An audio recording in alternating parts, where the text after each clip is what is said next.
saka yung overall peace and order. Hindi lang po yung dating arrest quota. Yun po yung nabago ngayon.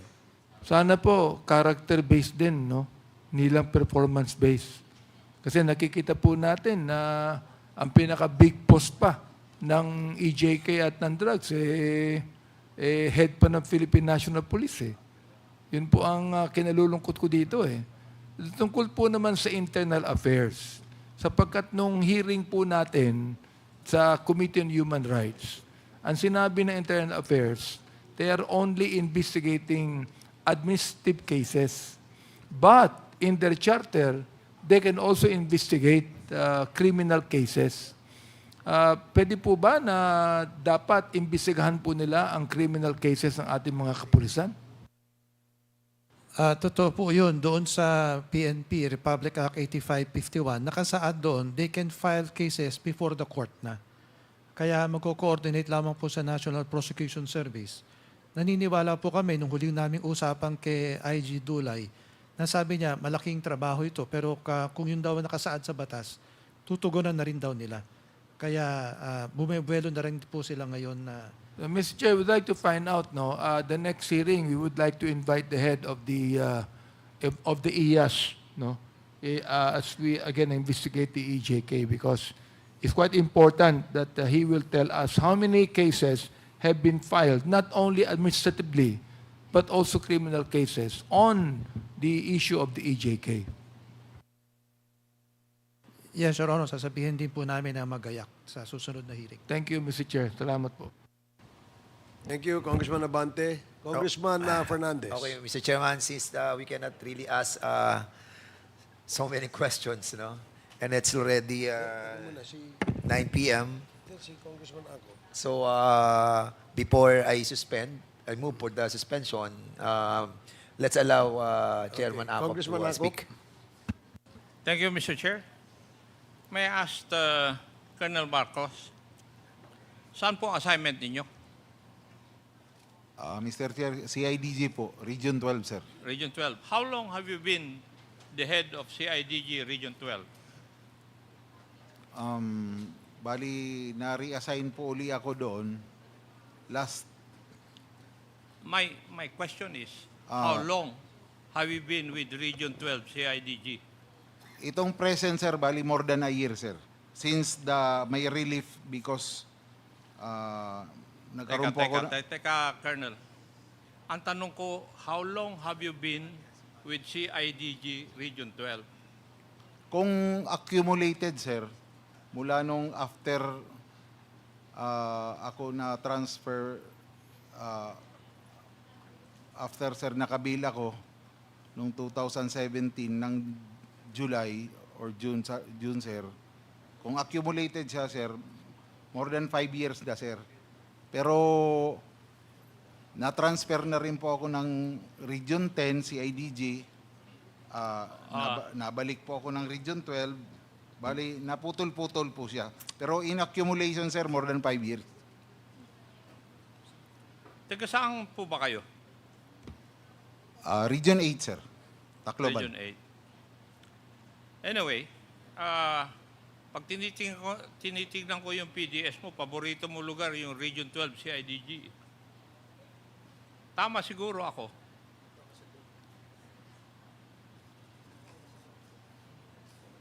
Tama? Not necessary, sir, naman na paborito. Nataon lang, sir, na siguro walang interesado masyado doon ma-assign. Marami. Kasi by the time, sir, nung... Marami nag-i-interest doon. Okay. Panahon ni Gerald Karamat. Pero Yes, hindi Mr. ka Chair. maalis ni Gerald Karamat. I do not know the reason why. Isa sa reason, sir, Region 12 was the best regional office for the past 2 years. Ang daming naging best provincial commander pero hindi sila nagtagal na provincial commander eh. Yes, sir. So that is not a valid reason. Yes, Mr. Chair. Yes. Nagtataka lang ako doon sa PDS mo eh. Gerald Karamat, you know the provisions of Republic Act 9184. General ay General Mata. No, sir. Alam po ninyo. Meron pa nakakaalam kung anong Republic Act 9164? Anti-money laundering yata yung 9164. 9165. Drugs, yung 9165. Hindi mo alam. Eh, yung 9165, alam mo, Yes, sir. 9165. ano po ang nakalagay doon sa batas regarding your units operations vis-a-vis PDEA?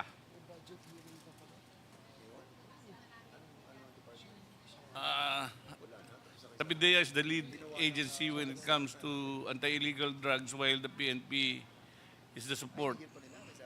And what do you understand by that provision? That the PDEA is the lead agency when it comes to anti-illegal drug operations. Yes, sir. Every time we have an operation, we are required, or there's a need for us to coordinate with the PDEA, Your Honor, sir. Meron bang PDEA team na assigned sa Pedig? None, Your Honor. None? Is that true, DG Lasso? It's not true, sir. We have one team dedicated to be with Pedig. Sino ngayon na nagsasabi sa inyong dalawa? Ang totoo.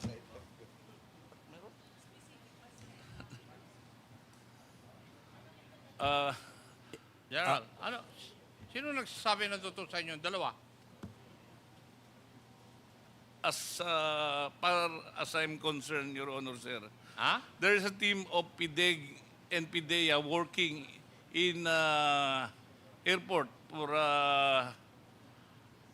interdiction operation in airport, sir. Doon But lang sa airport. assigned per se in my unit, I don't think so that we have in our roster or record that we have PDEA personnel. DG Lasso, could you explain your Yes, Your Honor. statement? Yes, Your Honor. What happened during the time of Pedig Director Bartolome is that, as agreed upon, I had one team of PDEA embedded with operatives from Pedig. In fact, we provided them with vehicles and motorcycles to conduct joint operations, particularly in Metro Manila. At that time, since it was the time of General Bartolome, the team leader then was, let me just refer to my notes here. During the time of Bartolome, the team leader was Police Captain Jornadal. However, when the group of General Mata took over, Jornadal was, or Hornadal was replaced with Captain Kuanan. And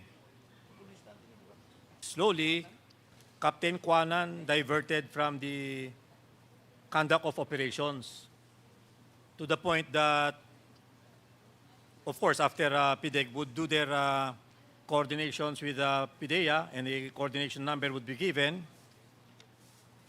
they would only call PDEA after the takedown. And that is why, this is the reason why I said there was a change of scheme of operations. And I think that's the reason why the new team doesn't know, because what happened now was that with Captain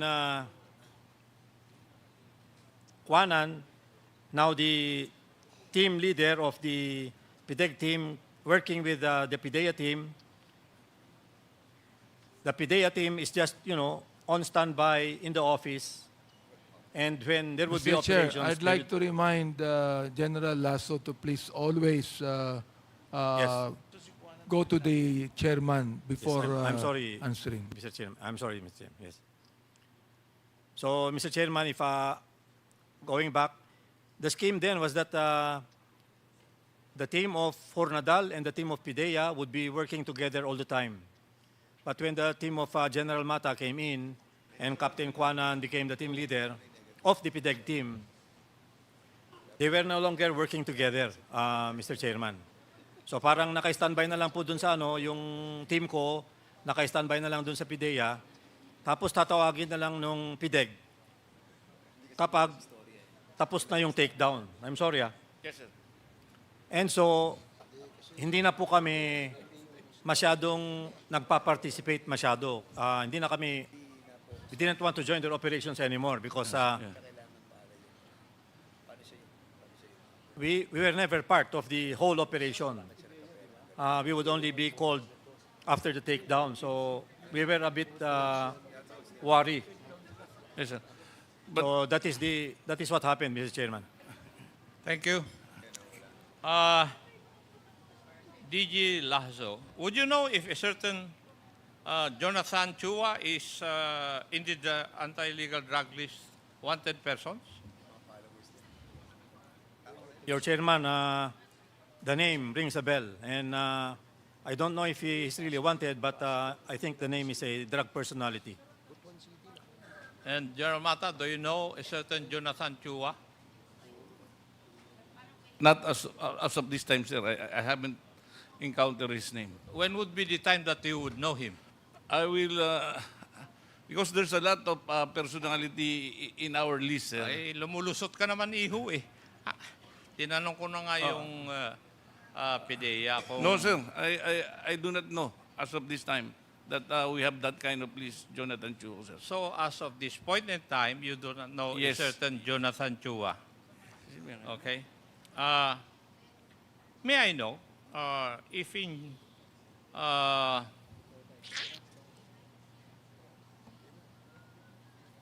September 9, nasaan yung SOU 3 mo?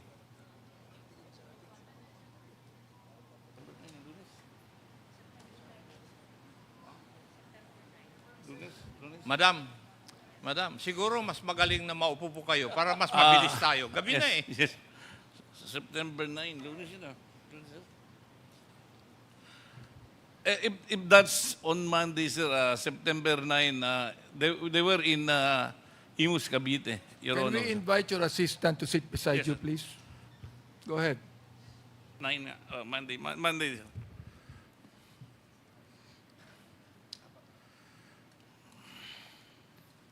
You were in Cavite? Yes, Your Honor, sir. Imus, Cavite? Yes, Your Honor, sir. Why? We had an operation there in Barangay Pasong Buaya and another operation by SOU3 in Barangay Bahay Tubig. Yes, sir. I will double check my record, sir. Ha? We have an operation there in In one night, two operations. sabi ko, one Yes. night, hindi ko naman tinatanong yung operation eh. Inunahan mo ako, iho. Yes, sir. In one night, 2 operations sa isang bayan sa Cavite. Yes, Your Honor, sir. Yes. And ang nahuli po ninyo ay, 110 kilograms Yes, Your Honor. sa Pasong isang buhay. operation. At doon sa isa, 4 kilograms, Your Honor. yes, 4 kilograms. Kasi may nag-text sa akin na ito ay galing sa certain Jonathan Chua na hinuli pero in-release. Kinuha yung droga na dala-dala niya.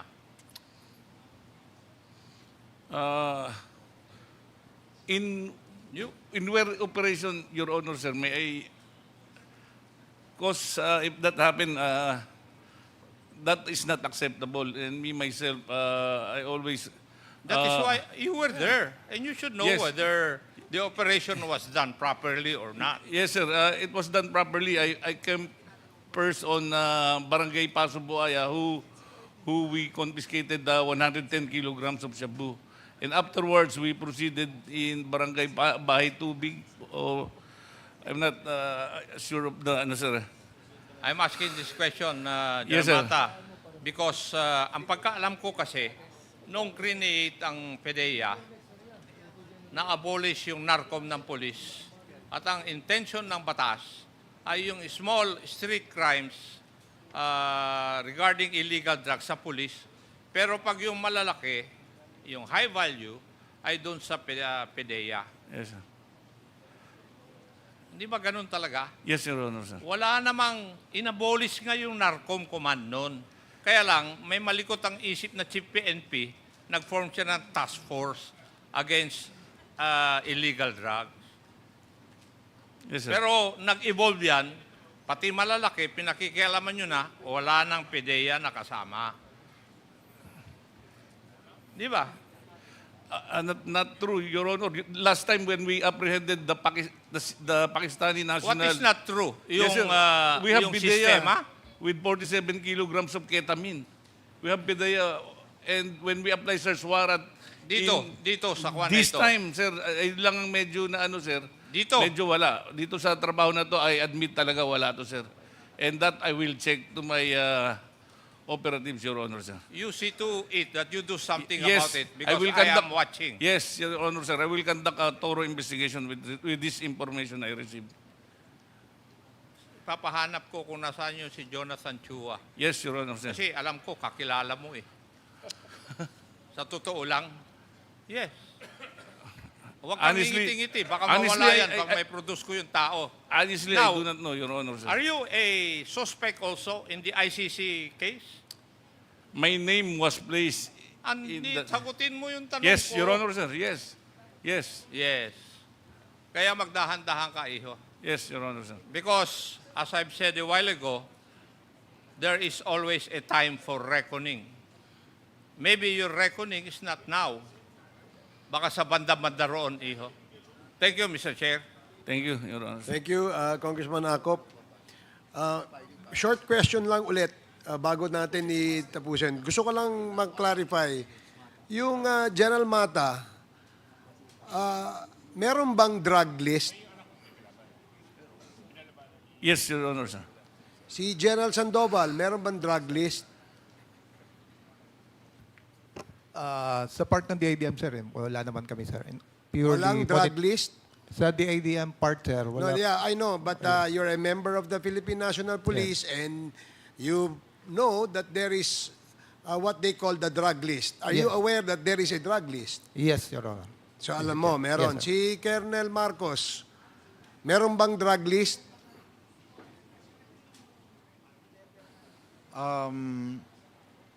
Since po sir na-assign po ako ng Police Regional Office 8 way back 2015 na nag-OICR1 po ako, nag-a-assign po ako ng Lambat Sibat. Meron na po tayong listahan ng yung target list. Ano watch nakalagay list. doon? Yung mga high value targets. Opo sir, lahat ng listahan ng mga involved sa drugs, drug lords, including... So drug lords. Oh, yes sir. Sa career mo, ilan ang nahuli mong drug lord? Sa ilang years ka na sa police? 30 years sir. In your 30 years as a member of the Philippine National Police, ilan ang na-apprehend mong drug lord? Ang na-operate ko lang po si Mayor Espinosa at saka yung Espinosa Group sir. Kasi... Hindi, yun lang. Tanong ko lang. So, sino? Mayor Espinosa. Oh sir. At Okay, saka aside from Mayor Espinosa, wala na. wala na po sir. I never been assigned in a drug unit sir in my career. Ang first time lang po ako na nag-operate ng illegal drugs when I was assigned with CIDG because it was still on the flagship project ng CIDG ang Oplan Berta. Pero Sige, okay na tayo doon. It was the first Basta I time just lang. wanted you to confirm kung meron bang drug list. Kasi sabi ni General Mata, meron. Sabi ni General Sandoval, meron. Kaya tinanong kita, meron bang drug list? meron po sir. Yes Kasi or no? We, Yes, we okay. conduct always a conference on that sir. Okay, pwede bang matanong, DG Lasso, is there such a list called the drug list?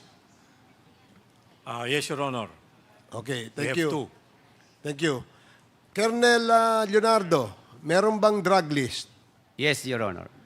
Colonel Garma, meron bang drug list? Yes, Your Honor. Colonel Espinido, meron bang drug list? I have here, sir, list. Okay. Sinong gumagawa ng drug list? Colonel Garma, sinong gumagawa ng drug list? Mr. Chair, pwede bang isubmit ni Colonel Espinido? Dahil dala niya yung drug list We will ask him to submit that later, Your Honor. But I'm just... Yes, sir. Based on my experience, Mr. Chair, as station commander, kami po sa station ay naglilista po. naglilista ang station. Yes, sir. Based sa TI namin, sa mga nahuli, What is TIA? mga Tactical interrogation or interrogation. investigation po, disclosure of suspects that are arrested, or information coming from assets and agents. So this is done sa Level na level ng ano. police station, pinakamababa po sa station. So kaya malalaman natin sa isang jurisdiction, isang police station, alam natin kung ilan yung drug lords, ilan yung drug users, pushers, ganyan. Tama? Yes, Mr. Chair. Sinasubmit po namin sa TASTO, then there is a sharing of intelligence. Kaya kung minsan, yung information ng nasa taas, nakukuha din namin sa baba kasi naayos po namin na nasa area namin yung operation nila. So naisasama din po namin yung intel ng ibang unit, Okay. Si Colonel Mr. Leonardo, Chair. where does the list come from? Nagsisimula po sa mga station, sa mga pati po barangay minsan nagpo-provide din po. So sa station, sinasubmit yan ng mga police sa area. Apo, from the station, isasabit na po yan pataas. And the station determines sino yung drug lord, sino yung pusher. May difference ba yung pusher sa drug lord? I want to get a categorical answer sa kanila. Kasi kayo ang nakakaalam. Meron bang difference yung pusher doon sa drug lord? Mas higher level po, I think, yung drug lord, Mr. Chair. Again? Meron po kasing pusher na nagbebenta. Pag nagbenta po, kahit 1 gramo lang, pusher na po yun. So pag Once a seller, Mr. Chair, ay pusher na po. Once caught selling, in the act of selling, pusher na po yun. And then, yung drug lord is, I believe, mas higher level po. Yung mga certain amount of drugs confiscated from the suspect, then he will be considered, so considered drug lord. merong large amount of drugs before a person is considered a drug lord? Ganun ba ang... I think so, Mr. Chair. Okay. In your career, Colonel Leonardo, ilan ang drug lords ang nahuli mo?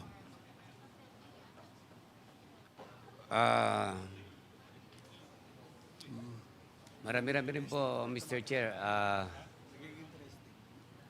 Hindi ko lang po mabilang kung ilan. Pero marami-rami po, Mr. Pag drug Chair. lord. Drug lord yan, May ha? drug lord po, may pusher. Meron din pong user. Hindi, ang tanong ko, ilan drug lords ang identified mo at nahuli mo yun, in your entire PNP career? Mahigit pong 10, masasabi ko. Safe po ako na And mahigit they're 10. now all in jail. Meron pong... May buhay pa ba doon sa 10?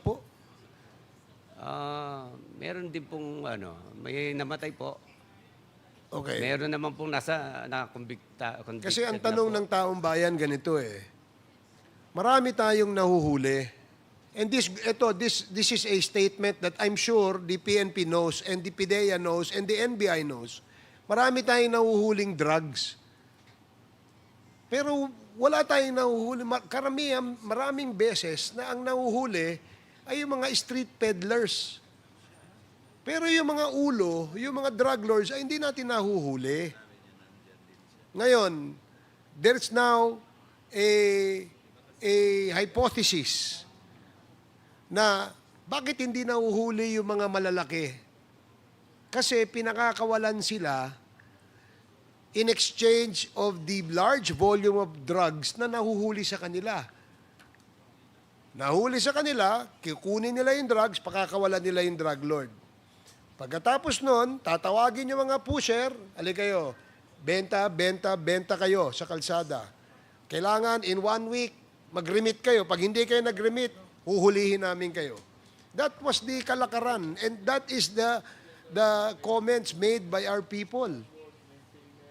Kaya nga, tinanong ko, ilan ang drug lord na huli natin? Di ba? Si Colonel Marcos, are you related to the President? Apelido lang po, sir. So, kasi maputi ka eh. Yes po, American po ang mother ko, sir. Okay. Sinabi mo kanina na si Espinosa lang nahuli mong drug lord. Yes, Mr. Chair. Pero sa mga street peddlers, marami kang nahuli, I'm sure. Marami po, sir, kasi naging commander po ako ng Manila Police District. Ilan ang na-dismiss sa mga nahuli mo? Lahat yan, I'm sure, nakasuhan nyo, 9165, di ba? Meron bang nakasuhan? Parang I've been a commander for more than 5 years in Manila Police District. I can only recall one, sir. So you only can recall one that Na was na-dismiss. charged, Na-dismiss ang kaso. na-dismiss. Bakit? Yes. Section 21. Anong 11, sir. Section 11 nyo hinuli, pero anong reason for the dismissal? Would you know? Yes, sir. I know that because I was able to pinag-explain po ako dyan. Yung operatiba po na in custody with the evidence, nung sinubmit po sa court, hindi po siya nag-countersign. Laging ganon eh. And that's a normal reason. Pero isa lang po yun, sir. Yun ang natatandaan ko, sir. Hindi yung operatiba, iniwan yung ebidensya sa investigador, in-inquest niya, pero yung ebidensya, hindi nakapag-countersign yung arresting officer doon sa evidence. So, okay. So, yan ang nangyayari, no? Kung bakit nadidismiss. Ngayon, General Mata, you know these stories, di ba? Alam mo kung bakit nadidismiss yung mga kaso. Kasi minsan, yung mga pulis na kasama dun sa operation sa anti-illegal drugs, iniiwan lang sa investigador yung mga ebidensya. And alam natin na madidismiss yan. Di ba? And being the head of Pedig, siguro dapat orient mo ulit ang iyong mga membro sa Pedig. No, na Yes. dapat kapag tayo ay nag-file ng kaso, maging successful naman yung kaso. Yes, sir. Actually, we adhere to the DC-20, sir. We also coordinated our every operation to the DOJ. Make sure For the- also, Yes. General Mata, Yes, sir. so that you will not violate the law. Lahat ng anti-drug operations must be closely coordinated with PDEA, and that's what the law says, di ba? Yes, Your Honor. Medyo itong nangyari lang sa amin sa Cavite, sir. Ano to continuous surveillance, nagkaroon lang ng na hindi sila napasama. Pero yung last operation... Pagka-surveillance ba, nagse-surveillance kayo, hindi nyo ini-inform ang PDEA? Yes, sir. Kasi informed sila, pero hindi na sila actual kasama.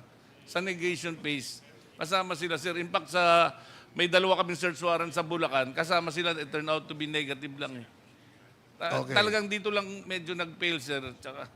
Tsaka rest assured, i-correct ko, sir, yun. Sige, dito sa aming re-recommendang batas. We will conduct investigation. Yes, please. In Yes, sir. the legislation that this committee will recommend, will make sure na magiging liable kayo Yes, Your Honor. kung hindi kayo magko-coordinate with PDEA. Yes, Your Honor. Because that is a provision of Republic Act 9165. And you all know that. Yes, Your Honor. Diba? Okay, so Yes, sir. thank you. So, Congressman Dan Fernandez, your favorite Chair. motion? Nakatanggap kami ng lead data kay General Bakay on those drug lords na napatay. Nakalagay po doon, I do not know if you have these listings also currently, no? Meron drug lord, ayan, meron drug lord, merong financier, merong maintainer, merong operator, merong pusher, merong user. Meron po ba kayo, General Mata, Meron po ba kayo ng ganitong klaseng data?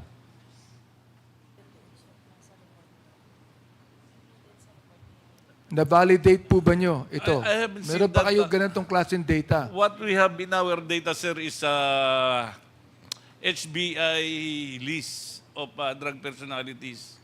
Ano po yung High value individual and street level individual. Hindi, ito, kompleto po ito eh. Paki-ano lang po sa amin, tanong mo ha? O, sinubmit po ito. Hindi na sir. bakay sa Yes, sir. amin. I will Ito look po into yung that. mga napatay, died in police operations from July 1, 2016 to June 30, 2022. Ang drug lord, ang napatay 21. Ang financier, ang napatay 9. Ang maintainer, ang napatay 18. Ang operator, ang napatay 12. Ang pusher, ang napatay 7,173. Ang user, napatay din 440. A total of 7,640. Meron po ba kayong ganitong listahan? Hindi yes, po Your yung Honor. died in police operations, pero na-revalidate nyo itong mga listahan na ito at active pa ho ito at nasa kulungan ba ito o nakasuhan po ito? Meron ba kayong ganyan listahan? Meron po, Your Honor. Pakisubmit nyo po sa amin na listahan kung meron kayo. Yes, Your Honor, sir. Kinakailangan po, yung talagang... Actually, our list is included already in that list you have, sir. I don't think so. Consolidated. No, hindi pa. I don't think so. Sapagkat ito hanggang June 30, 2022 to Ang kailangan namin ngayon, yung pong ganitong klaseng category, pero validated, kinasuhan, nakakulong, at awol. Yun po ang gusto namin malaman. Yes, Your Honor, sir.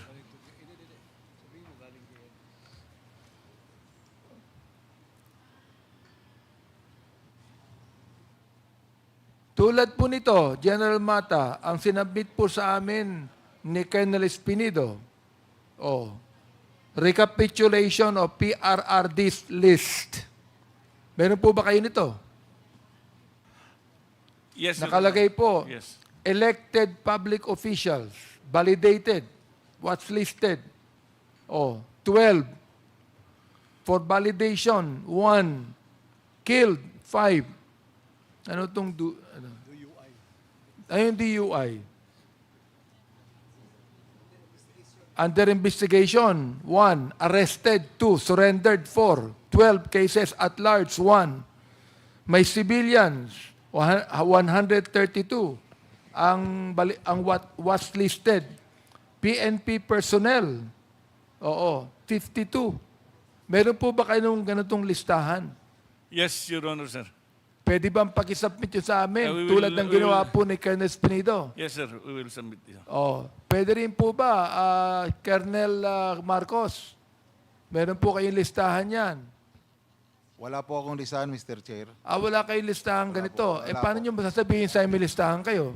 Yung sinabi ko po kanina, yung tungkol po sa ginagawang validation ng PRO8 na which I attend regularly. Dinidiscuss po yan ng committee kung sino po yung mga nakalista na drug lords. Hindi, may listahan drug kayo doon sa SOC Sergeant, di ba? Si IDG Chief kayo doon Mr. Chair.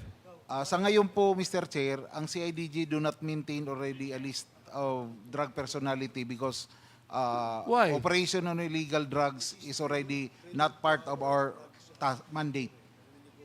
Since 2008. Meron ng isang ahensya sa PNP tulad ninyo na nag-ooperate sa drugs. Yes, sir. Okay. Mr. DJ Chairman. Lasso. DJ Lasso, Mr. Chair.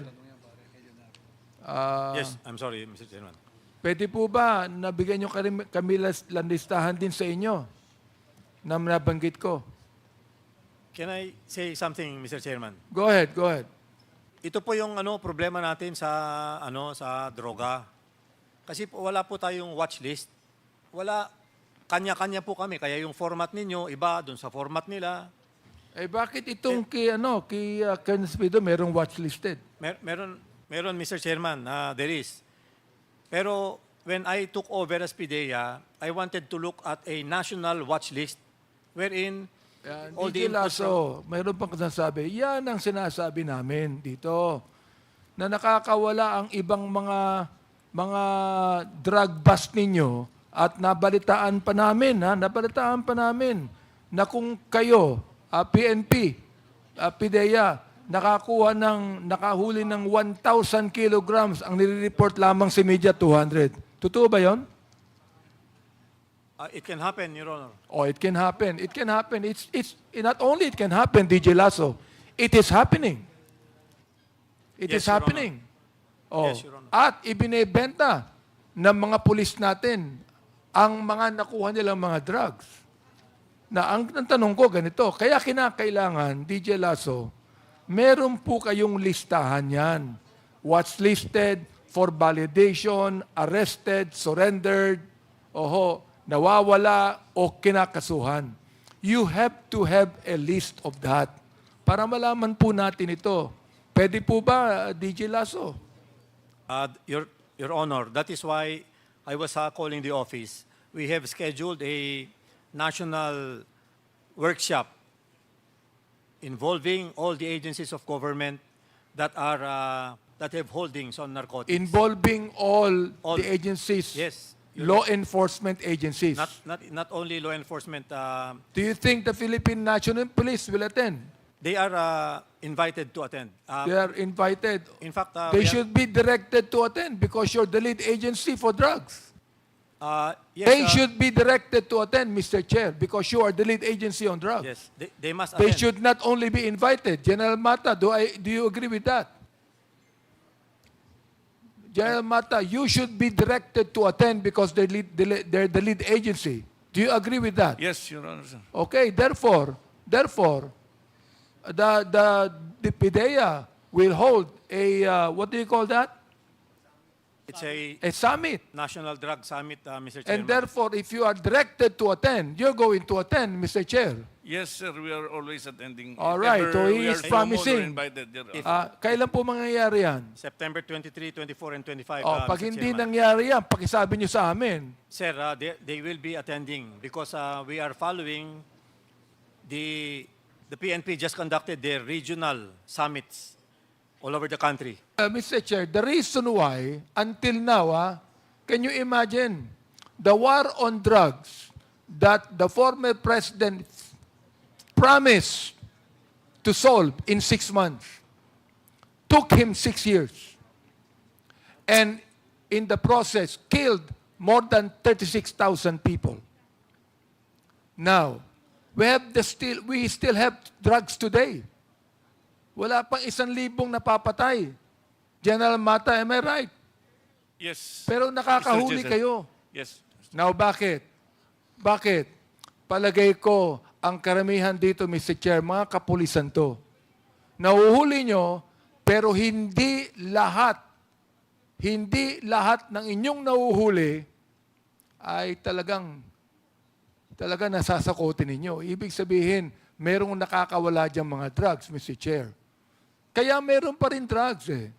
Kaya sinasabi ko, while Colonel Espinido here said, at sinabi po niya na siya humingi ng paumanhin na sinabi niya na ang Philippine National Police ay biggest criminal organization. Oo, nagpaumanhin siya. Hindi totoo. Sa akin, mukhang totoo.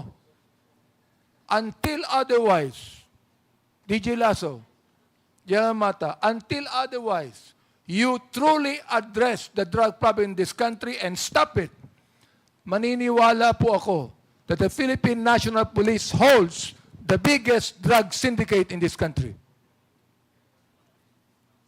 Mr. Chair, Colonel Leonardo, sabi niyo may listahan kayo ng mga drugs watch list, hindi ba? Kailan yun? Panahon nyo o ngayon? Nung panahon po namin, Mr. Therefore, nung panahon nyo, ano po yung, nung kayo station commander ba o ano? Meron po nung station commander ako, meron din po nung ako CIDG. CIDG po. Ayun, CIDG po kayo ng ano? Sa Davao City, Combal, Del Sur. So meron kayo listahan. Meron naman po lahat, Mr. Chair. Okay. Gusto namin malaman dito kung sino yung current na kapalit ninyo sa CIDG. Mr. Chair, I would like to air a warning to each of you in the Philippine National Police. The moment nakaamoy kami na merong involved sa drugs, ang ilang mga police officers namin, papatawag po namin dito. Papatawag po namin dito. Papatawarin namin, pero ipoprosecute namin. Ayos ba yun? Nakalagay sa Bible yun. Oo nga eh. Hindi kayo maaari makatakas sa prosecution. Pagpapatawad, okay.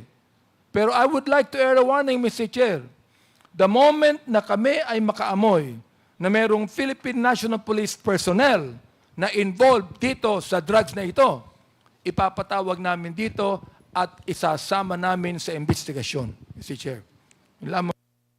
Mr. Chairman. Thank you, Congressman Bante. Congressman Fernandez. So maraming pong salamat.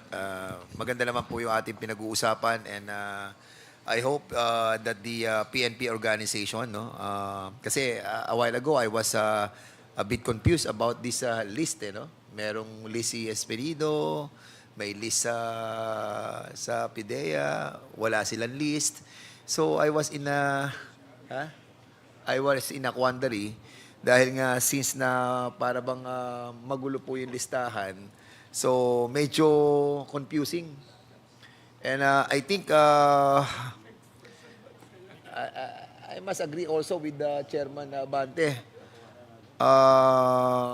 In so much as the real situation of our organization, yung ating pong mga kapulisan ay at stake in here. So they must be also truthful because there are these hypotheses that was mentioned by our chairman with regards to these drugs that are being apprehended by our PDEA. And then sandali, mawawala. And then, we have to subject our PNP organization in a cleansing scheme that we are starting right now. I hope that there will be a reset, Mr. Chairman, because our country need badly the change that need to be done. And with that, Mr. Chairman, before I move for the suspension, Mr. Chairman, may we allow to invite the former mayor of Iloilo, Mayor Jed Mabilog, and at the same time, we invite also, a while ago, Chairman Abante moved to invite the chief CIDG, NCR. And I told him that the chief NCRPO was Nartates. I was wrong. So it is Colonel Noel Alino, no? Chief CIDG ng NCR. So we will be inviting him in the next hearing. And with that, Mr. Chair, I also would like to invite sana the former General Peralta and the former General Medina to this hearing because I believe they have something to say. Okay. former CIDG yun, Chairman Abante. I think. Chairman, just for the information of the Honorable Committee, ang understanding ko po, ano man information, the new CIDG sa NCRPO has just been assigned. No, so better we will also invite the previews. Kasi I think siguro mga 1 buwan o 2 buwan pa lang yung CIDG. Kaya kilala mo yun. Kilala mo yun. Di ba? Kilala mo yung CIDG ngayon na naka-assign, si NCRPO? Kilala mo? Pakiulit po, Mr. Chair. Pasensya na po. Hindi, kilala mo. Nagbubulungan nga kayo eh. Opo. Hindi po, meron po kami. Kilala mo si Bong Alinyo? Bong Alinyo. Yeah, Colonel Bong Alinyo. He was just assigned as CIDG NCRPO. His name was mentioned to be invited, but okay, Mr. Chairman, class 98 siya eh. Di ba? Class 98. You're not familiar? Parang familiar po, Alinio. Familiar ka? Familiar po. Okay. Marami Anyway, po Mr. kami. Chairman, while we will invite Colonel Alinio in the next hearing, we should also invite the previous. Kasi ang kailangan natin dito, yung nakaraan, kasi if my memory serves me right, siguro wala pang 2 buwan na naka-assign si Colonel Alinio sa CIDG NCRPO. And I do not know who is the previous CIDG. Colonel Marcos, do you know the CIDG NCRPO? Prior to the assignment of Colonel Alinio? Si Colonel Ana po yung last na... Sorry? Colonel Ana po yung last na pagkalam ko na CIDG NCR, kaya lang, there were turnover 2 days ago. 2 days ago lang. O nagpalit-palitan po. So, Colonel Ana was relieved sa NCRPO, pinalitan ni Bong Alinio. Tama. Opo. So, we'll invite Colonel Ana siguro on the next hearing, Mr. Chairman. Okay, so Mr. Chairman, 12 hours na po tayo Mr. na Chair. naghi-hearing. Senior Deputy Speaker, The mind is what? Senior Deputy Speaker. Mr. Chairman, before we close, before Mr. we Chair. suspend, Can I be Mr. recognized? Chairman,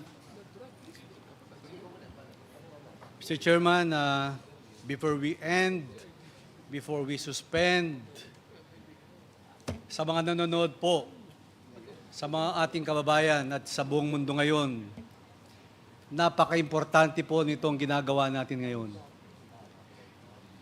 Nandito po kami 9:15 in the morning. 9:40 na po. Isipin mo, may 12 hours na po dito sa ating hearing. Napaka-importante. That's why we formed this Quadcom, headed by our Chairman Ace Barbers, ang ating Chairman ng Dangerous Drugs. Kanina, sabi natin, ang pag-uusapan natin is only EJK, that is human rights. Nandito si Chairman Benny. At yung POGO, we will tackle it next week. And the public order and safety, and the public accounts. And this is for the first time in the history, this 19th Congress will make an history. We will reshape our country. Tulungan niyo po kami, mga kawani natin sa gobyerno, my fellow workers in government. We will lead to reshape this country for our young and future generation. Diniscuss po natin kanina, drugs. Kanina, EJK. Pag nagbenta ka ng drugs, mapupunta sa pagbili ng mga lupa. That's number 2.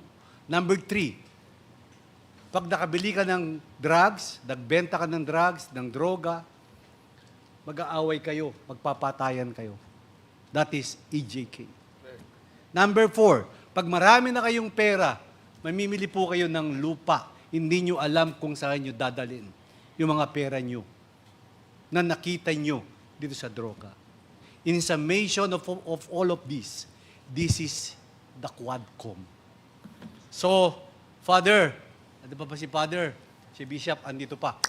Kami po, we are the members of 19th Congress with my fellow congresspersons. Nagpapasalamat po kami. Napaka-importante po nitong Quadcom na to. On that note, maraming salamat, Mr. Chairman, to the co-chairman, and to our resource persons. Magandang gabi pong lahat sa ating lahat. Thank you, SDS Gonzales. Yes, do you want Can to say... I be recognized, Mr. Chair? Okay, I would like to answer the question raised by Congressman Paduano, Mr. Chair. sige. Sandali po. Which question? Ang daming question nun. Ang daming question kasi ng mga congressman kanina. It is only my question. Ngayon, pag Ms. Garma, you can file a motion, but you have to stay here muna. You can file a motion. Kasi tatagal tayo dito. Believe you me. Kasi kanina tinanong na kita, yung states mo pa lang na travel, mali-mali yung sinagot mo sa akin. No, Mali. I will give Mr. you, Chair, in the next hearing, Mr. Chairman, in the next hearing, tatanungin kita ulit kung sasabihin mo ng totoo. Mr. Chair, I'm telling the truth, Mr. Chair, in my mother's grave. Yung travel ko sa States, sinabi ko na po ang totoo. I don't even know the answer why my visa was invalidated by... Hindi lang yung visa, Miss Garma. Alam mo kung bakit ka pinigil. No, Alam. Mr. Chair, I do not know, Mr. Anyway, Chair. Mr. Chairman, if I ask her... Mr. Chair, if you, I will be proven, Point of order, Mr. Chair. Wait. na Point I'm of order. lying. 1 minute suspension. I'm not lying. Yung, Please address Why the did I chair lie on my travels, when you Mr. reply to Chair? the question asked by a member, okay? And clarify mo lang ulit ang iyong gustong sabihin. Okay. Yes, Mr. Chair. Hearing is resumed. I wanted to answer the questions, Mr. Chair. I have a daughter waiting for me who attempted to kill herself 3 times. I cannot leave her, Mr. Chair. She's waiting for me. She attempted 3 times, Mr. Chair. That's why I cannot leave her. Now, I will answer all your questions, Mr. Chair. With regards to my travels, that's the real answer. I do not know why my visa was canceled, Mr. Chair. Okay. You can validate that if magtanong kayo sa Japan kung bakit. They didn't give me the exact answer.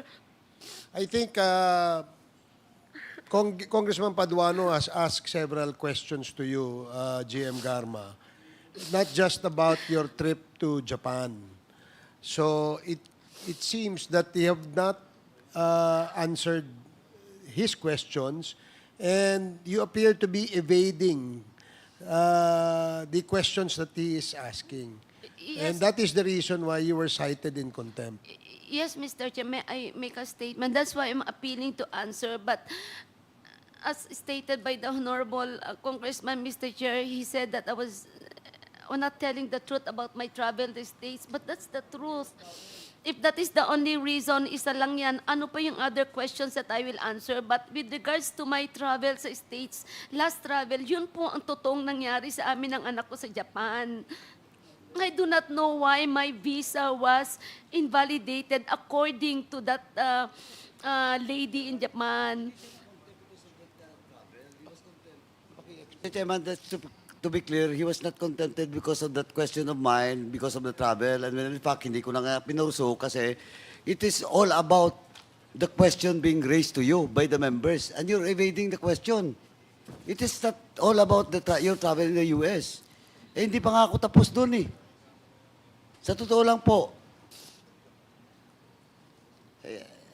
travel in the US, hindi pa ako tapos dun. I tell you. You were cited in contempt because you're evading question from the very start by the members of this committee. Not because may question about your US travel. And ang totoo noon, hindi pa ako tapos doon. Ms. Garma, akala mo yun lang? Hindi pa ako tapos doon. And I will prove you in the next hearing. Pag hindi ka nagsabi ng totoo, I will prove to you that you're lying. Doon lang muna. Kung yun lang yung gusto mong pag-usapan, yung travel mo sa US, if you will not tell the truth in the next hearing, I have all the proof with me. Hiningaan lang kita kanina, hindi mo maibigay. With the, Kung online ngayon, dapat may record ka eh. Diba?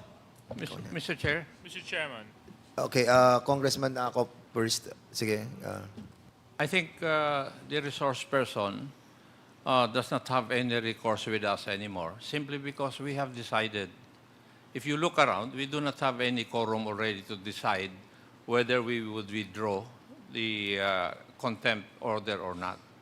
So I think the recourse left for the gentle lady is that either she files a motion for reconsideration or she goes to the court. I think her lawyer knows that. Kasi hindi na po tayo dahil nag-decide na po yung buong committee kanina eh. Thank you, Mr. Chair. Thank you, Congressman. And with Nato. Yes, that is true, that we have already decided, and if you want to question the decision of the committee, you can either question this before a court or file a motion for recon before the Quadcom. And we will certainly entertain demotion. But since the committee has already decided, and Congressman Fernandez Yeah. is About to signaling move. to me to Yeah. give him the floor, and now I Yes. give you the floor. With the indulgence of, we sympathize with you, Colonel Rohina Garma, no? But of course, we have already decided, and the proper recourse is to apply for a motion for reconsideration. And in relation to your daughter na sinasabi mo po, can you kindly give us a no, I mean the certificate, no? Kasi we really don't know, no? Yeah. We will be asking, the sergeant at arms to fetch, yung anak niya para to be with her. Para at least ay makita natin yung kalagayan ng kanyang anak. So with that, Mr. Chairman, I think it is just right for us to bring the child in here para makasama po ni Colonel Garma, yung kanya po anak. Yun lang po, Mr. Chairman. And I move to suspend this Quadcom hearing till the next hearing will be scheduled. There is a motion to suspend, duly seconded. Hearing no objection, this committee hearing is suspended.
disconcerting, Your Honor.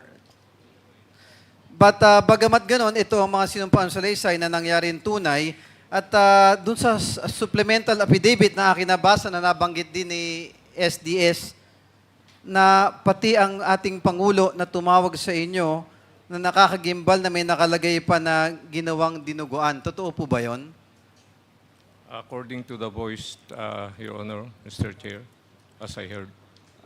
Having said that, Your Honor, ulitin ko lang po that I really applaud and salute you, sir, na ang mga binitiwan yung salita ay galing sa inyong sariling eksperyensya na walang pumilit sa inyo. At nakikita ko rin sa inyong affidavit na marami kayong, it is given na kakatakutan ninyo ang sitwasyon o safety ng inyong sarili at pamilya. Kaya sa aking maliit na kaparaanan, Ginoong Tagapangulo, nais ko pong imungkahi na marekomenda natin na mabigyan ng immunity ang sinumpaang salaysay ni Colonel Gerardo Padilla upang mabigyan naman siya ng karapat-dapat na proteksyon at maengganyo rin natin ang ibang witnesses at mga resource persons natin ngayon na magsabi ng katotohanan. At lumabas talaga ang totoo na wag po kayong matakot at naririto po ang Congress, ang mga kongresista para bigyan po kayo ng suporta at lumabas ang katotohanan po. Thank you, Congressman Junicio. Doon sa iyong mungkahi na bigyan ng immunity ang ating witness, iyan po sa kasalukuyan ay pinag-aaralan ng ating committee kasama po ang Department of Justice. At the appropriate time, iyan po ay ilalabas po natin at aaprubahan po ang inyong mungkahi. Maraming salamat, Congressman Junicio. Thank you, Mr. Chair. The next to interpolate is Congressman Paulo Ortega, the fifth. You are recognized. Thank you, Mr. Chair. Naimbaga-bigat tayo amin. A few questions, additional questions, because I had the chance to interpolate Mr. Witness already. Mr. Chair, Mr. Witness, kayo po ay na-appoint po nung time ng Pangulong Benigno Aquino, di ba po ba? No, Your Honor, Mr. Chair. Anong time po kayo na-appoint? I entered the prison service since 1983, and I rose from the rank, Your Honor. Sino po ang presidente nung panahon na yan? I think during the time of then President Erap Estrada. Okay, sir. So, wala po kayong utang na loob sa past administration? Wala po, Your Honor, Mr. Chair. Ngunit alam po natin na kahit po tayo'y walang utang na loob, kailangan po natin sumunod sa orders ng mga nakakataas. Hindi po ba, Mr. Chair, Mr. Witness? Yes po, Your Honor, Mr. Chair. Alam ko po, Mr. Chair, Mr. Witness, na hindi po kayo pabor sa mga nangyayaring drug war at EJK nung panahon ng dating administrasyon. Tama po ba ako, Mr. Chair? Yes Mr. po, Witness? Your Honor, Mr. Chair. So kahit na nangyayari po yung mga sa mga oras na yon at nangyayari po yung pagpatay at nangyari po yung pagpatay, sigurado po ako you were under a lot of stress. Tama po ba ako, Mr. Chair? Yes, Mr. Your Witness? Honor, Mr. Chair. Dahil po dito, Mr. Chair, Mr. Witness, to wrap up, nakatanggap po ba kayo ng mga threats? O threats, nakatanggap po ba ng threats ang inyong, pagpatay? At nangyari po yung pagpatay, sigurado po ako you were under a lot of stress. Tama po ba ako, Mr. Chair? Mr. Witness? Yes, Your Honor, Mr. Chair. Dahil po dito, Mr. Chair, Mr. Witness, nakakatanggap po ba kayo ng mga threats o threats, nakakatanggap po ba ng threats ang inyong pamilya, Mr. Chair, Mr. Witness? Yes, Your Honor, Mr. Chair. Yun lang po, Mr. Chair. Thank you. Okay. Thank you, Congressman Ortega. Bago po natin tawagin yung susunod na interpellator, mayroon lang ho akong interjection konti. Colonel Superintendent Padilla, dun sa una mong affidavit, binanggit mo si former PCSO head, no? General Manager Ms. Royina Garma. Tama po ba yun? Yes po. Yun doon Your sa Honor, una mong Mr. Chair. affidavit. Okay. Now, doon sa pagbanggit mo sa kanya, ang pagkakasabi mo doon ay nakausap niyo siya sa isang cellphone. Yes po, Your Sa Honor. cellphone ni isang PDL, ang pangalan ay Jimmy Fortaleza. Tama Yes po ba? po, Your Okay. Honor. Pwede ba, maaari niyo po bang ituro sa amin kung sino si Colonel Royina Garma dito sa bulwagan na ito? Hindi ko po masyadong ko ang mukha, Your Honor, Mr. Chair. Hindi nyo Hindi kilala ko po yung mukha? kilala. Okay. Nandyan ba siya sa kanan mo?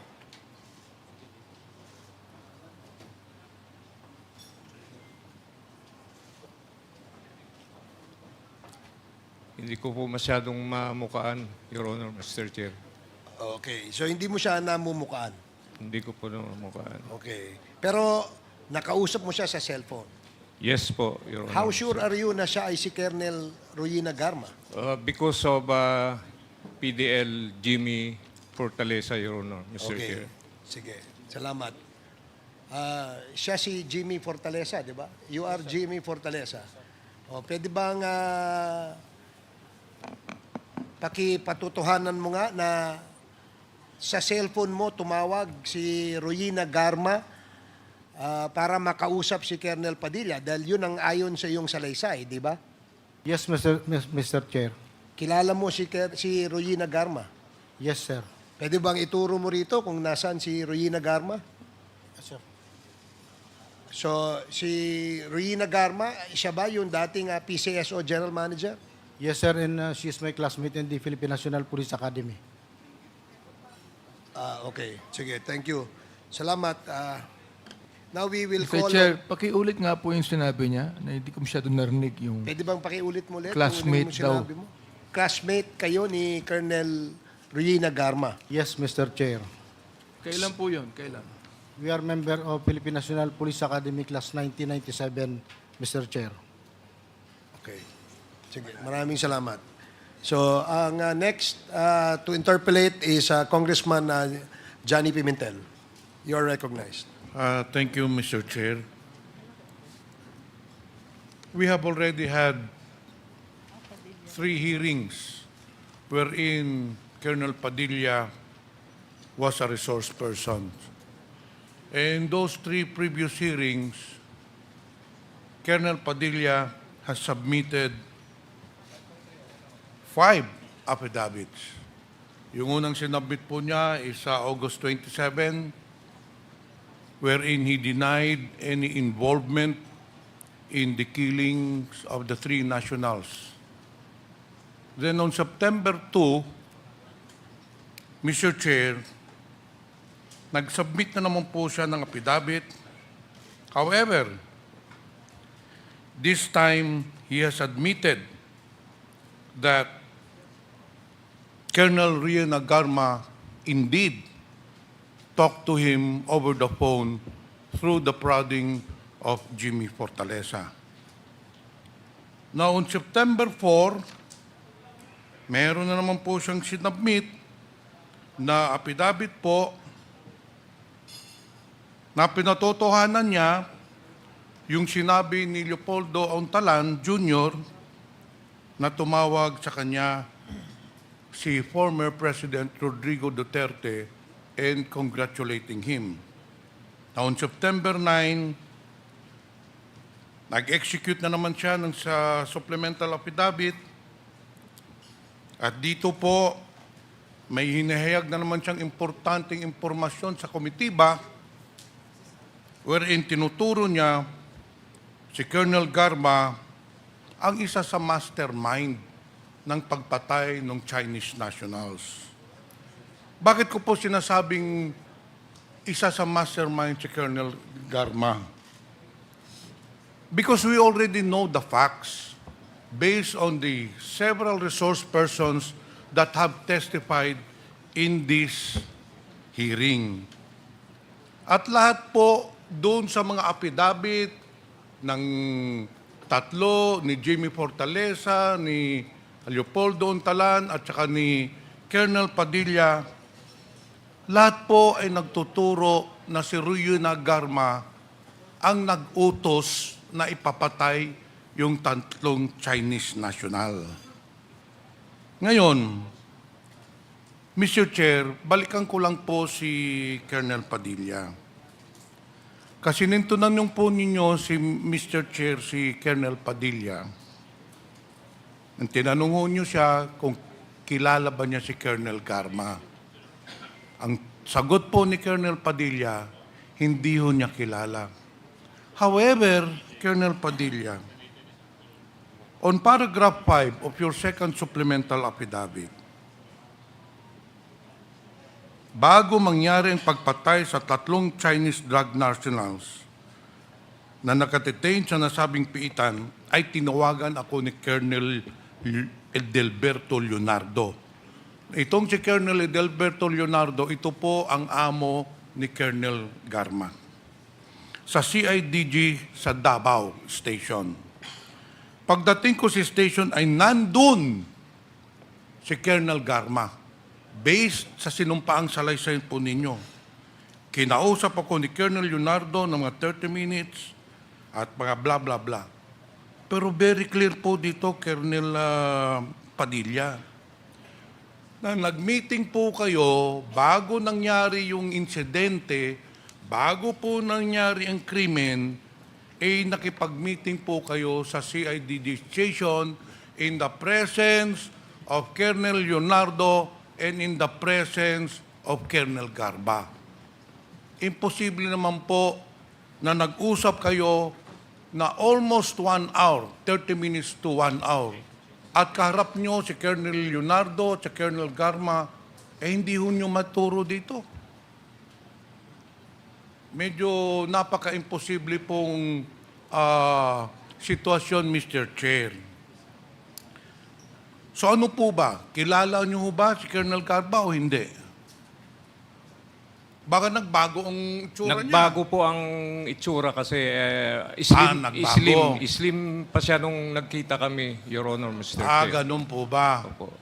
Pero ano mo nyo, based on forensics, ang tao po, pag maliit pa, hanggang paglaki niya, kahit na tumaba siya, kung kilala mo talaga siya, kung nakausap mo na siya, whether he became fat, whether he was thin, makikilala ho ninyo.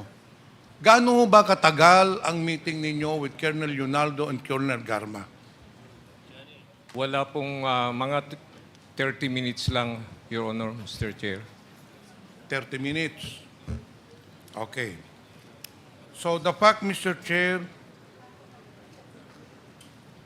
is that there indeed was a meeting in the office of the CIDG station wherein Colonel Garba is one of the main actors of this incident.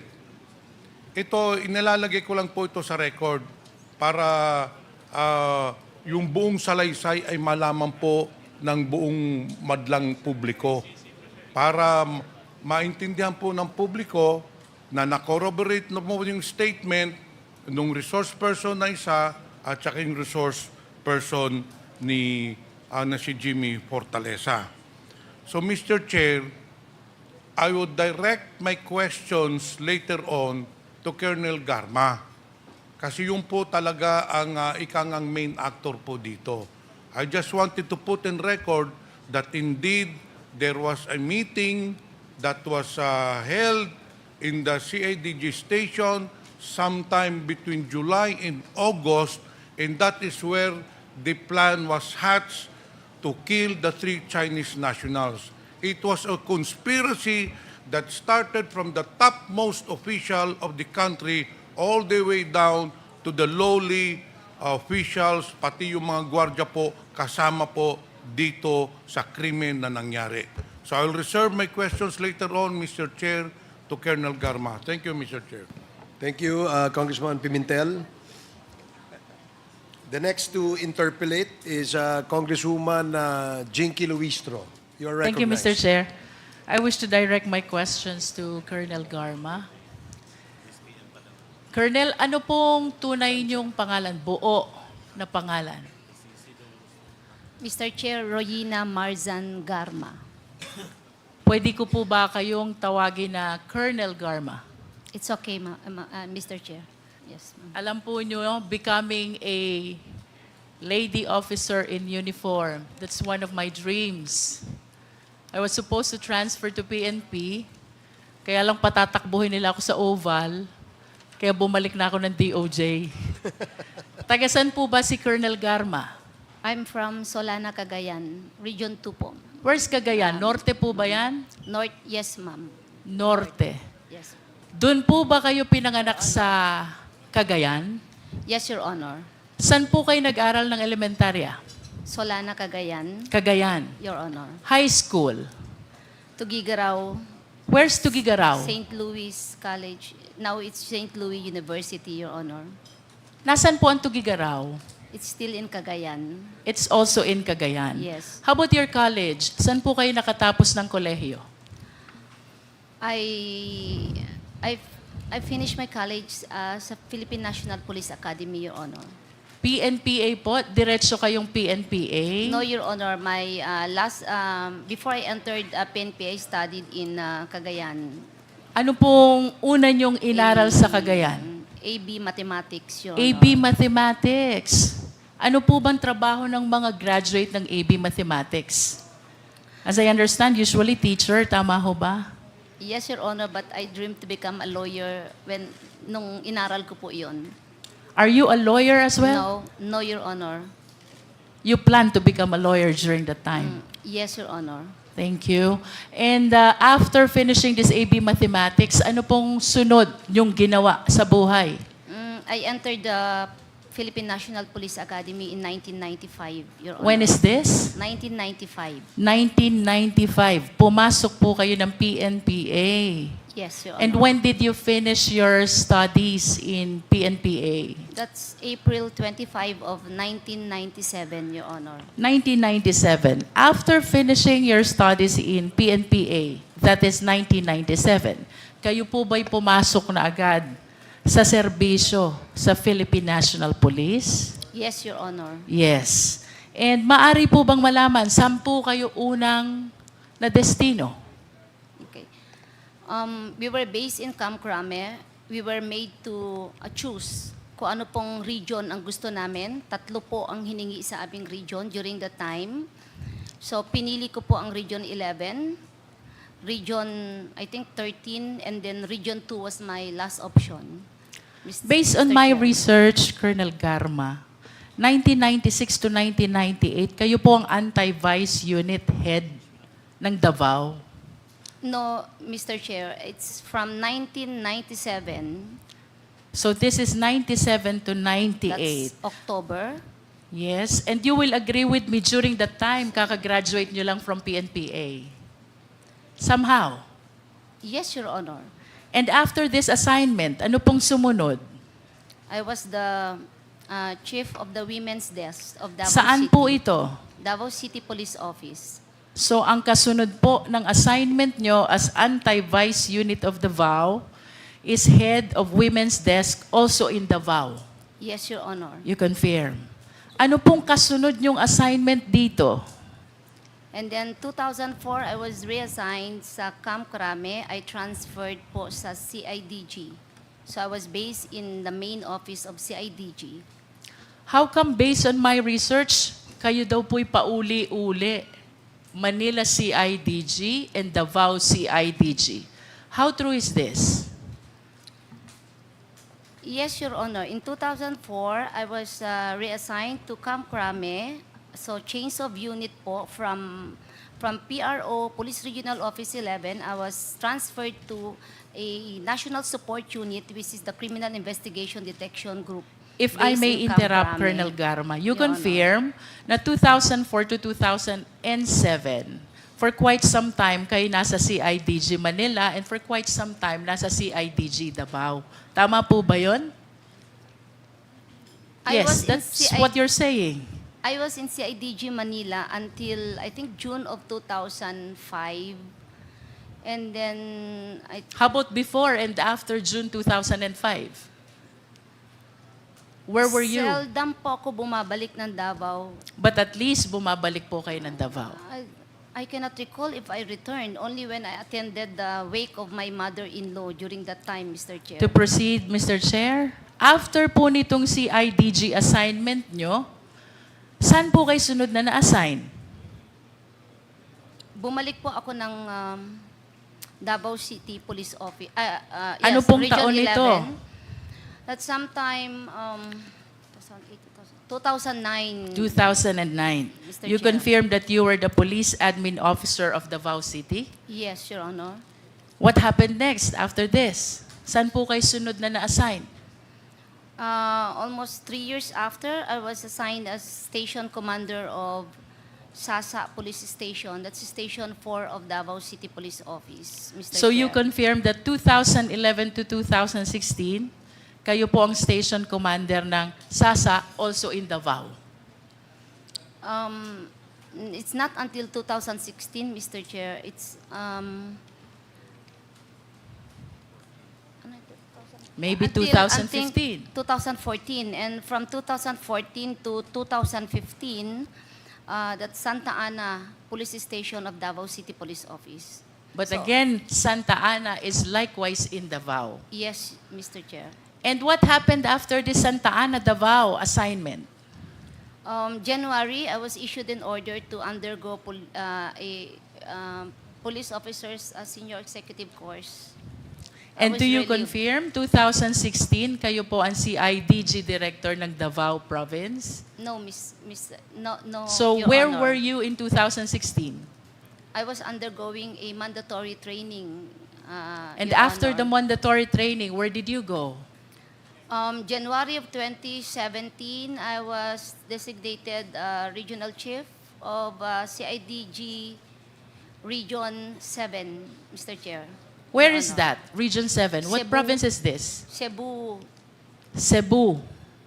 Was there no time during which you were assigned as CIDG Director of Davao? Never, Mr. Chair. Okay. And after your assignment as Chief of Police of Cebu City, no, CIDG Director of Cebu City, 2017, saan po kayo sunod na na-assign? Director of Cebu City Police Office. 2018, Director of Cebu City Police Office. And after your stint as Cebu City Director of Police, ano pong sunod ninyong pinuntahan? I retired early and I applied for the position of General Manager of the Philippine Charity Sweepstakes Office, Mr. Chair. Can you please share with us, ano po yung exact date na kayo ay na-appoint as General Manager ng PCSO? I think that's July of 2019.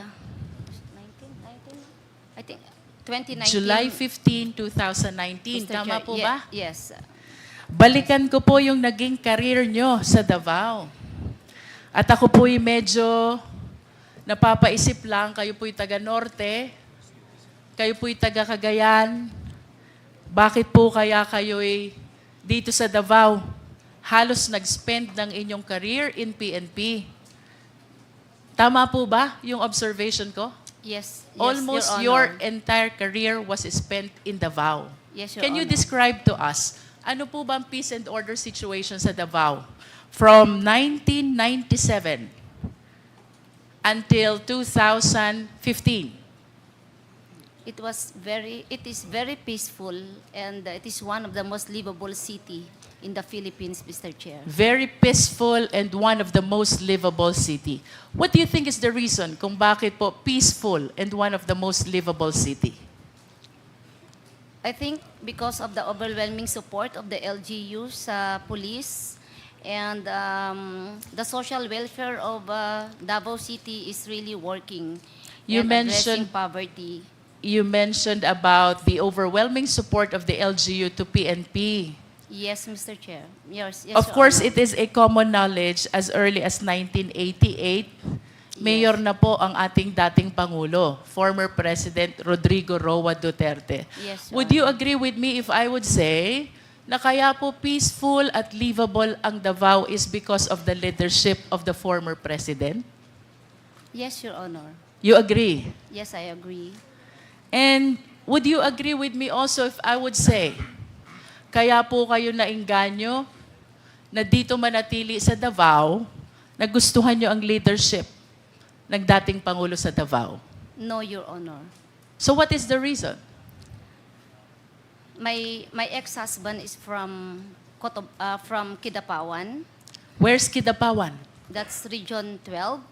And It's near Davao. Yeah, and he convinced me that Davao is better than I Cotabato understand. or Region 13. Colonel, of course you will agree with me that generally speaking, ang mga mayors po, may discretion yan. Kung sino yung mga police officers na magse-serve sa kanilang area of jurisdiction. Sumasang-ayon po ba kayo? Yes. That is a Yes, common Your knowledge. As a matter of fact, noon pong kayo na-appoint 1997 to 1998, anti-vice unit head of Davao, hindi po ito mangyayari without the conformity of the former president. Tama po ba? Because he is the mayor. No, And the mayor can say, I want someone else. No, Your Honor. I No? earned it, Your Honor. Okay. How about your appointment from 1999 to 2004 as head of Women's Desk of Davao? Don't you think ito po'y idinadaan at ikinukonsulta sa mayor before an officer is assigned? I am not aware of that policy during that time, Your Honor.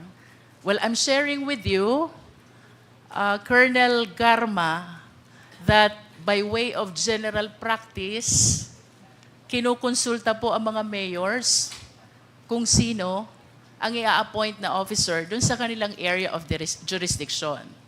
I'm speaking based on experience because I came from the LGU. How about your appointment from 2004 to 2007 as CIDG Officer of Manila? Paano po kayo napunta sa Manila? Mr. Chair, way back 2004, my marriage was on the rock. So I have to leave Davao because of a scandal. In other words, kaya lang po kayo umalis ng Davao during this time Yes. is because your marriage is failing already? Yes, Your Honor, and there was a big scandal, so I have to leave Davao. Thank And, you. Colonel Garma, how about 2009? You were Davao City Police Admin Officer. Would you agree with me if I would say na hindi po kayo mapupunta dito kung hindi payag ang dating Pangulo? No, Your Honor. How about your appointment from 2011 to 2016? Station Commander po kayo ng Davao? At ito po hindi rin mangyayari kung hindi payag at walang conformity ang dating Pangulo. Sumasang-ayon po ba kayo? Because it is a station commander position, it must be approved by the office of the mayor, Mr. Chair. So you agree? Yes, Mr. And I your made appointment in Santa Ana, Davao, this has to be with the conformity of the mayor as well. Tama po ba? Yes. Maybe yes, yes. And 2016, you were appointed as CIDG Director of Davao. No, January 2017. Ito po hindi rin mangyayari without the conformity of the former president. Do you agree? I do not know, Your Honor. And we have to remind the committee, Colonel Garma, that during this time, Pangulo na po ang dating presidente. He was elected 2016. So, the more reasons that we have to believe na mahirap pong magpa-appoint ng CIDG director kung walang conformity ang dating Pangulo. If you allow me to explain, Mr. Chair, Can you just limit your answer to the question, Colonel? I do not know if there's an intervention or what. I just Okay. received the order that I have to report to Region 7 as the director of CIDG. Thank you for your answer. Your We're Honor. taking your answer as it is. And 2018, kayo po'y na-appoint na city director ng Cebu City. Yes, Your Honor. And based on my research, hindi po ito gusto ng mayor ng Cebu. And yet, you were appointed as Cebu City Director. Why? The position was offered to me by General Sinas, Your Honor. And I thought that mas maganda, I will take the opportunity because very seldom po na ang babae sa PNP mabigyan po ng ganong posisyon at isang karangalan po na magsilbi as director ng isang syudad na malaki. So yun pong dahilan kung bakit ako napunta dyan because it was offered by General Sinas. Thank Mr. you for Chair. your answer, Colonel. How about your appointment as PCSO General Manager? I applied for the position, Mr. Chair. Who was the appointing authority?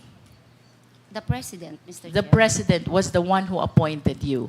At kanina po sinabi nyo na nag-retire kayo ng maaga.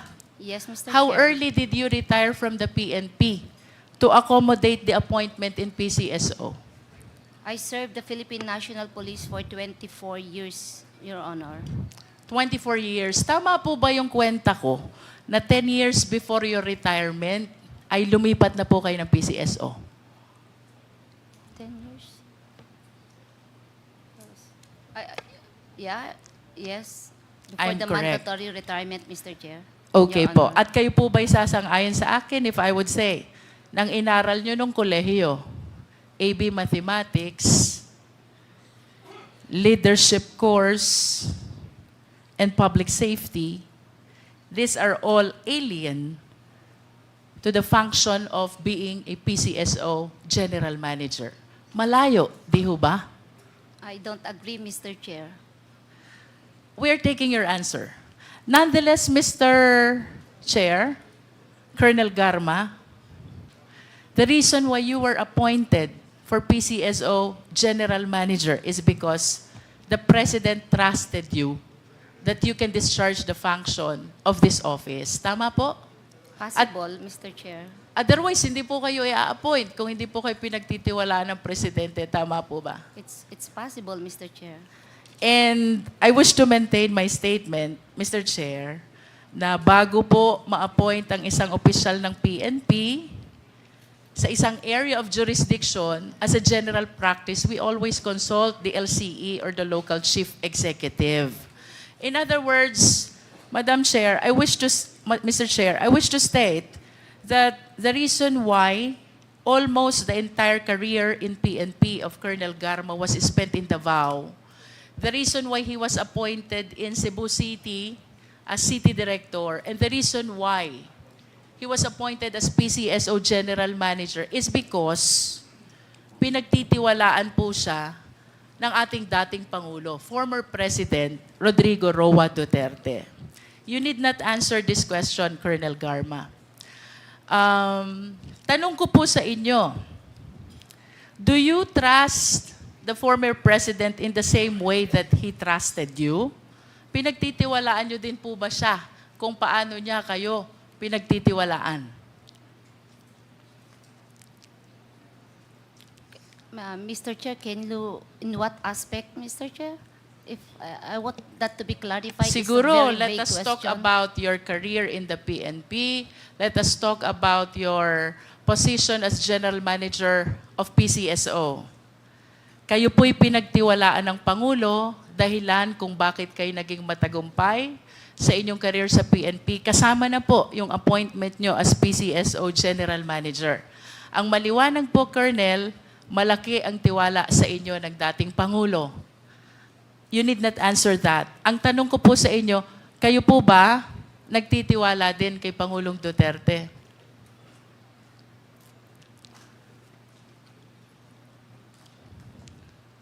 Of course you do. Of course, yes, ma'am. Yes, Your Otherwise, Honor. hindi nyo po tatanggapin itong mga appointment na ito sa Davao, including your appointment as PCSO General Manager. At yung pong tiwala, yun po'y ina-earn. Tama po ba? And I must say, ito po'y nag-umpisa sa inyong paghanga sa kung anong mayroon sa Davao. You admired his leadership. Reason why you believe in the ability, capability of the former president. Tama po ba, Colonel Garma? No, Mr. Chair. Why? You don't believe the president? I believe, but I don't admire. You don't Mr. admire. Chair. Okay. Let me correct my terminology. You believe the president because you have seen what he has done already in Davao. Because you said earlier, livable and peaceful city ang Davao. And it is because of the leadership of then Mayor, the former President Rodrigo Roa Duterte. Tama po? Yes, Mr. Part of that. Yes. And kasama po sa paniniwala nyo sa leadership, you also believe in his programs. Tama po ba? Part of that, Mr. Chair. Yes. In other words, kayo po'y naniniwala din sa ipinaglalaban niyang dapat supilin ang droga sa Pilipinas. Naniniwala po kayo? Yes, Mr. Chair. And naniniwala din po kayo na dapat mawala lahat ng mga drug lords at lahat ng mga sangkot dito sa dangerous drugs operation. May I ask what it Naniniwala din po kayo na dapat mawala lahat ng mga drug lords. Hindi po yung term na mawala, Mr. Chair. I think justice should be served, but Yes, not mawala. justice should be served. Yes, Mr. And Chair. in conclusion, Colonel Garma, naniniwala po kayo sa war against drugs.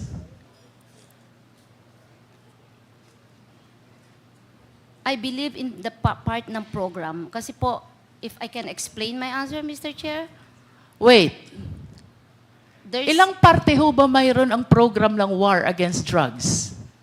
intense police operation and police-community relation with intense police patrol, Mr. Chair.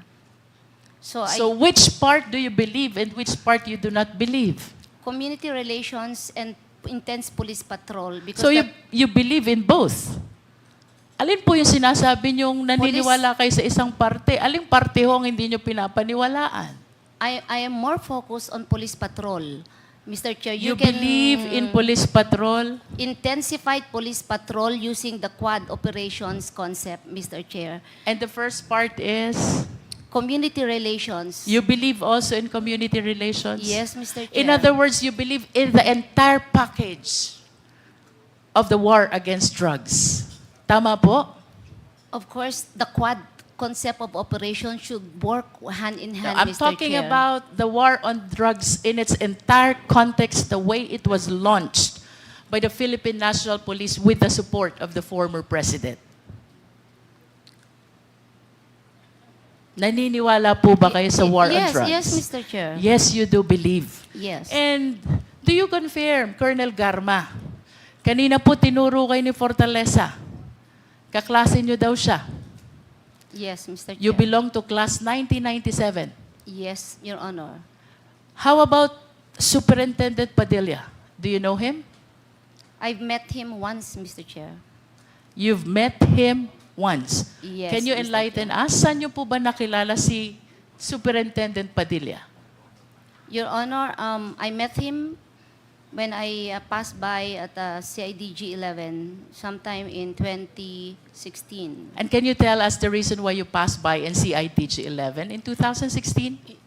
We are actually preparing for our thesis, and Your Honor, my subject is about the interagency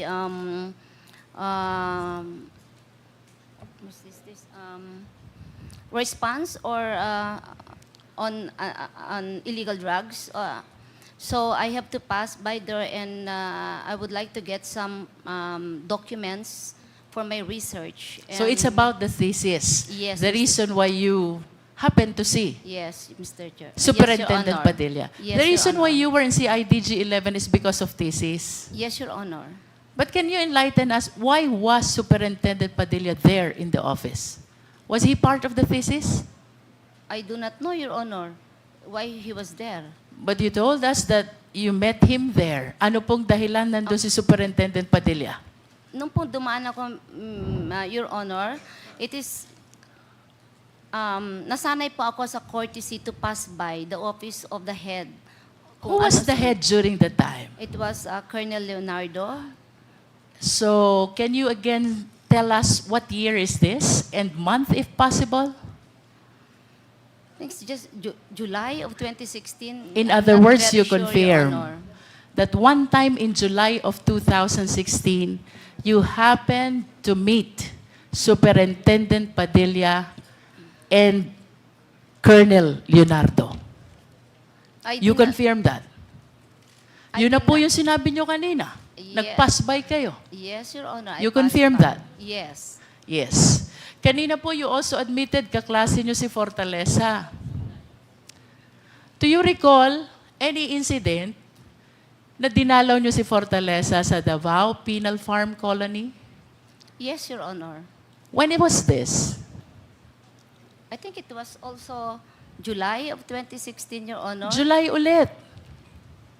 So yun pong pagkikita nyo kay Colonel Leonardo, it was because of your thesis.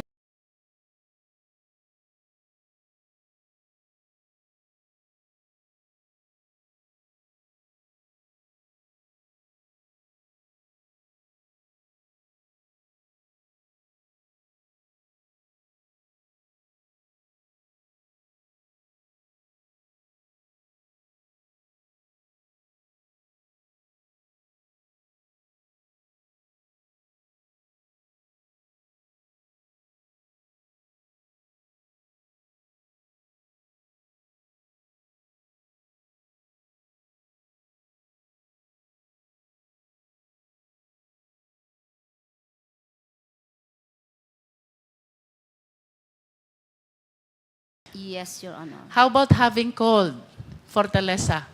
No, Your Honor. Hindi nyo po tinawagan si Fortaleza? Never po. Okay. July 2016, na-meet nyo po si Superintendent Padilla at si Colonel Leonardo sa CIDG. And then July 2016, dinalaw nyo po ang kaklase nyo si Fortaleza during the time nakadetain siya sa Davao Penal Farm and Colony. Kasama nyo ang kaklase nyong si Grijaldo at ang dati nyong asawa si Colonel Villela. Yes, Your Honor. Tama po ba? Yes, Your Honor. Nasaan po kayo Mr. during Chair. this time? Pakiulit lang po yung sagot niya kanina na ang sabi niya, never na tinawagan niya si Jimmy Fortaleza. Never. Pakiulit nga po yung sagot niyo. Can you please mention again, articulate again your answer to my earlier question? May naaalala po ba kayong pagkakataon na tinawagan nyo 2 beses si Fortaleza? 3 pa nga yata eh. Wala po ako Mr. Chairman, naalalang... Mr. Chairman, before, Yes. just quick lang po, Mr. Chairman. Just to remind Colonel Garma, you're under oath. Yes, Mr. Chair. If we prove that indeed you're lying, we might cite you in contempt. Yes, Mr. Chair. Thank you, Mr. Chairman. I'm about to wind up, Mr. Chair. During this time, July 2016 and August 2016, nasan po ang assignment ninyo, Colonel Garma? I was undergoing schooling, so I don't have a unit or assignment, Your Honor. Wala pa po kayong unit assignment. Yes, wala po akong office, wala po. But considering that almost your entire career was spent in Davao, I think it is reasonable to believe na kahit papaano, alam nyo po yung mga nangyayari sa Davao. Somehow, yes. Yes or no? Hindi ho lahat, Mr. Chair. Your Some. Honor. Would you say yes? Your Honor, hindi kasi ako mahilig lumabas, magkipag-socials. Okay, let me be sometimes I'm not specific, even Colonel updated, Garma. Except kung trabaho ko po yun, Mr. Did Chair. you come across the killing of 3 Chinese nationals in Davao Penal Farm and Colony? Of course, nabalita po narinig namin, yes. Saan niyo po nabalita? Hindi ko na po ma-recall, but napag-uusapan Sino pong kausap niyo sa usapan na sinasabi niyo? kahit sinong pulis po. Kahit sinong Kasi pulis. it's a Can you big please name case. names? I Sino cannot- po yung mga pulis na nakakausap nyo tungkol sa 3 Chinese nationals na napatay? 3 Chinese drug lords na napatay po sa Davao Penal Farm and Colony. Wala, kahit sinong pulis na magsasabi na, may namatay na Chinese dun sa loob. Oh, really? Sino yun? Ganun lang po. Sabi nyo But I po, ang cannot daming recall. pulis. Can you at least name names? Name a few of them na nakausap nyo at nagsabi sa inyong may napatay na 3 Chinese drug lords sa Davao Penal Farm. During that time, I was undergoing schooling, Your Honor. Yes, so but probably mga earlier you classmates said, namin. Colonel Garma, that you were aware because pinag-uusapan ninyong mga pulis. Now tell us, I sino cannot- po yung mga pulis na nakausap nyo? Hindi ko na po maalala, Mr. Hindi nyo na po Maraming maalala. pulis po. It's very impossible na hindi maging news po yan at hindi pwedeng pag-usapan, Mr. Chair. Precisely, Colonel Garma. Yes, Maraming ma'am. salamat po. I am done for now, Mr. Chair. Thank Mr. you, Chairman. Congresswoman Luistro. Yes, Just quick lang, Mr. Paduano. Chairman, because when Colonel Padilla was asked to pinpoint Colonel Garma, hindi niya pa daw na-recognize. Then, nung second question, sabi niya daw nagbago ng muka. Okay, ito, Mr. Chairman, I have a picture with Colonel Garma together with the President, Duterte. Old picture to Paki-ano lang po, paki-confirm na if indeed this is the picture, ito yung Garma na kilala mo dati. Comsec? Kasi walang salamin yan. Hindi nakasalamin eh. Nakasalamin na ako. Anyway, paki-confirm lang. Hindi ako, Comsec. Comsec dito, kay Colonel Padilla.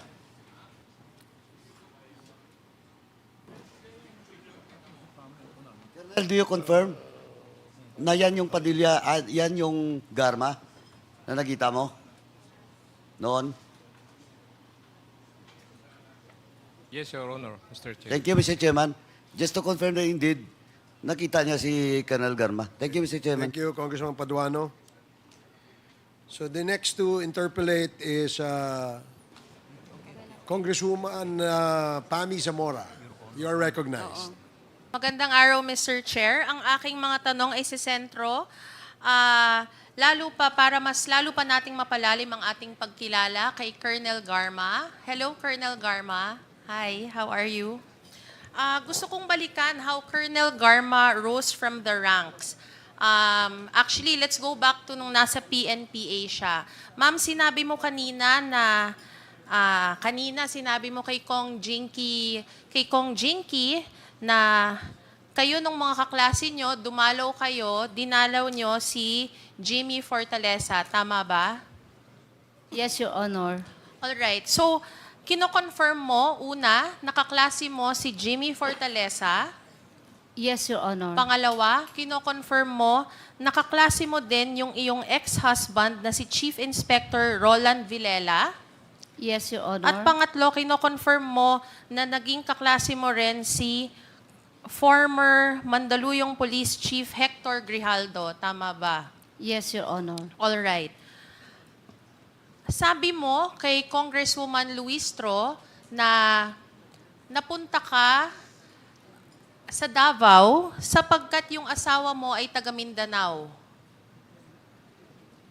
Yes, Your Honor.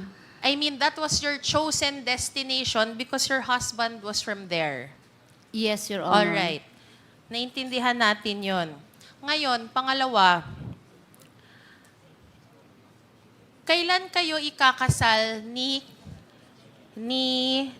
Roland Villela?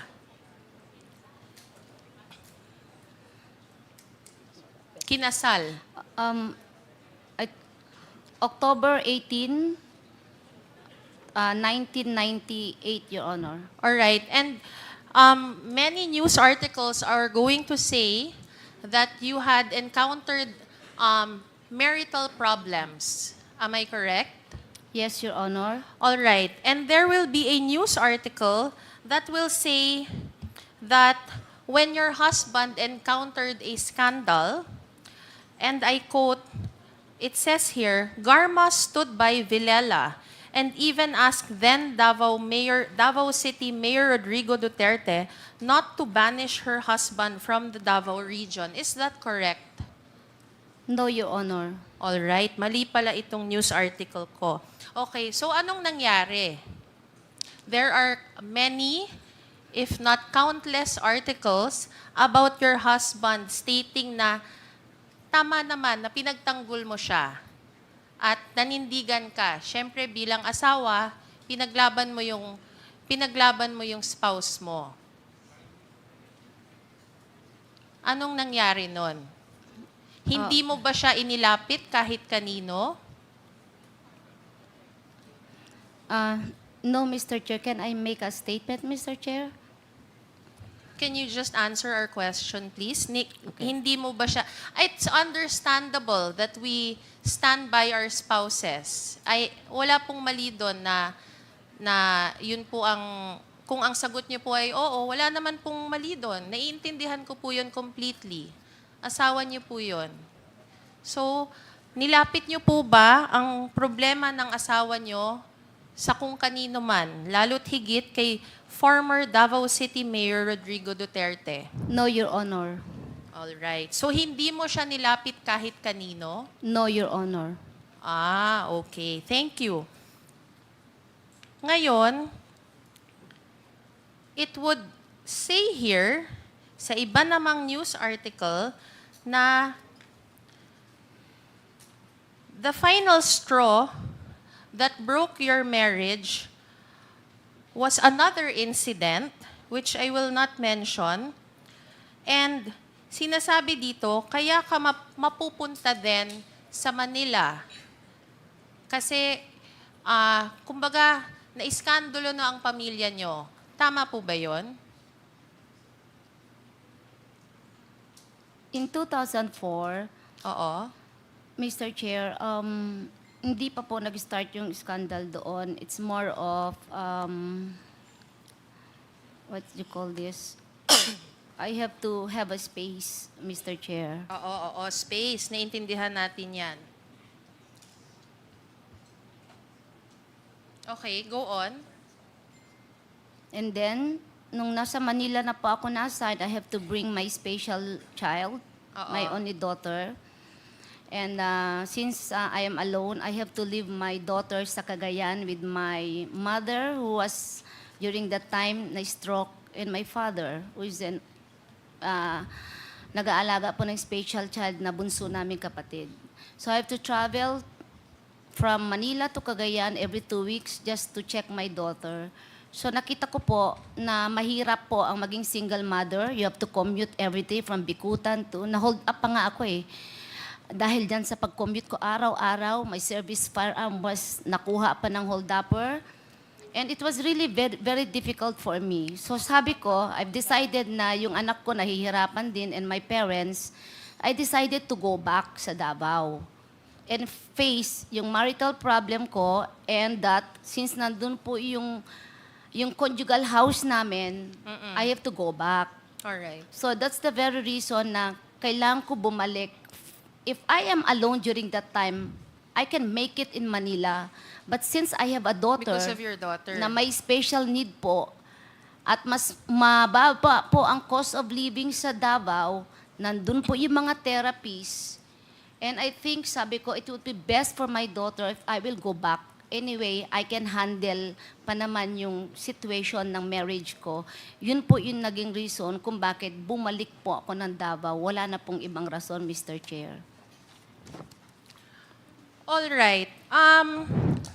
Patungkol sa, I'm sorry to bring this up, ma'am. There's an article and it's and the title is very noteworthy. The title says, second chance Villela, overcoming a colorful past, starting out with a clean slate.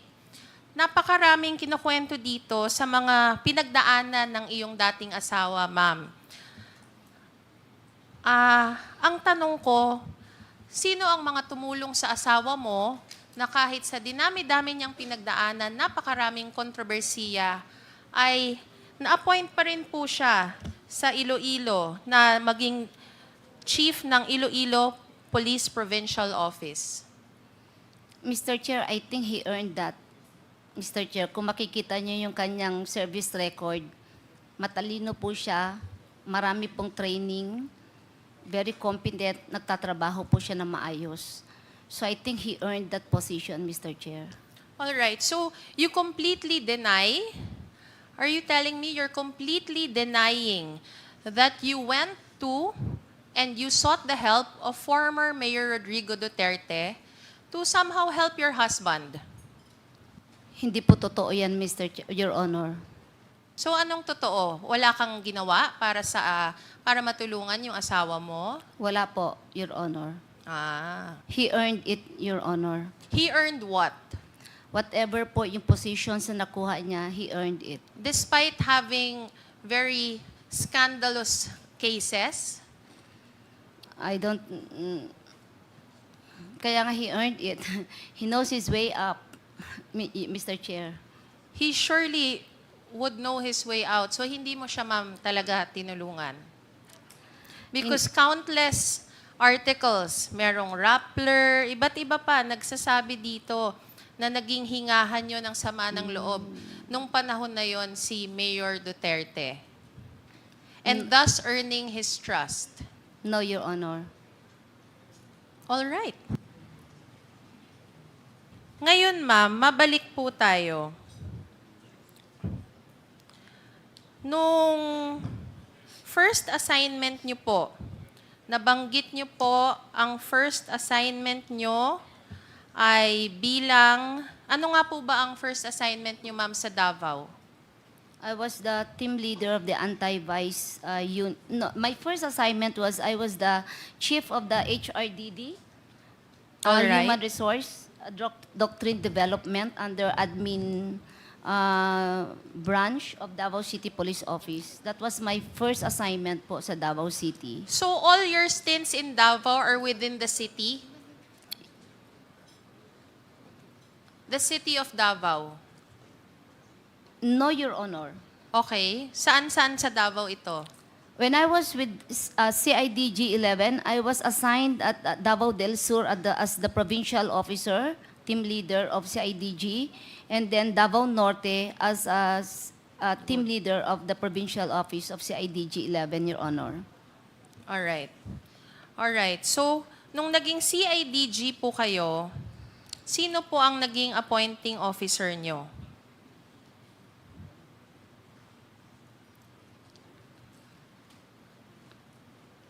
I cannot recall anymore, Your Honor, who issued the order. The order came from Camp Crame, Your Honor. I was relieved from Region 11, reassigned to CIDG, Your Honor. Nung iba niyo pa pong appointments, sabi niyo Davao del Norte, ano pa po? Davao del Sur, Your Davao Honor. del Sur. Sino naman ho yung mga appointing officers niyo doon? When I was assigned as team leader of CIDG Davao del Sur, it was signed by Colonel Mungao. And when I was assigned as team leader of CIDG Davao Norte, it was signed by our regional chief during that time was General Corpus, Your Honor. All right. I'd like to move forward a little. And then there will be a time that in 2017, you will be assigned as the director ng CIDG ng Region 7. Am I correct? Yes, Your Honor. All right. And later on, you'd become the director ng Cebu City Police Office. Yes, Your Honor. And kanina nabanggit ni Congresswoman Luistro that somehow hindi naman natutuwa sa inyo si Mayor Tommy Osmeña, and he was very, very vocal with his, how do I say it, dislike sa presensya nyo doon. Tama ba? Yes, Your Honor. So, if you were not Mayor Osmeña's choice, you're even quoted as saying na umabot kayo sa punto na nung unang buwan nyo sa posisyon, gusto nyo na po mag-resign. Ang tanong ko, what made you stay as the Chief of Cebu City Police?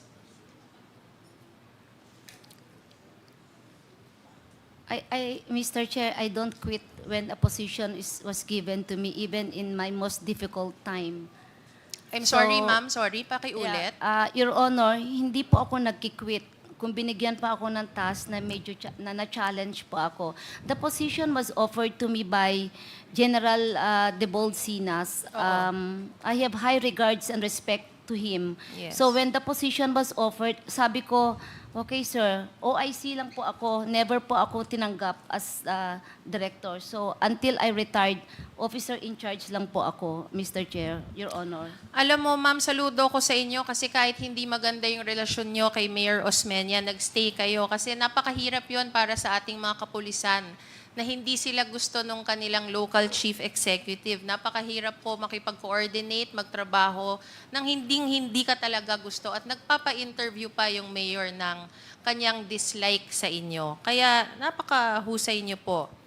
Ang tanong ko, ma'am, nung panahon na po yun na nasa Cebu ka, sino-sino po ang mga sumusuporta sa mga programa niyo noon sa Cebu? Total, the mayor wasn't cooperative with you. Yeah. Our regional director, who was General De Bolsinas. Si De Bolsinas yung naging SPD nung una, naging NCRPO? Yes, and there was, yes, Your Honor. Oo, tama. Yes, Your Honor. Naging PNP chief ba? Naging chief PNP rin, tama? Yes, Your Honor. And then, ma'am, ang tanong ko, there is another Rappler article about you.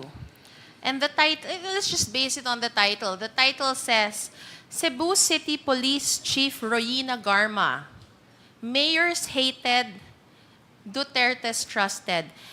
May I ask you, why would the article give such a bold title? Bakit po kaya kayo ang pinapangalan ng trusted ng ating Pangulong Duterte? I do not know, Your Honor. It's impossible that you don't know the answer to that question. Bihira po mabanggit na ang isang tao ay ganun-ganun na lang ang pagtitiwala at ganun na lang ang sinasabi sa mga news articles about you. Na the news articles specifically say na kung ano man ang galit sa inyo ng mayor ng Cebu City nung time na yon, gano'n na lang talaga ang tiwala sa inyo ng Pangulo. Kaya ka nagstay doon. Bakit po kaya, ma'am?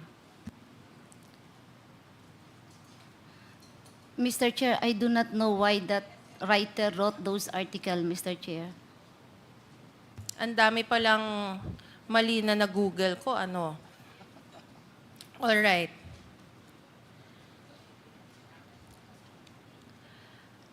But my question would be, Cebu City is a very important place in the country. It's like napakahalagang lugar, napakalaking lugar. Bakit po kaya kayo ang nilagay doon?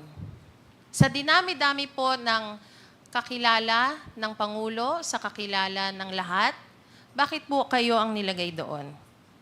Mr. Chair, hindi niyo pa rin po ba alam, ma'am? Mr. Chair, the position was offered to me by General Sinas, Mr. Chair. Bakit po kaya? That I do not know, Mr. Chair. Malabang ibang choice, ma'am? Di ba usually, ang pagkakaalam ko, binibigyan ng choice ang mayor. Siguro listahan ng 5 para nakakapili ang mayor. That I do not know the wisdom of General Sinas during that time, Mr. Chair. Siguro based sa performance nyo, Colonel Goyina, napakagaling nyo para kayo ang ilagay na director ng Cebu City. Oo, kahit na ayaw sa inyo ng mayor, kayo pa rin at nagstay po kayo. Ngayon mag-fast forward po tayo nung napunta po kayo sa PCSO. Sinasabi niyo po na nag-apply po kayo sa PCSO, tama po ba? Yes, Your Honor. Bakit po kayo nag-apply sa PCSO? Mr. Chair, during that time, way back 2017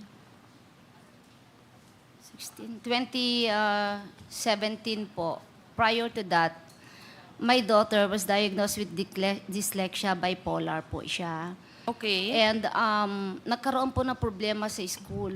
I was the regional chief of CIDG 2017, that was August.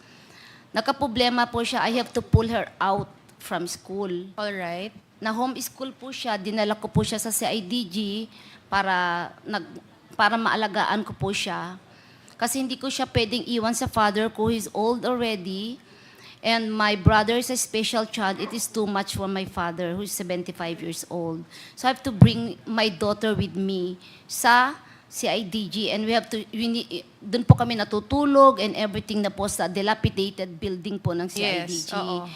So I realized that which is better, my career or my daughter. So sabi ko, option ko yung daughter ko, sabi ko. So during that time, nag-iisip na po ako to leave the service and maybe find a less demanding job. Kasi very demanding po ang police work. Alright, ma'am. Naiintindihan po kita. I mean, everyone has, naiintindihan natin yan na, you had to take care of your family. But of all agencies, bakit po PCSO yung napili niyong applyan? Napakarami naman pong ibang pwede niyong applyan na trabaho. Bakit po PCSO? And hindi po ba kayo, tulad ng sinabi ng iba, na nanghinayang dun sa tenure nyo? Actually, Mr. Chair, during that time, there are already news about the allegation of corruption sa PCSO. So nung babasa po ako ng article, sabi ko, tignan ko nga ang charter, inaral ko po ang charter ng PCSO. So nakita ko, dalawa lang ang primary work ng PCSO. That is lottery and charity. Sabi ko, kaya ko gawin ito. Second, the only law that I should master is anti-illegal gambling law. So sabi ko, kaya ko gawin ito. So naisip ko, kaysa papasok po ako sa ibang work that is law enforcement related, hindi ko naman maalagaan ng anak ko. Kailangan na naman po niya ng aking panahon. Wala po kaming Pasko, wala kaming New Year and everything. So sabi ko, I think I can do this.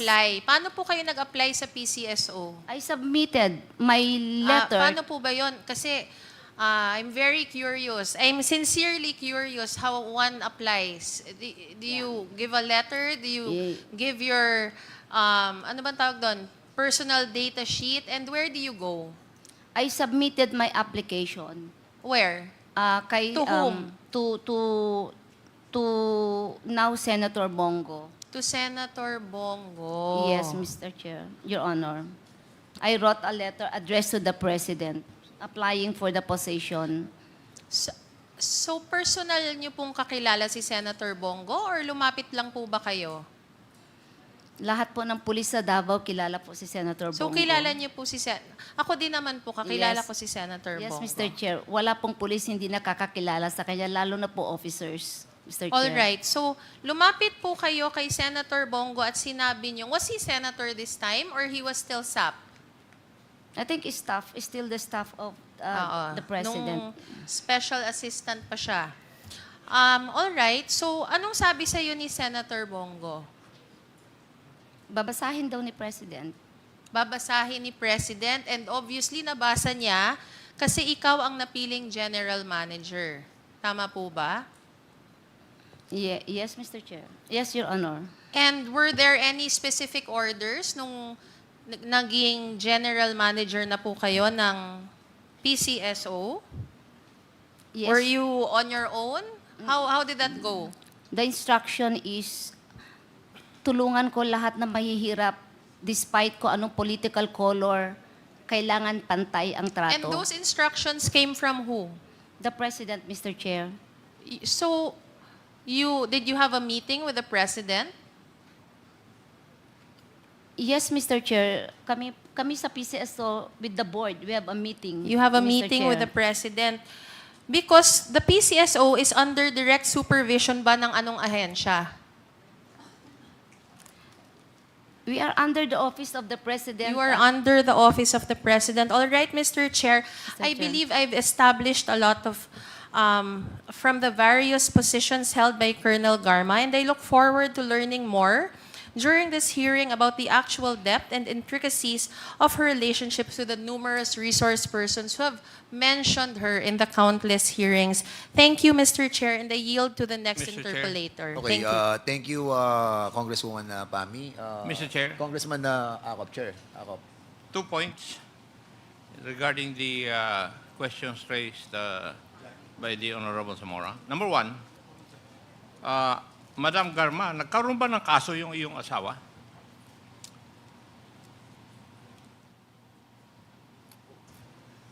Yes, Mr. Chair. Ano po yung kaso niya?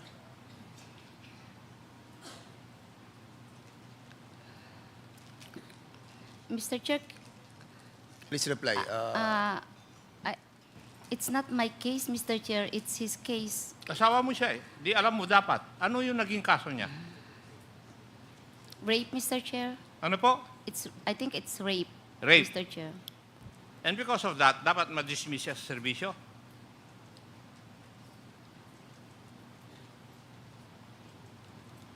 If found guilty, Mr. Chair? Was he dismissed from the service because of that case? Yes, Mr. Chair. Yes. Hindi ka humingi ng tulong kasi ang tanong ni Honorable Luis Tro at si Honorable Zamora kung humingi ka ng tulong eh. Ang sagot mo, hindi. So you never asked help. No, Mr. Chair. Okay. Can I explain further, Mr. Chair? Chairman. Mr. Chair?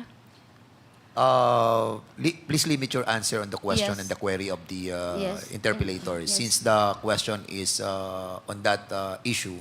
Yes, So Mr. Chair. you are Yeah. not allowed to explore it anymore because that was already satisfied. Okay, Your Mr. answer Chair. already satisfied the Yes, question Mr. of Chair. Congressman Acop. Please proceed. Thank you, Mr. Chair. So you never asked help from anybody No, Mr. regarding Chair. the case of your husband. No, Mr. Chair. And that was the reason why your marriage was annulled. According to reports na annulled No. yung marriage nyo.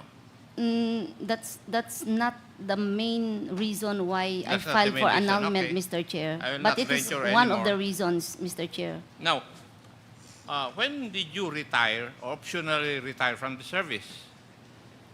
June of 2019, Your Honor. And when did you get appointed to the PCSO? July 15, I think July 15, Mr. Chair, Your Honor. Of 2019 also. Yes, Your Honor. So, ako, bilang kwan, napakabilis. Kare-retire mo lang ng June. Anong date ba sa June nung nag-retire ka? Hindi ko na maalala. I cannot recall. I think it's 15, Your Honor, of June. I'm not sure, Mr. Chair, but it's the same year, Mr. Chair. It's Kasi, June of 2019. Kung titignan po natin, Madam Garma, napaka-iksi yung kwan eh. Yung period when you optionally retired and when you got appointed to the PCSO. Para bang sinadya. Nag-retire ka optionally to get the post of General Manager of PCSO. Yun lang po yung tinutumbok ng mga katanungan. And this representation, I think, would also believe that na ikaw ay nag-optional retirement because you knew for a fact that you can get the position of the PCSO. Thank you, Mr. Chair. Thank you, Congressman Acop. The next to interpolate is Congressman Johnny Pimentel. You are recognized. Thank you very much, Mr. Chair. I would like to direct my questions to Colonel Ruina Garma. Magandang umamba po, Colonel. Originally, you're for Cagayan, hindi po ba? Yes, Your Honor. Saan po kayo nakatira ngayon? Davao City, Your Honor. So, kailan po kayo nag-settle doon sa Davao City? When I got married in 1998, Your Honor. So in 1998, that would be right after your graduation sa PNPA. Ano ang nickname ninyo? Anong tawag ho sa inyo? Yin po, Your Honor. Yin.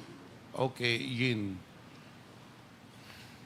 It was already asked earlier that you went to school at PNPA and then you graduated 1997, hindi po ba? Yes, Your Honor. At dito mo nakilala yung PDL na si Jimmy Fortaleza. Yes, Hindi Your po ba? Honor. Dito rin din po nakilala yung husband mo, si Chief Inspector Roland Villela, hindi po ba? Yes, Your Honor. Dito rin nakilala niyo po si Colonel Hector Grijaldo. Yes, Your Honor. In short, ito po ang naging close mo na friends, including Jimmy Fortaleza, hindi po ba? Doon sa PNPA. Your Kasi Honor. binanggit po nyo kanina, bumisita kayo, kayong 5, dapat bibisita kayo ng July 2016 kay Jimmy Fortaleza, eventually 3 na lang po kayo. So in short, doon sa PNPA, nagkakaibigan talaga kayo. The fact na binisita po ninyo si Jimmy Fortaleza, hindi po ba? Magkakakilala, but not close. The term is, Okay. Mr. Chair. Now, when you graduated in 1997, you were made to choose on what regions or what region you'd like to be assigned. And pinili po ninyo Davao, di po ba? Region 11 was Region my 11. first option, Mr. Chair. Yeah, first option. Region 11, the headquarters of Region 11 is Police Regional Office is in Davao City. And I've seen that you have been in PNP service for the past or for 24 years, hindi po ba? Yes, Mr. Chair. Now, out of 24 years, would you say mga 70 to 80% na-assign po kayo sa Davao? Yes. Karamihan po, tinignan ko yung record ninyo, karamihan po ng assignment nyo sa Davao eh. Yes, You were Mr. briefly assigned in 2004 to 2007 as CIDG officer. Then in 2019, napunta ho kayo ng Cebu City, hindi po ba? Yes, Mr. Anong Chair. year po yun nung napunta po kayo sa Cebu City? Anong year? 2019 nung na-assign po kayo? 2018 to 2019, Okay. Mr. Chair. Now, under the local government code, it is very clear that the local chief executive, in this case, whether the mayor or the governor, will have to choose from the PNP, dun sa listahan nila, 3 names na gagawin nilang chief of police o provincial director. But in this case, I understand that that was not followed because even at the objection of Mayor Tommy Osmeña, nilagay ka pa rin ni Devolve Sinas o Sinas ba yun, as chief of police. In short, hindi pinalo yung protocol, hindi po ba? I do not know, Your Honor. I just received the orders, so I just assumed the Because post of city Yin, director. according to Your Honor. Mr. Chair, according to newspaper reports, you were not in good terms with Mayor Tommy Osmeña. Kaya nag-object siya doon sa pagkalagay mo doon. Pero it doesn't matter whether it was divulged in us or whether it was approved. But the fact remains that when you were assigned in Cebu City, you had a relationship that is not really, in short, very cooperative with Mayor Tommy Osmeña. Dahil maraming mga pinalabas na mga newspaper reports regarding your relationship. In fact, ito po, this was taken from one of the newspaper. Cebu City Police Chief, Rini Garma, Mayor Tommy Osmeña's hated but Duterte's trusted. So alam po yun, doon talaga sa buong Cebu City that Tommy Osmeña did not really like you as the Chief of Police. Bakit po hindi maganda ang relasyon ninyo ni Tommy Osmeña po? Mr. Chair, nung First 1 week ko pa lang na-assign as city director, I was OIC. Marami na po ako nakitang hindi tamang nangyayari sa Cebu City Police Office. One example is yung pag-dispatch po ng SWAT team. Ginagawang patrol. Pinapapatrol sa gabi. And I have no control over SWAT team of Cebu City Police Office because it is the command center of the LGU that dispatches them anytime at their, kung gusto lang po nila. So dun po, nakita ko na there's something wrong. This is not correct. So I made a memo or instruction from now on. This is special weapons unit, kasi highly specialized po to eh. Hindi dapat dinidispatch as patrollers.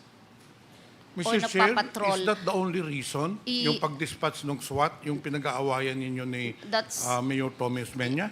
Isa po yan sa pinakamalaki po. Sa tingin ko lang po, Mr. Chair.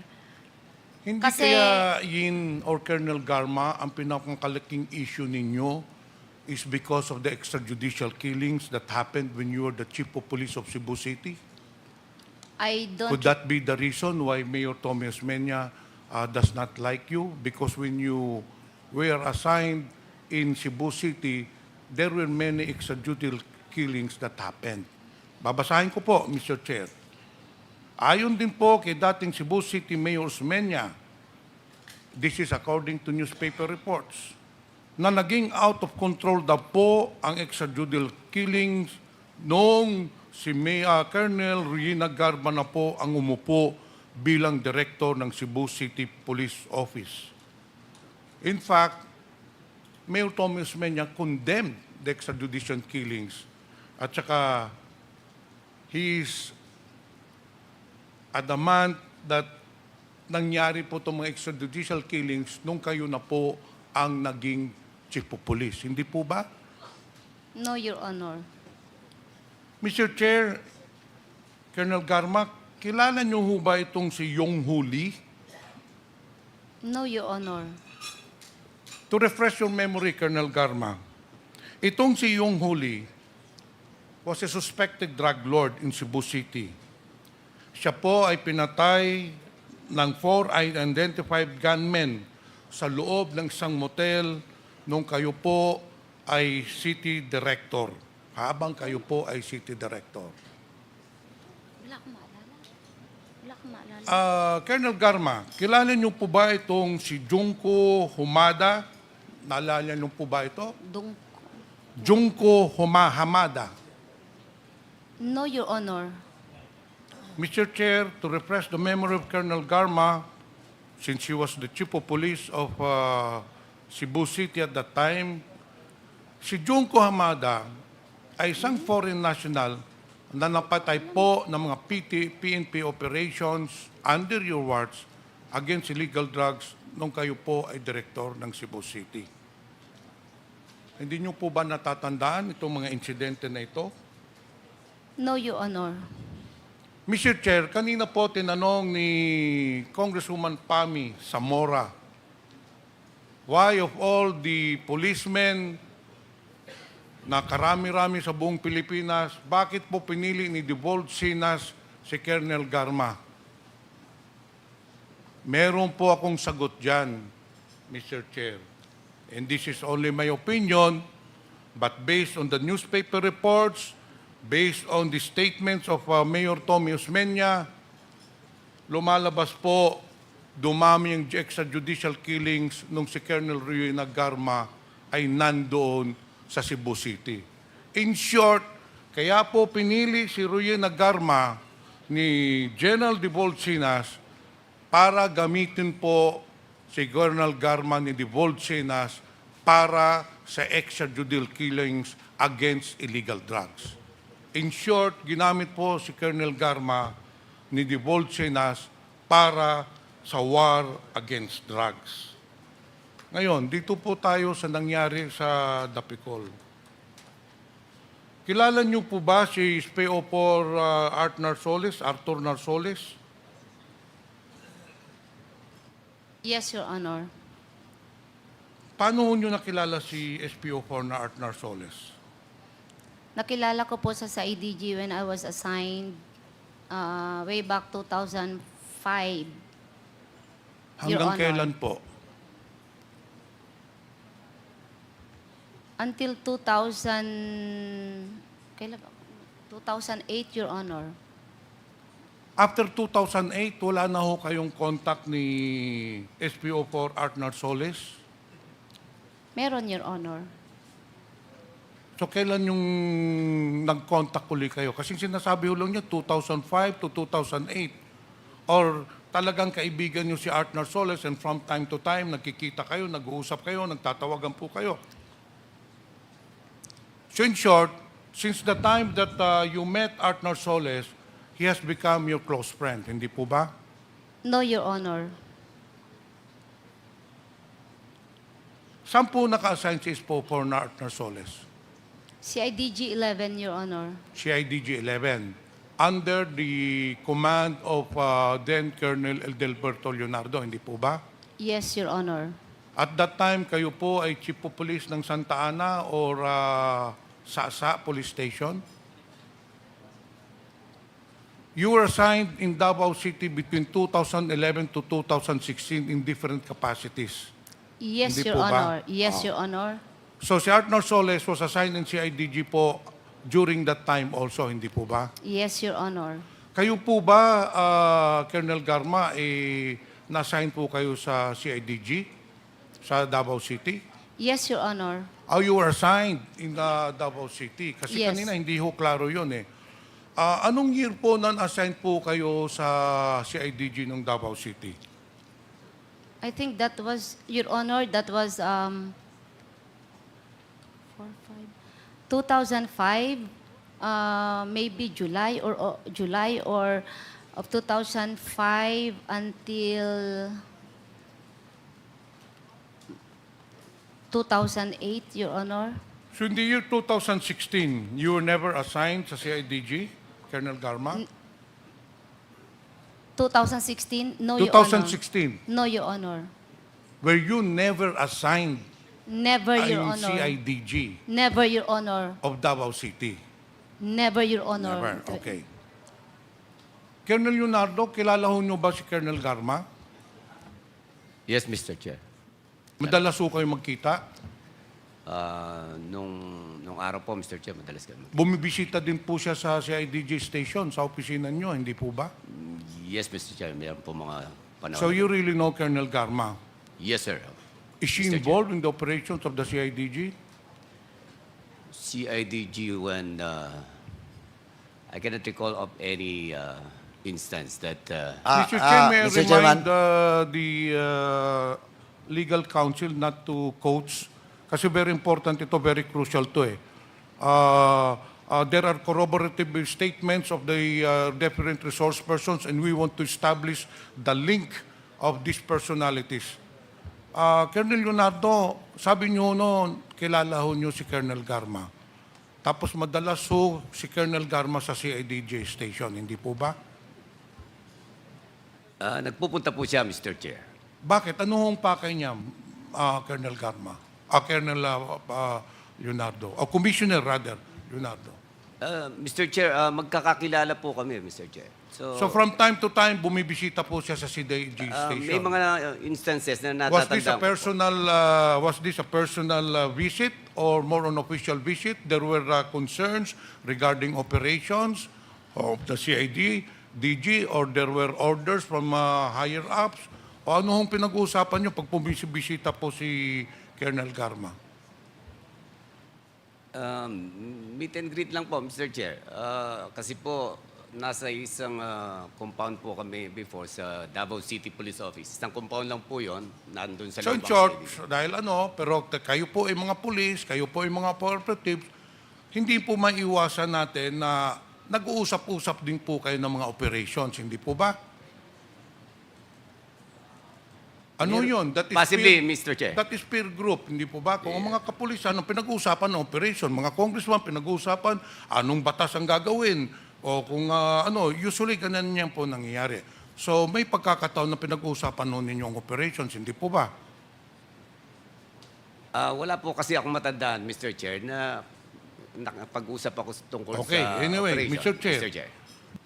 Inamin na ho kanina ni Colonel Garma that there was a time in July of 2016 na pumunta siya doon sa opisina mo, nandun po kayo, nandun po din bumisita si Colonel Padilla. Hindi po ba?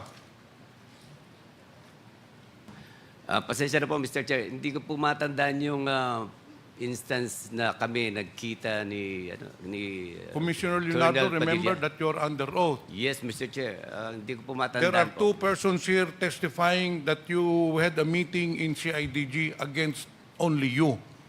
And yung isa sinumpaang salaysay pa, and kanina si Colonel Garma sinabi, indeed, she was there, kayong tatlo, ito, na lang ang pag-usapan natin. The fact remains na doon sa CIDG, Davao Station, nagkasama-sama kayong tatlo. Yung pong sinabi ni Colonel Padilla, yun din pong sinabi ni Colonel Garma, Colonel Leonardo, o Commissioner Leonardo rather. Mr. Chair, ang totoo po, wala po talaga akong matandaan na instance that we, together with two of them, Totoo po ba yun, Colonel Garma? Sabi nyo kanina, it's on record, Mr. Chair, that Colonel Garma stated that she went to the office of Commissioner Leonardo in the presence of Colonel Padilla. And it is on record. Colonel Garma, sino po talaga nagsasabi ng totoo nito? Mr. Chairman, can I interject? With the indulgence of Congressman Yes, yes. Pimentel, Of course. SDS Gonzales, you are recognized. Mr. Chairman, based on the affidavit of, second supplemental affidavit of Superintendent Gerardo Padilla, pwede niyo bang basahin itong number 5 na salaysay niyo? Comsec, pakibigay lang po para yung tanong ni Congressman Pimentel malinawan. Thank you po.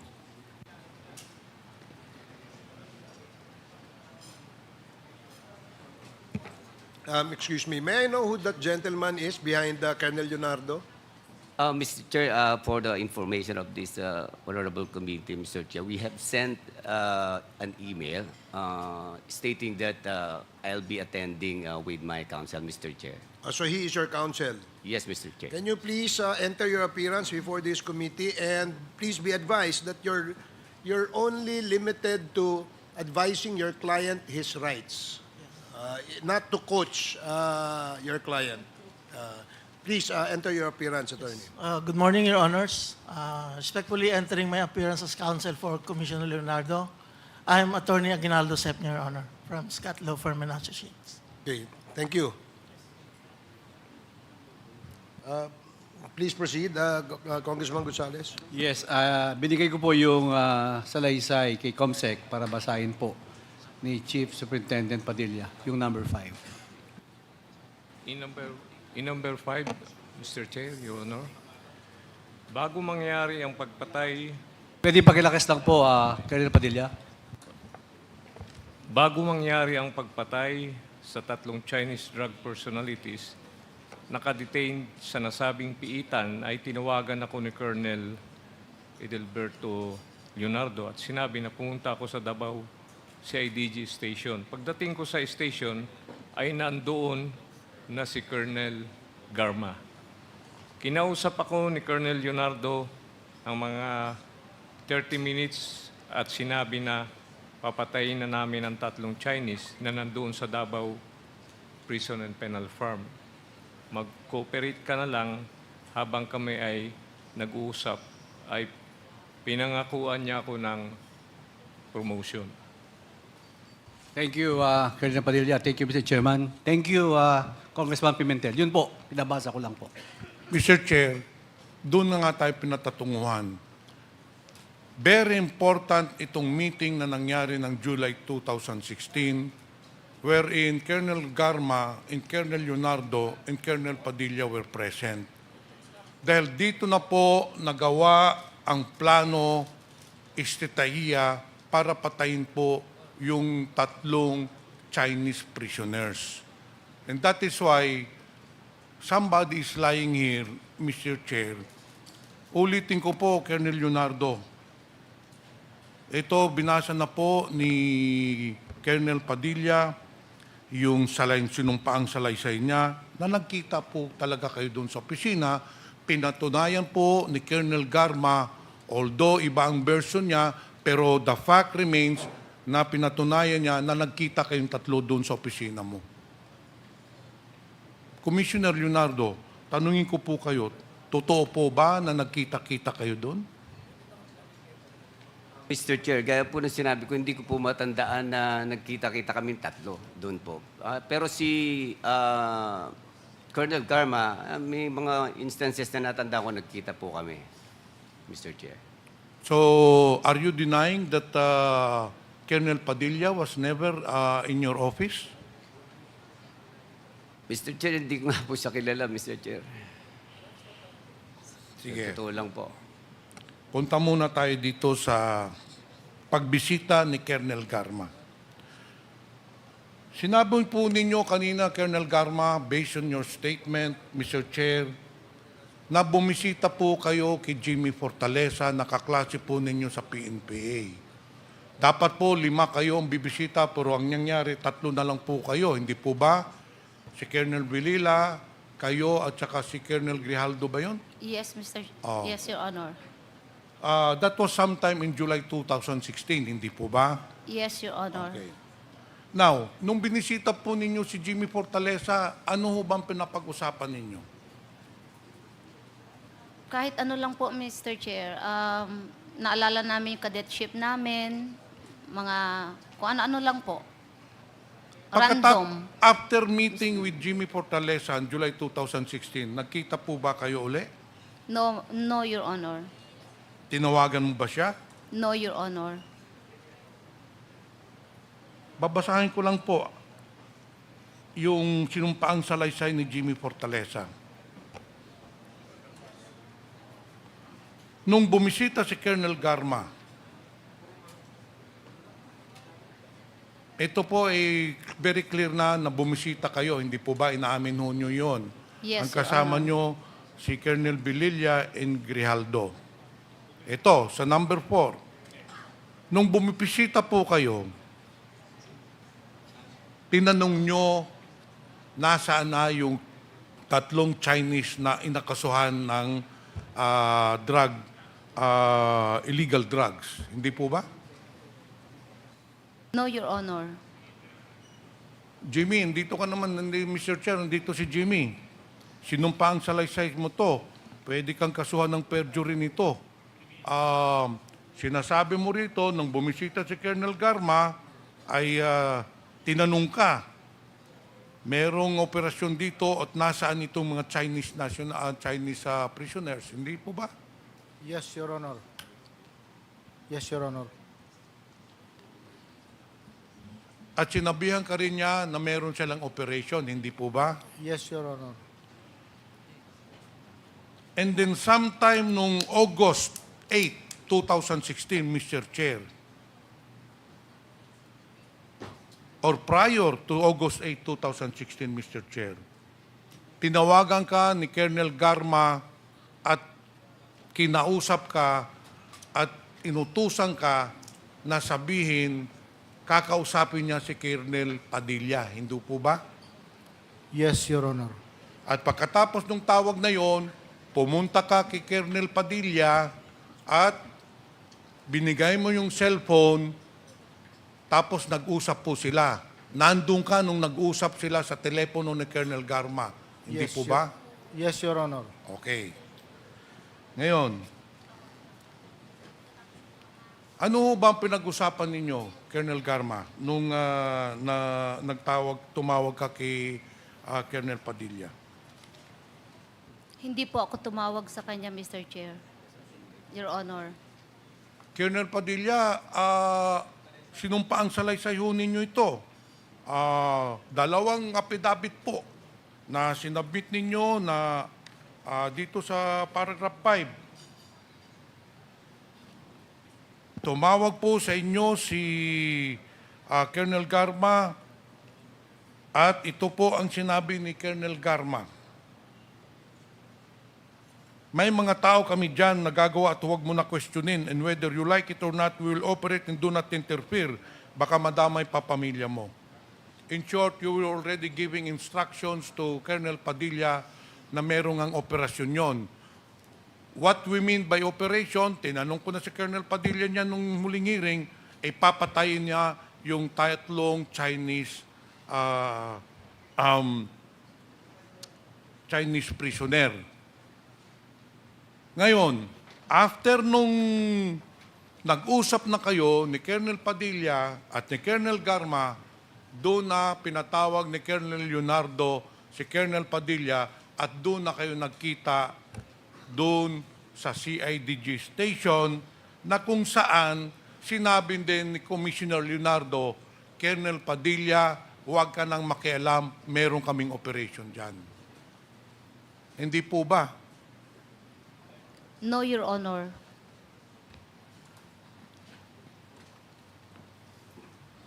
Mr. Chair, sa insidenteng ito po, it has all the footprints, fingerprints, quote-unquote, so to say, of Colonel Garma. Actually, Colonel Garma, lahat ng utos, even to SPO4 Art Narsoles, nanggaling ho sa inyo. After ng meeting ho ninyo ni Colonel Padilla, ni Commissioner Leonardo, doon na nyo inutusan si Art Narsoles, who is very close to you,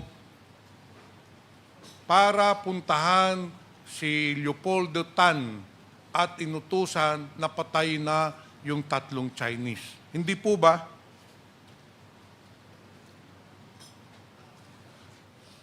No, Your Honor.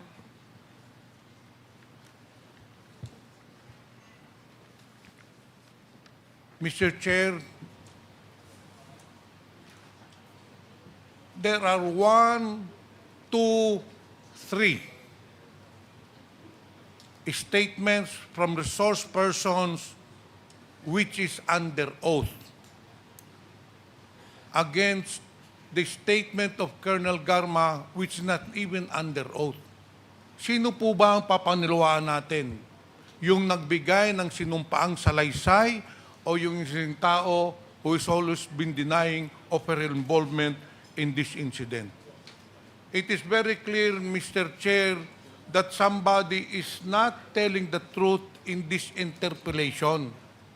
And I believe that Colonel Garma, siya po ang nagdirektor nitong incident nito, siya po ang nakakaalam. He had contacts with Jimmy Fortaleza, he had contacts with Colonel Padilla. Ito po mga sinumpaang salaysay. So I believe, Mr. Chair, that Colonel Garma is lying to her teeth. Yun lang naman po ang gusto naming malaman. Ito pa, Mr. Chair. Na-establish na po natin sino po nagsisinungaling dito. It is perceived, not only in Davao City, but in the ranks of policemen, among your peers, that you are very close to President Duterte. Is that true? That is their perception, Mr. Chair. Pero that perception is believable, Colonel Garba and Mr. Chair. Why? Yung pag-appoint ho sa inyo ng PCSO, hindi ho ordinaryong trabaho yan that you just go for a job interview, you just apply for a position. We know very well that the position of PCSO is a presidential appointee, and we know very well in the government that if you are not close to that powers pabi, you will never be appointed. Kahit po wala ho tayong application form, kahit po walang a job interview, pag malapit ka po sa appointing authority, you will be appointed. So yung perception po na malapit po kayo, totoo po yun. Hindi totoo yun, hindi haka-haka. Because kung hindi po kayo malapit kay former President, you will never be appointed as PCSO. Hindi po ba? Possible, Mr. Chair. Do you think, Colonel Garma, kung hindi kayo malapit kay Duterte, ma-appoint ho kayo as PCSO? Hindi po mangyayari yung Colonel Garma. Alam ho natin, even up to the Assistant Secretary level, to the USEC level, you must be very close to the powers that be. And in that case, you were appointed because of your close relationship with the former president.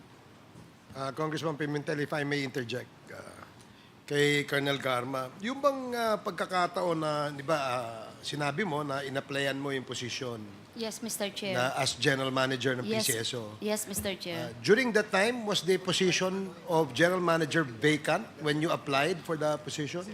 Ano po,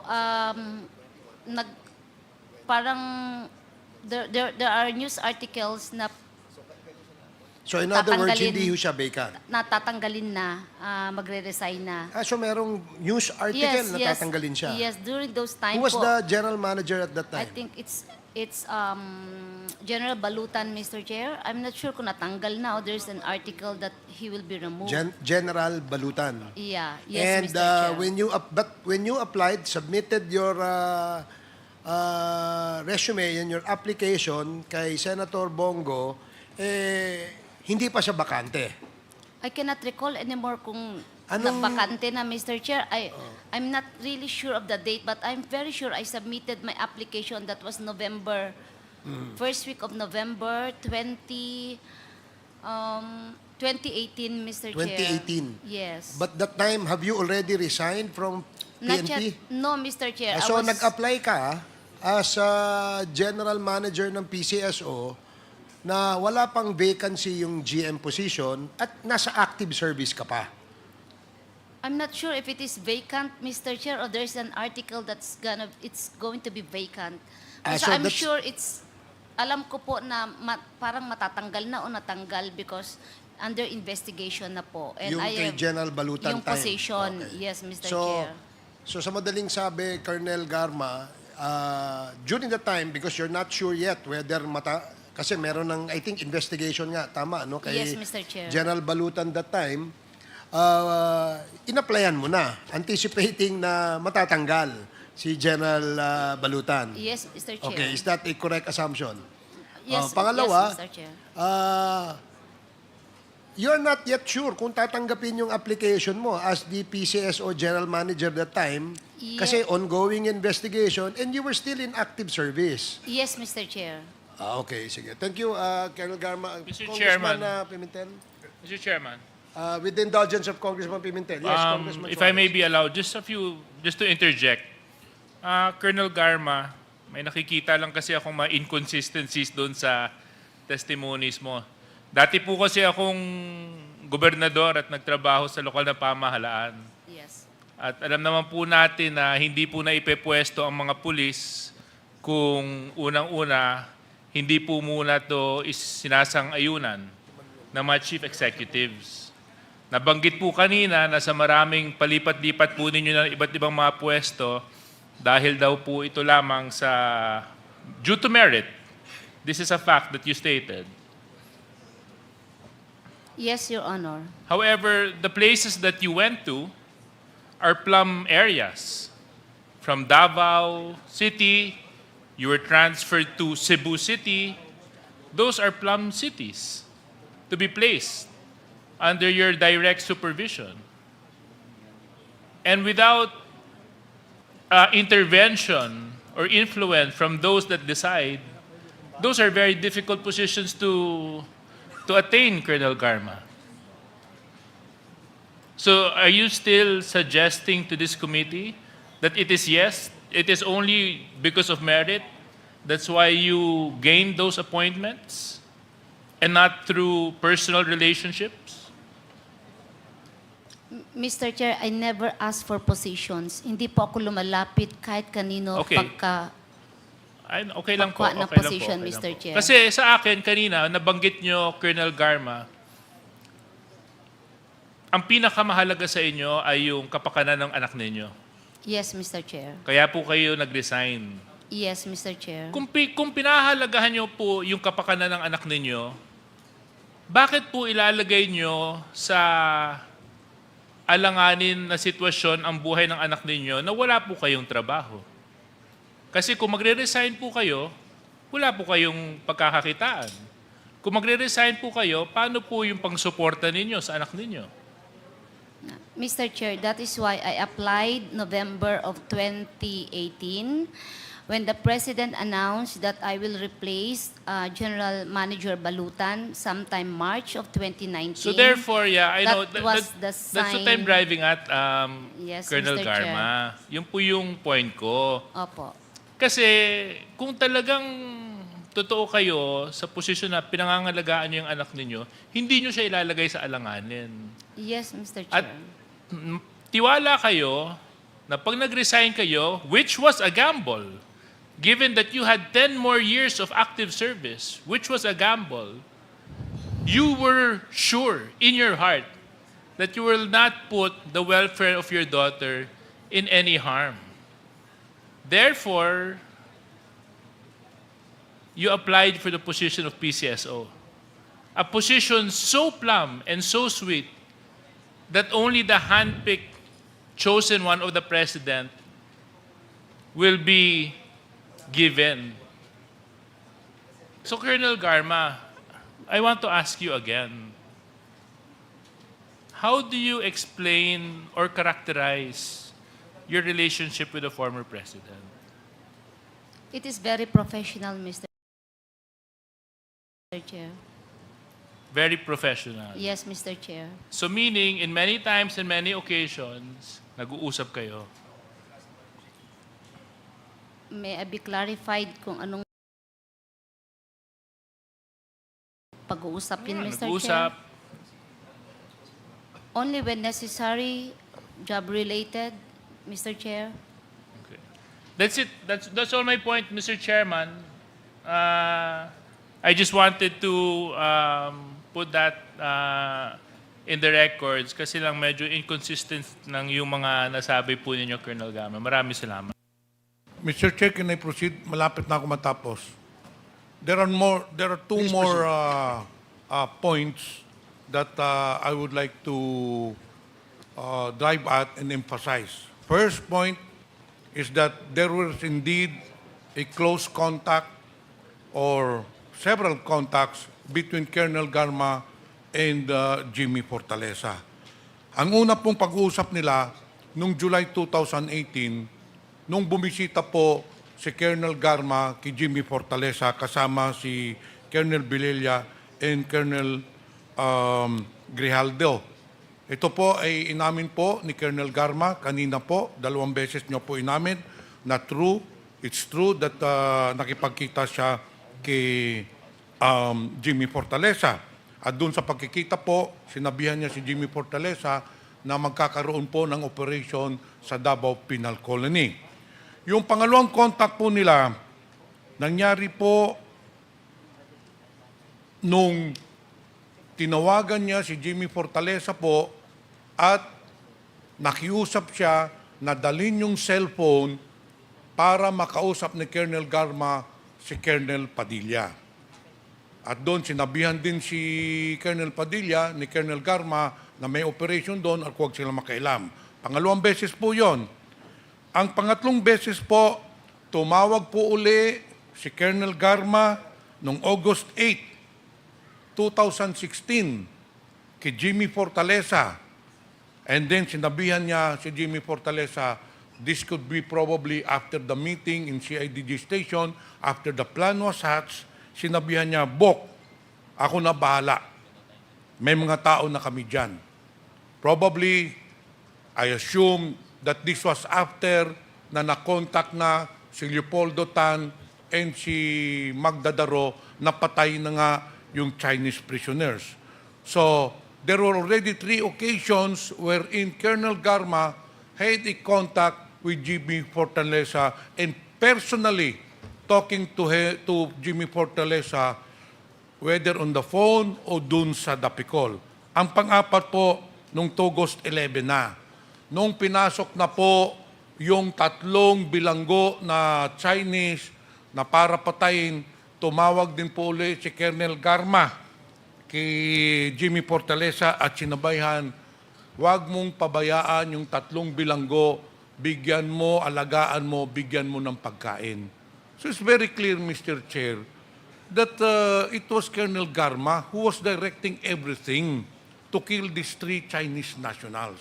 Ngayon, I'd also like to establish a point wherein doon sa affidavit ni Joby Espinido that during the war against drugs, there indeed was a reward system. Kung makapatay ang pulis ng mga drug lord or whatever na involved sa kaso ng droga, there was a reward system wherein binibigyan ang pulis na nakapatay ng 20,000. Now accordingly, nanggaling sa STL yung pondo na ibayad doon sa mga reward sa mga pulis. Colonel Garma, totoo po ba na nanggaling ang pera para sa reward system? Nanggaling po ba sa STL? No, Your Nung kayo Honor. po ay nakaposisyon? No, Your Honor. Pero inamin ho ninyo na noong November 2021 and during your stint as STL ahead, nagbibigay po kayo ng pondo sa PNP, hindi po ba? It's on record. You gave 22 million pesos to PNP na ang pera galing sa STL. That is charge to charity fund. There is a board resolution and the STL IRR provides for it that we provide a portion of the charity fund to the Philippine National Police and NBI for medical programs, Mr. Chair. Mr. Chair, prior to your stint, Colonel Garma, yung STL operations po, sinuspend ho yun. But in 2019, nung umupo kayo, nilift ho ninyo yung suspension, hindi po ba? No, Mr. Chair. Well, on records, nakalagay po dito, kayo ho nag-lift ng suspension ng STL operations. Yeah, it was lifted. No, it was suspended during my time, Your Honor, and it was lifted during my time, Your Honor. Bakit ho ninyo suspend? It was suspended because during the time when I assumed as the General Manager of PCSO, almost 1/2 of STL agents po ay may utang sa PCSO. More than 5 billion. Pero kayo din po ang nag-lift, hindi po ba? Yes, Mr. Chair, after the implementing rules and regulations was approved by the Office of the President, Mr. Sa Chair. tingin niyo, Madam Garma, hindi ba kaya yung binibigyan yung pera sa PNP, sa NBI, ay nagamit as a reward dun sa mga nakapatay ng mga drug lord? Hindi po pwede yun, Mr. Chair. Kasi po, kayo na po nagsabi sa isang interview noon na ang income na generated sa STL and Lotto ay nagbibigay po kayo ng portion sa NBI and PNP bilang reward sa mga efforts nila na labanan ang underground illegal gambling and illegal drugs. Hindi po ba? No, Mr. Chair. It's not a reward, Mr. Chair. It's to fund their medical programs, and it's very clear in the charter, Mr. Chair. Mr. Chair, I have no further question. Thank you, Congressman Pimentel. The next to interpolate is Congressman Raul Manuel. You're recognized. Thank you, Mr. Chair. Mr. Chair, gusto ko lang balikan ang nabanggit kanina kasi kinonfirm ni Superintendent Padilla na bagamat ngayon ay hindi niya naaalala na ito pong karo niya na si Colonel Garma yung na-meet niya, pero nung pinakitaan ng picture na kung ano po yung appearance dati, na-confirm po niya na yun yung na-meet niya. Pero on the part of Colonel Garma, ay sinasabi niya hindi niya maalala kung ano yung setting or na exactly ay yun yung kiniklaim ni Superintendent Padilla. May binabanggit po parang sa thesis or ganun yung dahilan. So ngayon po gusto nating i-confirm po talaga kay Colonel Garma kasi hindi po pwede na yung isang event ay merong dalawang magkaibang interpretasyon, Mr. Chair. Ngayon po gusto nating malaman ulit dahil nga kinonfirm na ni Superintendent Padilla na si Colonel Garma nga yung na-meet niya noong August 2016. So, kino-confirm po ba ngayon ni Colonel Garma na nandun nga sa meeting na iyon si Superintendent Padilla? Mr. Chair, I cannot confirm it if your question covers your introduction before you ask the question, Mr. Chair, because that hindi po yan ang nangyari, Mr. Chair. So, ibig sabihin, hindi po ninyo kino-confirm yung sinasabi ni Superintendent Padilla? Kasi po ngayon sinasabi na po niya na kayo nga po yung na-meet niya. Hindi po lahat ng sinabi niya ayun po ang nangyari, Mr. Chair. So I cannot confirm yung sinabi niya, Mr. Chair, or Your Honor. So you stand by your original statement na ang pagkikita po ninyo ay hindi sa context ng sinabi niya sa kanyang second supplemental affidavit? Yes, Mr. Chair. Yes, Your Honor. Okay, so I will not belabor that, Mr. Chair. Kasunod doon sa pagiging general manager ng PCSO ni Colonel Garma, kasi as mentioned, matagal po siya sa Philippine National Police. And nalipat siya doon sa PCSO. Ano po ba yung mga qualifications o skill set ni Colonel Garma na na-earn niya? Kasi hindi po biro yung ganun kahabang serbisyo sa PNP. Meron kang mga mahahasang skills dyan at kung ano man yung networks or connections. Alin po doon yung naging kapaki-pakinabang para magsilbi si Colonel Garma sa PCSO? Mr. Chair, I have served the government service for 24 years po sa PNP. I was able to handle different kinds of people, iba-ibang klaseng pulis. At ang pinakamalaki pong nahawakan ko po ay sumaabos po na mahigit 1,300 when I was with Cebu City Police Office. I have various leadership trainings. I have my master.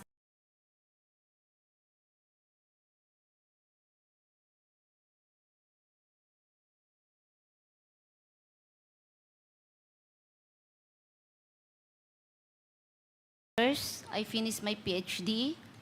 My foundation is AB Mathematics, Mr. Chair. And I think I also have the qualities. I work really hard. I study when I work, Mr. Chair. And my position as anti-vice gave me also an idea of how illegal gambling works on the ground, so that if I will be given the position as PCSO manager, I know how to handle these illegal activities so that our product, the lottery product, will lumakas sa ground. Yun po ang nakita ko na sabi ko, kaya ko. And aside from that, dalawa lang po ang trabaho ng PCSO, kako nga po. Lottery and charity. And I have this passion on charity. When I was with the PNP, marami po ako community relation activity at nakaka-relate po ako sa mga activities. Yun po yung nakita ko na sabi ko, kaya ko yung trabaho, Mr. Chair, Your Honor. We take note of that, Mr. Chair, pero no offense po dun sa ating resource persons. Yung nabanggit po kasi na very specific yung tanong ko, Mr. Chair. Which skills na na-acquire from being of service sa PNP, yung applicable talaga at naging valuable para eventually ay ma-appoint sa PCSO ang ating resource person. Pero generic yung mga nabanggit na sagot, Mr. Chair. In fact, yung mga descriptions like yung leadership, yung ganitong mga nakuhang titulo, marami din po tayong mga kababayan, Mr. Chair, na actually can be qualified kung ganun lang yung minimum na binabanggit ng ating resource person. In fact, ang dating pa ay parang minamaliit yung magiging role din dapat ng isang PCSO General Manager na dapat ay tiyakin na malinis at maayos yung pag-manage ng lottery sa bansa. Given din naman na recently may mga issues din doon sa ating lottery, Mr. Chair. Kasunod, ano po ulit yung batas na dapat ay tinitiyak ng PCSO General Manager na napapatupad? That's the PD 1602, Mr. Chair. Ano po yung Other name That's nung the batas? anti-illegal gambling law. Sa perspective po ba ni Colonel Garma, Mr. Chair, noong past administration ay napapatupad ito across agencies, itong anti-illegal gambling law? Yes, Mr. Chair. Yes, Your Honor. Kung ganun po ang opinion ng resource person, Mr. Chair, I think from the series of hearings that we've had so far, kung pagbabatayan po natin kung paano nag-proliferate yung mga POGO at paano ito naging actually paraan para sa illegal gambling at marami pang mga katakot-takot na mga nangyari sa bansa, Mr. Chair, hindi natin mapagkakatiwalaan yung ganong pamantayan ng ating resource person. In fact, kung nag-proliferate yung POGO, actually this raises more questions, Mr. Chair, kung paano din ba talaga pinagana yung PCSO sa leadership ni Colonel Garma at paano ito pwedeng naging konektado din sa ibang mga illegal activities as brought forth by the questions of Congressman Pimentel. Mr. Chair, nabanggit din na peaceful and one of the most livable ang Davao City. Tapos, in terms of the knowledge of our resource person, kasi nabanggit din dati ni former Senator Leila de Lima na bago naging nationwide ang Oplan Tokhang, meron ng Davao Death Squad na nag-exist para gawing peaceful yung Davao City, Mr. Chair. Ano po ang pagkakaalam ni Colonel Garma sa existence ng Davao Death Squad at sa mga operations nito sa Davao City? Wala po, Your Honor. Can you qualify po? Wala kayong nalalaman or walang existence yung Davao Death Squad? Wala po kong alam, wala po akong nakita. I'm explaining my answer based on my personal knowledge, Your Honor. So despite po yung evidence, yung maraming ebidensya ng mga ginawa ng Davao Death Squad at matagal din po na na-assign sa Davao City si Colonel Garma, tingin po niya ay hindi totoo na may Davao Death Squad. Ganun po ba? Mr. Chair, I do not know what evidence you're referring to. I am just speaking on what I know personally, what I saw, what I hear, what I felt. My 5 senses lang po ang ginagamit ko dito. Wala po akong nakita, wala po akong... I'm telling you kung ano lang po yung alam ko personally, Your Honor. Mr. Chair, hindi po pwedeng takasan lang sa pag-claim ng personal experience yung ating mga tanong, lalo na nag-occupy po ng mataas na posisyon sa ranks ng pulisya si Colonel Garma. In fact, kung ano yung mga hindi niya na-observe, ano yung hindi niya mga nagawa, kung ano yung mga inustisya na napalampas dun sa Davao City, that can actually point to, at the minimum, Mr. Chair, neglect dun sa trabaho, or maximum, ay pagkonsente o pag-implement mismo nung inustisya para mag-create ng semblance ng peace and order sa mga lugar kung saan siya na-assign. Mr. Chair, punta naman tayo dun sa stint niya sa Cebu bilang police director. Dahil nga doon talaga nagmula yung or yun yung kung paano pinatupad yung war on drugs, no, yung police operations na actually ay katakot-takot, Mr. Chair. Ganon din ba yung estilo na dinala ni Colonel Garma nung siya ay na-assign na sa Cebu? Paano pinatupad yung war on drugs nung doon na po kayo na-assign? Mr. Chair, during my stint as the City Director of Cebu City Police Office, I intensified police patrol and community relations, Mr. Chair. Although there are also police operations that we conducted, but I was more focused on crime prevention, Mr. Chair. Mr. Chair, kasi kung pinatupad ang war on drugs based dun sa Memorandum 16, na pinirmahan ng unang police chief under the Duterte administration. Kasama nga po doon yung sinasabing pag-neutralize ng mga pinaghihinalaang involved dun sa illegal drug trade. At meron po nag-testify si Colonel Espinido sa nakaraang hearings na bahagi talaga ng pag-neutralize ay yung pagpatay dun sa mga nililabel na mga drug pushers. So, sa stint nyo as Cebu City Police Office Director, ilan yung tala ng mga napatay na mga drug suspects sa ilalim ng inyong pamumuno? Mr. Chair, may I be clarified on your definition ng napatay? Mr. Chair, ito yung mga, supposedly the police has a record dun sa kung ilan yung mga kinakount nila no, as accomplishments no, dun sa war on drugs. So, yun yung ating tinutukoy and supposedly ay alam yun ng former Cebu City Police Office Director. Mr. Chair, kung namatay po yan at pinatay, I don't consider it a police accomplishment. A police accomplishment is something that you can bring the suspect in para sa hustisya. Pero kung namatay lang dyan, we investigated, it's murder. It's not even considered an accomplishment. It's murder, Mr. Chair, Your Honor. Mr. Chair, it seems na evasive po yung mga sagot ng ating resource person.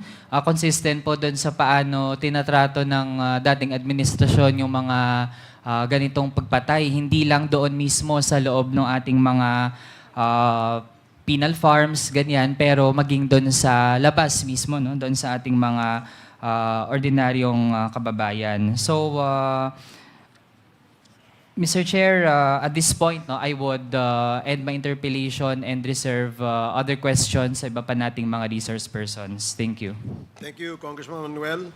Before the next interpellator, the Chair would like to recognize the presence of Congressman Joel Chua, Congressman Raymond Mendoza, Congressman Edu Rama, Congressman QT Del Mar, Congressman PM Vargas, and Congresswoman Jam Baronda. So the next interpellator is Congressman Chino Almario. You are recognized. Thank you, Mr. Chair. And I'd like to direct my questions again to Colonel Garma, if that's okay. I would just like to pick up on a few points muna made earlier. First, nung kay Congressman Johnny Pimentel, and another point that was also brought up by our colleague, Congressman Raul Manuel. The first is on the question of personal relationship to our former president. No? Sabi niyo po, ma'am, and please confirm, na you did not or you do not ask favors from any political entity, any political figure for the advancement or the enhancement of your career. Tama po ba yun? Yes, Mr. Chair. Okay. That being said, it was also, Colonel Garma also mentioned earlier na when she applied for her position, for the position of General Manager sa PCSO, she approached then Special Assistant to the President, Bongo, for the transmittal of her letter to the President, to which she was given a reply na babasahin ito ni President. Tama po ba? Yes, Mr. Chair. So, Mr. Chair, there is still inconsistencies pa rin with the testimonies or the narrations given by Colonel Garma, and we would like to explore it even further. But to bring it back again to PCSO, so even if, sabi nga kanina ni Congressman Jay Suarez, na to give the general manager position to somebody who has no background in that same institution is unheard of or unusual. And kanina, sabi ni Congressman Raul, and I'd like to reiterate, what merits did you warrant to get the coveted position of General Manager of PCSO? Mr. Chair, yung pinalitan ko po ay isang general din po siguro din tanungin po natin, ano din ang, then the chairman is also a retired general, Mr. Chair, I'd like to Chair. remind again our resource person na can Yeah, we please, Okay, the yeah, question I'm was, so- what I'm merits sorry. do you think po? That's it. DDR? I have mentioned it already, Mr. Chair, yung pong qualification ko, Mr. Chair, and then I submitted that. I applied for the position. I did not retire agad po when I applied kasi hindi ako sure kung tatanggapin po yung application ko. Hindi kayo sure, ma'am, bakit? Hindi ako sure. I'm not sure. I'm not confident. I do not know. Maybe the president, it's the choice of the president kung sino pong ilalagay. So, Ma'am, baka Mr. Chair, babasahin pa I'd po like yung to- aking resume. Mr. Chair, I'd like to highlight that again. So maybe the president, Yeah, he will From still his choice. study. Yeah, everybody knows it's the president, Your Honor, is going to choose. correct. So, I submitted my application and he will decide whether I am qualified or I'm not qualified for the position, Mr. Chair. So, I waited before I retired. So, Mr. Chair, Your Honor. let me again bring back to another inconsistency kasi kanina po, sabi po ng ating resource person na she relied on her merits, on her work performance, on her job to be able to get to where she is. And in this case, as General Manager of PCSO noon. And now, our resource person is now saying that it is the choice of the former president during at that time to appoint or to grant the position of General Manager of PCSO. Again, Mr. Chair, another inconsistency. And speaking of inconsistencies, let me try to bring it back sa narrations sa mga sinumpang salaysay ng mga PDLs natin noon at ni Superintendent Padilla. By the end of the day, To bring it back muna to Davao City, Colonel Garma, tama po ba na 2011 hanggang 2016 ay nakatalaga kayo bilang station commander ng Davao City in 2 different stations po? That's June of 2011, Mr. Chair, Apo. and I think first week of January of 2016 only, Mr. So Chair. tama po na you were Yes, station Mr. Chair. commander. Okay. Yes, Your Honor.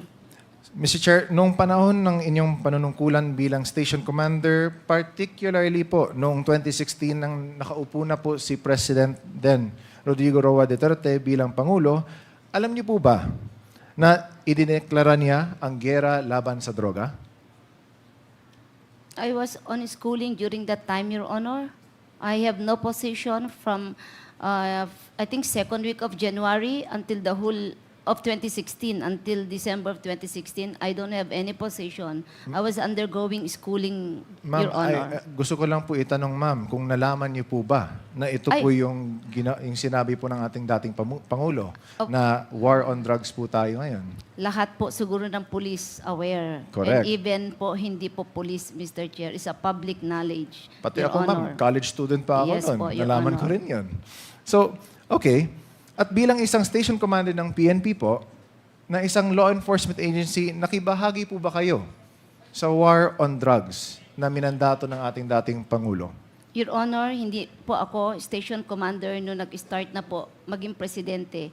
Mayor lang po siya nung nag-station commander ako, hindi po siya presidente, Your Honor. Okay. So, balik natin nun. Nung mayor po siya, tama po ba na very adamant or very passionate po yung dating mayor na Mayor Rodrigo Roa Duterte against din sa war on drugs? Tama po ba?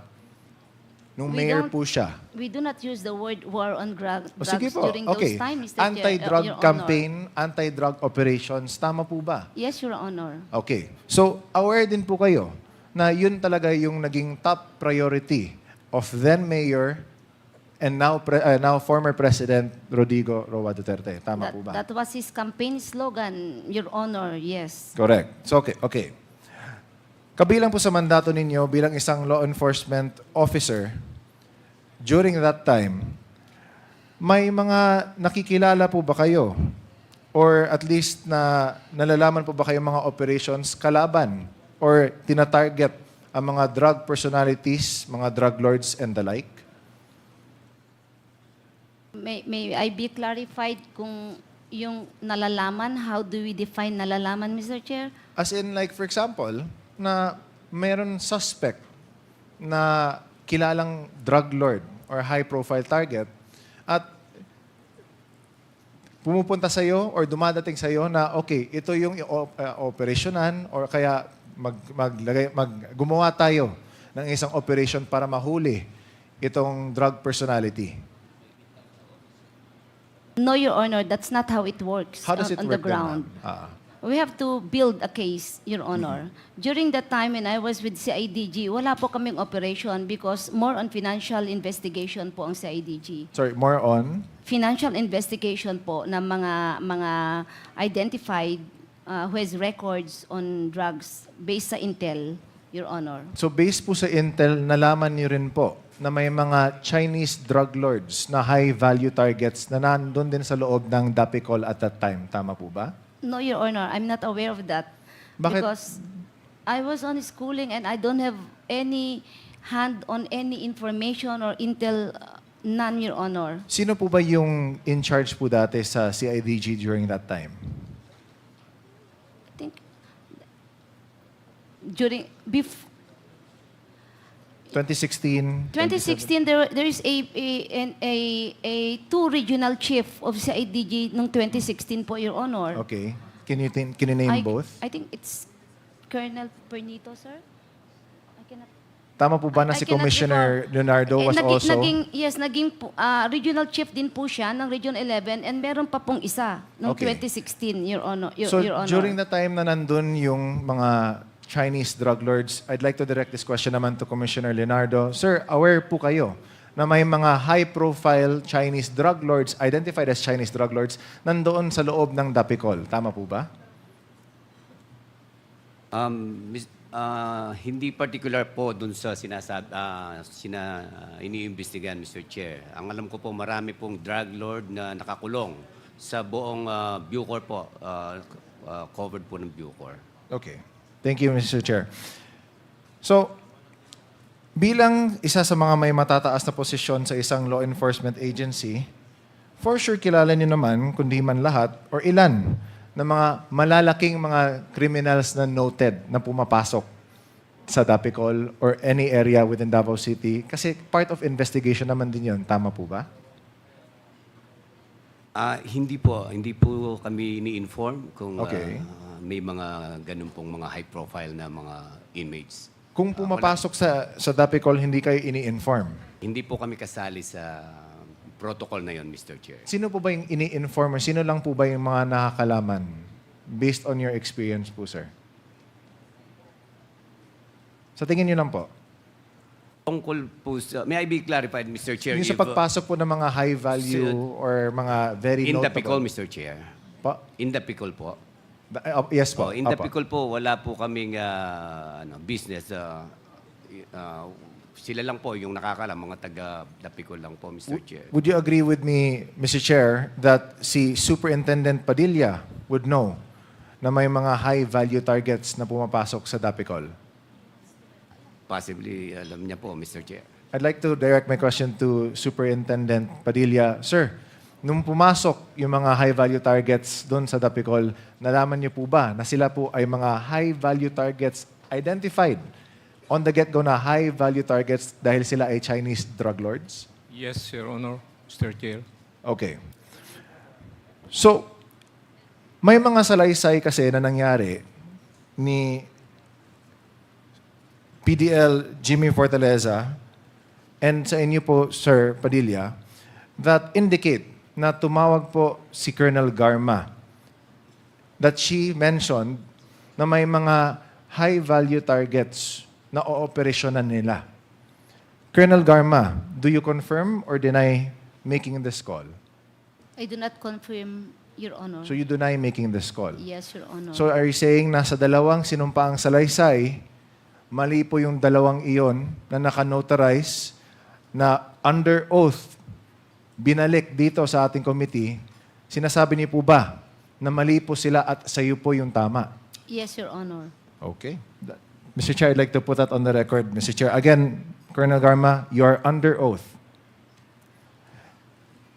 So, Yung sa tawag na yun, I'd like to direct this question naman to Jimmy Fortaleza. Sir, so tama po sir, di ba, na tumawag daw sa inyo si Colonel Garma kasi meron kang naka-assign na cellphone sa inyo and special ito na assignment, di ba, yung mga cellphone daw, sabi niyo po dati, tinawagan kayo at binigay niyo kay Superintendent Padilla yung cellphone para makausap si Colonel Garma sa kanya. Tama po ba? Yes, Your Honor. Na yung tumawag si Colonel Garma, lumabas ba yung pangalan niya sa cellphone na siya yung tumatawag or ibang number ba to or dahil sa boses niya nakilala niyo? Yes, Your Honor. So, lumabas ba yung pangalan niya sa cellphone? Yes, Your Honor, because I have a number of Colonel Garma, Your Honor. So, bale, naka-phone book na. Yes, Your Honor. Okay. So, nalaman niyo na siya tumawag at sabi po niya na I think nasa sinumpaang salaysay niyo na pinapamigay niya yung cellphone kay Superintendent Padilla para makausap niya. Gusto niya makausap si Colonel Padilla, Your Honor. Okay. Thank you, Sir Fortaleza. And I'd like now to redirect this again to the supplemental affidavit na binigay the affidavit na binigay din ni Superintendent Padilla. Do you confirm, Mr. Padilla, na in your affidavit, nung tumawag si Colonel Garma kay Jimmy Fortaleza at binigay sa inyo yung cellphone, was there a threat made during that conversation? Sorry, Your Honor. Was there a threat? Ano ba yung topic ninyo? Yes, Your Honor. Ano ba yung naging topic ninyo nung sa phone call na yon? Nung nakausap ko po siya sa cellphone ni inmate Fortaleza, Chief Garma told me may mga tao kami dyan nagagawa at huwag mo na questionin. And I'd like to please continue. So number 5, ito ng sinumpang salaysay po, di ba? Yes, Your Honor. So allow me to continue na lang. Sabi niyo po, di ba, na Chief Garma told me may mga tao kami dyan na gagawa at huwag niyo nang questionin. And whether you like it or not, we will operate and do not interfere. Baka madamay pa pamilya mo. Tama po ba na ito mismo yung sinabi sa inyo, yung pag-abot ni Sir Jimmy Fortaleza ng cellphone sa inyo? Yes, Your Honor, Mr. Chair. And Colonel Garma, I'd like to redirect this question to you. Do you still deny making this phone call or saying these inside the affidavit of Superintendent Padilla? Yes, Your Honor. Okay.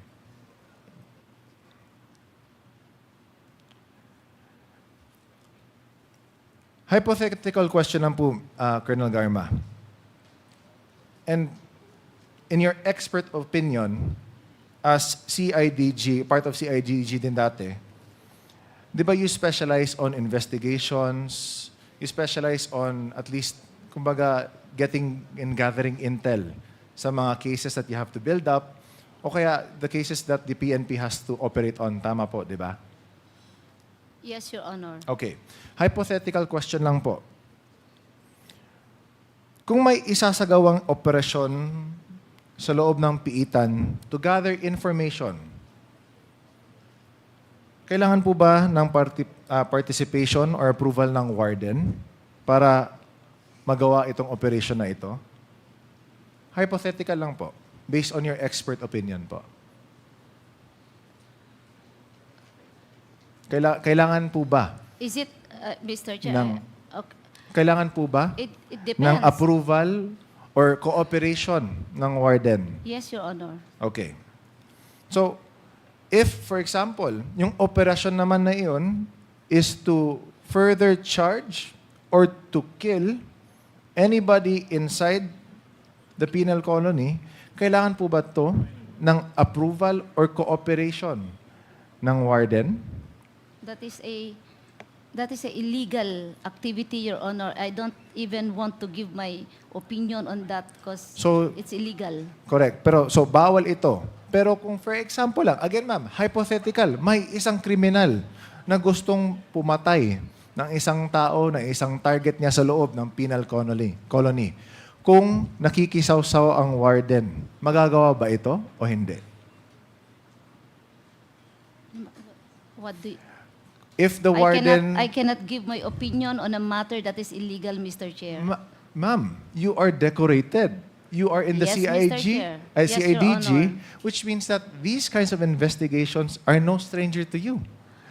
You would know, to be able to solve a case and to investigate it well, kailangan nyo rin na you have to think in the minds also of the criminals din para malaman mo kung ano yung next move nila. So are you saying, ma'am, na despite your expert opinion, you cannot give us Mr. Chair, an opinion regarding it this? depends on the facts of the case, Mr. Chair. So, ma'am. I do not understand the facts of the case. Mr. Chair, I'd like to Because I reiterate, don't- I'd Mr. like to Chair. reiterate, we're trying to speak hypotheses muna, Yes, ma'am. Mr. Chair. So what... Kung may gustong pumatay ng isang inmate at nakikisawsaw or alam ng warden at binabawal niya, magagawa ba yung pagpatay? Yes or no? Everything is possible, Mr. Chair. Yes or no po, ma'am? Everything is possible, Mr. Chair. Okay. So is it also possible na para maging very successful yung pagpatay ng 3 Chinese nationals, na kailangan dapat na hindi makisawsaw or hindi dapat involved yung warden or mag-back out yung warden para smooth yung operation sa pagpatay ng 3 Chinese nationals noon? Your Honor, everything is possible, Nangyari Your na Honor. po ito, ma'am. Which means na in order for that operation to be successful, kailangan dapat na mag-back out yung warden. Pero dahil kasi hindi siya nag-back out, kailangan dapat ng other methods of force, such as threats or bribes.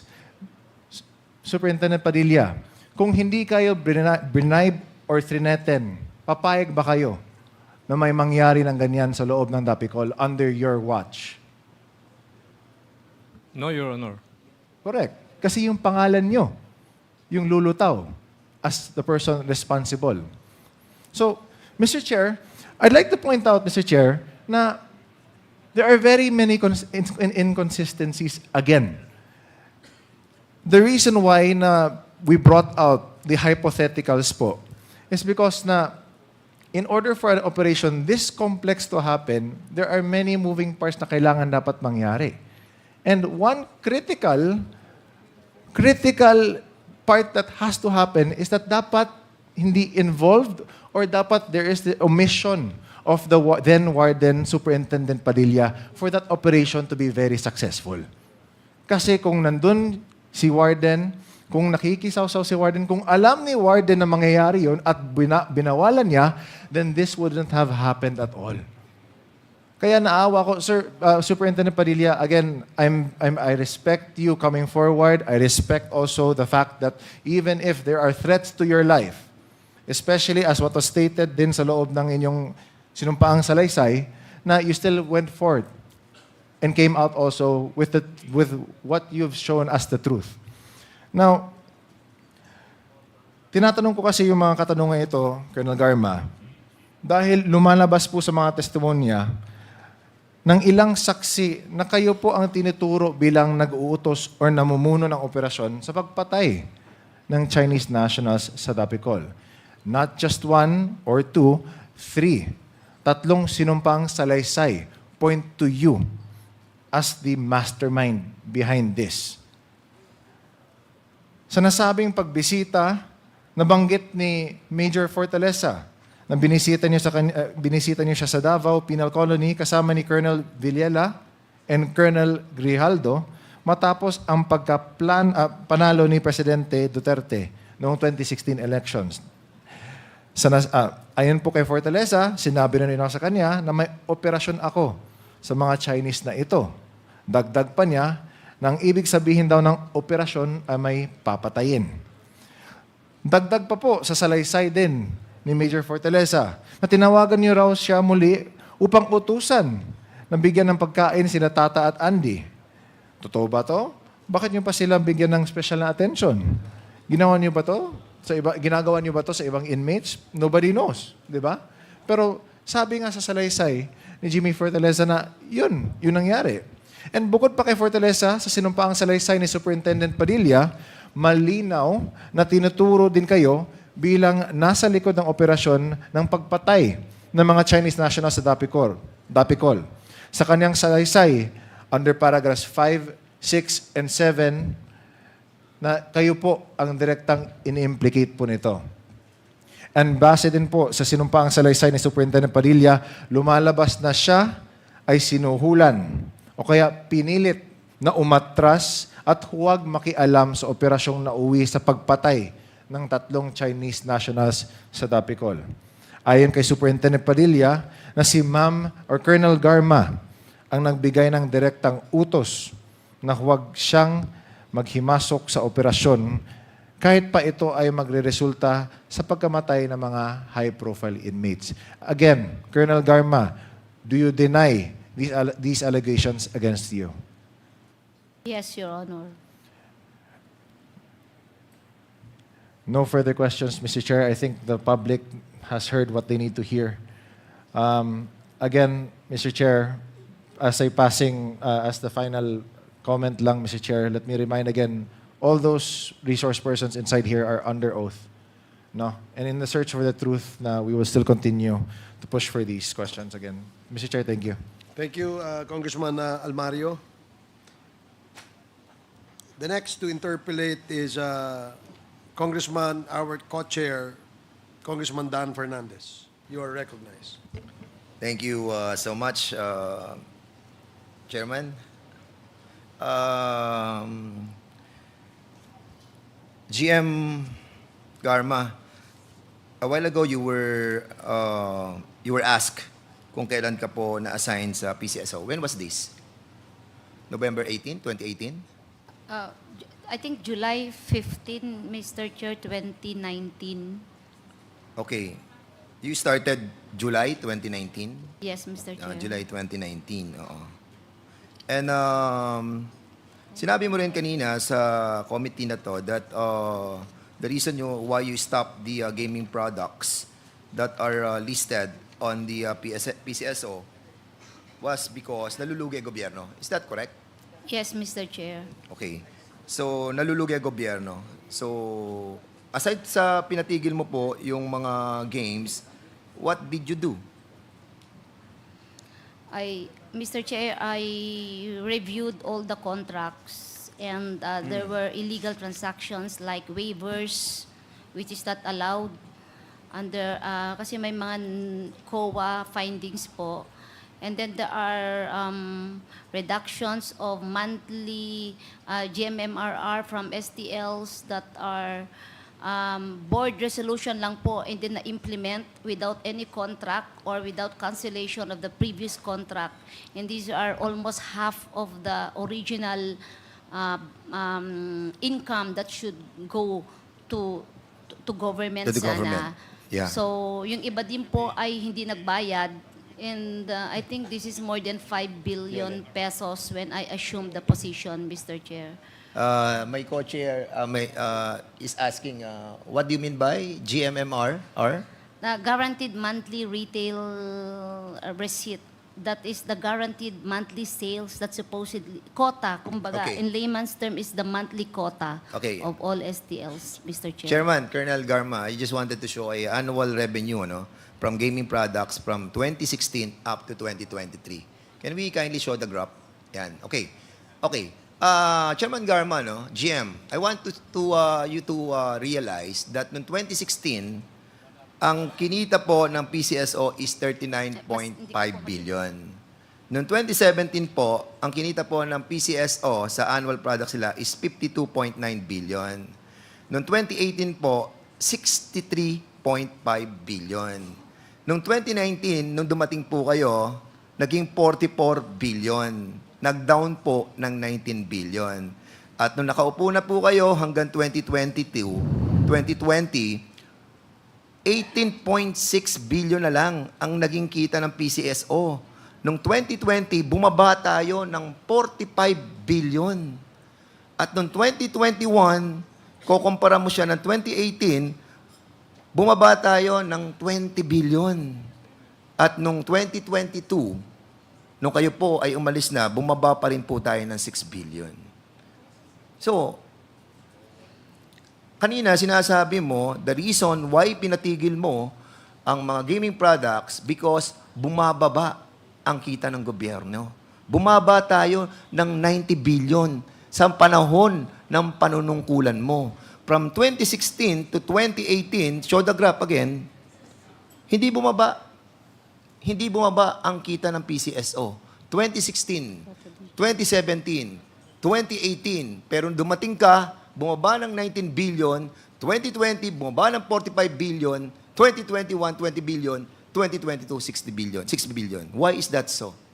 Yeah, true, Mr. Chair, sa 2019, records would show naman talaga may pandemic noong 2019 na suspend yung game for a few months.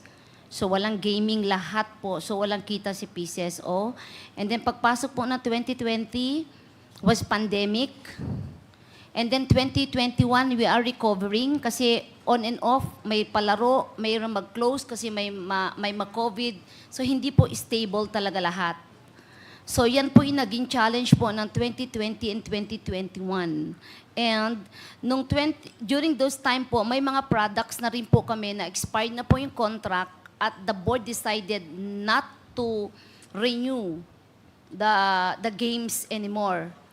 So yun po yung nangyari kaya po bumaba. Ang tanong ko sa iyo, But ang tanong ko sa iyo, sa loob ng termino mo, 3 taon, 70 bilyon na nawala sa atin, considering na meron ng pandemic. But during pandemic, during 2019, at bumalik na siya ng 2020, is it just proper to justify that 90 billion? Sabihin na natin 40 billion na nawala, sabihin na natin 50 billion na nawala. Pero still, yung pagbaba ng koleksyon ng PCSO under your leadership, hindi tama eh. Ang dami na walang pera. Now, ngayon, ang tanong ko sa iyo, Chairman, GM, okay. So, during the time that you have a bad relationship with your former husband, di ba?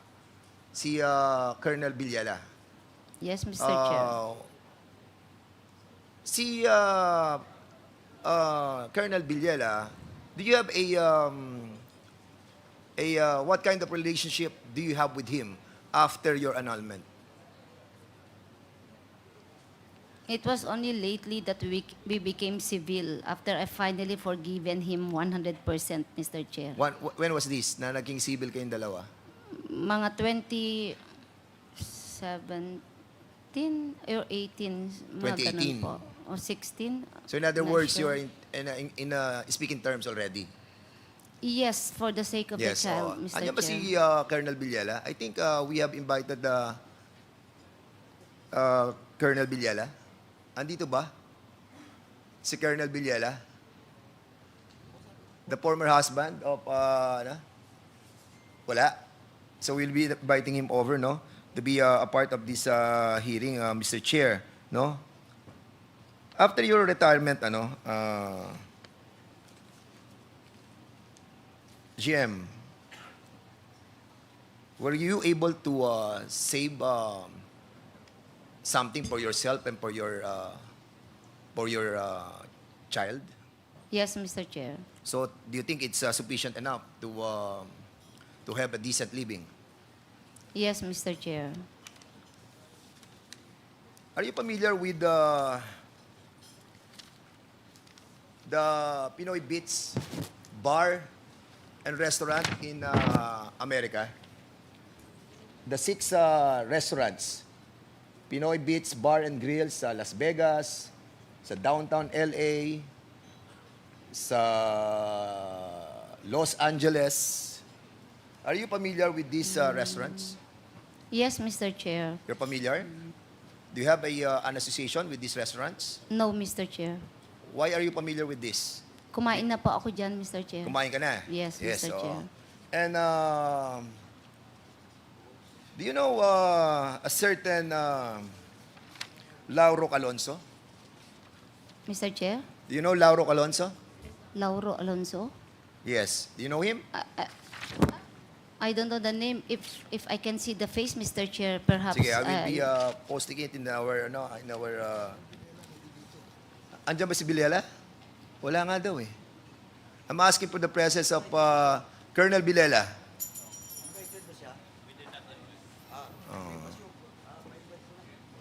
So we will be inviting over, no? Because this is your former husband, am I correct? Yes, Mr. Chair. Yes. And this is him as well, right? In the Pinoy Beats, together with a certain Chris Hero. You know Chris Hero? Maybe sa mukha lang po, Mr. Chair, but sa Okay. names, I'm warning very you, poor on We're names, Mr. warning Chair. you, be Yes. truthful. Yes, no? Mr. Chair. Because we are not showing yet others, no? We're just trying to establish muna yung ownership, no? Yes, sir. So, anyway, do you know a certain Nolasco Merluza? Nolasco Merluza. I'm not familiar of the name. Maybe Have kung you been makita with ko him? pong, Have you been with him? Yes or no?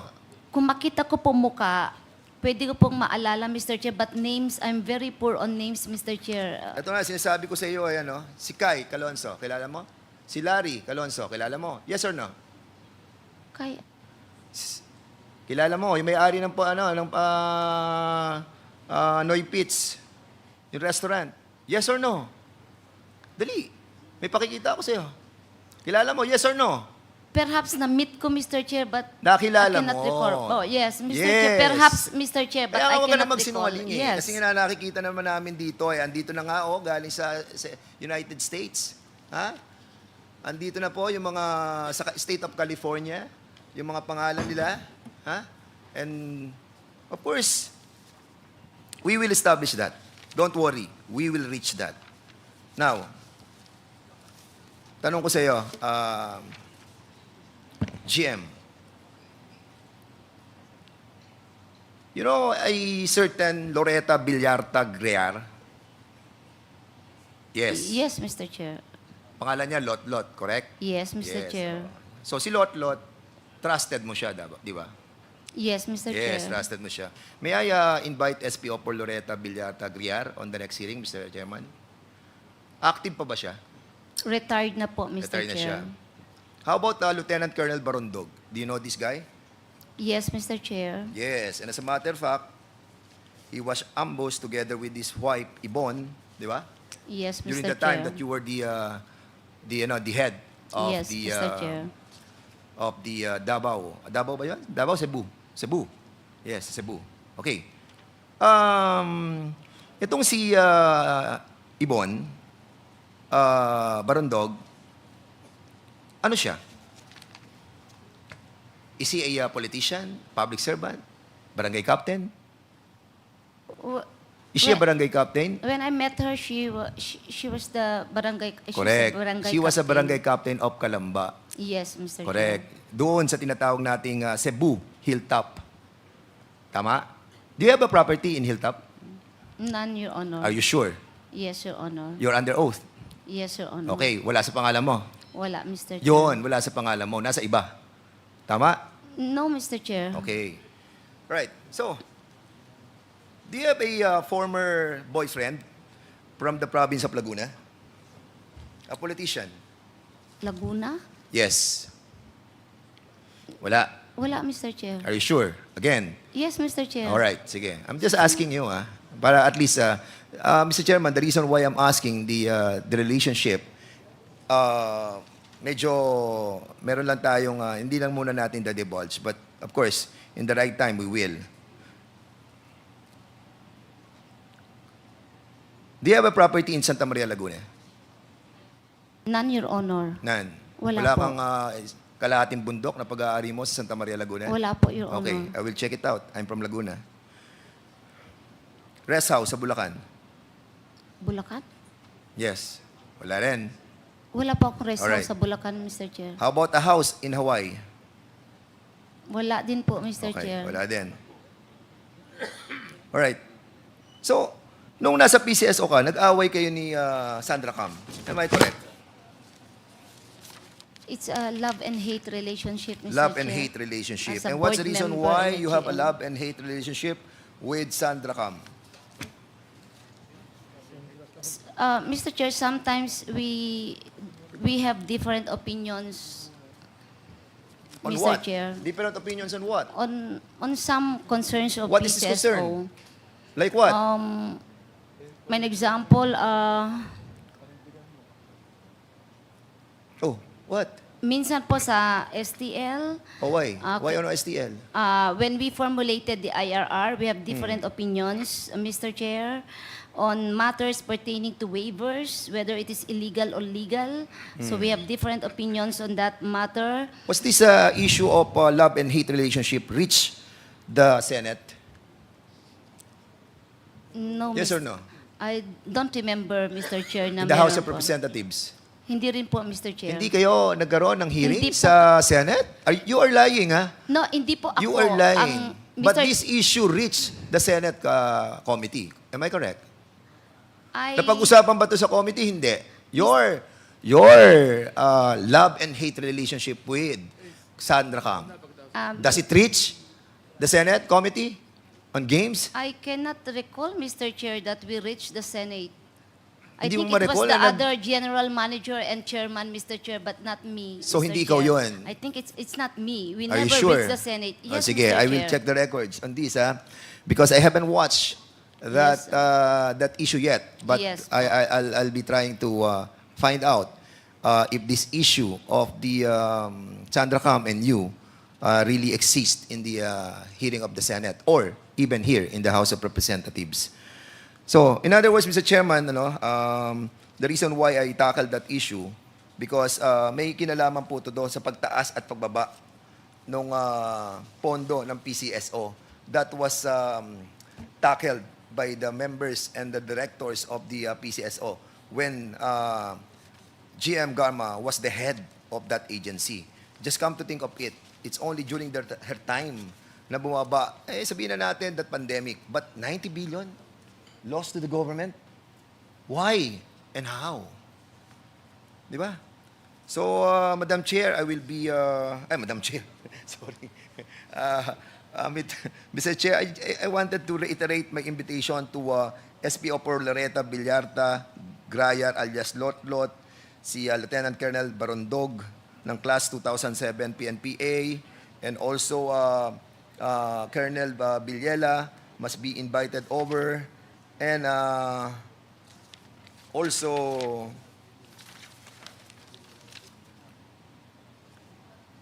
soon, Mr. Chairman, I'll be inviting over also those owners of these restaurants and at the same time, yung po mga minention ko po mga properties. For now, Mr. Chairman, I'll be yielding my time to the others who wanted to interpolate, and thank you so much for this opportunity.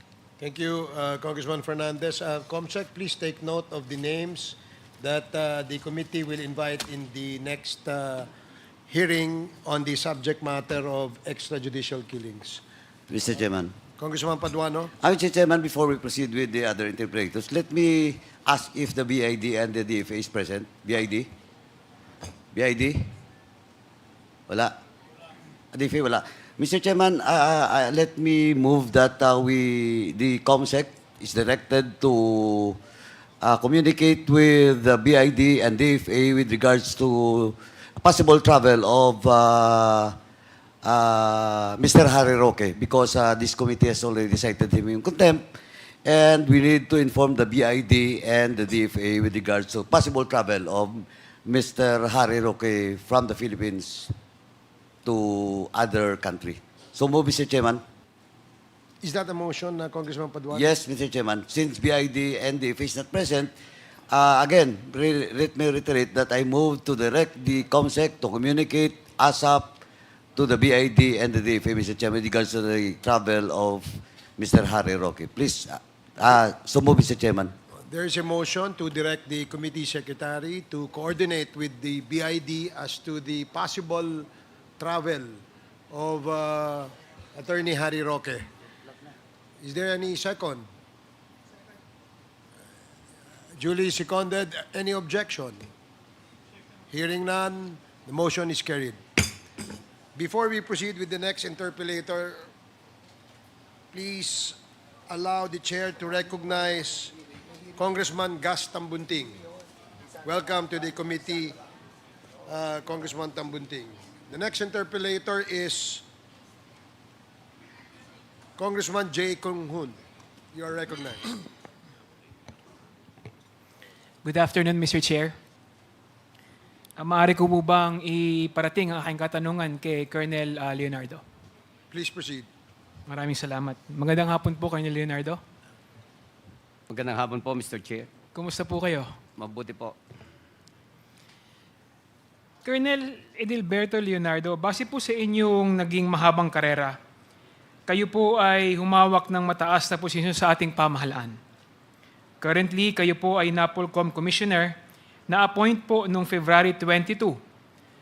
February 2022 at meron po kayong fixed term na 6 na taon. Tama po ba? Tama po, Mr. Chair. Sino pong nag-appoint sa inyo sa posisyong ito? Previous administration po. Sino po? Former President Rodrigo Roa Duterte, Mr. Chair. Bago po kayo naging commissioner ng NAPOLCOM, kayo po ay naging regional chief of the Criminal Investigation and Detection Group, CIDG, in Davao Region. Tama po ba? Tama po, Mr. Chair. Sino rin po ang nag-appoint sa inyo sa posisyon pong ito? The Chief PNP during that time, Mr. Chair. Sino po siya?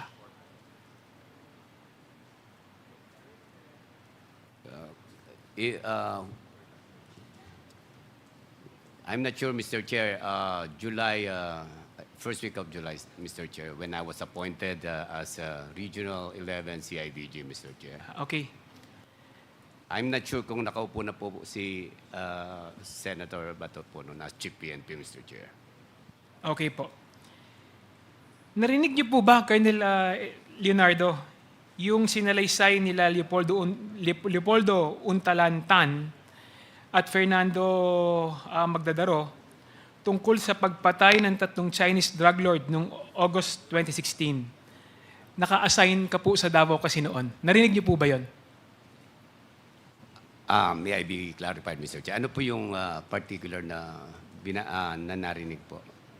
Yung pagpatay sa Davao ng 3 Chinese drug lord noong August 2016 dahil naka-assign po kayo sa Davao noon.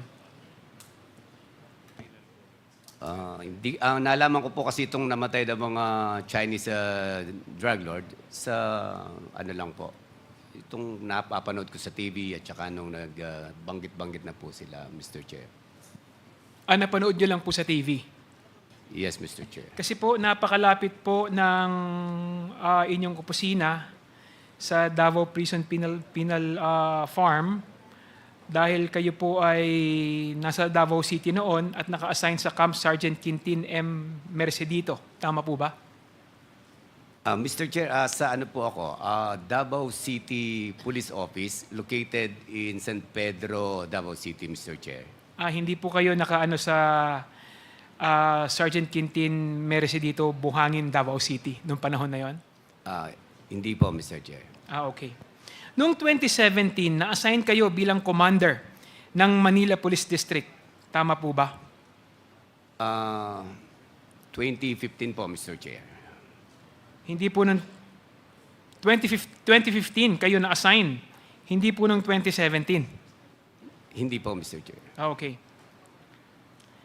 So, na-assign po ba kayo sa kahit anong detachment sa Metro Manila? Na-assign po ako as station commander ng Station 10 and Station 2, Mr. Chair. Kailan po yun?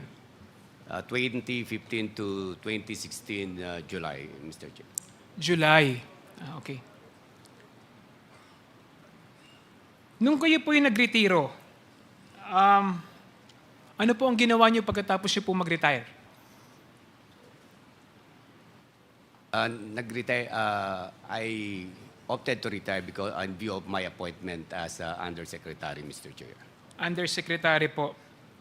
So kayo po ay naging USEC for Protected Areas and Special Concern at the Department of Environment and Natural Resources. Tama po? Tama po, Mr. Chair. Pero po noong September 17, 2020, bago po yun, kayo po ay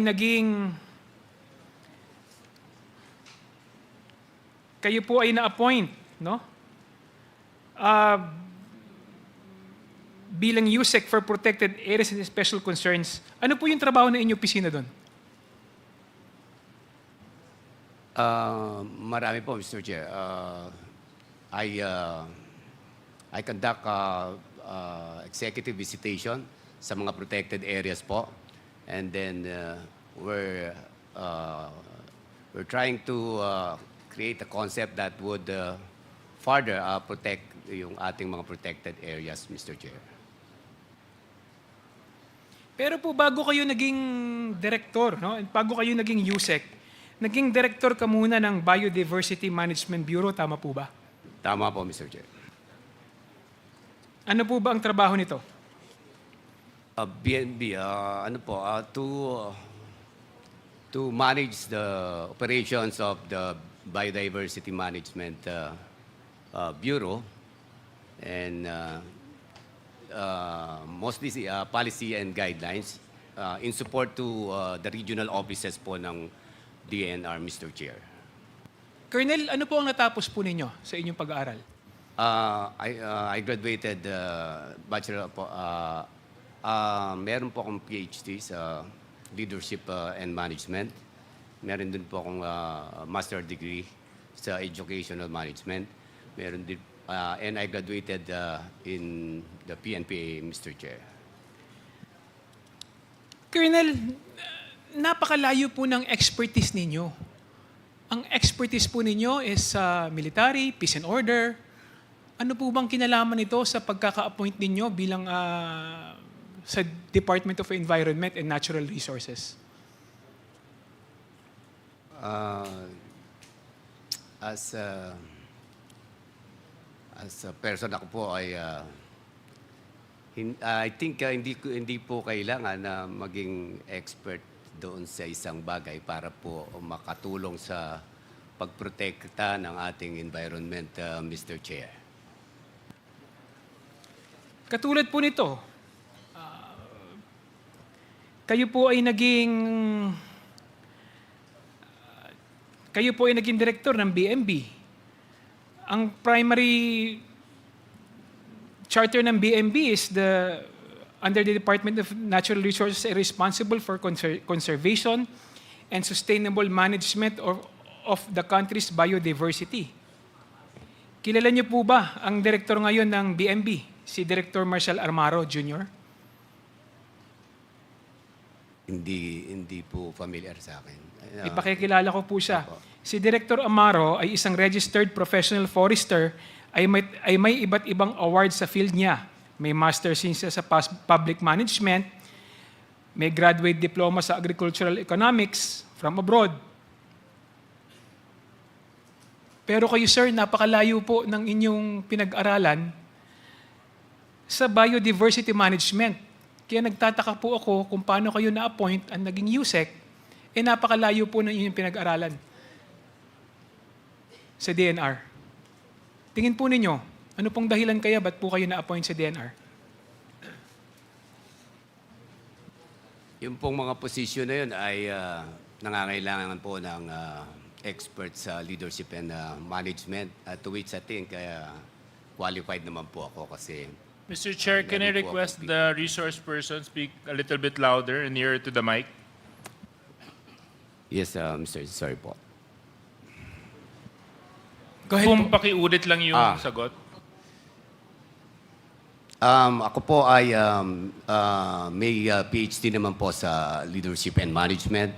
And I think to hold that position, I think, honestly think that I am qualified to handle such position, Mr. Chair. Sino po ang nag-appoint sa inyo sa posisyon na yan?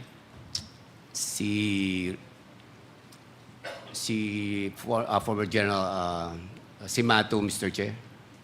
Former DNR Secretary Simato, Mr. Chair.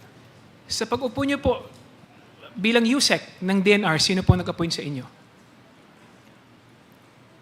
Si former President PRRD po, Mr. Chair.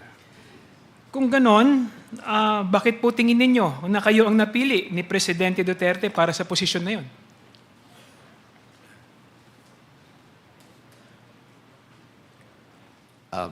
Baka po nakita niya na pwede naman po siguro akong humandle ng posisyon na yon, Mr. Chair. Hindi ko po alam. Hindi ko po masabi. Bakit? Kasi po kanina, kay Colonel Garma, napakalayo po ng pinag-aralan din ni Colonel Rina Garma at na-appoint po siya na PCSO. Ang tingin ko po, ang number one qualifications ni Colonel Rina Garma, kaya siya na-appoint sa PCSO, is yung closeness niya sa ating Pangulo. Tingin niyo po ba ang number one qualifications po ninyo, Colonel Leonardo, kaya po kayo na-appoint sa posisyon na yan, dahil po yung closest din po sa dating Pangulo? Possibly, Mr. Chair. Pero hindi po ako ganun ka-close sa Pangulo, Mr. Chair. Okay po. May utang ng loob po ba sa inyo ang ating former president? Wala po, Mr. Chair. May nagawa po ba kayong mga pabor sa ating dating Pangulo para i-appoint kayo sa posisyon na yan?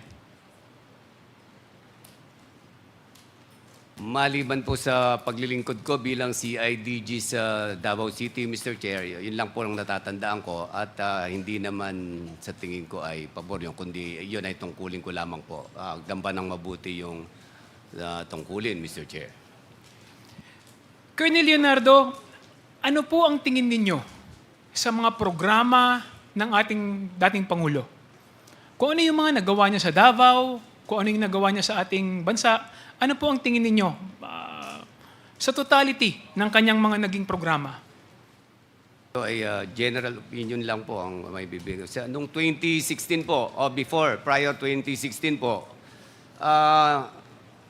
napakagulo ng sitwasyon sa buong Pilipinas when it comes to drugs, Mr. Chair. Talaga pong kahit kaming mga pulis po ako noon, nakita ko po halos hindi na po namin pansinin yung mga gumagamit ng droga na maliliit lamang. Dahil ang dami pang dapat na unahin, yung pong mga pushers and mga drug lords ng mga panahon po na yon. Kaya naniniwala ako na, I believe, doon po sa war on drugs ni PRRD dahil talaga naman pong napakinabangan ng buong Pilipinas dahil gumanda naman po yung naging tahimik po somehow. Compared doon sa 2022, wala na pong drugs. Wala na po halos. Yun po ang masasabi ko, Mr. Chair. Maraming salamat po, Colonel Leonardo. Meron po ba kayong katungkulin sa naging laban on war on drugs ng previous administration? Mula po nung ako'y CIDG, ay nanunungkulan bilang CIDG ay marami po akong mga operation na nasamahan sa anti-illegal drugs po, Mr. Chair, na nagtagumpay naman po. Yung ilan po ba rito, kasama ni po ninyo si Colonel Rina Garma? Wala po akong matanda na kasama. Maaring meron po, Mr. Kasi na-assign din po siya ng Davao City. Maaari po. Kasi po marami po kaming sa Davao City po ang approach namin. Lahat po ng agency ay kasali. Kasali po yung PDEA, kasali po yung even yung other law enforcement agency, Mr. Chair. Okay. So, maaari po nating sabihin na talagang sinusuportahan po ninyo yung war on drugs ng ating dating presidente. Personal po, sinusuportahan ko po, Mr. Chair. Yung war on drugs po ng previous administration, maaari niyo po bang i-describe kung ano po yung mga proseso ng war on drugs ng nakaraang administrasyon? Ano yung kanyang mga components? Kung mag-start po 2016, dahil ako po ay 2016 CIDG na po ako meron pong order sa amin na ang CIDG will refrain from hindi ko lang po sure kung kailan lumabas po yung na kami po hindi na po pwedeng mag-operate ng against anti-illegal drugs. Ang role namin doon po sa war on drugs na yon ay yung mga financial investigation po. Yun po kami tinraining, lahat po ng mga regional chief during that time po, Mr. Chair. Pakiulit po, financial, ano po? Financial investigation po sa mga suspects sa sa mga personalities involved po sa illegal drugs, Mr. Chair. So, ibig sabihin po, ang ino-operate po ninyo, yung mga malalaking tao?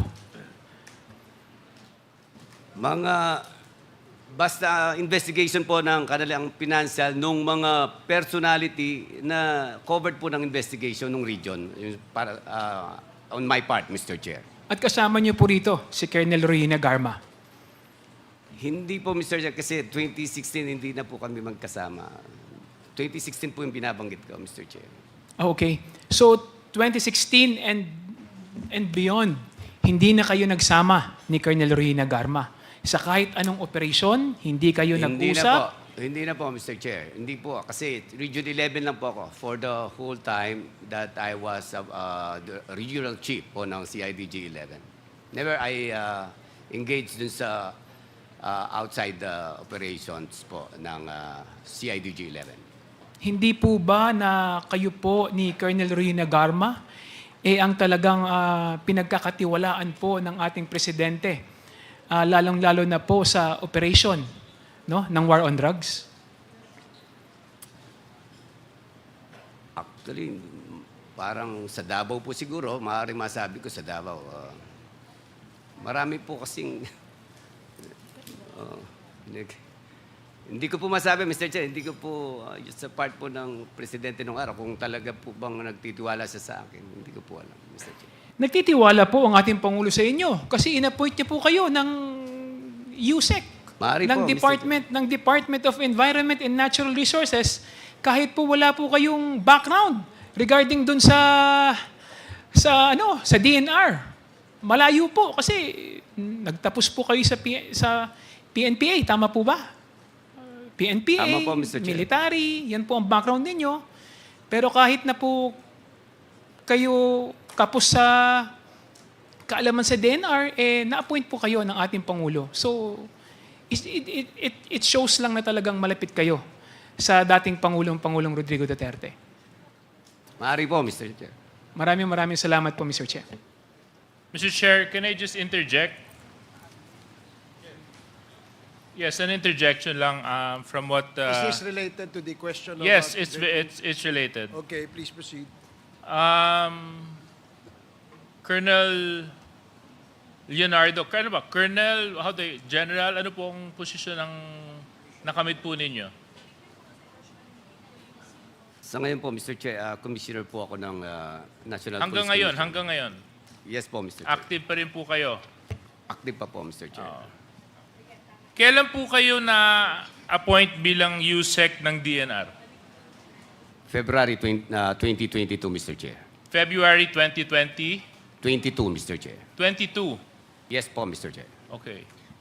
At nung sinusundan ko po yung interpellation ng aking tokayo, Congressman J. Kong Hoon, ang hinawakan niyo pong posisyon po doon ay in charge of biodiversity, correct? Yes po, Mr. Chair. Would you consider the Philippines as one of the most biodiverse countries in the world? Yes po, Mr. Chair. Ang ilan po yung Pilipinas? Hindi lang po ako sure kung pangilan, Mr. Chair. Pampito. Matanong ko lang, Colonel Leonardo, gaano katagal niyo pong hinawakan yung posisyon sa DNR? Yung BMB po, I think, kung di po ako nagkakamali, ilang buwan lang po parang, OIC lang po ako doon kasi po, parang napalitan o nalipat o napalitan po yung BMB director po nung time na yun, Mr. Chair. So would you know why napakaikli lang po yung panahon? I used to work in the DNR, by the way, just to let you know. Opo, Mr. Chair. Maikli lang po. Actually, sinabi lang po ako bigla na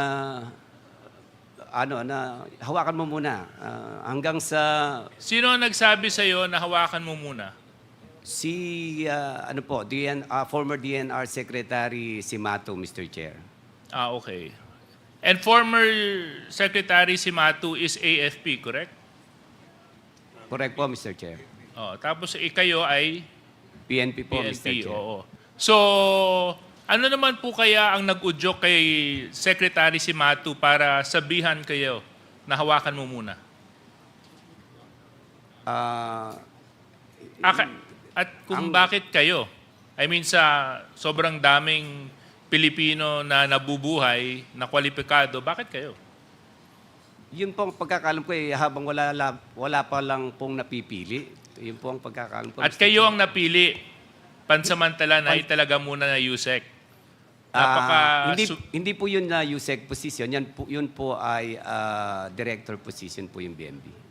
Pakiulit lang po, ulit. Yung pong Biodiversity Management Bureau, director... Sandali nyo lang nahawakan yung Sandali bureau. lang po. Kaso lang yung pagiging USEC, yung USEC po, 1 year and 7 months po akong USEC. 1 year and 7 months kayong nailagay doon. Okay. Sa 1 year and 7 months po na naitalaga po kayong pagka-USEC, it started when? What year? September 2020, Mr. Chair. September? September 2020 po. 2020. Opo. So kung 1 year and 7, sabi nyo 1 year and ilang months? 7 months, I think, Mr. Chair. Pagkatapos po nun, na-appoint na kayong... Napolcom na po, Mr. Chair. Napolcom. So napakaganda naman po ng career path ninyo, no?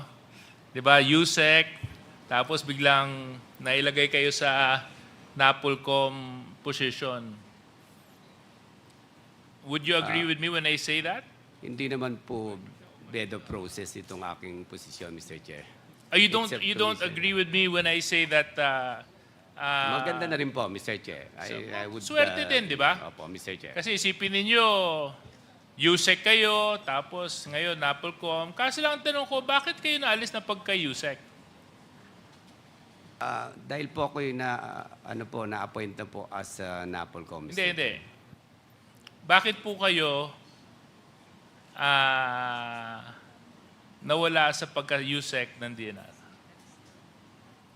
Dahil nga po na-appoint po ako noong February 2022. There wasn't anything that happened in the department that may have caused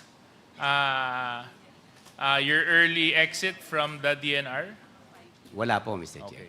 So, anyway, Mr. Chair, the reason why I wanted to stress that point is because similar to what Congressman J. Kong Hoon has mentioned, it seems that the career paths of our two resource persons seem to be parallel. Of course, coming from the same place, having the same friends, and upon retirement, finding plum positions where they benefit from. So, matanong ko lang din, kasi mukhang parehas po yung career path po na tinatahak ninyong dalawa, Colonel Leonardo at GM Garma. Ano po ang pakiramdam ninyo na parehas din po yata kayong na pasama sa ICC investigation?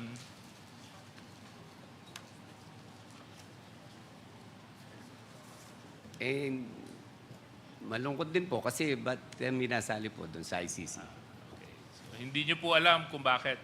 Hindi po alam. No further questions, Mr. Chair.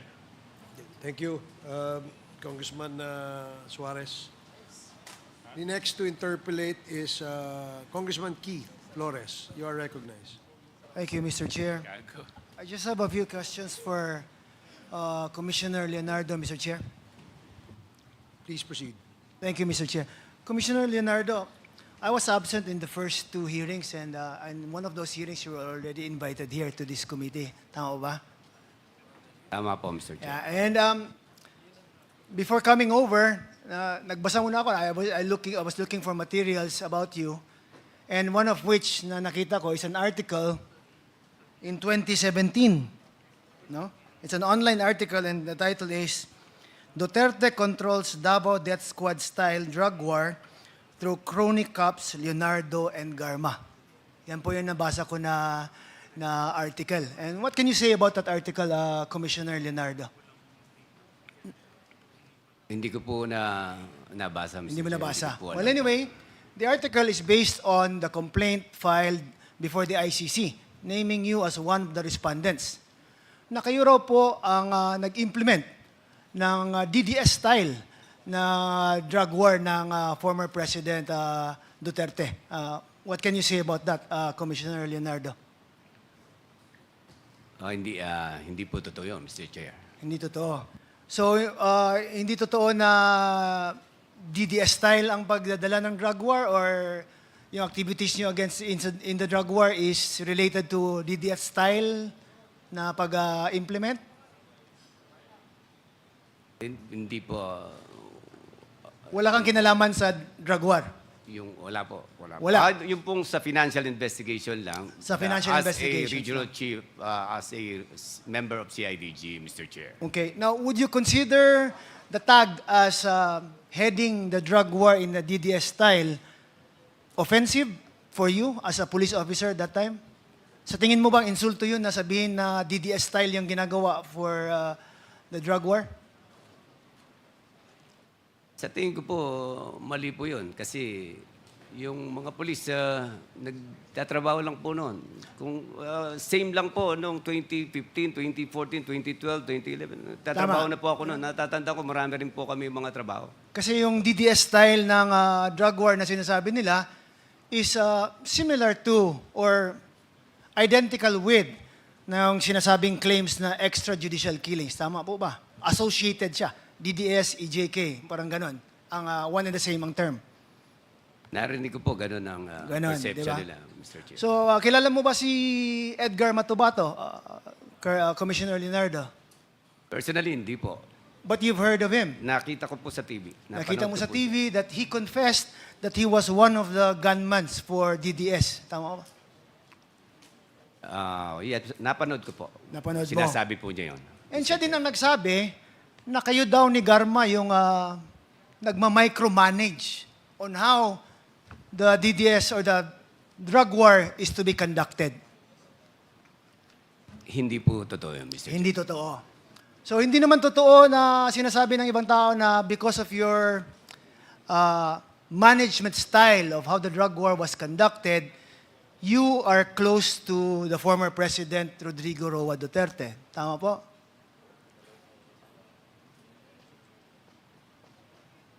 Actually, lahat naman po ng police officers sa Davao City ay close po kay pag nasayan ka po ng Davao City, kasali po kayo sa mga meeting with the former Mayor Rodrigo Roa Duterte. Because Duterte was also very active when it comes to the handling of the police officers in Davao City as mayor. Di ba? Tama po?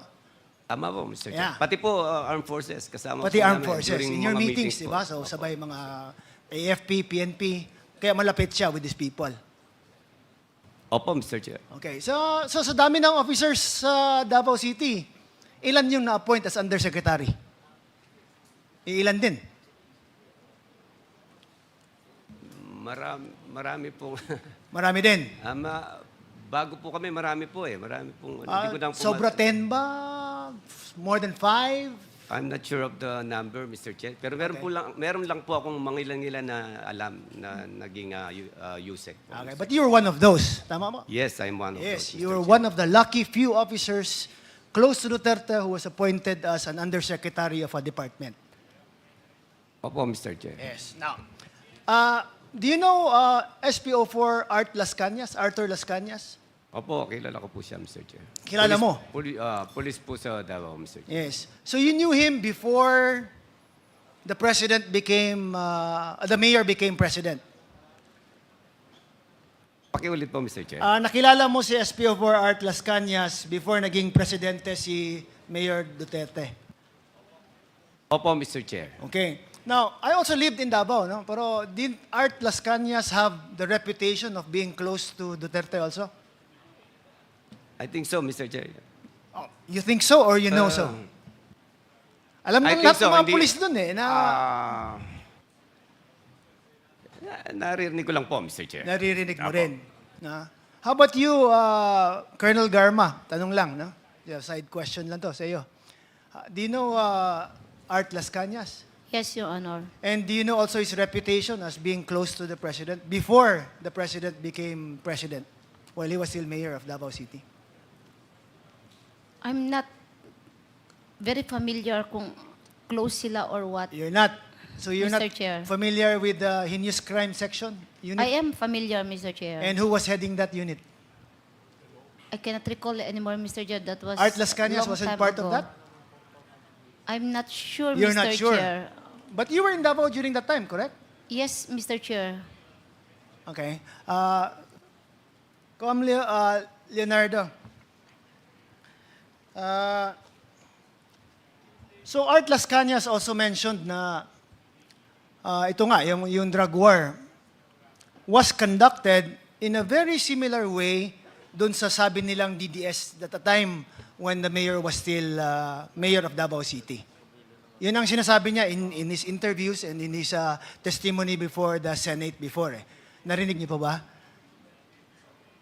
Narinig po sinasabi niya, Mr. Chair. Na yung mga nasa lista daw ay either eliminated or killed or forever disappears. Na nag-testify siyang parang ganon. Narinig niyo po ba? Narinig ko po na sinasabi niya, Mr. Chair. Ni Art Las Cañas. Sa tingin niyo po, in your personal opinion, may involvement ba si Art Las Cañas sa DDS na sinasabi niya? Hindi ko po alam, Mr. Chair. Okay, now as Narinig ko CIDG, lang po sinabi niya. as CIDG chief na sa Region 11, can you say for a fact na walang DDS na grupo na nag-ooperate in Davao City? During my time, 2016, wala po akong na...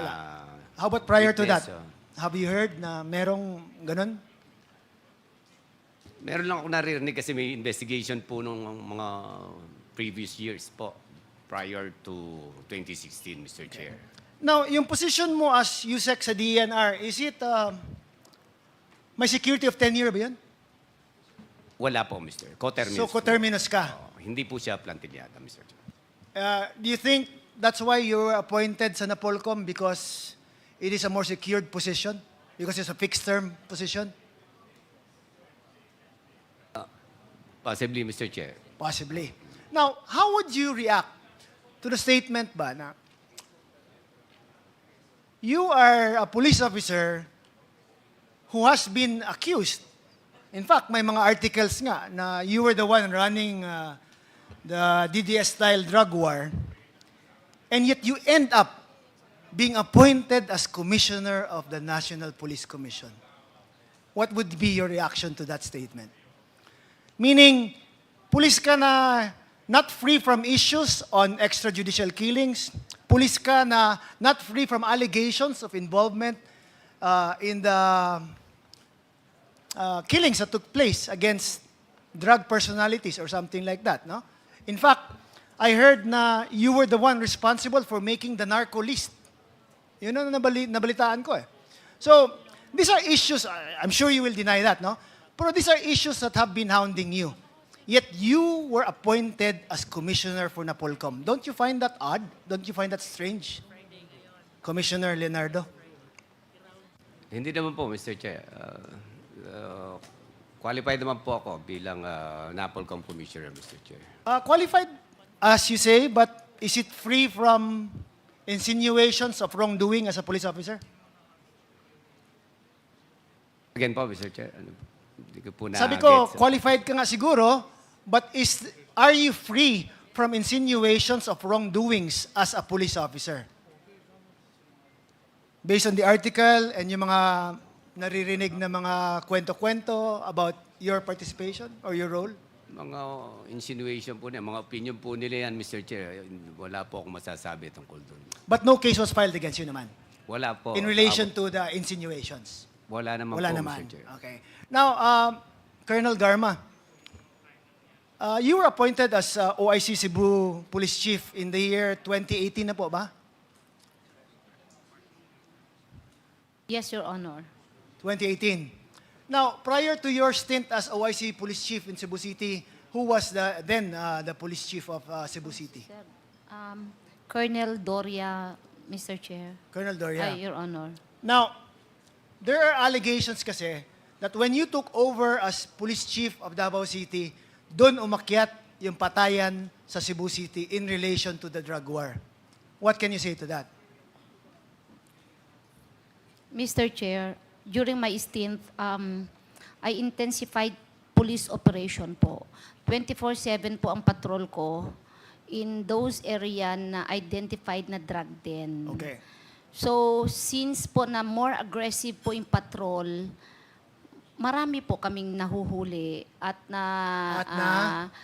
na-aaresto po At na involved sa drugs po. How about the deaths po? And- My question is related to the deaths that occurred. I cannot recall, Mr. Chair, kung may mga deaths during police operation, but definitely I'm sure kung mayroon pong mga ganun sitwasyon, ay nasunod lang po yung rules of engagement Okay, na question. self-defense po. The drug war started in the year 2016. Tama po ba? 2016, when President Duterte took over. Yes, Your Honor. So there was a year and a half siguro na iba pa yung Chief of Police sa Cebu when the drug war started. Before you took over, 2018 ka na eh. Yes, Your Honor. Okay. So now, if we are to compare the number of deaths sa Chief of Police na pinalitan mo at saka sa term mo, who do you think had more deaths? You or yung pinalitan mo? Mr. Chair, during my time, It's a categorical question naman. Sino mas maraming patay? Mr. Chair, it depends sa performance ng city director. If I'm just asking you po, I cannot... ilan ang namatay? Saan mas marami namatay? In your term, let me finish my question po. Was it during your term as the Chief of Police of Cebu City or was it during the other guy whom you replaced? I cannot answer it, Mr. Chair, because I don't have the statistics. Okay. So if we've secured the statistics and show it to you, na sa panahon mo, sobrang daming namatay sa Cebu. That's one of the reasons why Mayor Tommy Osmania was complaining about you. How would you react to that? I think Mayor Osmeña is just being personal to me, Mr. Chair. Being personal. Mr. Chair, I think it's important, Mr. Chair, that we also invite the former Mayor Tommy Osmeña to testify before this committee as far as Colonel Garma is concerned, Mr. Chair. I so move, Mr. Chair. There's a motion to invite former Mayor Tommy Osmeña Yes, in the Mr. next Chair. hearing of the Quad. Duly seconded. Hearing no objection, the motion is carried. Comsec, please extend the invitation to the former Mayor of Cebu City, Mayor Tommy Osmeña. Thank you, Mr. For my last question, Mr. Chair, I'm just gonna Please proceed. tie something up. Yung mga testimonies ng mga nandito, especially with Colonel Padilla and Colonel Garma, they both said that at one point in time, Colonel Padilla was in the office of Leonardo, and Colonel Garma confirmed that she saw Colonel Padilla in the office of Commissioner Leonardo. Yet, Commissioner Leonardo still denies having had Colonel Padilla in your office and that you've never met Colonel Padilla before. Tama po ba? Tama po, Mr. Chair. So now, how would it be na one person says that I was there, another person, unrelated whatsoever to Colonel Padilla, confirms the presence of that guy and her presence also in that office, and then all of a sudden you say, that did not happen. So are you saying po that Colonel Padilla and Colonel Garma are both lying even if they are not really helping each other out as far as to their presence in your office, Commissioner Leonardo? Mr. Chair, sa natatandaan ko po, wala. Wala po. Sa natatandaan mo lang? So you never recall having them both there? Hindi po, wala po akong maalalang ganun po, Mr. And Chair. even if Colonel Padilla under oath executes an affidavit that I was there, Colonel Garma under oath in her testimony now says that she saw Padilla there. You still deny it? Or just not remember it?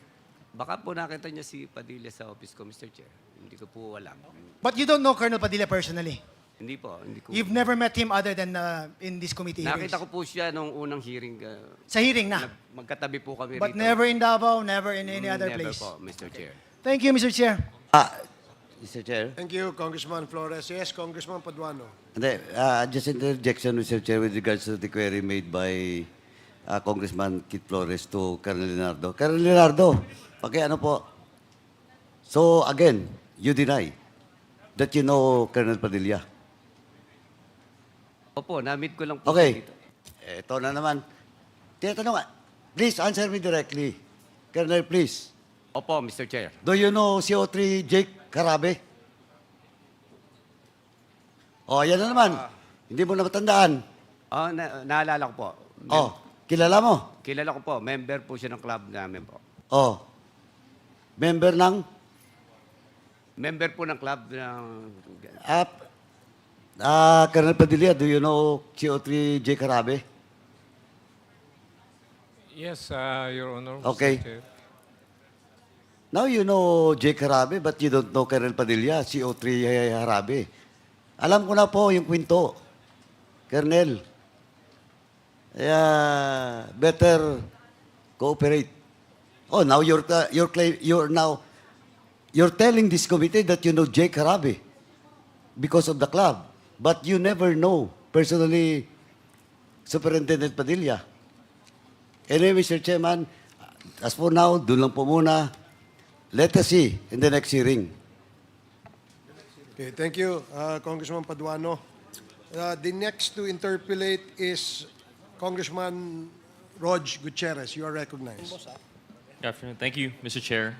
Mr. Chair, karamihan ng katanungan ko po ay natanong na, but I still have a few siguro to clarify, and I won't belabor any of the points previously raised. I'd like to direct my questions po to Commissioner Leonardo, Mr. Chair. Mr. Chair, alam ko po siguro na banggit nyo na rin po na isagot nyo yung ibang mga katanungan dito, pero just to really test the witness and to really, see how consistent yung narrative is po. Can you relate to us po yung history of your career from the PNPA up to this incident when you were CIDG for the region? From the PNP, Mr. Chair, upon graduation, we were assigned at Special Action Force to undergo training. And then, 1998, Mr. Chair, I was assigned in November of 1998, if I'm not mistaken, Mr. Chair. I was assigned in Compostela Valley Province, Mr. Chair. And then I stayed there for 3 years, and after 2 years, I was reassigned back to Camp Crame CIDG for a short period, Mr. Chair. And then I was reassigned to CIDG 11 2001, Mr. Chair. And then I've been transferred from different region like ARMM, Region 10, and then back to Manila for a short period again, and then back again to Davao in 2008, Mr. Chair. Then on 2014 to 2015, Mr. Chair, if I'm not mistaken, I was reassigned back to NCRPO. And then in Manila, Mr. Chair. And then July of 2016, I was reassigned back to Region 11 CIDG, Mr. Chair. Thank you, Mr. Chair. So to clarify po, you've been, na-destino po kayo sa Davao, Region 11, around 3 times, 3 separate periods. You have the CIDG 11 in 2001, and you were assigned in Region 11 in 2008, and then back to Region 11 in 2016. Tama po ba? Opo, Mr. Tama. Aggregate, how many years po kayo sa Davao? Sa Davao po, since 1998, kasi pabalik-balik po. More or less, nasa mga more than 10 years po. Tansya ko lang po yon. More than 10 years po. Of course, you were not regional director yet then. I assume this is different positions, but most of the time, CIDG po talaga. Tama po ba? Mostly CIDG po ang pinakamahaba sa career ko as PNP member, Mr. Chair. Pasensya na po for the clarification. Di po ako kasi familiar with the organization of the PNP. Kapag po kayo ay CIDG, I understand merong region and meron rin po sa city. Were you assigned to the city for some time? Yes po, Mr. Chair. Anong Davao period City. po yun? Davao City mismo. Ito po ba yung sinasabi po ninyo na 2008 or yung 2001? 2001, hindi po ako chief, pero sa region po ng Region. CIDG. Pero located in Davao City rin po yan. Opo. Iba yung kampo po nung CID, iba yung location ng CIDG region, tapos yung CIDG city, or within the same campo ba? Magkalapit lang po. Magkalapit. Almost, magkalapit lang po. Okay. So 2001 sa region po kayo na-assign. Yung 2008 po, is this in the city or sa region? 2008, city po. City naman po City. to. And of course, yung 2016, regional head na po ito. Regional head. Thank you. But in all these cases, Mr. Chair, the office is within Davao City po talaga. So you'd say, parang native ka na rin po ng Davao. Is that safe to assume? I reside po in Davao, Mr. Chair. Tubong Davao po talaga kayo, Mr. Chair? Tondo, Manila po. But upon graduation, dun po ako. Dun po ako nakapag-asawa. Dun na rin po ako nagsettle, Mr. Chair. So upon graduation? Upon graduation po. So that would be 1998, correct po, Mr. Chair? Opo, Mr. Chair. So from 1998 up to now, you hold residence in Davao. Tama po ba? Sa Davao, Tagum po muna eh. Natira po muna ako sa Tagum City. And then, which is not far, Mr. Chair, no? Oh, yeah po. Okay. Province po ng Davao region. Okay. So 1998 up until now, Tagum area, Davao area. So sa Davao area na po talaga. Davao po ako nakatira. Davao talaga. Up to now, Mr. Chair. Tubong Tondo. So from 1998 to now, although you were assigned in Davao, close to home, since doon na po yung residence nyo, from 2011, 2001, 2008, 2016, pabalik-balik po kayo sa Davao. When you were assigned in ARM, assigned in Region 10, when you were assigned in Krame, you would go Yes back po, to Mr. Davao. Chair. Okay. Would you know, Mr. Chair, kung bakit po kayo na-assign sa Davao? Is this something like yung nabanggit ni Colonel Garma na you have 3 choices of regions, or upon whose selection this is? Doon pa, pinapili po kami ng mga region din. Ganun din po ang nangyari sa akin. Luckily, napunta po ako, Region 11, Mr. Chair. Okay. Thank you, Mr. Chair. Mr. Chair, curious lang po ako sa kultura ng PNPA. I understand very close-knit group po kayo. And there's a term po, no? Ano yung tawag po ninyo as a group? Mista po ba yun? Or... Bok po, karamihan po sa amin, Bok po ang tawagan po namin. Wala Mr. po. Chair. Is there a name, I understand, na as a collective group? Lakan? Something like that? Tama Lakan, kasi po parang pinag-isa po yun. Kasi may yung pong gender, equality. So, it was decided that we address each other Lakan po. Pero Bok pa rin po, pagka magkakakilala. It's more practicable para sa amin yung BOK, Mr. Chair. Okay, thank you. So, BOK naman. So, generally close po ang mga cadet ng PNPA. In a batch, for example, gaano karami po kayo in 1998? Ako po kasi, original 1996, nakagraduate po ako 1998. Bakit so, po? meron po akong lacking requirements po during that time. So, for 98 po, I think more than 300 po kami nung gumraduate po. 300 po. And maybe ask Colonel Garma for 97? Yes, Mr. Chair. Ilan po kayo na batchmates? Pumasok po kami, umabot po kami ng more than 350.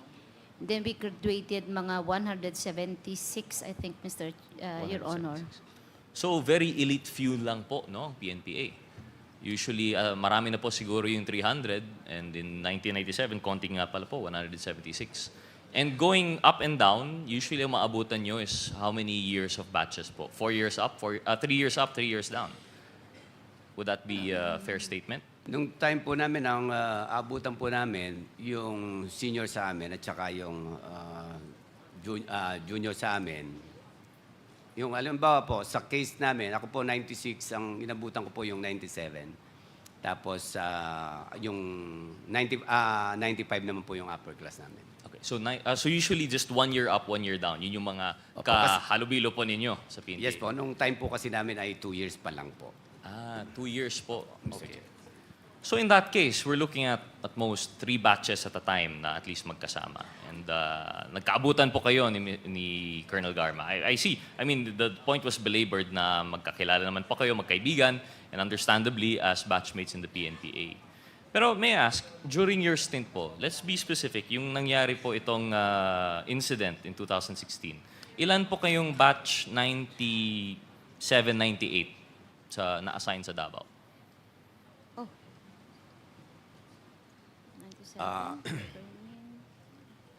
If I remembered it correctly, Mr. Chair, parang sa 98, parang 10 po. More or less 10 po. Mga 10 lang po. And yung sa 97? Mr. Chair, noong 2016, before my schooling, I think parang 4 lang ata kami, Mr. Chair. Yes. So yung magkakaabutan from PNPA to be assigned in a certain area, sobrang slim po yung chances nun, no? Kasi from 300, konti na lang po kayo sa batch, at most 300, 170. And of course, assigned to the different regions. Of course, it makes sense na kung with the officership being distributed, konti lang po yun. Mabibilang sa yung dalawang kamay kung sino po yung mga kasama nyo na classmate in the area at any given time. Yes, Your Honor. So, would that just be coincidence po siguro? In the way that the allegations have fallen upon, I'll ask po si Colonel Leonardo, sa opinion niya po. Ano po yung iyong opinion sa mga paratang na nandun po sa sinumpang salaysay ni, I believe yung sa iyo po, nabanggit po kayo ni Mr. Tan. How do you react to that? You deny it outright po, no? Yes, Mr. Chair. Would you have any idea po kaya, Mr. Chair, kung how would he even know your name? Or bakit kayo pa, of all the people in Davao, kayo pa po yung naituro ni Mr. Tan? I have no idea, Mr. Chair, bakit binabanggit niya yung pangalan ko, Mr. Chair. And together with Colonel Leonardo, si Mr. Tan also mentioned in his affidavit, paragraphs 3, 16, 17, also pointed to Colonel Garma. Colonel Garma, may I ask you po, would you have any idea bakit kayo po yung tinuturo ni Mr. Tan? Hindi ko rin po alam, Mr. Chair. So sa affidavit po ni Mr. Tan, nakachamba po siya ng 2 PNPA na batch 97-98 na nagsama sa Davao. Coincidentally lang po. Mr. Chair, I do not know his intention, Mr. Chair. Well, I think it's not just si Mr. Tan po, no? Kahit well, of course, si Mr. Fortaleza, hindi na po yung chamba. For him to mention you, Colonel Garma, from paragraphs 2 to 8, syempre kilala po kayo. Kayo po ay classmates, no? So I don't think there's any doubt. As to the motives of Mr. Fortaleza, that's yet for us to decide.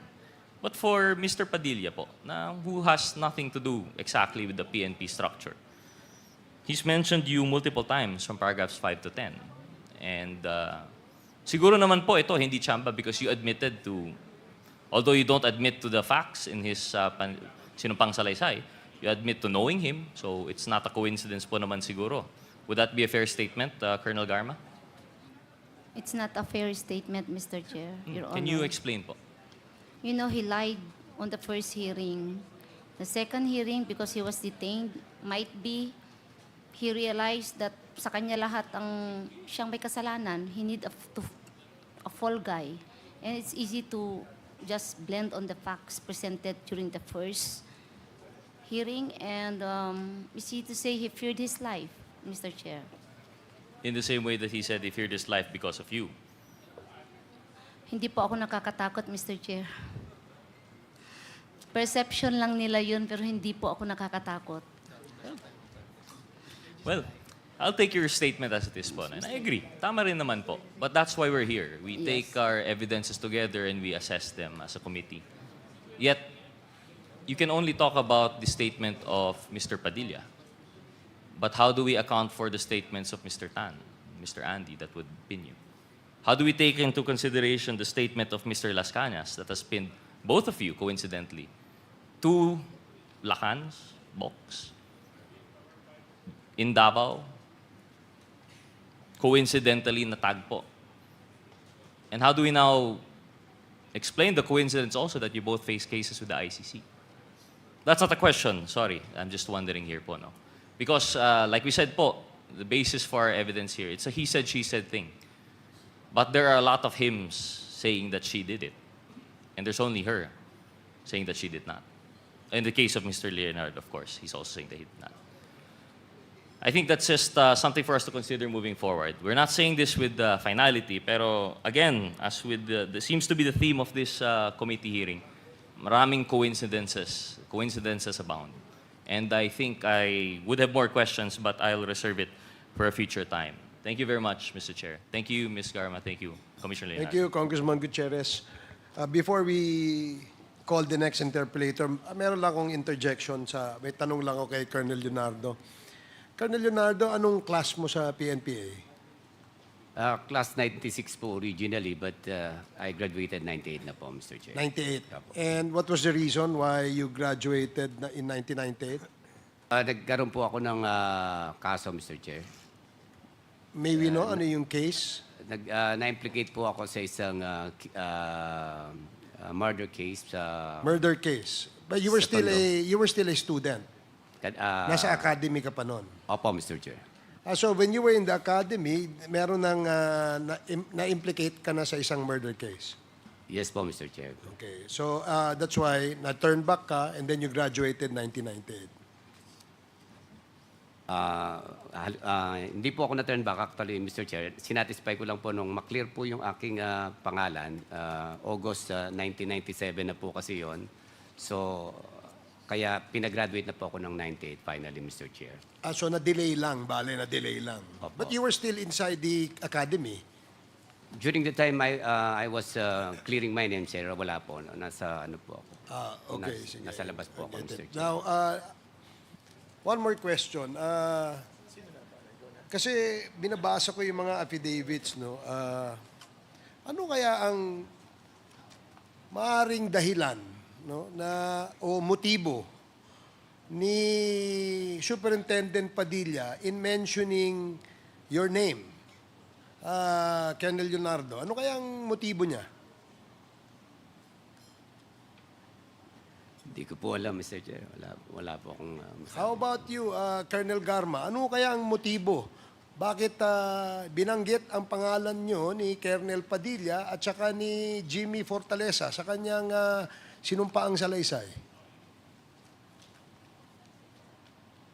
Parang nasagot ko po kay Representative Gutierrez po kanina. Sige nga, pakisagot mo nga ulit. Ano yung maaaring motibo? Sa tingin ko, Mr. Chair, during the first hearing, na-realize niya na siya ang most guilty. And then, he needs to find a way to escape from that. Feeling ko lang, tingin ko as I watch the first hearing, Mr. Chair. And it's easy to point na ako o si Sir because nga, na-mention ako ni Jimmy Fortaleza, Mr. Chair. And as to Jimmy Fortaleza, I can remember, during our visitation, humihingi siya ng tulong sa akin na makalabas siya. Presidential pardon or whatever. And I told him, I cannot do anything. Gawin mo lang papel mo, kumuha ka na abogada mo, and then isubmit mo. But I'm not the one who decides for that. Yan lang po sinabi ko. Humingi siya ng tulong sa akin, matulungan ko siya. Siguro dahil hindi ko siya natulungan, possible. And in fact, nung umalis pa nga kami, nagbigay pa nga kami ng pera sa kanya, tinulungan namin siya. Dahil naawa kami siya, nasa loob po siya. Nag-ambagan pa kami, 3 magka-classmate. We gave him money so he can survive inside. So I think yun po ang tingin ko lang po. No, I don't have evidence. I don't know anong takbo ng utak niya, what happened after. But for me, yan lang yung maisip kung bakit nakarating po kami sa ganitong sitwasyon, Mr. Chair. So yun lang ang tingin nyong maring dahilan kung bakit nabanggit ni Colonel Padilla at ni Jimmy Fortaleza ang inyong pangalan sa kanilang salaysay. For me, Mr. Chair, yun yung tingin ko po on my part, Mr. Chair. Pwede bang matanong ko si Superintendent Padilla? Colonel Padilla, Anong motibo? Bakit nyo po, meron ho ba kayong motibo kung ba't nyo nabanggit si Colonel Leonardo at saka si Colonel Garma dito sa inyong sinumpaang salaysay? Wala po akong motibo, Your Honor. But I knew them through Jimmy Fortaleza. So nakilala nyo sila, yung kanilang mga pangalan because of Jimmy Fortaleza. Yes, Your Honor. Okay. Si Jimmy. Jimmy, narinig mo yung sagot ni Colonel Garma na maaaring ang motibo mo dahil ikaw daw ay humingi ng tulong at hindi kanya natulungan. Anong masasabi mo naman doon? Your Honor, nung unang punta po nila dun sa Dapicol, actually wala pa kaming number ni Garma. Nagulat na lang ako, pumunta sila doon at binisita ko. Nung pagbisita niya, ang tinanong niya kung nasaan po ba yung mga yung mga Chinese. At sinabi ko sa kanya nandyan sa foreigners quarter. Sabi ko, bakit Bok? Sabi niya sa akin, meron kasi kaming operation diyan. Okay. Yun ang pagkakasabi sa iyo. Opo. Okay. Now, Mr. Chair, baka pwedeng sumingit na Congressman, kapraso lang. sige, Congressman I hope, Fernandez. in the indulgence of the next interpellator. Kasi, Colonel Padilla, I still remember the last time that, the first time that we have invited you here, you have mentioned si Inspector Poro. Sinabi niya that kayo ang nag-order, but in your affidavit, sinabi mo that na out of loop ka na doon sa usapan. Di ba? Meron kasi binabanggit na ganito, di ba? Na hindi mo na nalaman. At as a matter of fact, andun ka sa quarters mo nung mangyari yung krimen, Yes, di ba? Your Honor.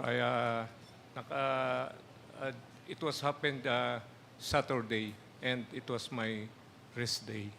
At ang binabanggit mo during that time, kasi nga, ang sinasabi namin yung command responsibility, di ba?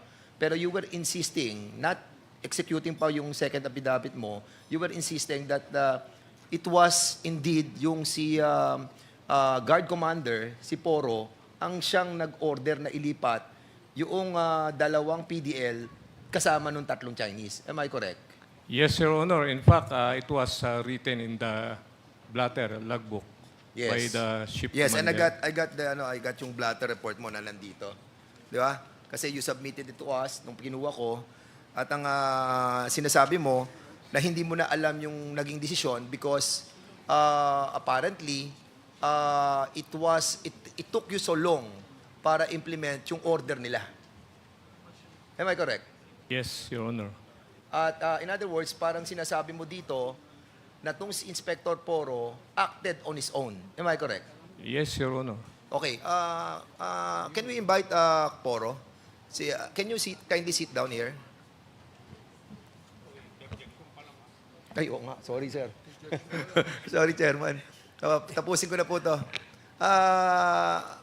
Inspector Poro, kasi sinasabi mo during that time na si Colonel Padilla ang nag-utos sa'yo.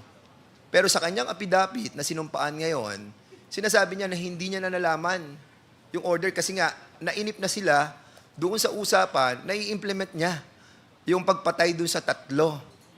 And according to him, ikaw ang nagdesisyon. Now, ngayon, ang tanong ko sa iyo, Inspector Poro, sino nag-utos sa iyo? Since hindi ka inutusan ni Colonel Padilla, sino ang nag-utos sa iyo para papasukin yung dalawang PDLs kasama yung tatlong Chinese nationals? Si Superintendent Padilla po, Your Paninindigan mo pa rin? Opo. Ha? Opo, Your Honor. Talagang ang sasabihin mo si Colonel Padilla pa rin? Yes, opo, Your Honor. Ha? So, meron kang written order coming from General Padilla? Verbal order po, Your Honor. What? Verbal order po. Ano na? Verbal? Verbal order po, yes. O how can you prove to us na yung verbal utos sa iyo? Paano mo papatunayan sa amin? Ang totoo po yan, Your Honor, mayroong siyang inutusan na empleyado rin po. Sino yung inutusan niya? Si Officer Landro Hasim. Okay. Nung ginawa ko yung report ko, Your Honor, sa office nung nadala na sa loob yung mga Chinese. Dumating itong si Landro Hasim sa akin, sa opisina. Sabi niya, sir, mayroong instruction si Sir Jerry. Ipagsama sa isang silda yung Chinese at saka yung dalawang PDL natin. Dahil doon, tinawag ko ngayon yung ship commander, Mr. Villajos. Sabi ko sa kanya, ilagay mo sa isang silda yung 3 Chinese at saka yung dalawang PDL natin, si Mudadaro at saka si Tan. Tapos doon, Your Honor, nung natapos ko na yung report ko, kasi nga Sabado man yun, hindi man hapon na, yung mga confiscated items na na-confiscate, dinala ko doon sa bahay ni Sir Jerry Okay, Padilla. Inspector Poro, in the hierarchy of the decision-making, pang-ilang ka? Pangatlo po, pangatlo, Your Honor. Pangatlo ka. Opo. Ang deputy si Quinto. Opo. Di ba? Yes, Your Honor. Opo. Ngayon, sinabi sa iyo nung taong yon, Yes, Your di ba, Honor. na ilipat yung dalawa doon sa Chinese. Yes, Your Honor. Bilang the third highest ranking official doon sa colony. Bakit hindi mo sinabi kay Quinto? Ba't hindi mo siya kinausap? Noong panahon na yun, Your Honor, on leave, dito sa... Sino on leave? NBP na yun si... Sino on leave? Sa NBP noon na may OB pala si si Quinto, P.I.S. Quinto, siya, naka-OB sa NBP, kaya wala siya. Noong panahon na yun, At Your ito Honor. naman, Si Sir Jerry, doon sa bahay nila. ba't hindi mo siya tinawagan? Hindi, pagkatapos yun, Your Honor, ito, pagkatapos na bigyan ko ng instruction yung ship commander, mayroon instruction... Tanong ko lang sa iyo, Poro, Opo. bakit hindi mo siya tinawagan? Since andun naman pala siya sa quarters, ba't hindi ka nag-report sa kanya? Your Honor, please. Alam mo, Inspector Poro, mag-isip-isip ka muna, ha? Bago ka sumagot, ha? Sir, Kasi, please. Mr. Chairman, ako, tingin ko, itong taong to, may kinalaman. At dahil hindi na nga ma-implement, at ayaw nang implement ni Colonel Padilla, ayaw na implement ni Colonel Padilla, kaya nga niya pinatagal, ito ang taong itong kinontak para mag-implement doon sa loob. So, mag-ingat-ingat ka, Inspector. Inspector Poro, no? Kasi kapag hindi mo inayos yung mga sagot mo dito, sisiguraduhin namin sa susunod, maiiwan ka dito sa kongresong ito. Okay? Sige, Mr. Chairman, maraming salamat. Thank you, Congressman Fernandez. You want to speak? Yes, Your Honor, pwede bang papaliwanag lang po? Anong sasagutin mo? Kasi nung una, di ba natapos ko na yung report ko, may instruction na dalhin ko sa bahay ni Sir Jerry yung mga confiscated items. Pagdating doon, Your Honor, tinanong niya ako nilagay mo ba sa isang silda yung mga PDL at saka yung... Sino nagtanong sa'yo? Si Sir Jerry. Tinanong niya ako. Alam mo, kanina kausap mo yung isa na inutusan niya, tapos ngayon sasabihin mo siya. Alam mo, Mr. Chairman, stop talking. No? I think this person, Mr. Chairman, is also lying. And I think this is the person that they contacted inside. Because pwedeng-pwede siya, he is the third highest ranking official. Makakarekta ka na Andun siya Ba't hindi mo nirekta? Ito ang missing link natin dito, Mr. Chairman. Itong si Inspector Poro. And ingatan mo pagsasagot mo dahil mamaya tatanungin ka pa namin ulit. Mr. Chairman, that's it muna for the meantime. Thank you, Congressman Fernandez, for your very short interjection. So tuloy ko lang. Tuloy ko lang ulit yung isang tanong ko kay... Kasi kanina, nung tinanong ko si Colonel Garma kung ano yung maaaring motibo ni Jimmy Fortaleza at saka ni Colonel Superintendent Padilla, ang sinagot mo, correct me if I'm wrong Colonel Garma, ang sinagot mo ay dahil sila ang most guilty. Tama ba yun? Sinabi mo? Mr. Chair, it appears dun nung nanood ako nung first, was that first? So yun ang basihan mo kung bakit sila si Colonel Padilla ang guilty, the most guilty. The way po tumakbo yung committee hearing, that's how I assess. And because you think that Colonel Padilla is the most guilty, naguhugas siya ng kamay kaya niya binanggit at saka si Colonel Leonardo? Yes, Mr. Chair. Yun ang basihan mo? Yes, Mr. Yun ang tingin ko po sa sitwasyon during that time nanonood po ako, Mr. Chair. Okay, sige. Maraming salamat. The next to interpellate is Congressman Zia Alonto Adjong. You are recognized. A'udhu billahi minasyaitanir rajim. Bismillahirrahmanirrahim. Assalamualaikum warahmatullahi ta'ala wabarakatuh. Thank you very much, Mr. Chair. Magandang hapon po sa ating lahat. Before I ask my question, I'd like to first make a request, Mr. Chair. I was listening to the line of questioning and the exchanges between Representative Chino Almario when he was asking about the affidavit of Mr. Fortaleza. Mr. Jimmy Fortaleza, tama po yung pagkarinig ko that GM Garma called you and told you in exact words, no, doon sa affidavit mo, na tulungan sila kasi meron silang ipapagawa sa iyo? Wala sir, walang ganyan na tulungan sila. Sino po yung tumawag kanina na yung... You were saying about a phone number or text? Actually, sir, Ano po yung text? Di ba sa affidavit mo? Text ba yun o tawag? Ikaw ba? ano na yun sir, later part na yun. Oh yeah. Yes sir. So, yun nga. That's what I'm trying to ask you. Ang hingi lang ni... Ang una sir, yung tawag ni Colonel Garma, ang sabi niya sa akin, Bok, okay na, nag-usap na kami. Ako na bala, may mga tao kami dyan sa loob. Then, ang next niya na request sa akin, sabi niya sa akin na baka pwede daw dalhan ng pagkain yung mga tao nila na Bartolina. Was this intimated to you through text, tawag, or in person? Tawag po, Your Honor. Tawag? Yes, Your Honor. Oh, tawag. So, Mr. Chair, I think GM Garma, just to be fair, she denied that ever making that calls to Mr. Fortaleza. And Mr. Fortaleza, in response to the denial of GM Garma, said that he had the number. Kasi tinanong po kanina ni Congressman Chino Almario kung nag-pop up o nag-appear yung pangalan doon sa cellphone. Now, Mr. Chair, I know this happened a couple of years ago, but there's in fact a way for us to really confirm and determine whether these calls were made.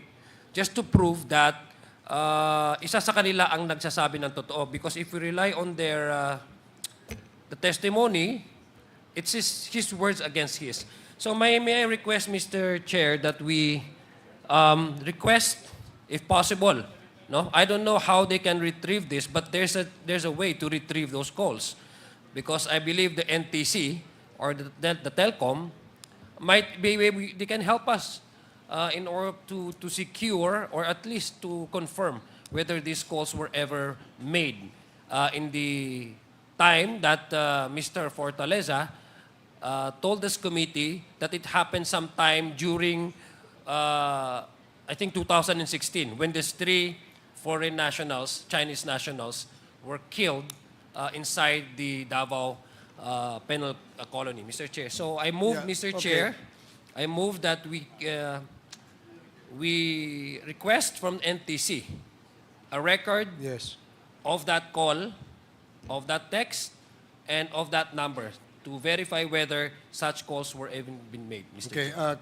COMSEC, you are directed to coordinate with the telco and the NTC as to the records of the phone call made in 2016 on those dates that was mentioned in the affidavit. Thank you. Thank you very much, Mr. Chair. Now, I would like to ask, direct my questions to...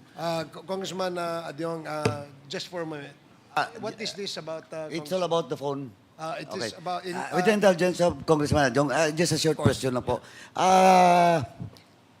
Former Major Fortaleza, yung cellphone mo ngayon na hawak at saka yung number mo is the same number and cellphone? Pero matandaan mo pa yung number mo noon? Hindi na po, sir.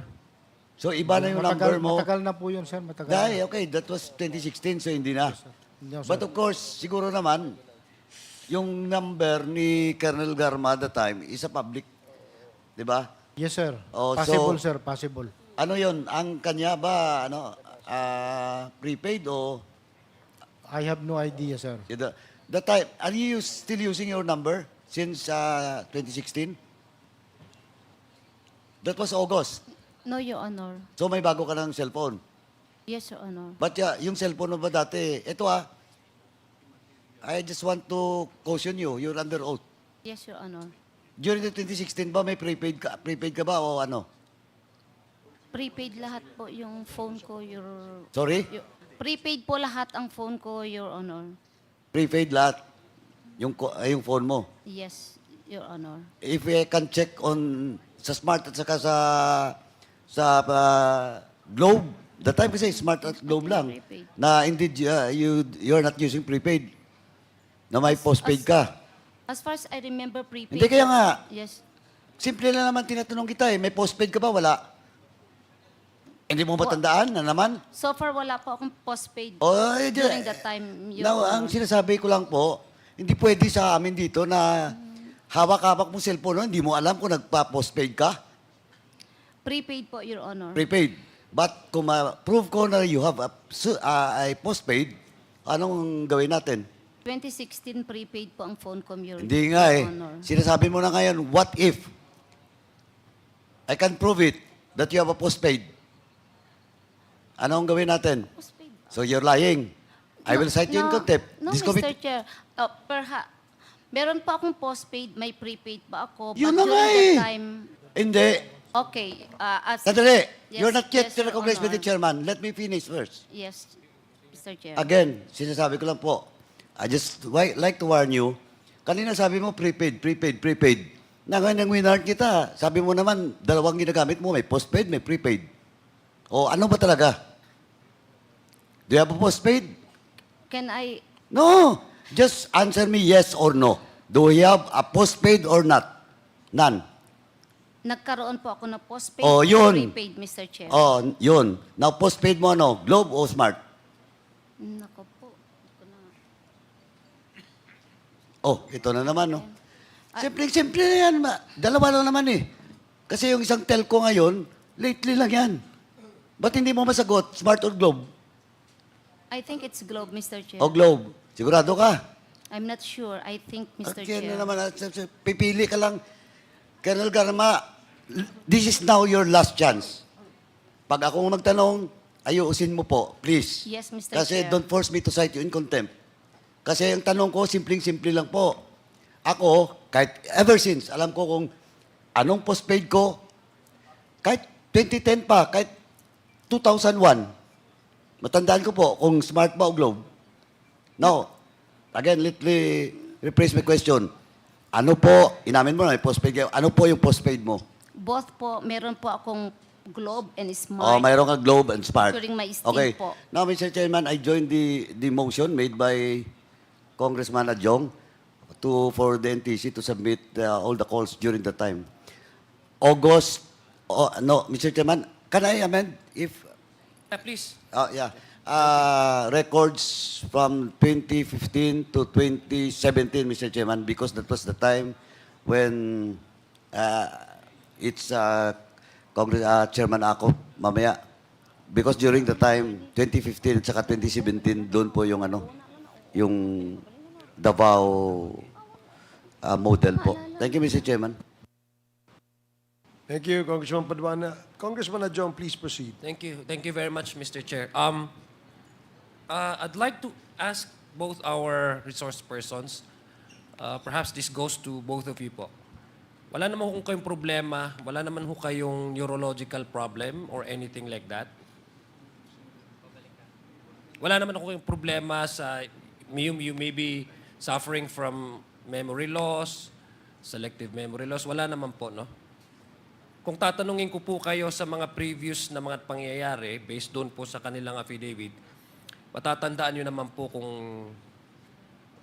kung anong eksaktong year, kung anong eksaktong circumstance, yung taon na nagsilbi po kayo as CIDG Director sa Davao and you as a Davao City Police. No? Tama po ba?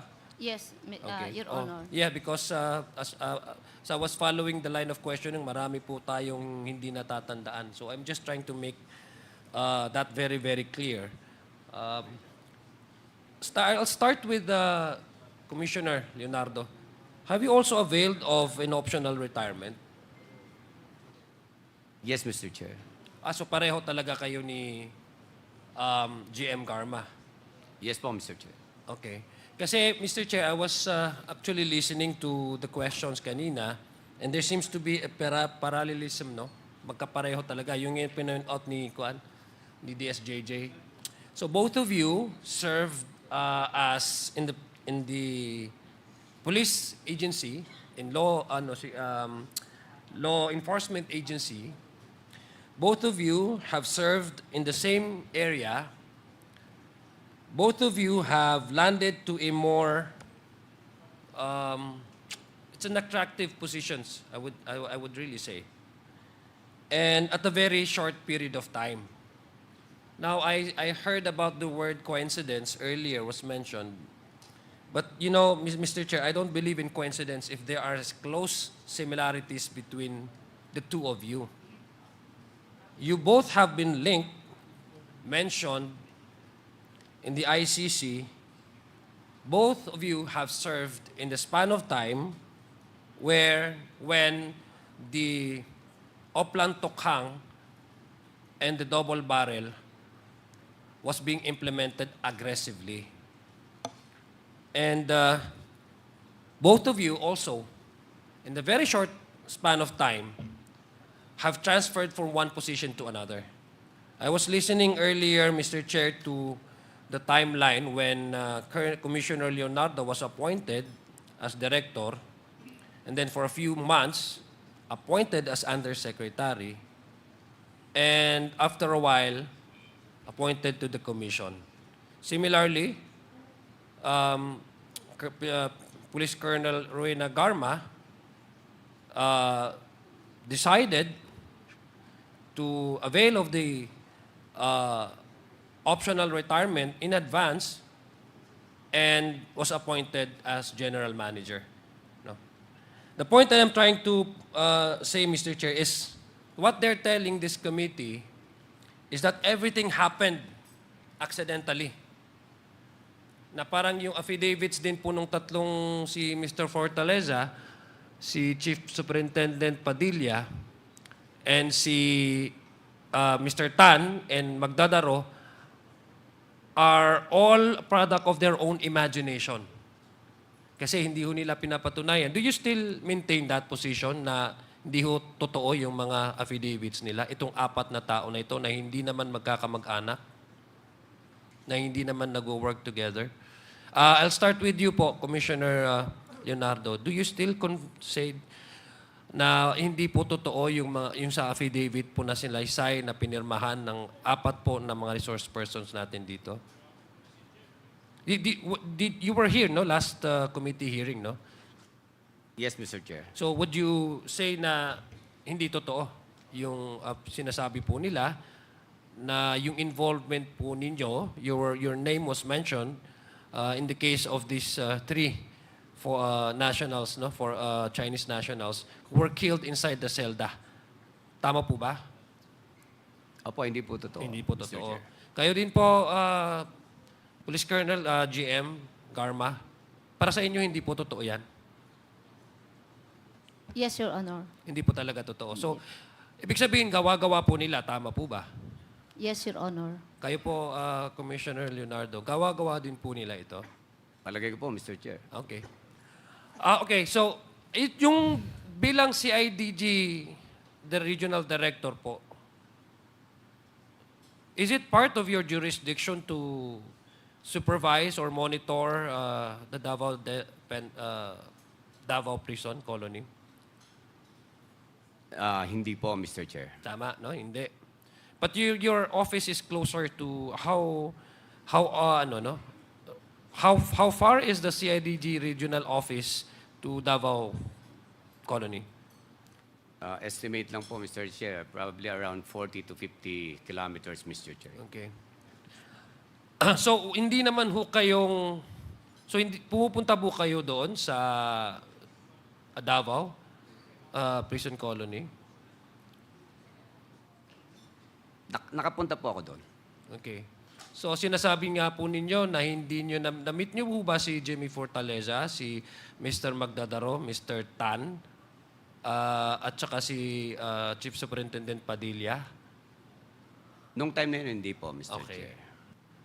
Kayo po, GM, Garma, kilala niyo po yung dalawa? Si Mr. Tan, si Mr. Magdadaro? No, Your Honor.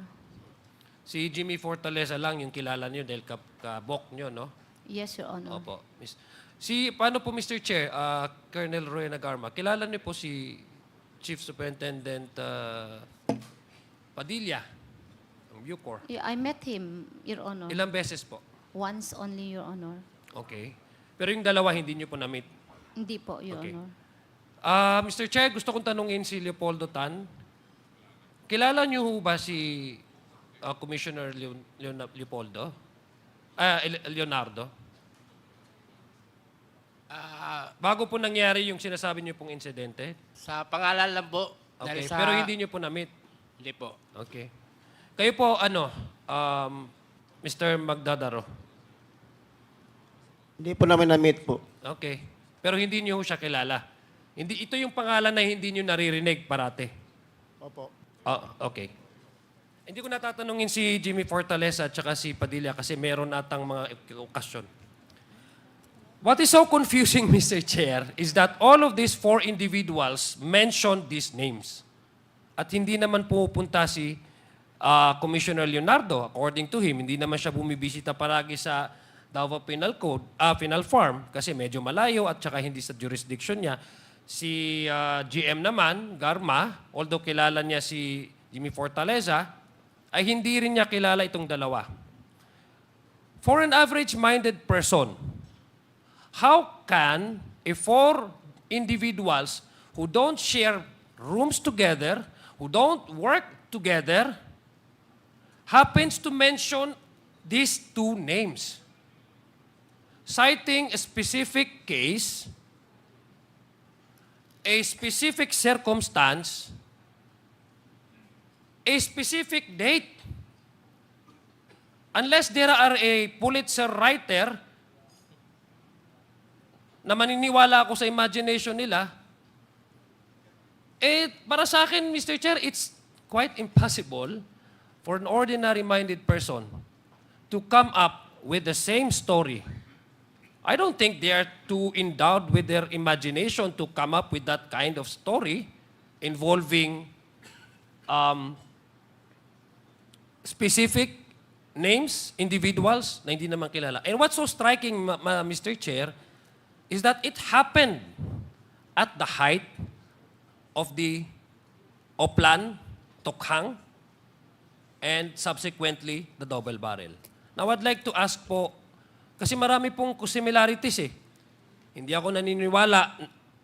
Ano sabihin pa ba natin na coincidence yung imagination nila, nag-isip-isip silang tatlo?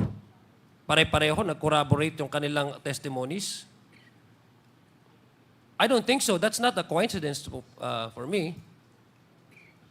So, wag nyo na rin pong sabihin na maybe that's all coincidence. So now, I'd like to ask you po, Commissioner Leonardo. Kanina po, tinatanong po kayo kung naging successful ba para sa inyo yung Oplang Tokhang and yung double barrel. Gusto ko lang pong marinig uli sa inyo. In general po, successful po para So sa pag akin. sinabi niyo pong successful, you stick your life to it, you really believe and you really support, no? Pag sinabi mong successful, of course, bakit mo sasabihin successful isang bagay kung hindi ka naman sumusuporta? Tama ho ba? Tama po. Okay, so you really support. Kayo po, Colonel Garma, would you say that the war on drugs at that time was really successful? I don't think so, Mr. Chair. So you don't think so? Kasi- How many deaths again kasi po- have we recorded during your stay in Cebu City? You don't think the war on let's be specific about it because I heard you responding to the question na let's not call it war on drugs because we don't use that. Okay, let's use the terminology under your policy at that time. It's tokhang, oplan tokhang, and oplan double barrel. So which of these two policies or yung program do you think is more successful or both of them are successful? Mr. Chair, yung tokhang po, parang hindi ko pa naabutan, hindi pa yun, I think, na-implement. No, it's it's okay. more on police operations and patrol po. Okay, I'll give you that. That's a fair Yes, response. But I'll give you that. Do you think being part of the previous administration, would you say that it was successful? As far as my stint in Cebu City as city director, I think it is successful based on the feedback of the people in the community, Mr. Chair. Okay, so now my second question is, Mr. Chair, I'd like to take advantage of the presence of our Dean here, Attorney Dean Shell Jokno. Umalis na ba? Yes.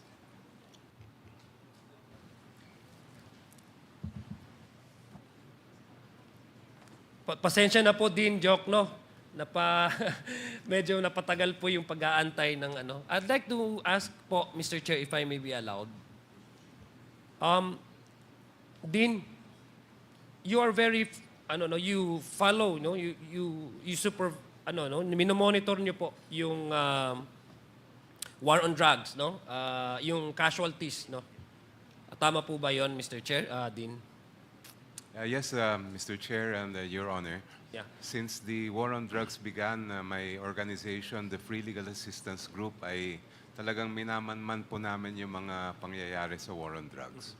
Okay. Dean, do you have in the way, yung work po ninyo, meron ho ba kayong kunan na data kung ilan po yung mga napaslang, yung those who weren't given or accorded with the due right of at least man lang makita the day in court, especially those who have been killed na mga inosente. May number po ba kayo, Mr. Chair? Din. Kami po ay naghain ng isang petisyon sa Supreme Court noong 2017 or 2018 at lumabas sa isang extended resolution ng court na sa unang 17 months pa lang ng war on drugs, that is from July 1, 2016 up to the end of November 2017, 20,322 Filipinos were killed in the war on drugs. So yun palang unang 17 buwan po ng war on drugs. Mr. Chair, Dean, can we categorize or do you have at least, meron po tayong categorization kasi alam ko may napatay po yung pananlaban, yung official police operation, and then meron po yung nasabi po nating namatay na vigilante type of killing. Ito po yung sinasabi nilang DDS type. Kanina, Congressman Flores was asking Commissioner Leonardo, yung DDS. Ito po yung DDS type of killing. Ito po yung mga vigilante na nakamask na hindi kilala at namamatay at mostly ang mga nagiging biktima just randomly. Just killing spraying. Maski sino ang nandyan, nagkataon lang, malas ka lang pag nandyan ka sa kalsada. Kaya nga po, may namamatay na mga 9 years old, 14 years old.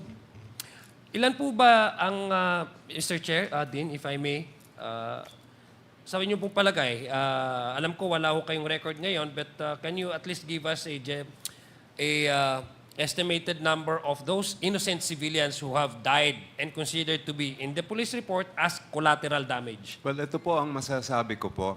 In the resolution of the Supreme Court citing the 2017 year-end accomplishment report ng Office of the President, of the 20,322 killed, 3,967 were killed in anti-drug operations. So kasama na po doon yung mga sinasabing nanlaban.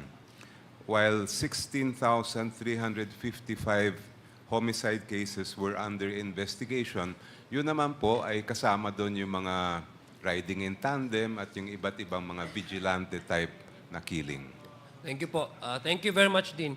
I'd like to ask po, Attorney Conti, you also do have a number of killed or victims of the double barrel in Oplan Tukhang. Yes, Your Am Honor. I correct? Yes, Can you Your Honor. also, do you also have similar number as what our good Dean here Yes, intimated to this committee? Yes, actually, Your Honor, the numbers that we have are segregated according to, first, deaths during police operations. And the number that we have officially from #RealNumbersPH is 6,252 dead from police operations. According to our previous sessions, Your Honor, this number has reached 7,000 as of the end of the term of President Duterte. The other category of killings, the DDS type killings, the extrajudicial killings, is officially, I believe, classified as deaths under investigation or homicides under investigation.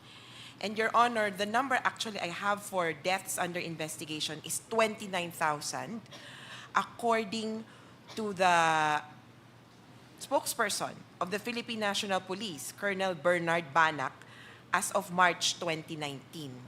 That is why, Your Honor, the number of dead range from 12,000 up to 30,000 from official sources. Even the CHR, the United Nations Office of Human Rights, of the High Commissioner on Human Rights, and the International Criminal Court, Your Honor, are looking at these numbers.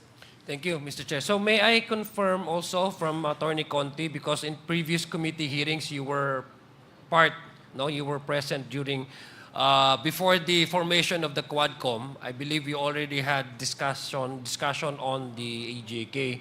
Can you refresh the memory of this committee members? This committee, how many of those killed were innocent? At least give us just a... Well, Your Honor, legally, the 29,000 would be innocent because they were killed outside of legal processes. They have not been proven guilty or convicted in any court, nor has any evidence been presented against them. In fact, in the course of the war on drugs, yes. everybody would be considered innocent. Well, so what about, let me paraphrase my question just to be clear about it, no? Kasi may namatay naman po na mga drug pushers o sinasabi. But the collateral damage, I would say, yung sinasabi po nilang hindi part doon sa doon sa warrant nila, pero namatay, no? Tulad ni Kian de los Santos, yung mga ganun pong mga klaseng individual. Do you have the number? Unfortunately, Your Honor, we don't have these numbers. Right, It would be the PNP Yes. who can clarify. That is correct. Thank you, Attorney Conti. Because that is correct. Because in the documents that we requested, ang number po nila is 400 plus, no? 400 plus doon. So now, I'll go back to Commissioner Leonardo. Do you also consider the death of these innocent civilians as a sign of success? Hindi po. Hindi po successful pagka gano'n. Okay. So, let me ask you again. Do you think that the war on drugs of the previous administration is successful or not? In general po, successful. No, but you cannot qualify. Kasi ang tinanong kita, do you stick your life to it? Sabi mo, you support that. Now, you are qualifying again. So let me ask you, do you think this collateral damage can just simply set aside? Or, let me ask you again, generally, sabi mo, it's successful, it's a success, but we cannot also discount the fact that there were countless victims, died, innocent civilians. As a police officer, because your motto is to serve and protect, right? Am I correct? And as a commissioner now of NAPOLCOM, I'm sure that before you arrive, the NBank, before you arrive as part of your job, Kaya nga tinatanong ko kung may selective amnesia ka kasi mahirap po pag hindi mo natatandaan yung mga facts at yung mga dates kasi importante po yan sa trabaho mo. Hindi ho ba? Na before you arrive into adopt a resolution of the NBank, you really have to look at the data because you're like a quasi-judicial because you are rendering decision on the police officers that are facing administrative cases, right? So, tanungin kita. Do you think the death of these civilians is a barometer or a measurement of the success of what you just said and admitted itong tokhang? Hindi po.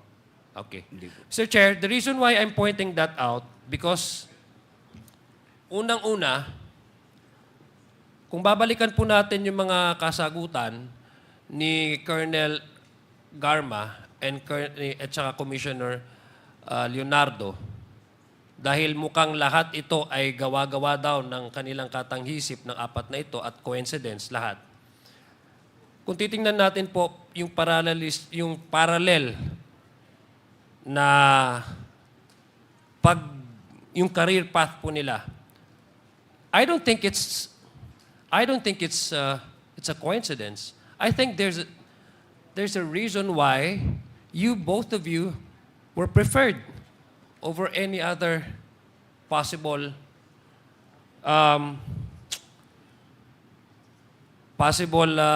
individuals who are, sorry to say, who are more qualified than in the case when in the time that you were appointed as a director of the biodiversity.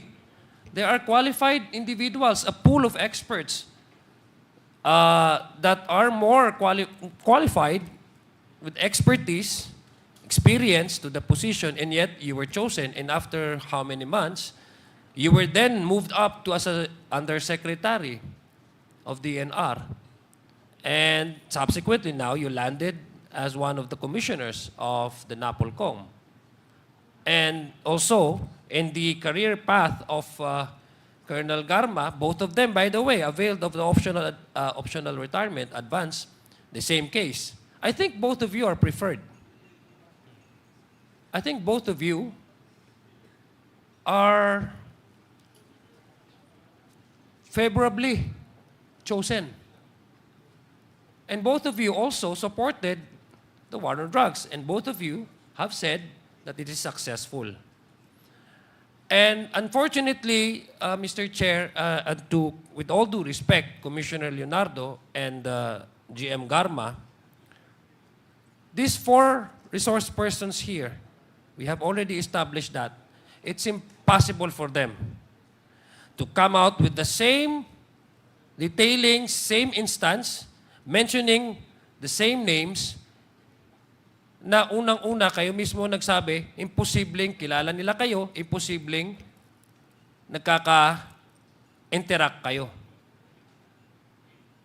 Alam po, mahirap pong paniwalaan yung ganun eh.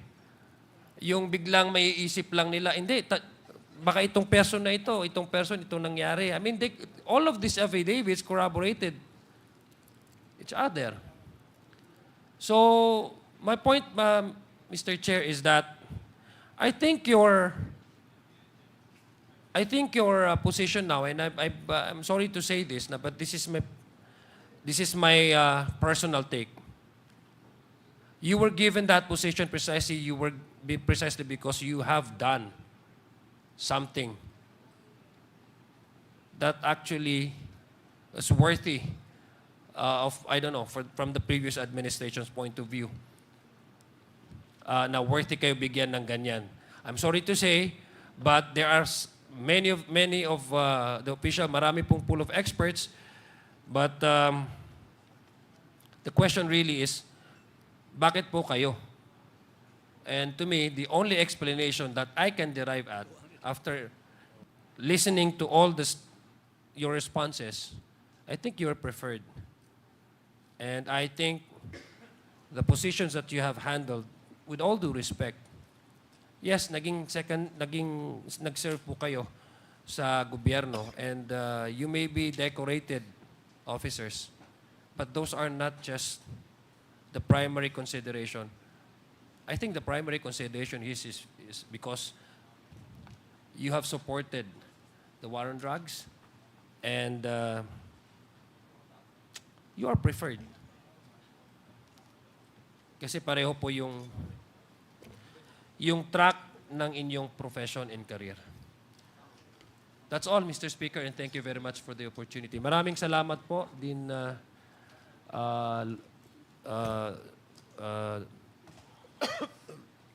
sorry. Thank you, Congressman Adjong. Sorry, I just want to be official. I-address ko lang po. Dean ng Lasal. Yes. Si Dean Jokno po. Attorney Jokno and Tony Conti. Marami pong salamat, Mr. Chair. Thank you, Congressman Adjong. Additional question lang kay Colonel Leonardo. Colonel, you have not stated the reason why you opted for an early retirement. Can you state for the record, ano yung reason ba't ka nag-retire na maaga?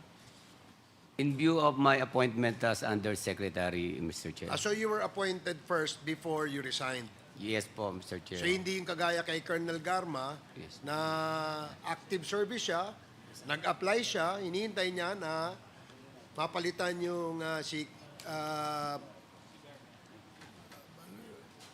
Balutan, General Balutan. So yung sa inyo, nag-resign na kayo. Pagka-appoint po sa akin, automatic po, considered resign po ako sa PNP, Mr. Chair. So didn't you not think twice about accepting the position na alam mo naman na coterminus lang yan compared dun sa position na colonel ka na, pwede kang magkaroon ng estrella, maging general ka soon because of your sterling record in the Philippine National Police, di ba? So hindi ka ba nagdalawang isip nung in-offer sa iyo yung pagiging USEC na kailangan mo mag-resign? Sayang yung karir mo sa ilang taong karir mo na binuhos sa Philippine National Police. Hindi ka ba nagdalawang isip doon? Nagdalawang isip din po, Mr. Chair. Bukod dyan, wala na ibang rason kung bakit ka nag-retire. Wala na po, Mr. Chair. Okay, sige. Thank you. Salamat. The next to interpolate is our co-chair, Congressman Caras Paduano. You are recognized. Thank you, Mr. Chairman. Anyway, Mr. Chairman, during the previous hearing, the name Colonel Grijaldo was mentioned, no? But unfortunately, the Grijaldo, as per my information, the Grijaldo present in today's hearing was class 2000. So, Mr. Chairman, can we excuse, pasensya na po. So Pasensya na po. you are not the Colonel Grijaldo that was once the Chief of Police of the City of Mandaluyong? I'm not, sir. Okay. And is there another Grijaldo in the Philippine National Police?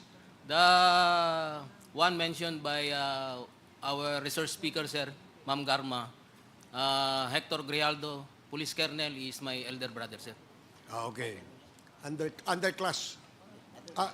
Upper class. Upper class. Upper Yes. class mo. Yes, sir. He's class 97. I'm class 2000. And he is my elder brother, sir.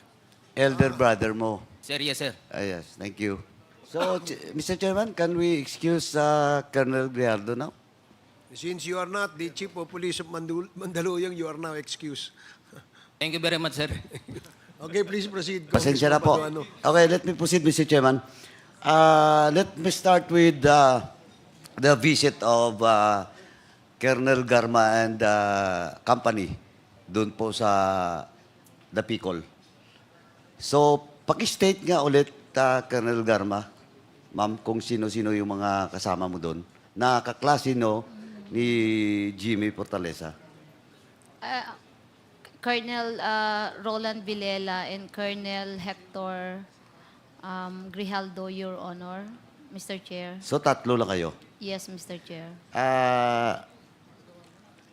Former Major Jimmy Fortaleza, do you confirm that statement of Colonel Garma? Yes, Your Honor. Okay, so tatlo. So, Grijaldo and Bilila. Tama. Yes, Your Honor. Yung Yeah, Bilila, Mr. yun Chair. yung former husband mo. Yes, Mr. Chair. Yung Grijaldo, A classmate, Your kaklase Honor. mo. Yung former husband mo, ex mo, is kaklase mo rin. Yes, Your Now, Honor. saan ngayon naka-assign si Grijaldo? Colonel Grijaldo? I think, Your Honor, Pedig, Your Honor, Pedig where? Kamkrame, based in Kamkrame. Anybody from the Philippine National Police? General, do you confirm? Please.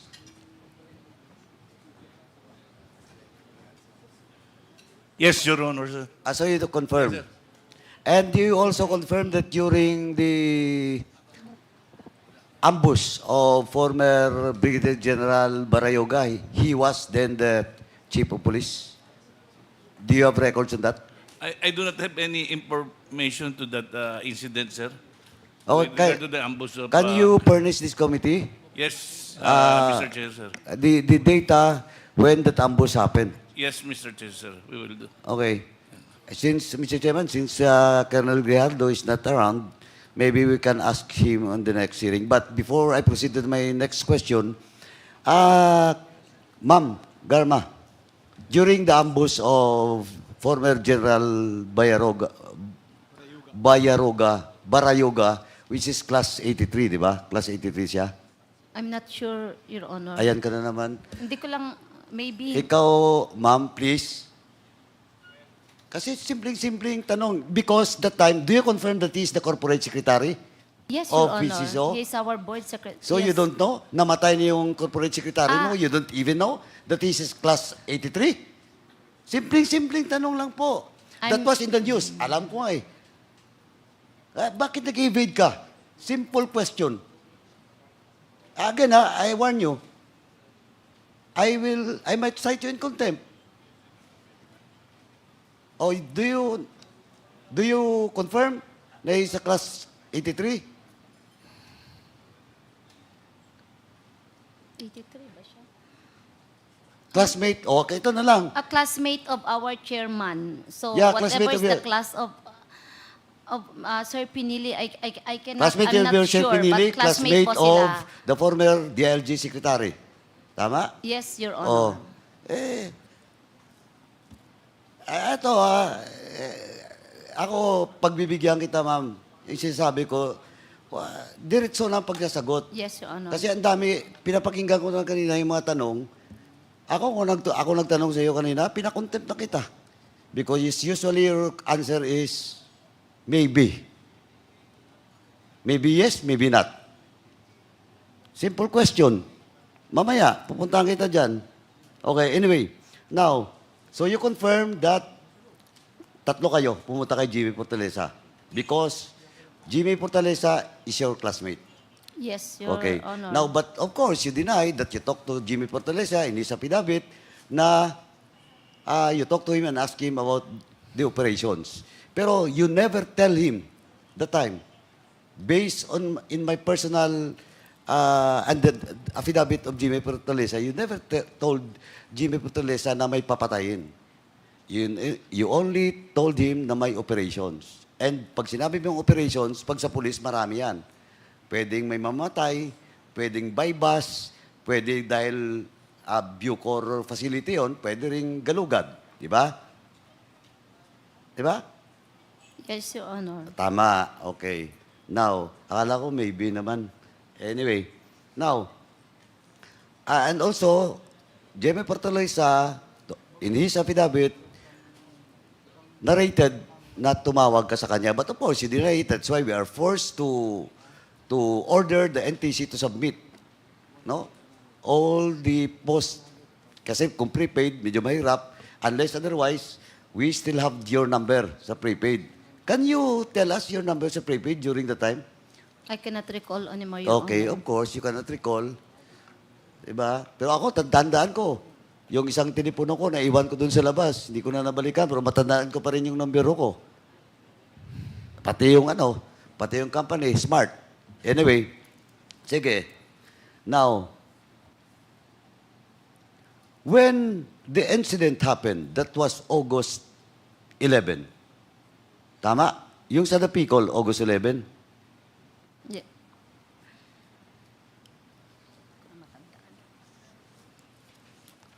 August 11 ba?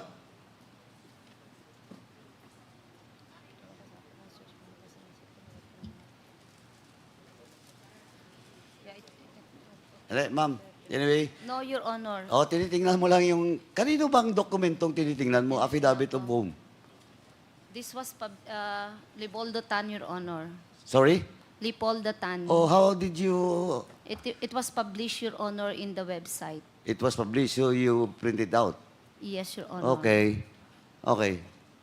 Now, it was August 13. August 13 po. Okay, August 13. Now, it is a publicly knowledge incident because 3 Chinese nationals allegedly to be drug lords was killed inside the Picol. Now, question. You visited Jimmy Portelesa, malapit lang po yung time nung pag-visit mo, no? Matter of weeks. Now, after that, did you call Jimmy Portelesa?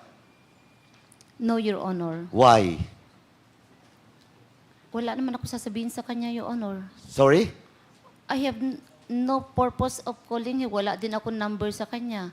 So, bakit ko siya tatawagan? Your So you Honor? do, okay, sige. I will rephrase my question. You don't visit Jimmy Portelesa after that incident? So, Wala. Wala na po, Your Honor. You don't bother to ask Jimmy Portelesa what really happened inside the Picol? You're an intelligence officer. You're very close to the president. Nangyari yung patayan doon. Same is true with Colonel Grijaldo, Colonel Leonardo that time. That time because you're the CIDG. You didn't even bother to visit the Picol. You, especially you, Ma'am Garma. You're the classmate of Jimmy Portelesa. You visit Jimmy Portelesa before the incident.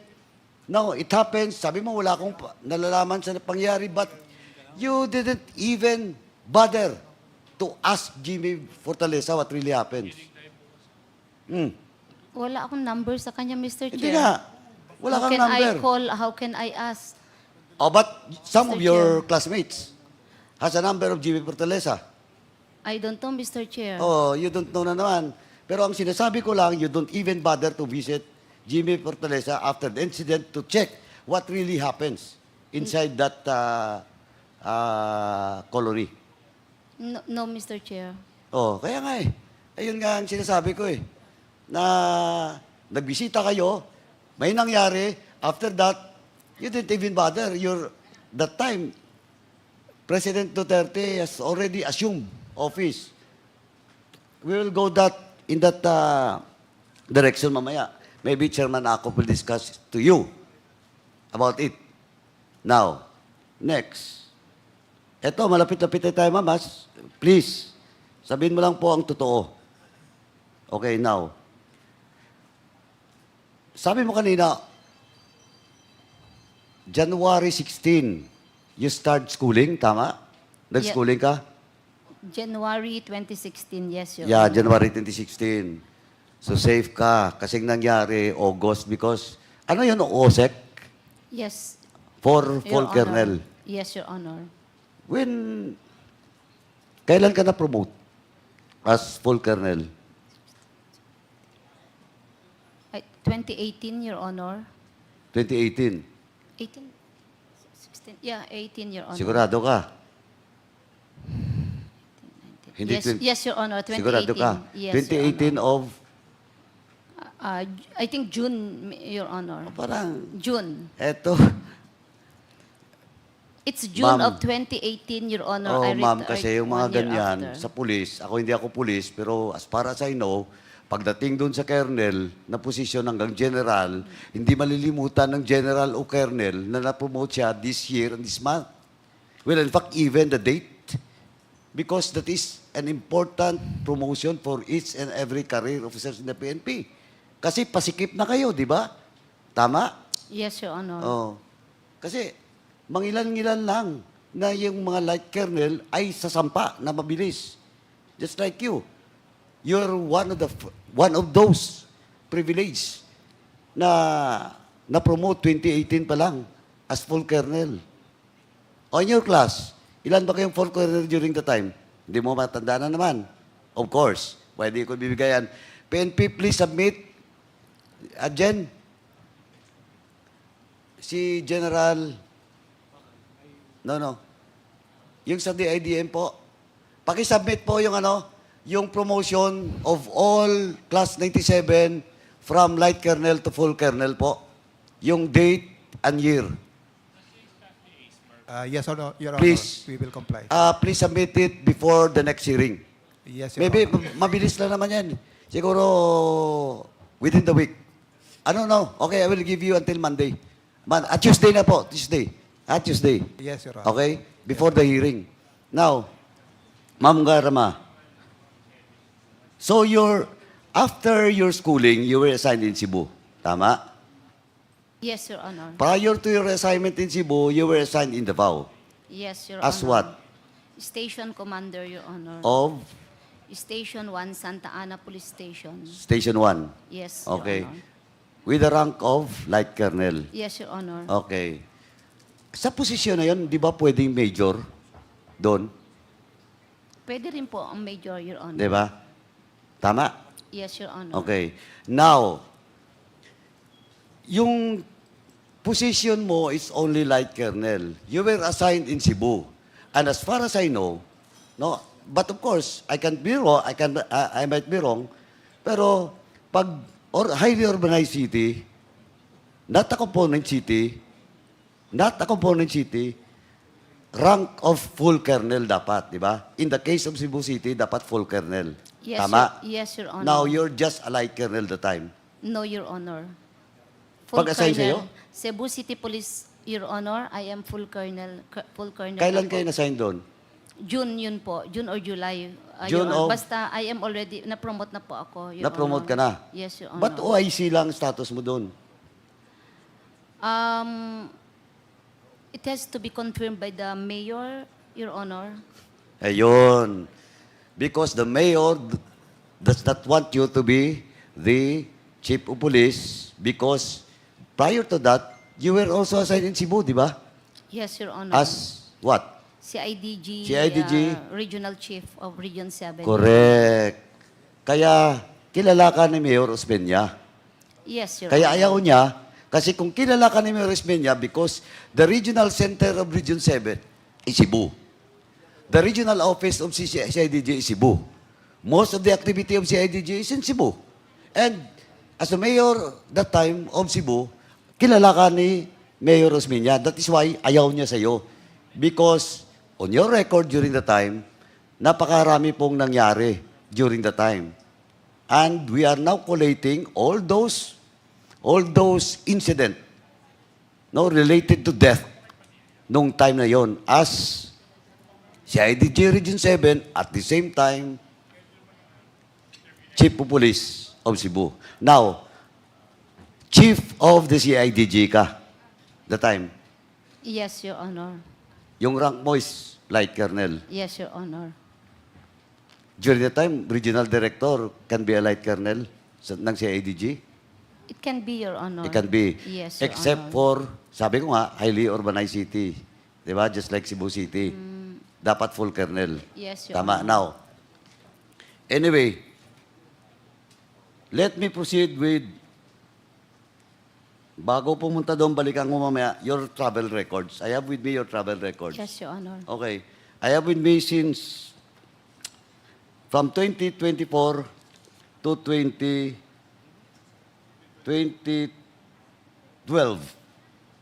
Okay?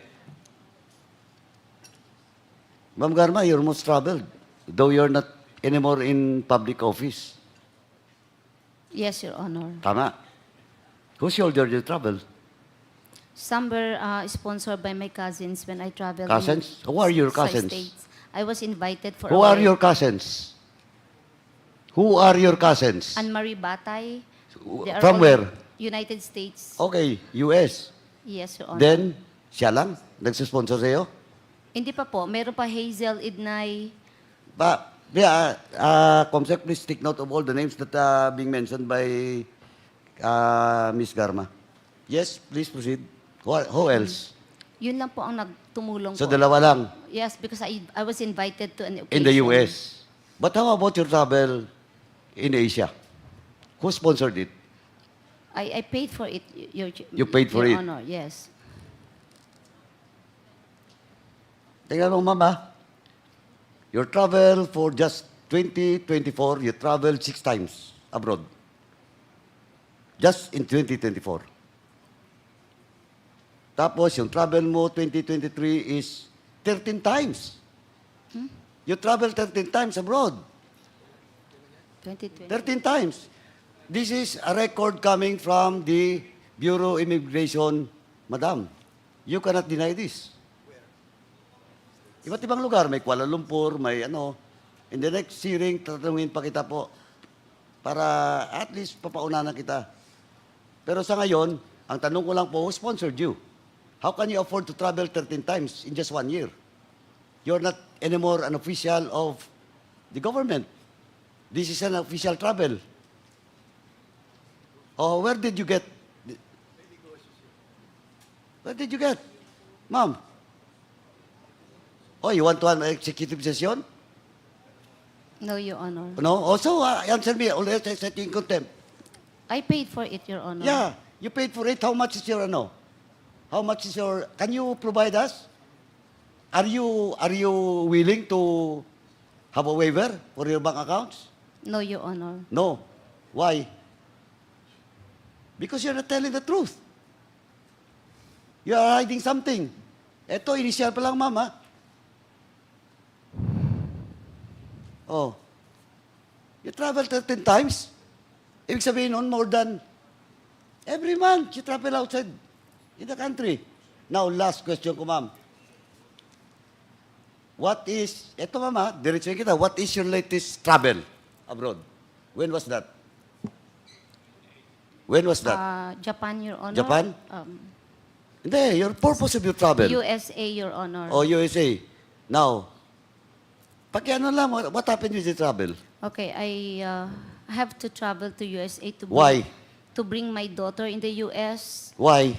because of this exposure. When was that? When was that? 28 last. When was that? Ngayon sa September, August, Mr. Chair. Ang daming August, 30 days yung August. 28. Hindi, ganito lang po, ma'am. 28. Diretsuhin kita. Oh, 28. your plan to travel in the US was August 28. That was the time that this Quadcom was already started, di ba? The investigation. Yes, Your Honor. And your name was already crop up. Yes, Tama? Your Honor. Oh. Now, in short, you're using that alibi to bring your daughter to the US to evade this investigation. No, Your Honor. No, okay. Why did, anong nangyari? Ba't hindi ka naka-US? Ba't nandito ka ngayon? My visa, US visa was canceled. Why? Hindi po sinabi sa akin ang reason why. Hindi sinabi? You never asked? I asked, but Japan in charge on the desk did not tell me the reason. No. Kasi papasok ka sa US, di ba? Kasi kung hindi ka tinanggap ng Japan, that is the responsibility of Japan. But you were not allowed, di ba, to go to US because what? It was not explained to me by the in charge sa Japan po. Kasi nung mag-check-in po kami, Check-in for kukuha going ng to? ticket. Kukuha po ng ticket, Japan to I know. US. You yeah. don't have a ticket yet. Yes, Your Oh, Honor. kaya nga eh. Kaya you want to travel to the US, but you don't have a ticket? Oh, no, No. We Di ba, have- inamin mo na eh. No, Your Honor. Ang ticket namin is all connecting. Nung Oh. magbo-board po ako, para kung mag-check-in kami for the seat, I wasn't able to get a seat kasi nag-error na yung system. So Sandali. we sought the Balikan ko assistance. muna. Yes po. So yung travel mo is from the Philippines connecting Japan to Japan. US. Yes, Your Honor. You have a ticket, Philippines, Japan, US. Yes, Your Honor. Are you sure of that? Ang binigay po ng... Sandali. Tatanungin kita. Simple na to, ma'am. Do not Yes. evade my question. Okay, yes, Your Honor. Your ticket is, as you have said, your ticket is Philippines, Japan, US. Yes, Your Honor. Oh, but you were not allowed. Yun na, may ticket ka. Sigurado ka, Philippines, Japan, US. Ang ticket po namin is Philippine-Japan, Kaya nga, Your Honor. Huwag mo nga akong lituhin, ma'am. Ang tinatanong ko, malapit ka na, ma'am. Ang tinatanong ko kanina, yung ticket mo is only Philippine-Japan. Sabi mo hindi. Philippine-Japan, US.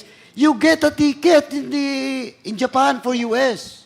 Boarding pass po yung kukunin na namin sa Japan. Ay, Hindi po nako. ako nakakuha, Anyway, Your Honor. do you have a copy of that? Wala na po, Your Honor. Oh, BID, DFA. Anong airlines? Oh, hindi mo na naman masagot. Simpleng-simple yan. It happens last 2 weeks ago. Sige nga. Kasi you're lying, ma'am. No, Mr. Chair. You are lying. Okay. Now, question, your ticket. Anong airplane? Oh, you cannot answer? Simpleng-simple. Something happens in Japan. No, Mr. Chairman, hindi rin ito makalusot eh. Kasi pag tinawag kong DFA, alam ng DFA. Japan, I think it's Japan airline. That's why we landed Why in I Japan. think na naman. Kanina maybe, now I think. It is Japan airline, Mr. Chair. From the Philippines, I'm very sure of it na. I can recall it, Japan airline. from the Philippines To Japan. to Japan, then what airlines supposedly to the US? It's the same. It's Japan airline. Japan Airlines. Oh, kaya nga, dalawa na, twice na. Last ko na mamaya na tanong. Anyway, Mr. Chairman, I move that dahil walang kopya daw, wala nang records, walang documents from Ms. Garma, Mr. Chairman, can we ask for the documents, travel documents, with regards to the plane that was booked by Ms. Garma from the Philippines, Japan, and to the US. We will ask the records from the DFA. Yeah, from the DFA po. Okay. Tsaka BID na. Tsaka Japan Airlines. Okay, COMSEC, kindly coordinate with the Bureau of Immigration and our DFA as to... Can we ask the DFA the reason why Ms. Garma was not permitted to travel to have an entry from Japan to the US? COMSEC, you are so directed. Para opisyal lang po. Kasi alam din na ni Ms. Garma bakit hindi siya pinayagan. Oo, malalaman din natin, My ma'am. mother's grave, hindi ko po alam, Pero Mr. alam mo, Chair. deep inside, you know why you were not allowed entry to the US. I cannot just say what's deep inside, Mr. Chair, because I'm not sure. Kaya, that's your alibi, that's your defense. Yes, That's your defense, ma'am. Okay. Mr. Chair. Mr. Chair, Congressman Acop, with the indulgence of Congressman Paduano. before we leave that issue in Japan, may I be permitted to ask some questions? With the indulgence of Congressman Paduano. Yes, Mr. Chairman. It's Please a pleasure proceed, to this Congressman Acop. representation. Madam Garma, nung bumili ka ng ticket, Yes, saan bang intention mo na pupuntahan talaga? Mr. Chair, I didn't get the question. Ano ang intention mo talaga nung bumili ka ng ticket? Um, Japan or US? US, Okay. US, Mr. Chair. Eh bakit hindi ka kumuha ng buong ticket, diretsong papuntang US? Why do you have to procure a ticket doon sa Japan? No, Mr. For Chair, the I US. did not procure a ticket sa Japan. I procured the ticket So, already. stopover mo lang Stopover lang po ang Japan. ang Japan. And yes, you were not allowed to board papuntang US. kasi po Ganun ba yun na nangyari? Yes, Mr. Chair. Hindi ako makakuha ng boarding, ano po. Boarding pass? Yes, Mr. Kasi Chair. yun naman ang kailangan mo eh. Yes. Di ba? Yes, Mr. Kasi may Chair. schedule na flight papuntang US. Nakasakay ka ron. Stopover sa Japan. Yes, Mr. Chair. How many hours? 10 hours, Mr. Chair. 10 hours. Yes po. So, nung magbo-board ka ng Japan Airlines for the US, hindi ka na pinapasok. Yes, Mr. Ganon Chair. na nangyari. Opo, Mr. Chair. That is the reason why, according to records, 29 August, nakabalik ka na dito sa Pilipinas. Yes, Mr. Chair. Thank you, Mr. Chair. Mr. Chairman, can I interject? With the indulgence of Congressman Paduano, the Yes, Senior yes, Mr. Deputy Chairman. Speaker is recognized. Tanong ko lang to kay Ma'am Garma. Ma'am, di ba, pag pumupunta tayo ng US, from the Philippines, check na yung US visa mo dito sa Pilipinas. Pag board mo lang sa airport, bibigyan ka ng boarding pass, bibigay na yung 2 boarding pass mo. Boarding pass from the Philippines to Japan, Japan to Philippines. Yes, Mr. Chair. Tama po ba? Yes po. So, yun po yung tanong. Bakit binigyan kayo ng boarding pass na hindi na-check yung US visa? Hindi po kayo bibigyan ng boarding pass kung hindi po i-check yung US visa. Yes, Mr. Normal po, routine po yun pag nagpupunta Opo. tayo Amerika. Yeah, Tama po ba? Yes, Mr. Chair. Very unusual nung araw pong yun, Mr. Chair. So, yun po siguro ang tanong ni Chairman Acop. Di ba? Salamat po, Mr. Chairman. Congressman Paduano, please proceed. Thank you, Mr. Chairman. Anyway, Mr. Chairman, hearing the answers of Colonel Garma, Ms. Garma kanina, with regards to question of deployment, na napaka-juicy yung mga posisyon from DIA, tsaka puro lahat Davao, ang assignment except sa Cebu. Tapos nag-schooling, tapos early retirement. Again, can you state when was the date or the year that you retired? That's June of 2019, Your Honor. June of 2019. When did you assume as PCSO chairman? July 15 of 2019, Oh, Your Honor. 1 month lang. Di ba? Tama? 1 month? 15 days, I think, Your Honor. Oh, 15 days pa. Sobra. Now, during the interpellation, Mr. Chairman, ng mga members kanina, Ma'am Garma, Miss Garma, keep on denying that he is close to the former president. Di ba? Kasi sabi mo lang lagi, maybe. Binigyan ka ng posisyon. Tingnan mo. You check the record. 10 years pa yung supposedly before you retire, 10 years ka pa, but you opt to early retirement. Tapos, wala pang 1 month, sabi mo nga, 15 days, bigla ka nag-PCSO. Tapos, itong tinanong ka kanya, sabi mo,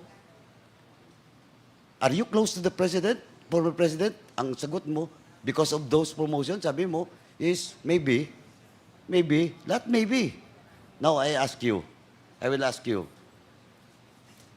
are you special and close to the president, former president? Yes or no lang po? Walang personal. Yes or no lang po? Kasi lahat-lahat eh. Ewan ko kung special ako. Oh, why can't you answer? Simple lang tanong ko. Are you close to the former president? Because that's why you've been given a juicy position where in fact, 1 month, wala pa nga, 15 days ka lang nag-retire, ng PCSO, chairman ka na kagad. Sige nga. Yes or no? Why can't you answer? Oh, Mr. Chairman, since Because, Mr. Chair, Oh, why? What? I do not... I do not na naman. No, Mr. Chair. Oh, sige nga. Because you said, am I close or special to the President? Yeah, you're close to the president. Or special. Kasi, tanungin mo yung lahat mga classmates mo.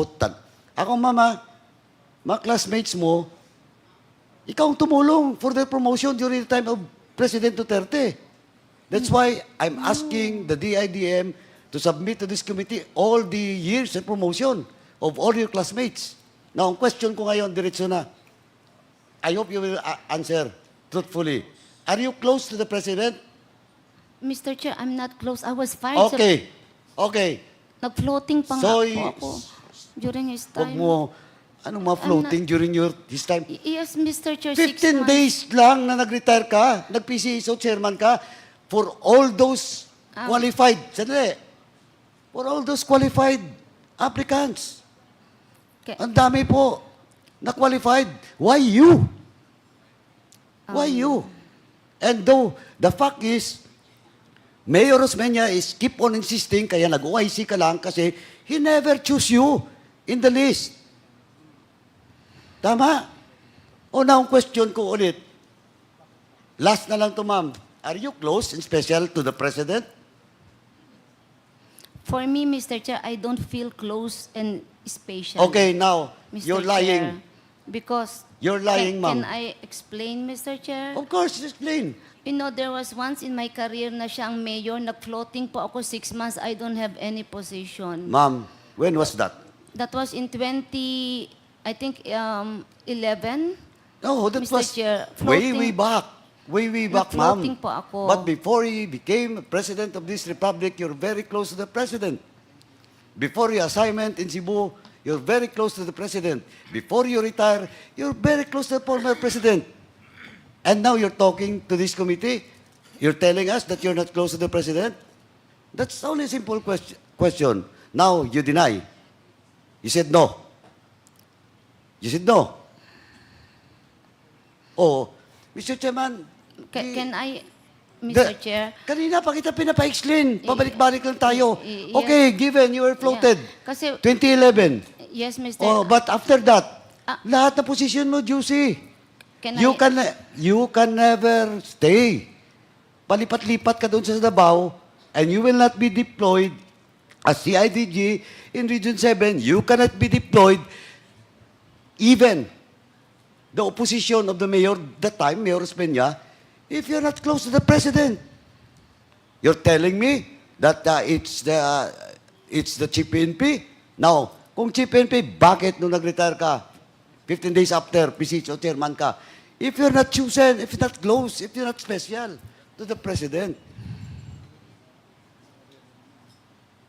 Oh. Oh, why you're not answering?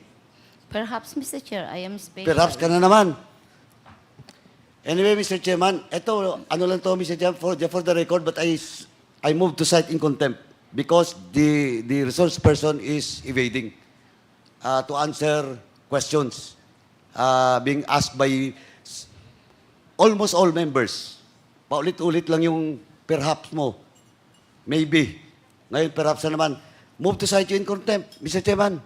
Mr. Chair. Mr. Chair. Mr. Chair. Mr. Chair. If I may, honorable members, I will just allow the chair first to make a clarification on the motion of Congressman Paduano. Congressman Paduano, is that a motion? Yes. That's a motion. I move to Mr. Chair. cite in contempt. Sandali lang po, Co-Chair. Abante, give me the time because this is my time. Okay. We will...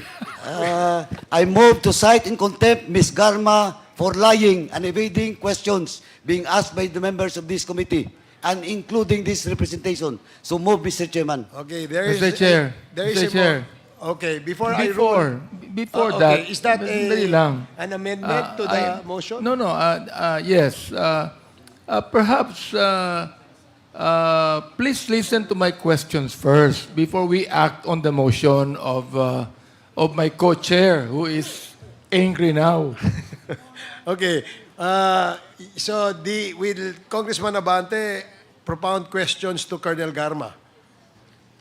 Mr. Mr. Chairman, we have, Mr. I think Chairman. we have a pending motion, Mr. No, Chairman. I am just We just have clarifying. to, 1 minute to follow the suspension. rules first.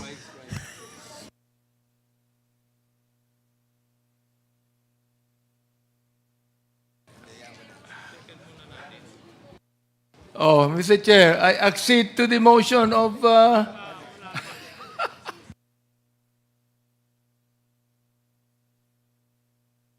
Mr. Chairman, just to clarify, the violation of Ms. Garma is refusal to answer query. Hearing is suspended. Suspended tayo, mga kasama. Please, respect the decision of the chairman, please.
Hearing is resumed.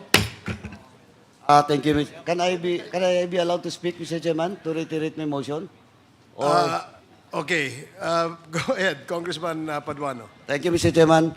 Again, Mr. Chairman, I move to cite in contempt Ms. Garma for in violation of our rules, letter C of our internal rules and contempt for refusal to answer relevant questions, Mr. Chairman. So move. Second motion. There is a motion to cite in contempt Royina Garma for violating Section 11, Paragraph C of the rules of procedure governing inquiries in aid of legislation. Any second? Second motion. I object. Second na siya. Yeah. Oh. Any second? Second motion, Mr. Chairman. Duly seconded. Are there any objections? I object. May I know what is the objection of I Congressman still have some questions to ask Colonel Garma in relation to what my good friend, who is always angry, to his questions. Okay. Mr. Chairman, I move to strike out the unpartnered statement of my co-chair, Abante. I second. Mr. Chairman, 1 minute suspension, please.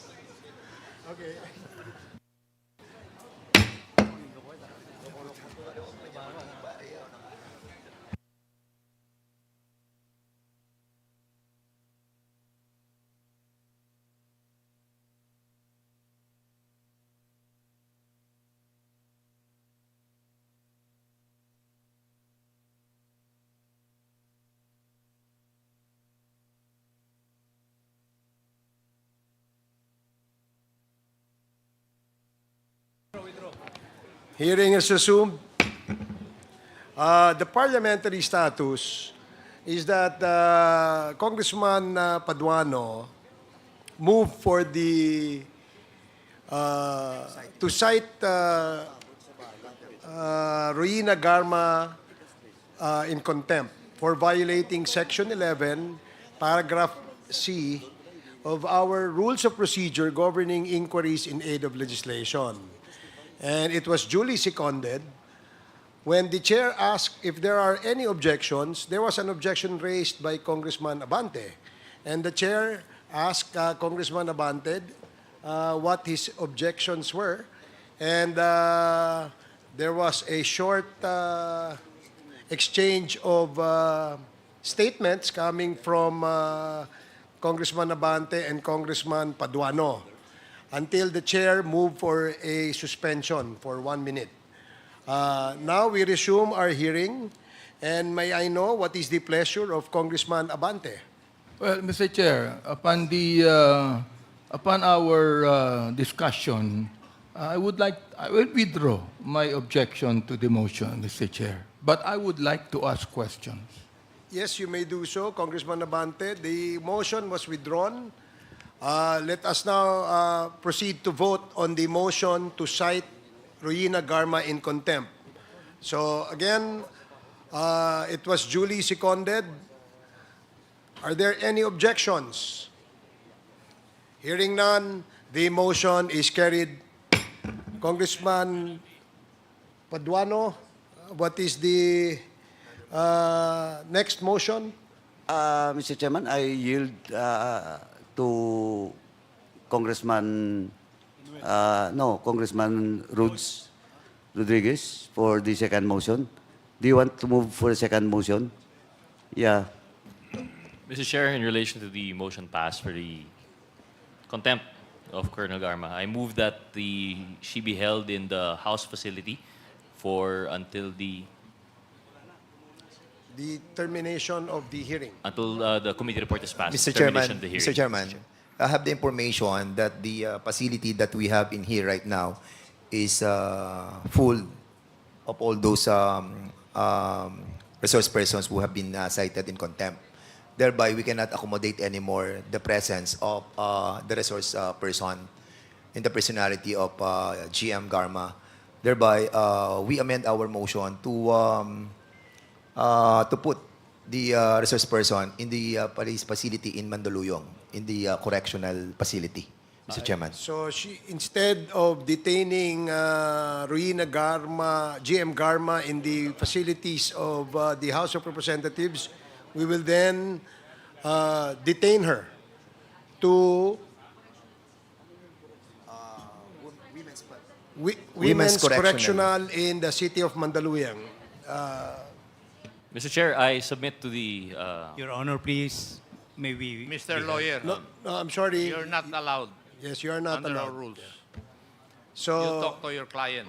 she will be detained at the Mandaluyong Women's Correctional Center, correct? Yes. Mr. Chair, I'll be amending my motion. Given the Please. wisdom of the Chair Dan Fernandez, I therefore move that we, in line with the contempt order he just issued, I move that we detain Colonel Garma in the Mandaluyong Women's Correctional Facility, and the period will be until the termination of this hearing. There is a motion, so stated, duly seconded. Are there any objections?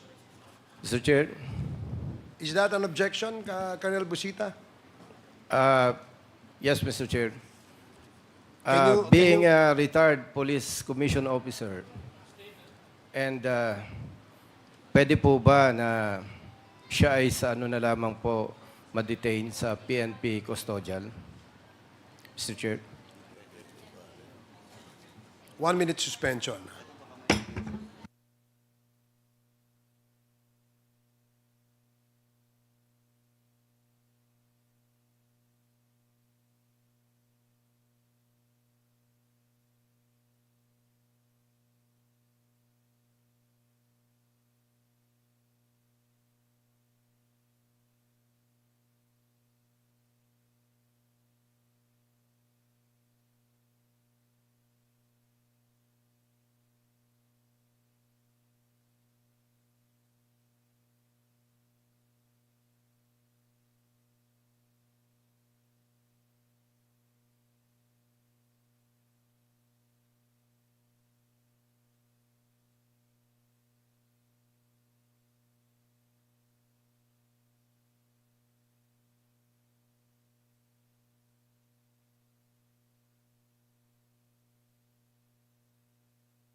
Sige, pare.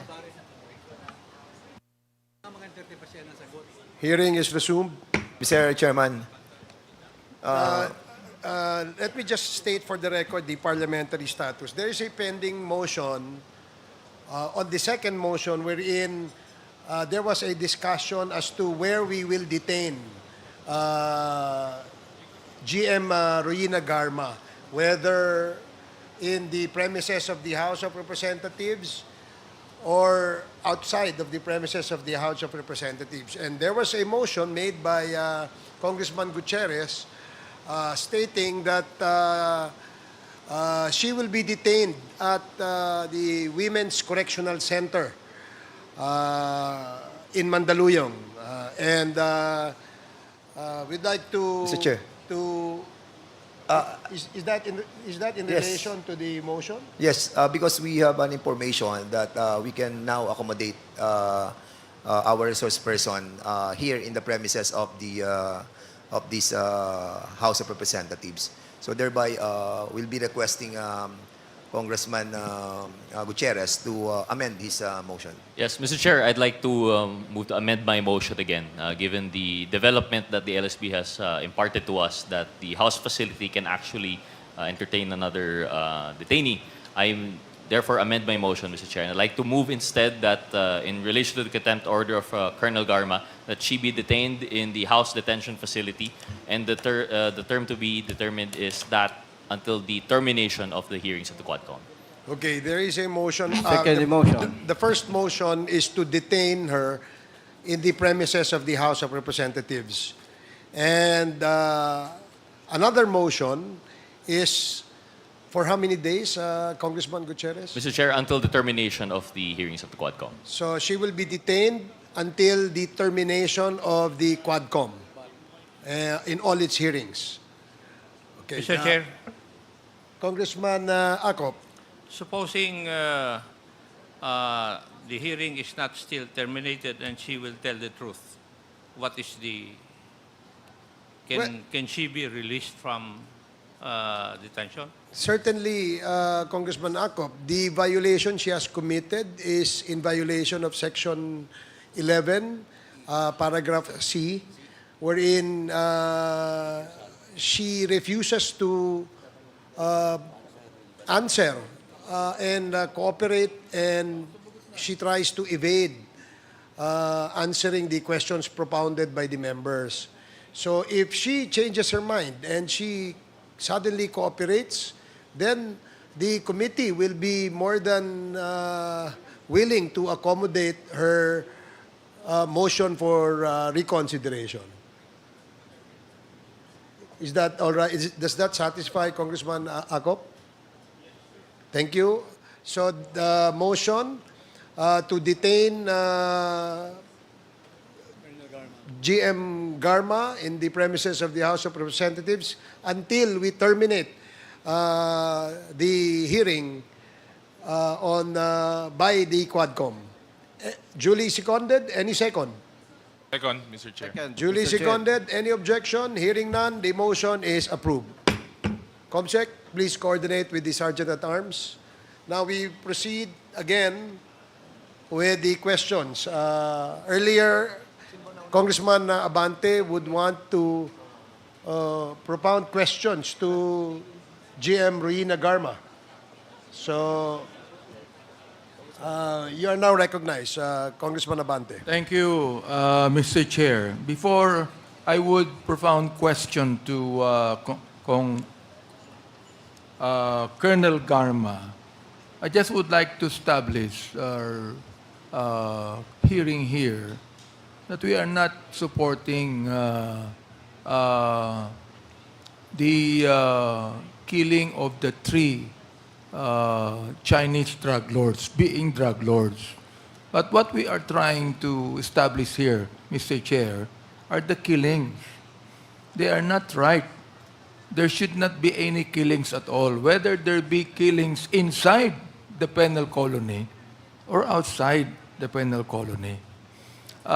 Just a moment ago, Mr. Chair, Congressman Adyong asked the question to Attorney Adel Jokno about Jokno about the thousands of those killed in the war on drugs, while Colonel Leonardo said that to him, the war on drugs is a success. I would like to ask Colonel Leonardo, what is the success? Is it the war on drugs or the thousands of people killed on the war on drugs? Colonel Leonardo. I'm basing on the, Mr. Chair, I'm basing my opinion in general based on the result, Mr. Chair, of what happened. Result of we are from 2016 onwards. I honestly think, Mr. Chair, that there was a little bit change of the situation. It alleviates somehow the affectation on war on drugs. That's what I honestly think. But Mr. let me Chair. ask you, Colonel Leonardo, do you believe that on that war on drugs and the many killings that happened, that there were human rights violations? Based on what I heard and saw on TV, Mr. Chair, there was there were, I think, some violation. Mr. So Chair. you believe that there were human rights violations during the war on drugs? Based on what I saw on TV, Mr. Chair, there was. Mr. Chair, I'd like to ask GM Garma if she is now able to answer some questions. Yes, Mr. Chair. Seeing that now she is actually emotionally disturbed, are you able now to answer some Yes, questions? Mr. Chair. Kanina nabanggit mo na kinancel yung visa mo, US visa mo. Kinancel ba? That was the statement of the attendant in Japan, Mr. Chair. Tama po yung sinabi ni Senior Deputy Speaker kanina, no? Doon pa lang sa immigration, ipapakita mo na yung visa mo sa US eh. Bakit sa Japan kinancel? Yun ang isang tanong gusto kong itanong sa'yo. Sinabi mo kanina na cancel yung visa mo. The US Embassy do not cancel visa just like that. Meron akong visa sa US eh. Okay? Now, nung ikaw umalis sa immigration, ano yung ipinakita mong visa? Yung US visa ko po, Mr. Oh, Chair. kung US visa ang pinakita mo, okay pa yung US visa, di pinagyan ka ng go signal na immigration para umalis, di ba? Yes, Mr. Chair. Pagdating mo ng Japan, hindi ka nakapunta ng US, am I right? Yes, Mr. Chair. Ano, bakit hindi ka nakapunta ng US? Hindi na nga ako Hindi pwedeng ang sagot mo, kinancel ang visa sa Japan? Kaya nga kinontempt ka eh. Sapagkat hindi tama ang sagot mo na kinancel ang visa mo. Hindi nagka-cancel ng visa ang US. The term is, it's invalid. The term is, your visa is not valid. Now it's canceled. Yan yung sinabi Therefore, ko. you're telling us that the Bureau of Immigration is wrong in giving you a signal to go to Japan and conclude your travel to the US? Are you telling me now that the Bureau of Immigration allowed you to travel to Japan, go into the US, knowing that you have a US visa, and they stamped it, and you are able to travel to Japan? When you went to Japan, it was canceled. As you said, it was canceled, and you were not allowed to go to the US. I don't think that the Bureau of Immigration will ever do that, Mr. Chair. Can I explain? Yes, go Mr. ahead, Chair? go ahead. Yes. Mr. Chair, when I bought the ticket, you cannot buy a ticket without presenting a valid US visa, Mr. Chair. Where did you buy the ticket? I asked my cousin to buy a ticket kasi may travel Where? agent Where did siya you buy the kakilala. ticket? It is online, Mr. Chair. Japan. Then you must also show that ticket to the Bureau of Immigration. Am I right? Yes, Mr. Chair. Upon buying a ticket, you cannot buy a ticket without presenting to the agent a valid US visa and passport, Mr. Chair. So in short, we were able to buy a ticket and by presenting a valid visa and a valid passport. So you presented the ticket and the valid visa in our Bureau of Immigration. Am I right, Mr. Chair? I did not show the ticket, Mr. Chair. You What I did not show presented- the ticket to the boarding- immigration officer? The ticket is what I presented when I checked in sa JAL, sa Japan Airline. And Japan Airline issued a boarding pass po. So yun po yung ginamit kong lumabas. Now, since stopover po ang Japan, we transferred from another airport to Narita Airport. And from there, You did not mag-check-in stay in online. Japan. Did you stay in Japan? No, Your Honor. Mr. Chair, It was I did just a not. stopover. Yes, Mr. Chair. And afterwards, you proceeded to the States, but you weren't allowed to go to the States. Because there is a connecting flight already, Mr. Chair. So when I was at Narita Airport, I was supposed to check in online to get a boarding pass. So hindi po ako maka-check in online to get a boarding pass kasi may machine. So I approached the counter po mismo ng JAL. So nung in-approach ko po yung counter ng JAL, ang sabi po sa akin, we cannot get you a ticket because your visa, your US visa is invalid already. It's canceled. So I asked the desk why it is invalid. It's going to expire in 2028, ang sabi ko. Ang sabi po sa akin, there is no explanation. And then I asked her, did you ask US Department? Ang sabi niya, yes. So, did they explain to you why? Ang sabi po sa akin, no. So I stopped asking Mr. Chair, question sandali na lang po. Sandali Mr. lang po. Chair. Bago nyo ituloy, no? Napakahirap kasing paniwalaan eh. That you will you will travel to the US, you go to the immigration, and the immigration will tell you that the US visa is valid and they stamped an approval to it. Ibig sabihin, doon pa lang sa Pilipinas, nakakuha ka na ng ticket going to the US. Ibig mo sabihin, nakakuha ka lang ng ticket going to Japan, and then in Japan, you have to get a boarding pass. No. But Mr. Chair, sa aking pagta-travel, I have been traveling eh. I have been traveling so many times. Oo ha. And whenever I will go to the US, stop over in Japan, dalawang boarding pass palaging tinatanggap ko sa Pilipinas pa lang. Oo. From Manila to Narita, Narita to the US. Dalawa kagad na boarding pass sa Pilipinas yan. You're telling me now that you just received one boarding pass from the Philippines and then you have to get another boarding pass from Narita? Is that what you're saying? Yes, Mr. Chair. And when you got the boarding pass, then the Japan people told you that your US visa is invalid? Yes, not valid is the term, no longer valid. Yun po yung term. So let me ask you, Nagtaka din po ako. why is it that the immigration stamped your passport saying that your visa is valid? Why? I do not know, Your Honor.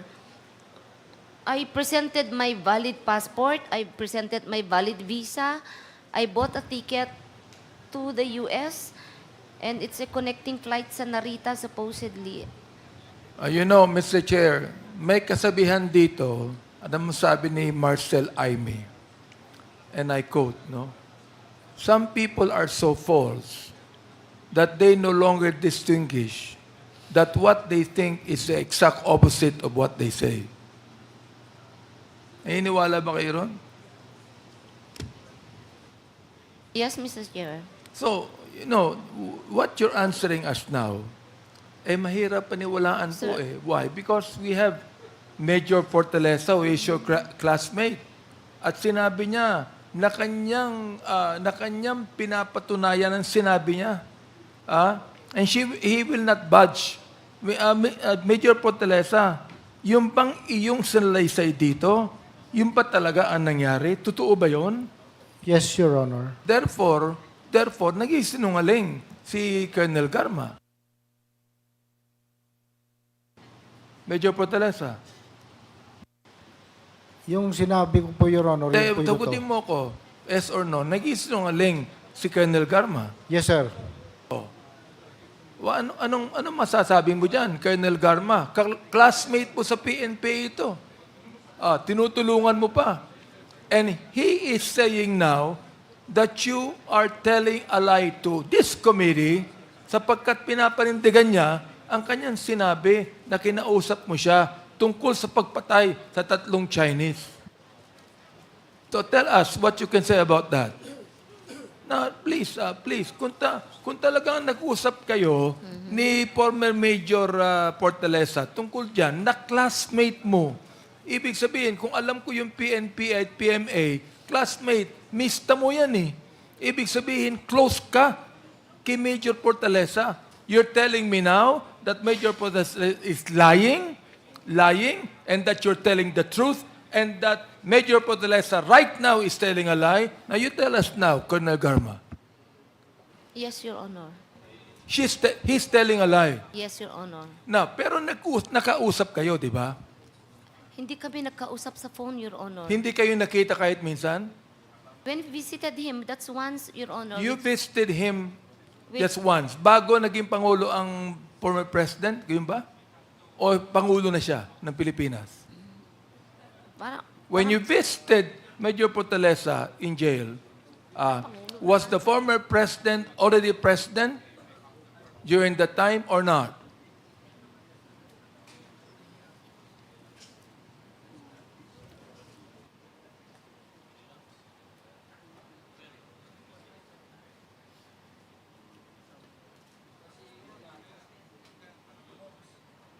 That was July, Your Honor. July of what? 2016? Yes, Your Honor. Therefore, the former President is already President. Am I right? Yes, Your Honor. And what were your position?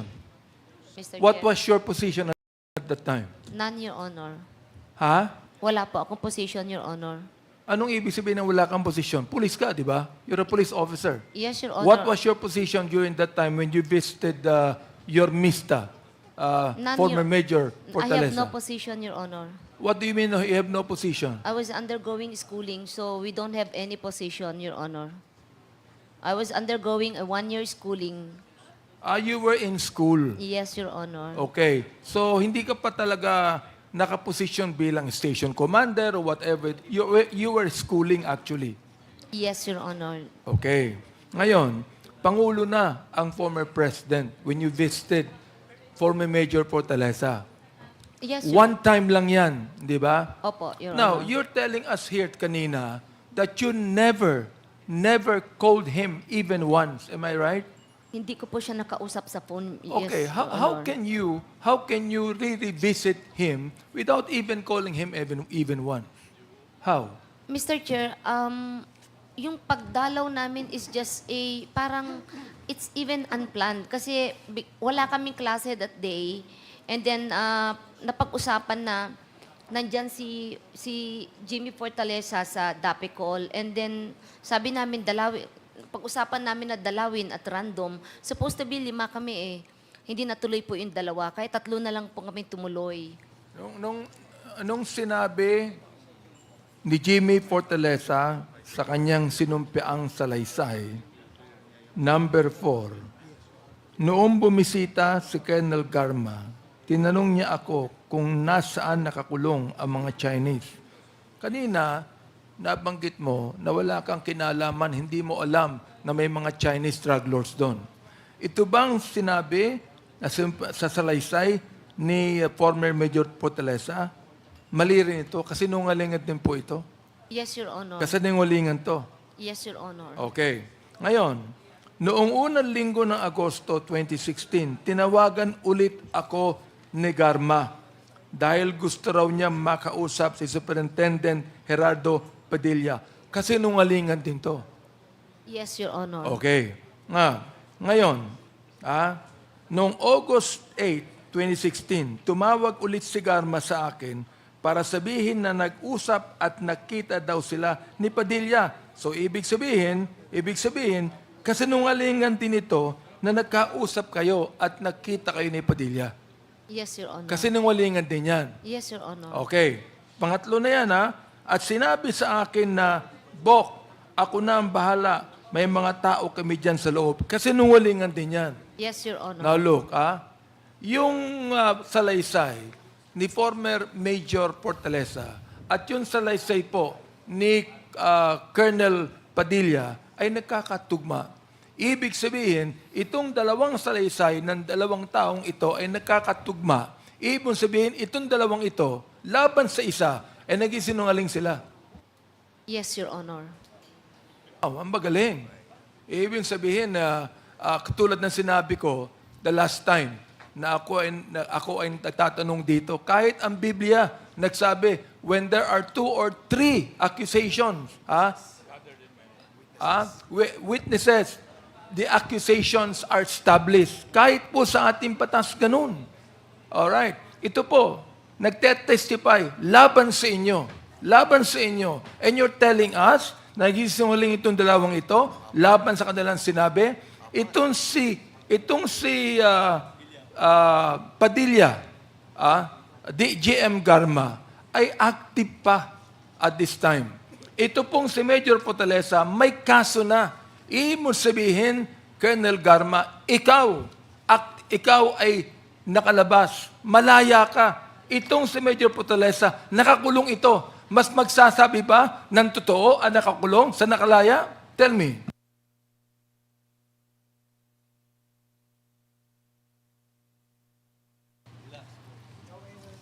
August 11, tumawag uli si Garma. At tinanong ako kung pwede ko ba daw padalhan ng pagkain yung mga nahulihan ng droga sa maximum compound. Binanggit ni former Major Fortaleza kanina na naghatid siya ng pagkain. Palagay mo kaya yung paghahatid niya ng pagkain na sinabi niya, nag-isinungaling pa ito? Colonel Garma, please lang. Oo, dalawa na ang nagsasabi. Dalawa na ang nagsasabi na nagkausap kayo at tumawag ka sa kanya, ikaw nag-iisa ka lamang. Ngayon, tatanungin ko pa yung dalawa diyang PDL. 4 na yan. 4 na laban sa isa. Colonel Garma, ibig sabihin itong 4 na ito, nagsisinungaling pa ito? Yes, Your Honor. Wow. Ngayon ito okay. Itong si Tata, sinabi niya sa kanyang affidavit dito, no? Kunin ko lang yung affidavit ito ni Tata. Sabi niya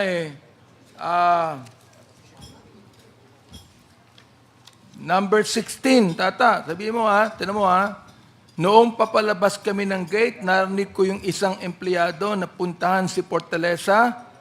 Sabihin nyo na may dalaw siya. Pangatlo na yan, ang classmate niya na si Garma.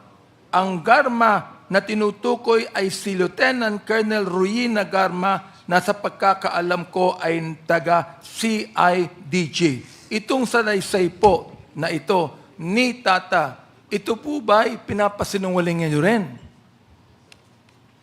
Yes, Your Honor. Okay. Kilala nyo ba si SPO4 Narsolis? Yes, Your Honor. Anong pagkakilala niyo sa kanya? Nakasama po namin siya sa Nakasama niyo CIDG, saan? Sa CIDG 11 po noon. Colonel when I was ka. assigned Ibig there. sabihin, under siya sa'yo. SPO4 ka Am I right? I am... SPO4 siya. Ikaw, Colonel. Yes, Ibig sir. sabihin, siya ay nasa ilalim mo. Correct? Yes, Your Honor. So, ano pong sabi dito ni Tata?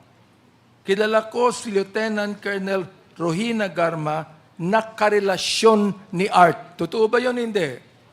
Yes, Your Honor. So nagkaroon ka ng relasyon kay Art. Yes, Your Honor. Inaamin mo yan. Yes, Your Honor. Okay. Alright. Sapagkat yan po ang sabi ni Tata. Si Tata, kaibigan ni Art Narsolis. Am I right, Tata? Kawabata mo, si Art Narsolis. Classmate ko po nung high school, Your Honor. Ah? Classmate ko po nung high Ah, school. classmate mo nung high school. Opo. Oh, ito. Inamin mo na si SPO for Narsolis ay nakarelasyon mo. Aba, matindi. Colonel ka. Si Arts, SPO for yung nakarelasyon mo, nasa ilalim mo. Hindi ba bawas sa batas yun? Hindi ba bawas sa batas? Wala naman. Hindi naman bawal yun? Ibig yan. Ha? Wala yung walang bawal. Teka, gusto ko lang tanungin, hindi bawal sa batas na ang kernel ng PNP ay magkaroon ng relasyon sa isang SPO4 na... Mr. Chair, Hindi ba bawal? Mr. Chair, Congressman Akop. may I ask if the Honorable Abante is asking the question to us? Or I would like to ask a the question Honorable- to the former General, my good friend, Congressman Akop. I would like to find out because I do not even know. Kung single naman yung Coronel at yung SPO4 is single, bakit hindi ba yung pag-ibig knows no ranks? Puso ang nagsasalita? Basta walang prohibition according to law and morals. Teka, buhay pa ba yung asawa mo at that time? I am annulled, Your Honor. Ho? Annulled. Annulled na kayo. Yes, Your Honor. Yung po bang si Narsolis, walang asawa, tata? Binata ba yung Narsolis? Annulled. Pap, may asawa po at mga anak po. O, hindi bawal. May asawa siya eh. May asawa po yung SPO4 na... Alam mo ba yon, Colonel, may asawa siya? Alam mo? Yes, Your Honor. Ano eh? Ibig sabihin, talaga nag-isinungaling ka dito. Kung yung relasyon mo kay SPO4 Narsolis na may asawa, nakarelasyon mo, maniniwala ba kami rito na nagsasabi ka ng totoo? Sabihin mo sa amin.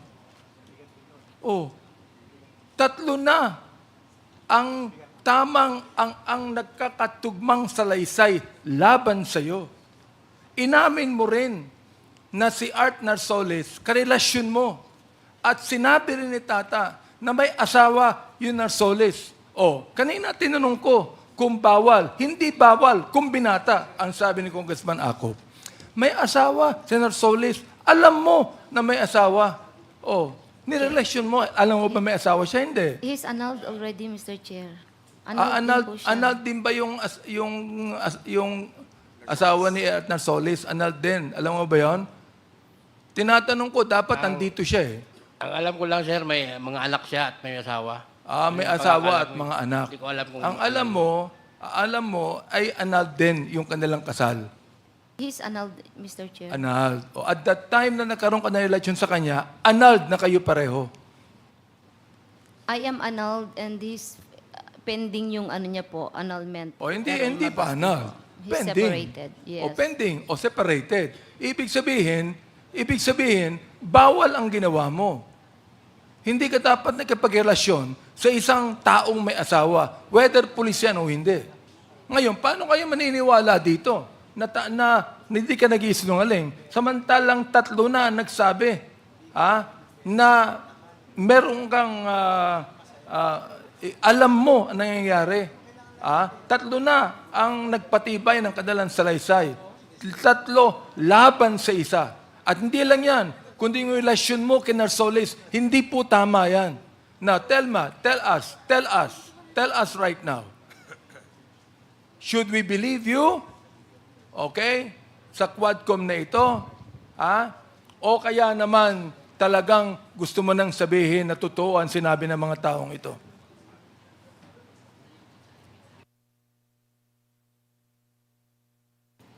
Sabihin mo ng totoo. Mr. Chair, I stand with what Ano yun? I stand with what I said. You stand with what you say. Yes, Mr. Chair. Is it because this is not a court and that you're under oath and being under oath that you could be able to insult this Quadcom because this is at a court and you still say, I stand with what I say, when there are 3 people here who are actually standing in their own oath, Colonel Garma, about what they said? Mr. Chair, I respect this honorable Quad Committee, Mr. Chair. I would like to find out from former Major Fortaleza, what can he say about this? Actually, Your Honor, yung sinasabi na nag-usap kami sa phone, totoo po yun. Dahil we've exchanged numbers before sila umalis ng mga classmates ko. Nag-exchange number po kami before sila umalis. O yan. Totoo po o hindi, Colonel Garma? No, Mr. Chair. Walang exchange numbers. No, Mr. Chair. Meron po, Mr. Chair.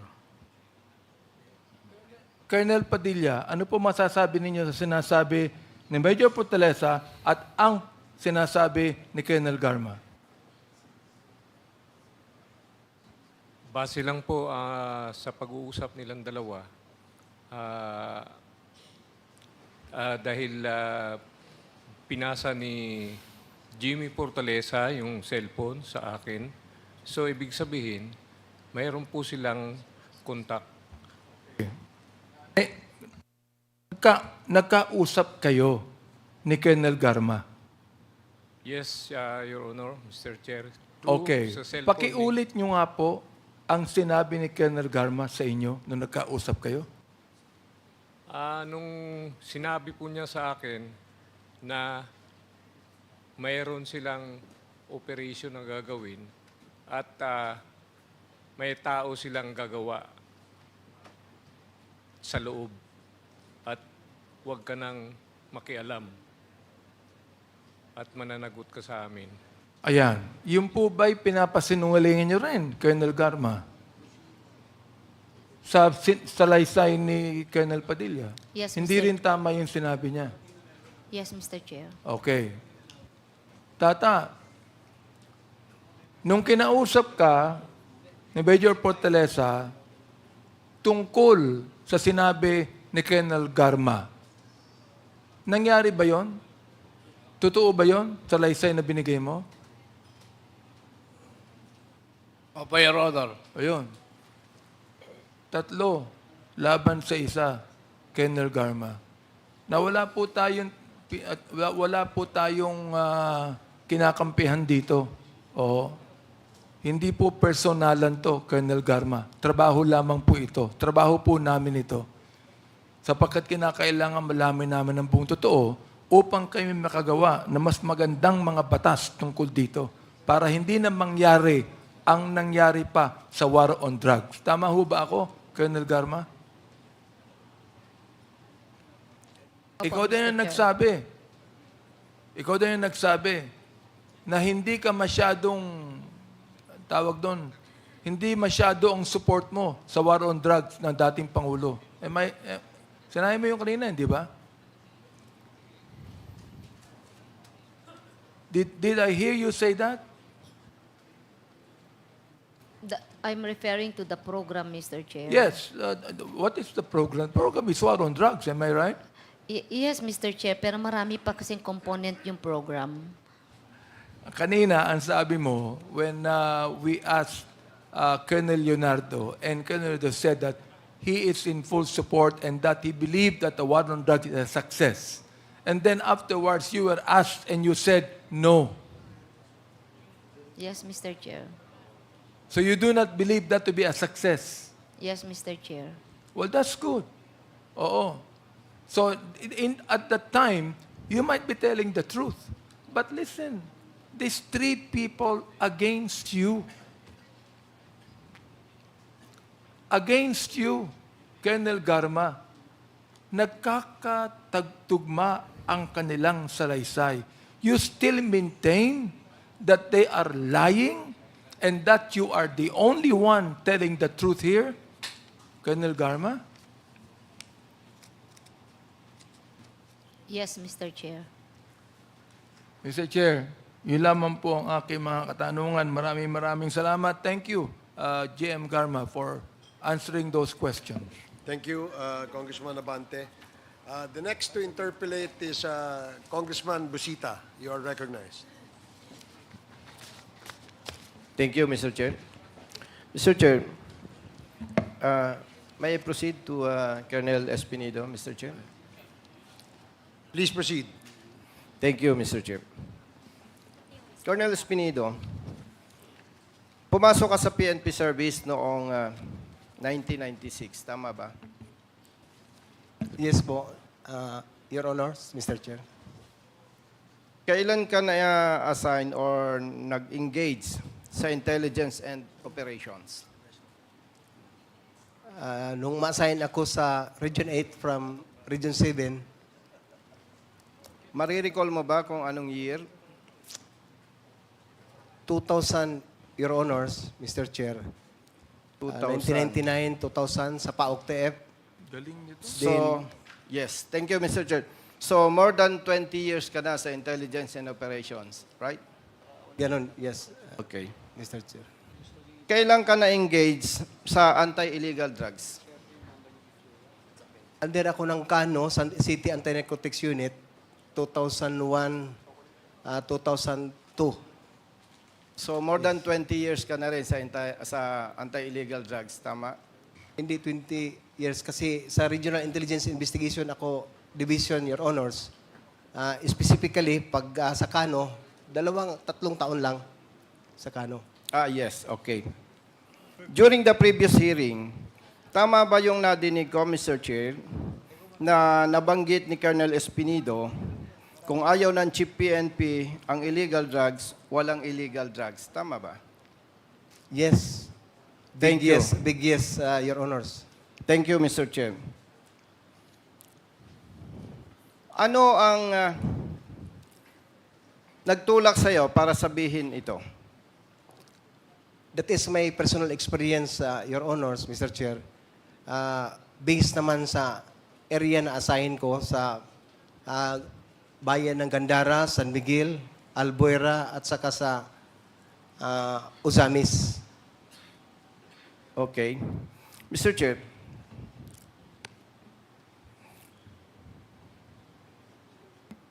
naniniwala ka ba na alam ito ng maraming PNP personnel? Pero ikaw lamang ang naglakas loob na expose ito? Mayroon nakaalam, mostly, Your Honors, mga classmate ko. At saka sa Region 8, alam nila na yun mga nangyari sa akin, Your Honors. Kung nabanggit mo yan, na kung ayaw ng Chief PNP ang illegal drugs, walang illegal drugs, pwede rin ba nating sabihin na kung ayaw ng Chief PNP ang illegal gamblings, kasama ang illegal POGOs, walang illegal na ganito? Yes, Your Honors. Thank you, Mr. Chair. Referring to your affidavit, paragraph 34, page 6, nabanggit po ninyo na from my experience, I can say that the PNP is the biggest crime group in this country. Tama ba, Mr. Chair? Yes, Your Honors, but I made repeatedly explain and expound last Quad Committee hearing, Your Honors. Yes. Ano ang nagtulak sa'yo para sabihin to? Your Honors, I have supposedly reply for the controversial issue last hearing, but that is your question. I'm not yet read my reply, Your Honors, but to tell you, I can say that because of also my experience. Yes, thank you, Mr. Chair. Colonel Espinido, Mr. Chair,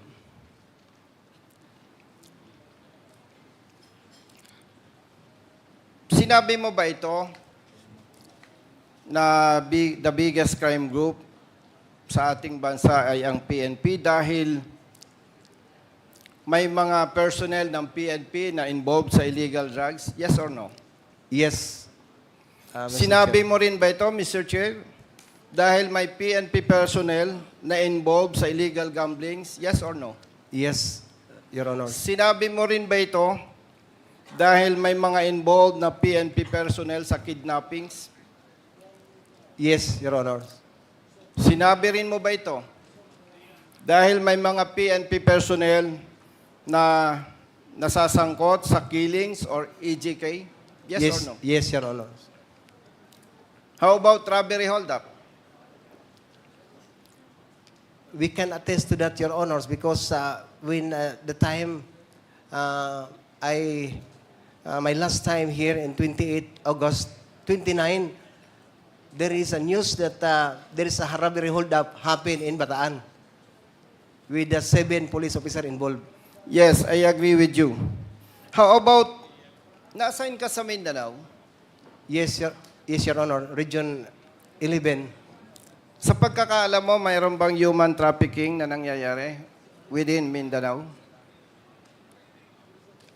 I cannot really give you the exact answer, Your Honors, because just only a hearing or a report that there is but a documentation. Yes. So you mean, may nadidinig ka? Yes, Your Honor. Yes. Gusto ko lang i-clarify, Mr. Chair, kay Colonel Espinido. Kasi,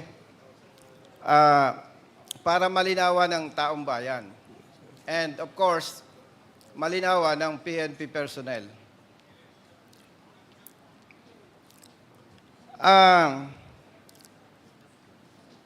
Kung pagbabasihan ko yung ating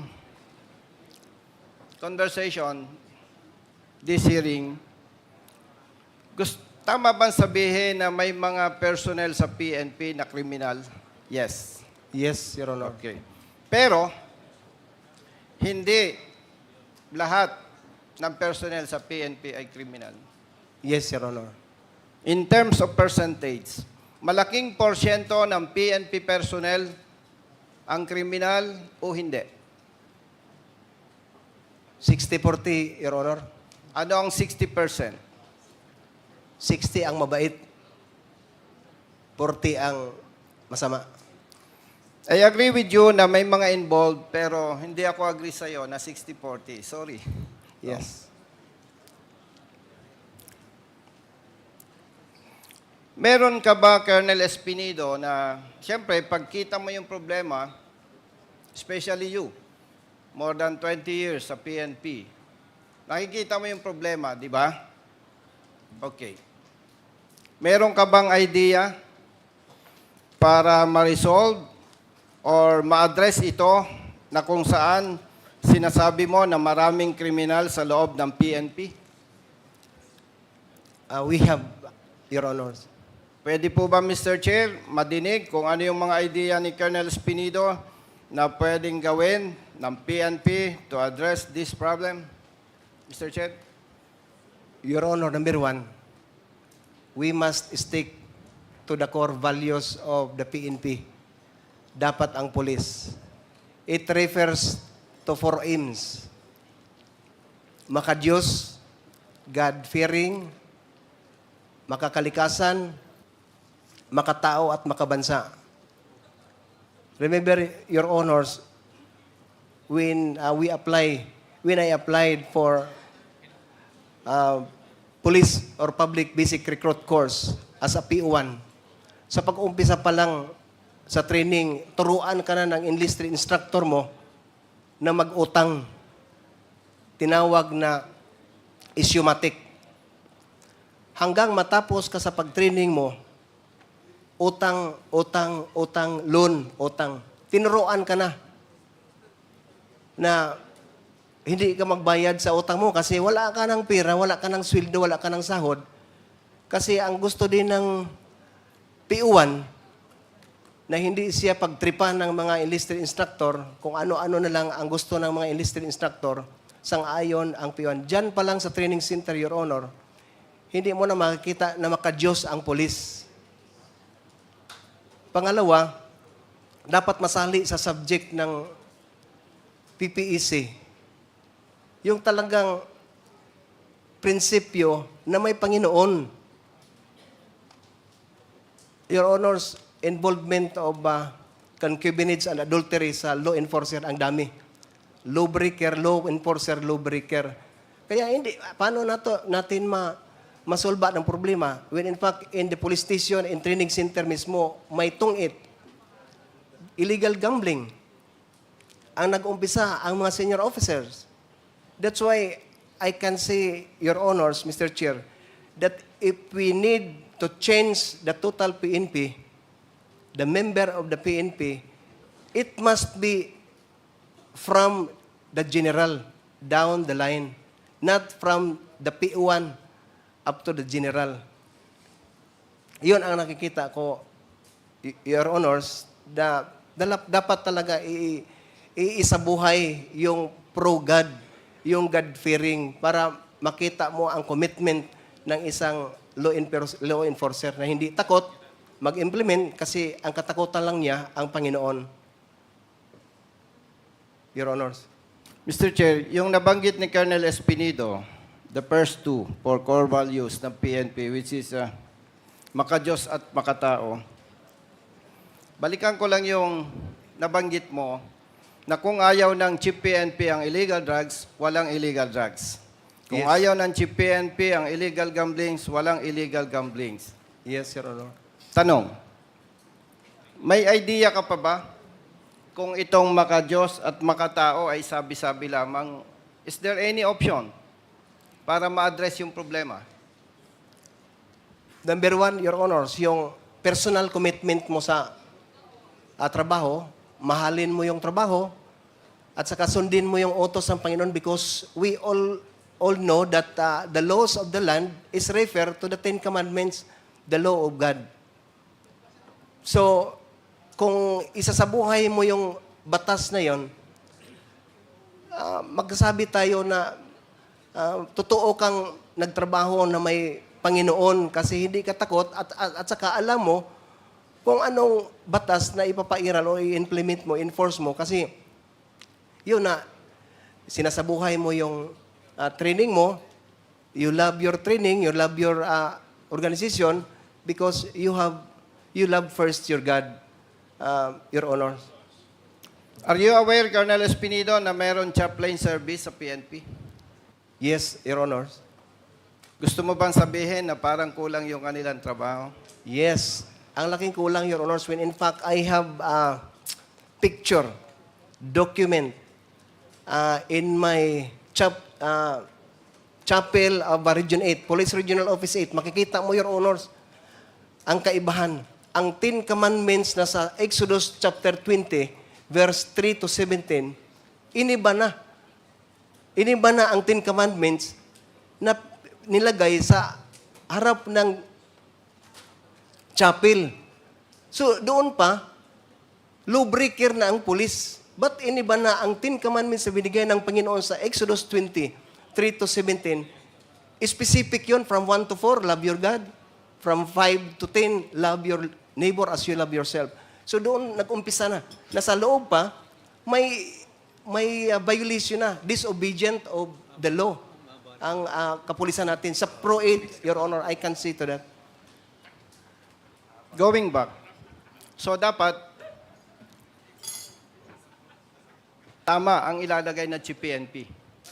Yes, Your Honor. Okay, to proceed, Mr. Chair. In your previous assignments, naniniwala ka ba, Colonel Espinido, na kung bakit sinasabing maraming biktima sa EJK is dahil sa quota system ng PNP? Sa accomplishment? Siguro, Your Honor. Dagdag pa dito yung reward system? Siguro, Your Honor. Would you believe also na yung resulta nito ay nagsimula din doon sa parameters ng UPER, ng PNP, Unit Performance Evaluation Rating? Yes, Your Honor. Na kung saan ang itinuturing ng PNP na the best units, the best officers, yung maraming operational accomplishments at hindi yung peace and order situation sa respective area of responsibility nila. Tama po ba? Yes, Your Honor. Lilinawin ko lang, base sa performance evaluation rating na pinipatupad ng PNP, mas binibigyan nila ng importance yung maraming accomplishments sa operations. Yes, Your Honor. Hindi yung peace and order situation sa kanilang respective area of responsibility. Tama? Big yes, Your Honor. And to clarify this issue, Mr. Chair, kapag chief of police ka ng isang city, peaceful, hindi rampant ang illegal drugs, hindi rampant ang illegal gamblings, no robbery hold-up, no kidnappings, peaceful ang area mo, hindi ka magiging best unit. Tama ba? Yes, Your Honor. So, would you agree na isa sa dapat bigyan ng atensyon ng PNP itong performance evaluation rating system nila? Yes, Your Honor. Na mas pahalagan yung peace and order situation ng bawat area of responsibility, hindi ang padamihan ng accomplishments? Yun ang dapat, Your Honor. More than 20 years ka sa service, would you agree that there are officers na may tinatawag na players Yes, Your Honor.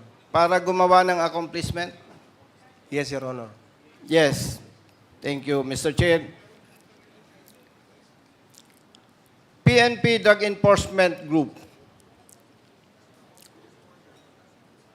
In your own opinion, nung ginawa ba ito, nakatulong sa anti-illegal drugs operation ng PNP o nagpalala? Palala, Your Honor, sa akin. Would you agree na kaya nagpalala mismong doon sa organization, sila na yung nakipaglaro sa illegal drugs? Yes or no? Yes, Your Honor. Dahil sila ay merong authority, tama? Yes, Your Honor. May personnel, Yes, Your Honor. may intelligence, Yes, Your Honor. may operational capability, Yes, Your Honor. may logistics, Yes, Your Honor. may community engagement. Yes, Your Honor. Tama ba? Yes, Your Honor. Sumasangayon ka ba na dapat walang PDEG sa PNP Yes, Your Honor. para huwag lumakas yung illegal drugs in our country? Yes, Your Honor. Sumasang-ayon ka ba, Colonel Espinido, na mas magiging maganda ang kampanya against illegal drugs kung merong composite group, personnel from AFP, NBI, BID, and PNP to support the PDEA? Yes or no? Yes, Your Honor. Sa ibang involvement ng ibang PNP personnel on illegal activities or criminal activities, naniniwala ka ba, Colonel Espinido, na mapapalakas ang kampanya against criminality kung mayroong composite group na titingin sa PNP? Yes or no? Yes, Your Honor. Kindly wrap up, Yes, Congressman Busita. Mr. Chair. Mr. Chair, naitanong ko lamang po ito kay Colonel Espinido kasi naniniwala po ako na talagang, to be honest with you, Colonel Espinido, every time na nakikita kitang nagpre-preach ka, nangangaral ka, may pagdududa ako sa iyo. Pero nung in-expose mo ito, humanga ako sa iyo, saludo ako sa iyo. Ang tapang mo. At naniniwala ako sa iyo, yung pananampalataya mo sa Panginoon nating Diyos ang nagtulak sa iyo para maging matapang. Yes or no? Yes, Your Honor. Congratulations, Colonel Espinido. Thank you. Praise the Lord. Mr. Chair, maraming salamat po. Thank you, Congressman Busita. The chair is in receipt of a letter from Colonel Espinido asking him to be given a time to read a statement that he wished to make. So we will give you 5 minutes, Colonel Espinido. You may read the statement that you prepared. Thank you, Mr. Chair. In the book of Luke 3:14, Lucas 3:14, New International Version, I quote, "Then some soldiers asked him, 'And what should we do?' He replied, 'Don't extort money and don't accuse people falsely. be content with your pay. In Tagalog translation, may mga sundalo ring nagtanong sa kanya, kami naman po, ano ang dapat naming gawin? At sinagot niya sila, huwag kayong mangingikil sa mga tao at huwag kayong magpaparatang ng hindi totoo. Makontento kayo sa mga sahod ninyo. Magandang hapon po sa lahat. Nais ko pong linawin ang aking naging pahayag sa Quad Committee kung saan sinabi ko na ang PNP ang pinakamalaking sindikato ng krimen sa ating bansa. Dapat ipaliwanag ang pagkakaiba sa pagitan ng PNP bilang isang institusyon at ng mga eskalawag sa loob ng PNP. I repeatedly expound in my last Quad Committee hearing. Mahal ko ang PNP. I love the PNP organization na aking pinagsilbihan sa loob ng 28 taon, 28 years. Kaya't nagpakasakripisyo ako. Ang aking serbisyo sa organisasyon ay ang kabuhayan ng aking pamilya. Humingi ako ng paumanhin kung ang aking pahayag noong ika-28 ng August 2024 ay nagdulot ng kontrobersiya dahil sa maling interpretasyon. Ang layunin ko sa pagtestigo sa harap ng Kongreso ay hindi upang ilagay sa kahihiyan ang organisasyon, kundi ipaalala sa mga nagsisilbi, mga opisyal at mga hindi opisyal ang kanilang sinumpaang tungkulin na maglingkod ng may sigasig, dignidad at integridad. Humingi din ako ng paumanhin sa mga opisyal na nagsilbi ng may sigasig at pagmamahal sa mga retiradong empleyado ng PNP na nagkaroon ng lakas ng loob na magsalita para sa tama at sa kanilang mga pamilya. Nais kong bigyang diin na hindi ko kailanman intensyon na magduda o magdulot ng pinsala sa dangal ng Philippine National Police. Bilang isang organisasyon, lalo na't ako'y nagsisikap na mamuhay ayon sa mga marangal na prinsipyo na kanilang kinakatawan.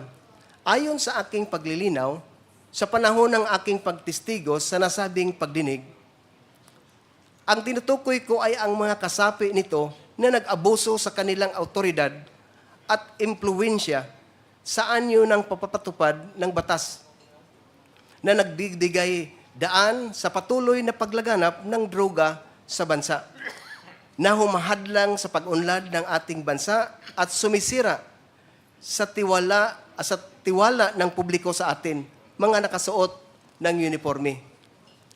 Nang buong katapatan, hindi ko layunin akusahan ang mismong institusyon bilang isang sindikato, kundi ang mga aktibong miyembro nito na pinili ang ilagay ang institusyon sa masamang liwanag. Sila ang kumikita sa pamamagitan ng pagprotekta sa interes ng mga kriminal, imbis na ipagtanggol at protektahan ang bansa at ang ating mamamayan na dapat nating paglingkuran at protektahan. Sila ang bumubuo ng sindikato sa loob ng PNP. 4 lang na halimbawa ko sa lahat na ang member ng PNP na magsasabi ako nandyan ang pinakamalaking organisasyon ng criminal groups. Number 1, 2013, sino ang involved na nangyari ang Ninja Cups? PNP. Even the PNP itself is the one. Kung natandaan natin yan, ang Ninja Cups, saan yun galing? Pangalawa, yung Korean businessman na kinidnap, pinatay sa loob ng Kampo Krami. Sino naman ang involved? That is PNP EIDG, Anti-Illegal Drugs Group. Member ng PNP, sabihan ko na lang member ng PNP kasi allergy ang PNP kung hindi natin nilagyan ng PNP, members. Pangatlo, yung covered up, 6.7 million. Sino ang involved? Ang PNP, Pedig na naman. Member. Pang-apat, hindi lang tagal, nagsalita ako dito 28 ng August, pagka 29, may robbery hold up na nangyari. Sino naman ang involved? Alam naman natin mga kapulisan na sa atin ang problema. Hindi sa sibilyan.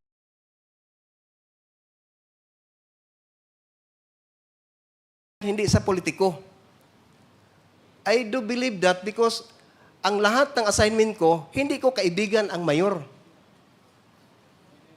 Pero makita mo ang trabaho ng isang totoong kawal o isang totoong pulis.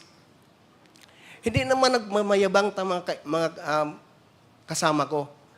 Ang problema sa atin, kung magtrabaho tayo ng totoo, sabihan na hambugiro, nagpapasip-sip. Saan tayo magpunta ang pulis?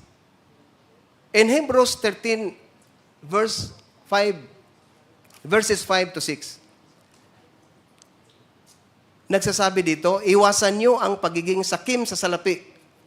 Maging kontento kayo sa anumang nasa inyo, sapagkat sinabi ng Diyos, hindi ko kayo iiwan o pababayaan man.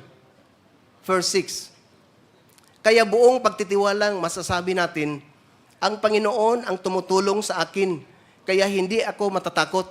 Ano ang magagawa ng tao laban sa akin?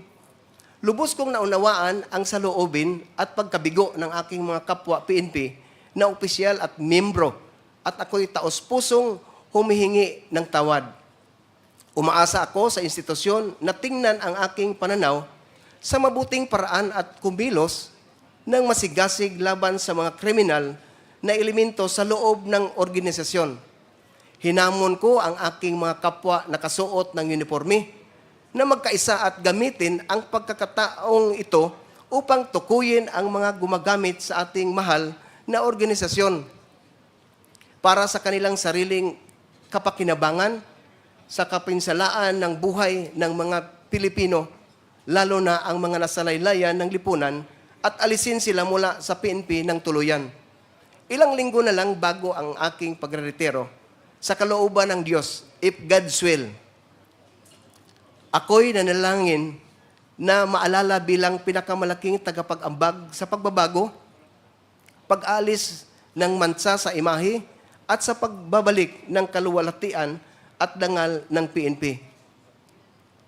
I say to this, pro-God government with God-fearing PNP. And lastly, in Matthew chapter 12, verse 30, clear word version, Jesus said, if you are not with me in my work, you have set yourself against me. If you are not gathering with me, you are scattering. In Tagalog translation, ang hindi kampi sa akin ay laban sa akin, at ang hindi tumutulong sa aking pagtitipon ay nagkakalat. Ang salita ng Diyos.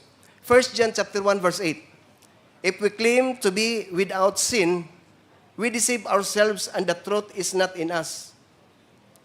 Kung sinasabi natin na wala tayong kasalanan, dinadaya natin ang ating sarili at wala sa atin ang katotohanan. Last verse in the book of Ecclesiastes chapter 12 verse 14.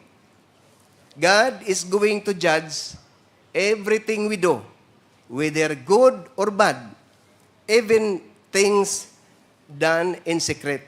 Thank you and good afternoon, Your Honors, Mr. Chair. To God be all the glory. Okay, thank you, Colonel Espinido. Mr. Chair. The next to interpolate is Congressman Dagook. But I just with would like please to- indulgence, Congressman Abante, you may proceed. Mr. Chair, I'd just like to ask Colonel Espinido, kayo po ang naging station commander sa Calbiga, Samar, am I right? Gandara, Samar, Your Honor, Mr. Chair. Sino po naglagay sa inyo ron as station commander? Yung regional director ko, Your Honor, in the person of Brigadier General Ray Lanyada. And then kayo po ay naging station commander sa Misamis. Right after sa Gandara, Samar, Your Honor, Mr. Chair, naghipi ako ng San Miguel, Leyte, before Yolanda. Okay. For 6 months. Kay San Miguel Leyte po kayo. Sino Yes. po naglagay sa inyo ron? Yung regional director ko pa rin. Doon Your po Honor. naman sa Osamis. Nung kayo ay naging... Ang Chief PNP mismo, Your Honor. Ang Then, Chief PNP mismo. Oh, Sino yes. po yung Chief PNP? Senator Bato na ngayon, Your Honor. Okay. Ito po mang pagkakalagay sa inyo sa Osamis ay mayroong basbas ng Pangulo ng Pilipinas, ng dating Pangulo. Nung una, Your Honor, I talked directly to the Chief PNP, General Bato Dela Rosa. Then, right after, yung presidente na mismo ang Okay. kausap ko. So mayroon pong basbas ng Pangulo yan. Yes, Your Honor. So ibig sabihin, hindi kayo pwedeng ilagay na station commander ng anumang, especially, yan pa nga, hindi katulad ng Cebu City yan eh. Yes. O ng Davao City. Yes. Di ba? Yes, Nang walang basbas ang Pangulo. Meron palaging basbas ang Pangulo. Am I right? Yes, Your Honor. Okay. So gusto ko lang sabihin, Mr. Chair, na hindi ka pwede maging station commander ng Cebu City at ng Davao City na walang basbas ang Pangulo ng Pilipinas. Yun lang po. Thank you, Congressman Abante. Next to interpolate is Congressman Dagook. You are recognized. Thank you, Mr. Chair. At last, I would just like to manifest before I interpolate that I am in agreement with all the biblical passage being read by Colonel Espinido. I just want to add, try to see Sirach 31:5, Sirach chapter 31, verse 5, to fully support all the biblical passages that you have read. Now, Mr. Chair, I would like to ask Major Jamie Portalisa, sinabi mo kanina na yung kasing mga katanungan ko na pinaghirapan kong aralin ang mga affidavit ay naitanong na lahat. So, itanong ko na lang kay Major Portalisa, sinabi mo kanina nung bumisita sila Colonel Royena, Garma sa'yo, kasama yung dalawa pa ninyong kaklase sa PNPA, ay nag-exchange number kayo. Tama po ba yung narinig ko kanina? Your Honor, kami lang po ni Colonel Garma yung nag-exchange numbers. Kayo lang ni Colonel Garma. So, nandyan pa po ba ngayon sa posisyon mo yung cellphone na gamit mo noong 2016 nung nag-exchange number kayo? Wala na po, Your Honor. Kung wala na po yung cellphone na yon, natatandaan mo po ba, Mr. Chair, yung number ni Colonel Garma? Hindi na po, Your Honor. Hindi mo na natandaan? Hindi na po. Mas maganda sana kasi kung natandaan mo yon, really to support your claim na nagkaroon kayo ng pagpapalitan ng numero. So, to Colonel Espinido, hindi ko kasi natapos yung mga katanungan ko noong unang nag-interpellate ako sa iyo just to yield to other members. Hindi ko tinapos yung oras ko. But I really believe, I have manifested this before, kung ano yung mga sinasabi mo kasi nakikita ko sa pagsasalita mo at saka sa yung facial expression mo. May tanong ko lang, I have already established this noong unang pagtatanong ko sa iyo na talagang si General Bato, yung General Dela Rosa yung kausap mo sa telepono at na-validate mo yon nung nagkita kayo personal sa krami, nung nag-report ka na siya yung nag-order na sagot mo na yon. Now, mayroon ka pang isang sinabi dito sa paragraph 4 na hindi ko na tanong na nung tinawagan ka ni former Chief PNP Dela Rosa, sinabi niya na you are the only one capable of disbanding the Espino drug group operating in the area of Albuera. Tama po ba yon? Yes, Your Honor, Mr. Chair. Bakit po nasabi yon sa iyo ni former Chief PNP Bato? Mayroon ka bang previous accomplishments na kagaya nung disbanding of criminal elements na nalaman ni General Bato? Yes, Your Honors, nung reference niya, number 1, yung sa kay Espinosa, Mayor Espinosa, na nangyari na na-disband for 18 days lang, almost 1 month. Your Honor. Pero Mr. Chair, no, itong paragraph 4 kasi, hindi ka pa na-assign sa Albuera nito. Ito yung unang pagkakataon na nung nakaupo si former President Duterte, tinawagan ka ni former Chief PNP Bato na i-assign ka sa Albuera.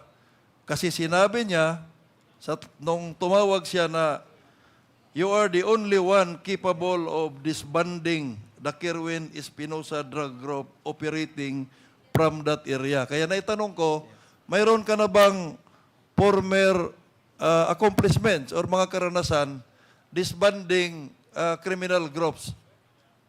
Yes, Your Honor. When in fact, my promotion, I've got 2 meritorious promotion, Your Honor.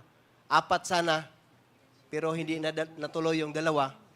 So, yung mga tao mismo sa area na nakausap ni former Chief PNP Bato de la Rosa ang nag-request. Kasi sa totoo lang, Your Honors, hindi naman magyabang tayo, pero yun man ang totoo talaga na tayo lang ang kinakatakutan ni Kerwin Espinosa sa Leyte. Baka masabi mo na yung galit ako. Ganito talaga ako magsalita. Ganito talaga, malakas ang boses ko. Hindi ako gumagamit ng microphone pag mag-meeting kami sa opisina. Dito sa paragraph 8, Colonel, sinabi mo dito na mayroon kang ledger o logbook, no, na hawak implicating police officials. Doon sa second to the last sentence, mayroon kang sinabi na mayroong gustong ipadelete sa logbook. Gusto niyang ipadelete sa logbook yung mga pangalan. Kasi nasa payout sila, no, nung mga high-ranking police officials. Sinabi mo dito, I did not allow the deletion of names from the logbook. Tama po ba? Yes, Your Honor. Ang katanungan ko, Mr. Chair, sino po yung nag-utos sa iyo na i-delete yung mga pangalan sa logbook? Your Honor, Mr. Chair, can you allow me not to answer that question? It may be answer in executive session, Your Honors. Pero, buhay pa ba yung taong yon? Buhay pa? Buhay pa sila, Your Honor. Nasa active service pa ba ng PNP yung taong nag-utos sa iyo na i-delete? Mga retired na, Your Honors. Retired na. Okay, hindi ko na lang ipilit yun, no? Dito sa paragraph 9, may mga nabanggit ka dito na mga witnesses. Ganon din po ba ang isagot nyo kung tatanungin ko kung sino yung mga witnesses na to? Yes, Your Honors. Pero hindi mo pwedeng isulat.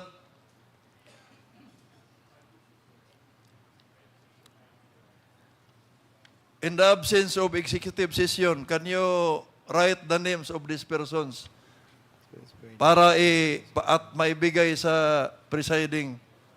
Number 1, yung nag-utos sa'yo na i-delete yung mga pangalan. At number 2, yung mga pangalan ng mga witnesses na tinutukoy mo sa paragraph 9? Your Honors, mas mabuti sana kung sa executive session. Kung pwede lang, Your Honors. Dito sa paragraph 16, sinabi mo na naniniwala ka na involved si former Chief PNP Dela Rosa doon sa pagpawalang sala or pag-dismiss sa mga kaso na pinahil mo against nila Kerwin. Paano mo nasabi na yung dismissal ng mga kaso na yon ay dahil sa involvement ng inyong former Chief PNP? Your Honors, maraming mga natanggap ko na mga magsabi, lalo na yung mga regional director ng RIAS, Regional Internal Affairs Service, na may instruction galing from the Chief PNP na lahat ng mga na-involve sa ganon mga patayan, i-exonerate. Your Honors. Yun bang mga tinutukoy mo na nag-release sa'yo na exonerate yung mga involved sa mga patayan ay active members pa ng PNP ngayon? Mayroon active, Your Honors. Mayroon na rin nag-retire. Retired, Your Honors. So, galing sa kanila, nirelease sa'yo na itong mga tao na to na sa palagay ninyo ay dapat makasuhan ay ipa-exonerate. Yes, Your Honor. At saka tayo nag-file din ng complaint, Your Honor, sa Albuera. 10 uniform force, personnel sa National Internal Affairs Service or NIAS at saka 23 uniform personnel sa Regional Internal Affairs Service sa RIAS. Pero sa pag-alam ko, Your Honors, exonerate halos sila lahat. So, dahil doon, ikaw ay naniniwala na totoo yung mga sinabi ng mga higher officers na nagsabi sa iyo na exonerate sila na yung utos na yan ay galing sa Chief PNP. Yes, Your Honor. True. Sa Regional Director mismo ng Region 8, Your Honors, when he gave a result from his investigation, lahat natanong niya yung mga witnesses natin at saka nirecommend niya for dismissal from service. Pero yun man lang ang magdesisyon, ang Regional Director, pinakataas ang Chief PNP, Your Honors. Yung regional director na yon ay active service pa o retired? Retired Your na. Honors. Colonel, ano po ba ang kaibahan ng executive para sa iyo? Ano po ba ang kaibahan ng executive session at saka isulat mo yung mga pangalan na hinihingi ng representasyon na to? Kasi napaka-importante po yon. Para at least, kasi ang krusada mo po kasi, malinis yung PNP na pinagsisilbihan mo ng 28 years. At nandyan ka na sa punto na hindi lang step 1 yung ginagawa mo. Para sa akin, kung hanggang step 10 yung malinis natin, nasa step 6 ka na. So, ano po ba ang kaibahan nung executive session na hinihingi mo at isulat lang yung mga pangalan na tinatanong ng representasyong ito? Your Honors, ang kaibahan, number 1, kung dito natin i-mention yan, hindi i-mention. Hindi ko naman sinasabi na i-mention mo dahil naintindihan ko yung posisyon mo. Kaya lang, napaka-importante po yung mga pangalan ng mga tao na yon. At least ma-aware kami na mga mambabatas, no? Dahil yung mga high-ranking officials na yan, dumadaan po yan sa Commission on Appointments, sa CA. This is in aid of legislation. Kaya magagamit namin yung mga impormasyon na yon sa paggawa ng batas. Baka maamindahan natin yung mga batas na tatamaan doon sa mga recommendations ng committee na to. Hindi ko sinasabi na sabihin mo. Kaya, ang sinasabi ko lang, pwede mo bang isulat? Kaya tinanong kita, anong kaibahan ng executive session at saka isulat? Kasi sa isulat, ganun din naman eh. Ang sabi ko nga, i-submit mo lang sa presiding. Hindi ko nga sinabi na ibigay sa akin eh. I-submit sa presiding for the committee's consumption na makita namin bakit itong mga tao na to ay ganito at bakit nagiging ganyan sila doon sa mga lower ranking official para mapag-aralan natin yung promotion for me, no? Yung promotion ng mga yung method of promoting these PNP officials. Kasi krusada mo yan at I would like to manifest for the record na I am one with you.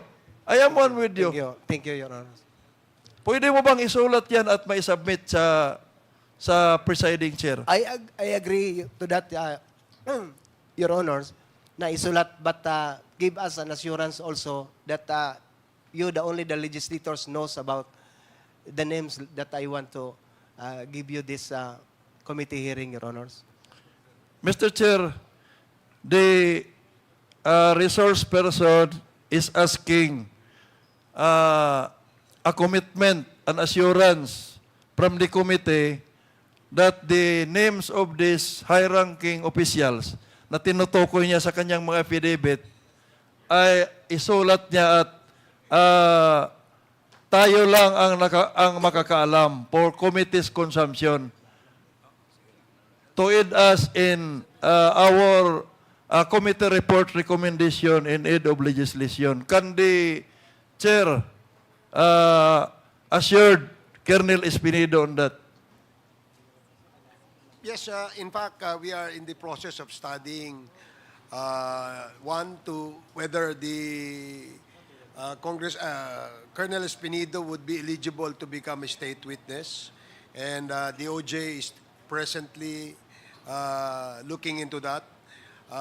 And the committee will definitely recommend in its committee report those witnesses who have appeared before this committee to be given immunity as well, or if they are eligible to become part of the witness protection program of the Department of Justice.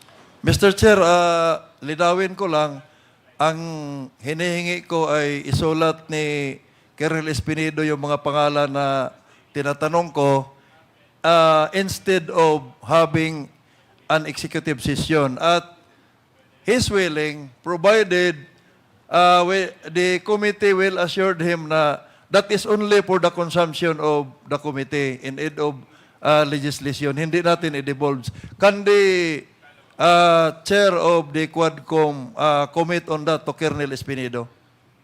Well, yes, we can ask him to do that.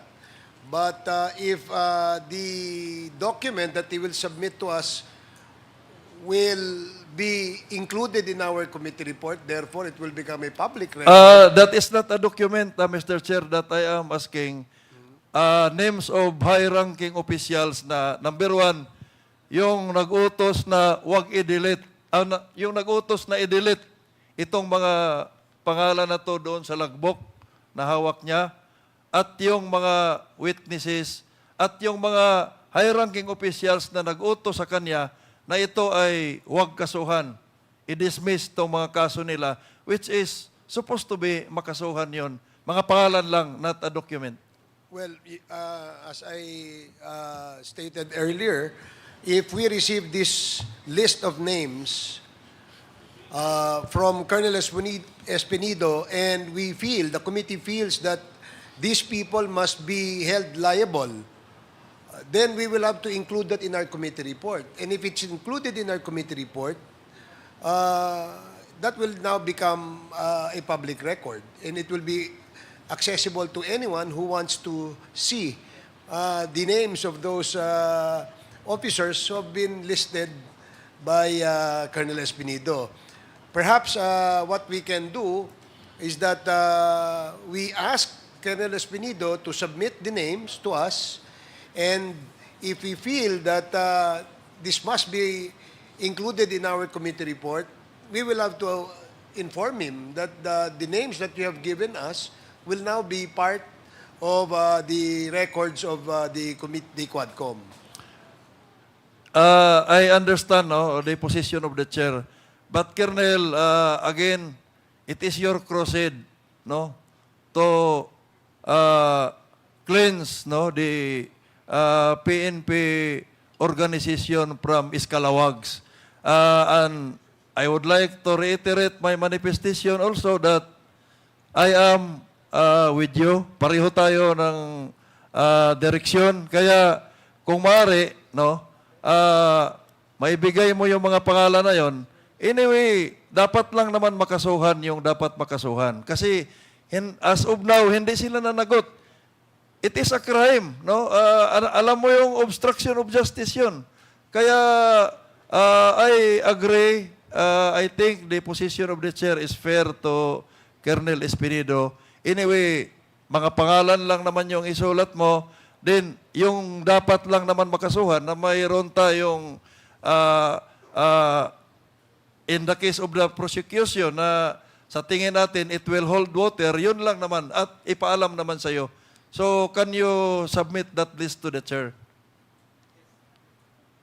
I will consider that, Your Honors, and I will refer to the chairman of this Quad Committee, Your Honor. Thank you, Colonel. Thank you, Mr. Chair. Now, I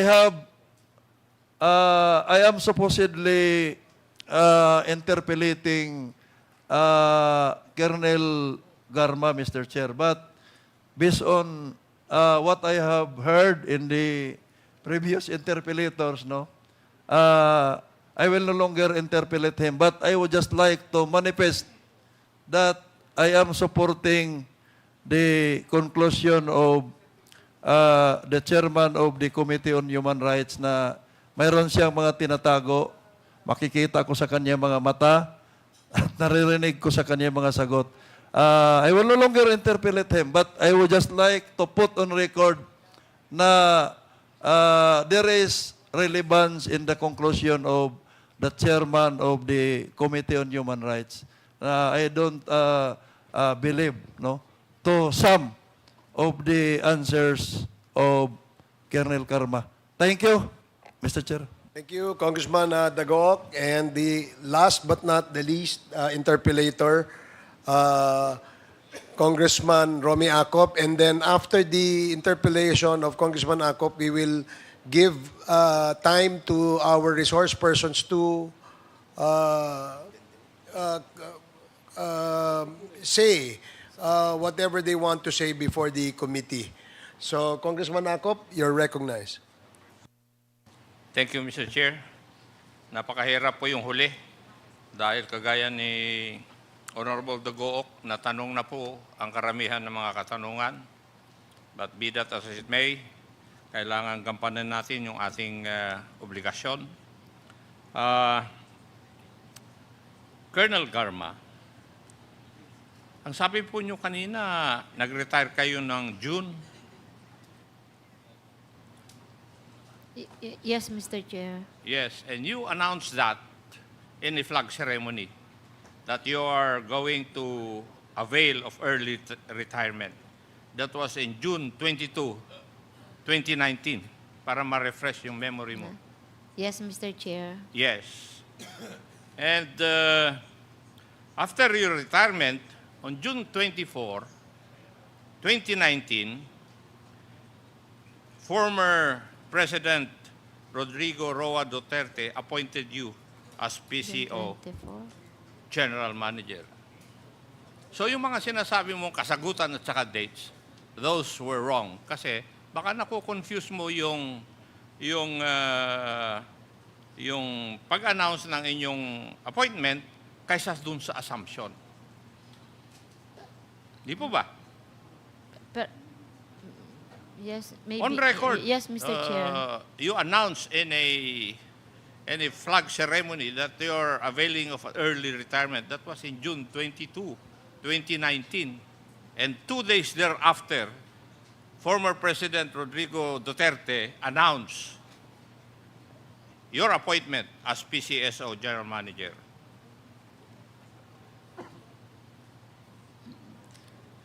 Ganun ka kalakas.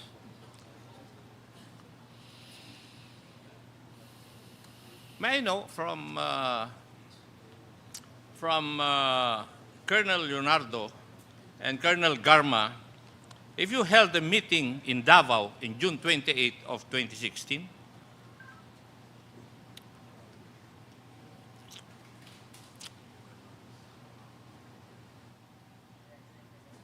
If I may, Mr. yeah, Chair. kayong dalawang tinatanong ko eh. No, Mr. Chair. No. You did not have a meeting with your former classmates, class of 96 of the Philippine National Police Academy.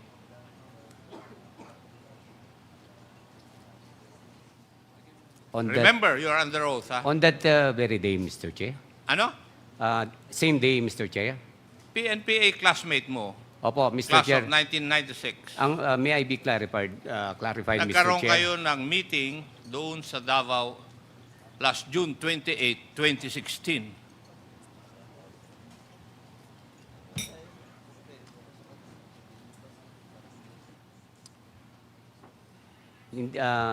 Yes or no? Nagkita-kita po kami, Mr. Chair. Meron pong naalala ko na Kung nagkita-kita kami. nagkita-kita kayo, nag-meeting po ba kayo? Yun ang tanong ko eh. Pakisagot lang po ng yes or no. No, Mr. Chair. You did not meet with your classmates.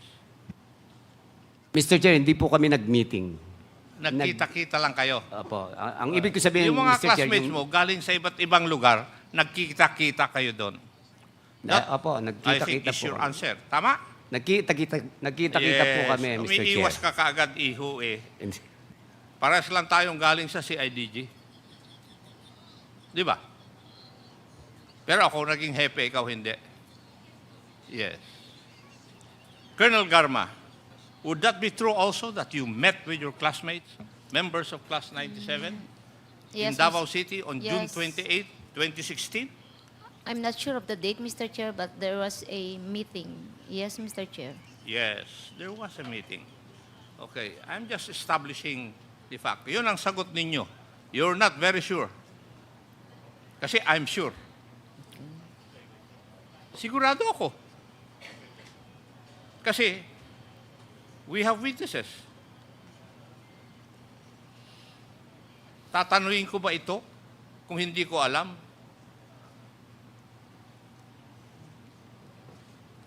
You're under oath. Yes, Mr. Chair. Yes, you met. Yes, Kasi Mr. matter I of fact, said yes, may Mr. sinundo ka Chair. pa nga sa airport eh. Di ba? Not recall. I'm just refreshing your memory. Correct? So, you met before July 1 of 2016 when former President Rodrigo Roa Duterte took officially office. Now, Mr. Chair, may I move that we direct the Director General of PDEA to come up with a study kung saan nagsimula talaga yung drug list. Kasi ang report po merong una, original, may second, at saka may third. May I move, Mr. Chair, that we direct Director General of PDEA to conduct an investigation kung saan nagsimula, ano yung nasa listahan, and where did it originate. So move, Mr. Chair. Second. Okay, there is a motion as stated and duly seconded. Second. Are there any objections? No objections. The motion is carried. DG Lasso, you are directed to comply with the request of Congressman Akop with regards to the list of the first, the second, and the third list. There, according to reports, Mr. Chair, there are three lists.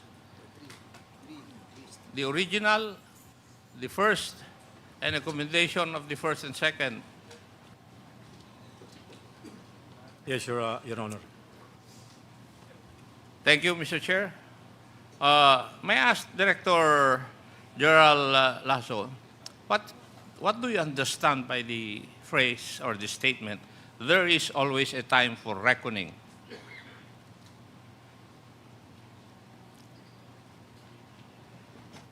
Your Honor, it means hindi parating fiesta. Hindi parating nakahilata. Sometimes dadapa ka rin. Hindi palaging masarap, may hirap din. Yes, Your Honor. Thank you, Mr. Chair. Karamihan po sa tanong kanina ay tungkol sa kung gaano po kalapit si Colonel Leonardo at saka si Colonel Garma doon sa ating former President, President Duterte. May I know kung sino po ang pinaka-senior na police officer present this evening?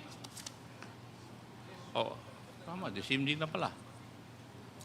May I know who is the most senior officer?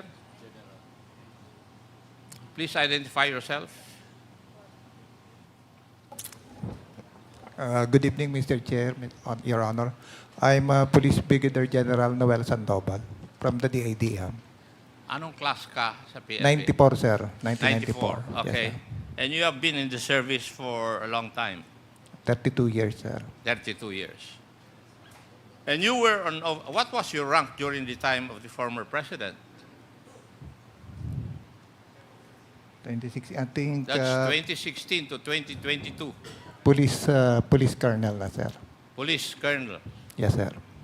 Nung panahon na yon, ano sa palagay mo o sino sa palagay mo ang tatlong opisyal na pinakamalakas kay former President Duterte?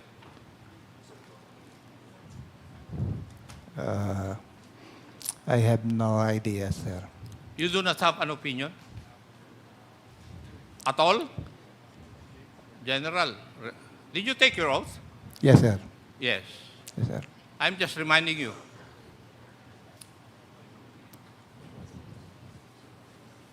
I am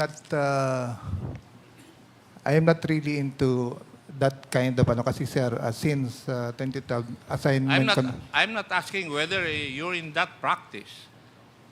I'm just asking what is your opinion? Sino ang tatlong opisyal na ng PNP na pinakamalakas kay former President Duterte? Alam naman lahat ng mga opisyal eh. Ako naman, no? Yes, sir. The Chief PNP, sir. Who? Sino ang Chief PNP? Chief PNP Batu, sir, because he was appointed by the President. And probably, sir, yung command group niya. The Command group niya. yes, sir. Magkikita pa rin tayo. You're not answering me correctly. Kasi yung answer mo officially siguro because of their position. Pero ang tinatanong ko, yung opinion mo. Yes, sir. And that is my opinion, sir. That is your opinion. So be it.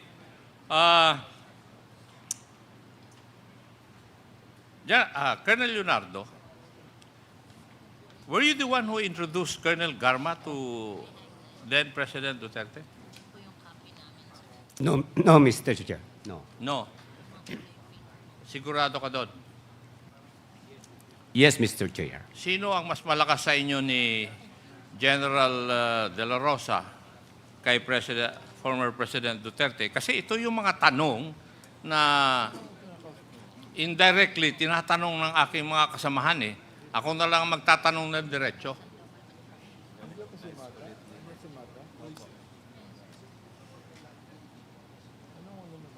Definitely, Mr. Chair, mas malakas po si Sir Bato, Mr. Chair. Senator Bato, Mr. Chair.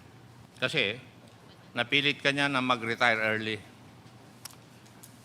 I believe otherwise, Colonel. You know why? Narinig ko na minsan yung sinabi ni Bato, meron pang isang opisyal na mas malapit sa tainga ni former President Rodrigo Roa Duterte. Hindi mo ba narinig yun?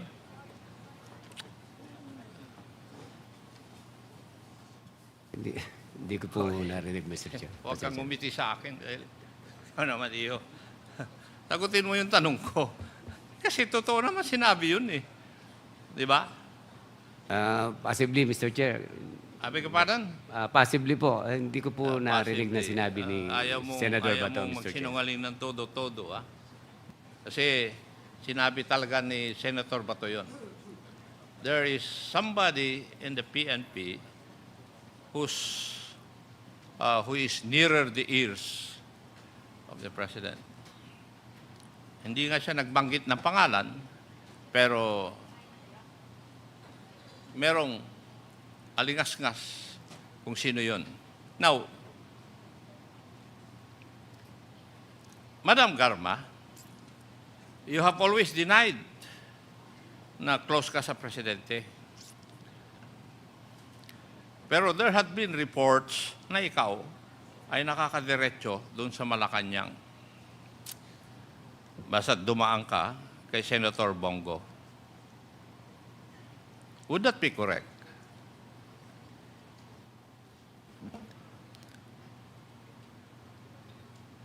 Yes, Your Honor. Yes. So, ang tanong ngayon ng karamihan sa aking mga kasama kanina, sino po ang mas malakas kay Presidente sa inyong tatlo? Si Senator Dela Rosa, Colonel Leonardo, or Colonel Garma? Siguro yung mga tao na present ngayon, nanonood, kayo na po ang bahala mag-determine kung sino po ang mas malakas. Kasi sa akin, meron po akong sariling panukala o pag-iisip kung sino. Now, may I request Jail Captain Poro? Yeah. The third in command of the Davao Penal Colony. And the one in charge of the Bartolina.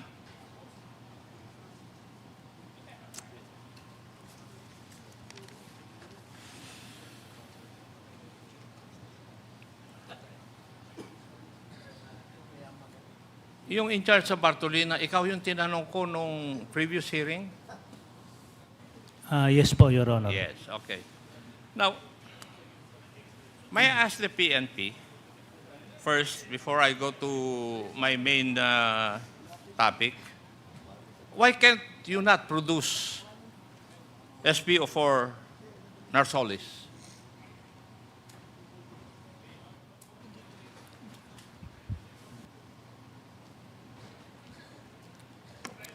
Do you not know where he is? No, sir. For now, sir, I cannot. I have no idea for now, sir. I cannot answer you the question, sir.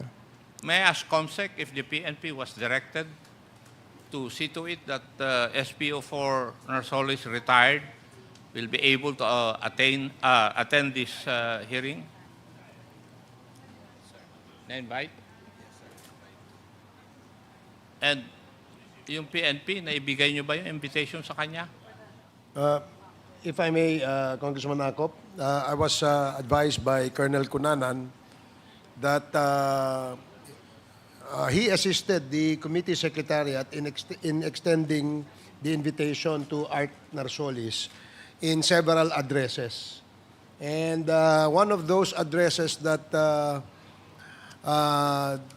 they delivered the invitation, it was the son who received the invitation. And unfortunately, when they were asking for the contact number of Mr. Art Narsolis, the son did not cooperate with the PNP. So maybe in the next hearing, we will have to ask the PNP and the NBI to bring him to the committee because he has already been cited in contempt. Mr. Chair, there's a system in the Philippine National Police so that the PNP can be assured na yung mga retirees po ay buhay. Lahat po ng retirees may kabady. In my case, ang kabady ko po yung security officer ko. And every 3 months, I think, kumukuha sa ng litrato kasama ko para masabi, may hawak ako na dyaryo o kaya kalendaryo para makita na buhay ako nung araw na yon. So, bakit nahihirapan ng PNP para hanapin siya? when there is such a system for them to be able to locate SPO4 Narsolis? General Sandoval, can you... Yes, sir. Based on our coordination with PRBS, sir, the subject personnel, sir, has already received only the lump sum but not yet receiving the pension. So wala pa po daw siyang kabady. Kailan po nag-retire si SP4 Narsolis?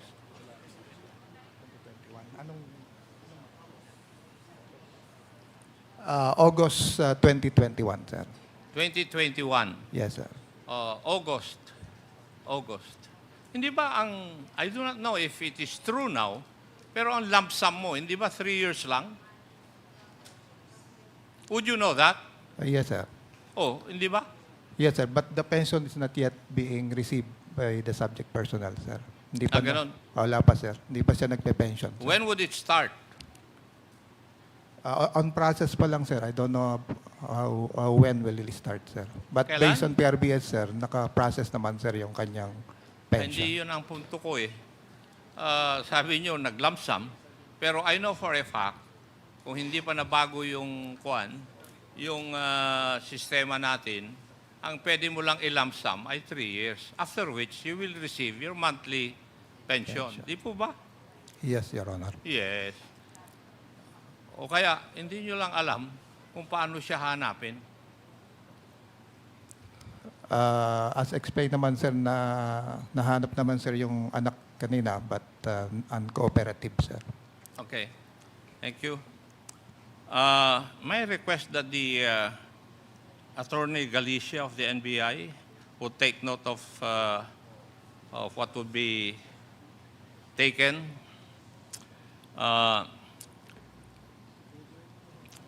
After the numerous hearings of this Quad Committee on extrajudicial killing, nandito na po lahat yung major players ng conspiracy to commit murder doon po sa Davao Penal Colony. Ang absent na lang yung tao na hinahanap natin, SPO4 Arthur Narsolis, na tauhan ni Colonel Leonardo at naging tauhan din ni Colonel Garma. Would that be true? Colonel Leonardo and Colonel Garma? Correct po, Mr. Chair. How about Colonel Garma? Yes, Mr. Chair. And up to the time that you were with PCSO, inassign din ni Colonel Leonardo si SPO4 Narsolis sa PCSO. Would that be correct? Yes, Mr. Chair. Correct po, Mr. Chair. Yes. So, si Colonel Leonardo ang nag-assign kay SPO4 Narsolis na kasama nyo noon pa sa PCSO. I believe meron pong covered by orders, Mr. Yeah, Chair. I know. Pares tayo galing serbisyo eh. Kaya alam ko naman na may orders niyan. Ang sinasabi ko lang ay yung katotohanan na si SPO4 Narsolis na kasama nyo pa noon pa ay na-assign sa PCSO. Under what conditions, I do not know whether it's in accordance with protocols of the PNP. Hindi ko alam yon. Na pwedeng i-assign ang isang pulis sa civilian agency. So, I do not know how you did that. But be that as it may, nandito na po lahat ang kwan. Nandito yung superintendent ng penal colony. Nandito yung tatlong PDL na narinig nyo na lahat yung testimony nila. Nandito na rin yung kasamahan ni Superintendent Padilla, si jail captain na ba, iho? Jail Captain Poro, at saka yung in charge ng Bartolina. Kasi yung conspiracy to commit murder, sabi po nila ay nag-start nung pumunta si SPO4 Narsolis at kontakin yung kaklase niya ng high school. Inamin ni PDL Tatatan, nakaklase niya sa high school, at kinausap niya tungkol sa isang operation sa loob ng Davao Penal Colony. Yun po nangyari. Now, yung operation na yun na sinasabi involved the killing of 3 alleged Chinese drug lords who were detained inside the Davao Penal Colony. Una, 2 pa lang na Chinese drug lord. Pero may i-transfer na pangatlo from a different penal colony.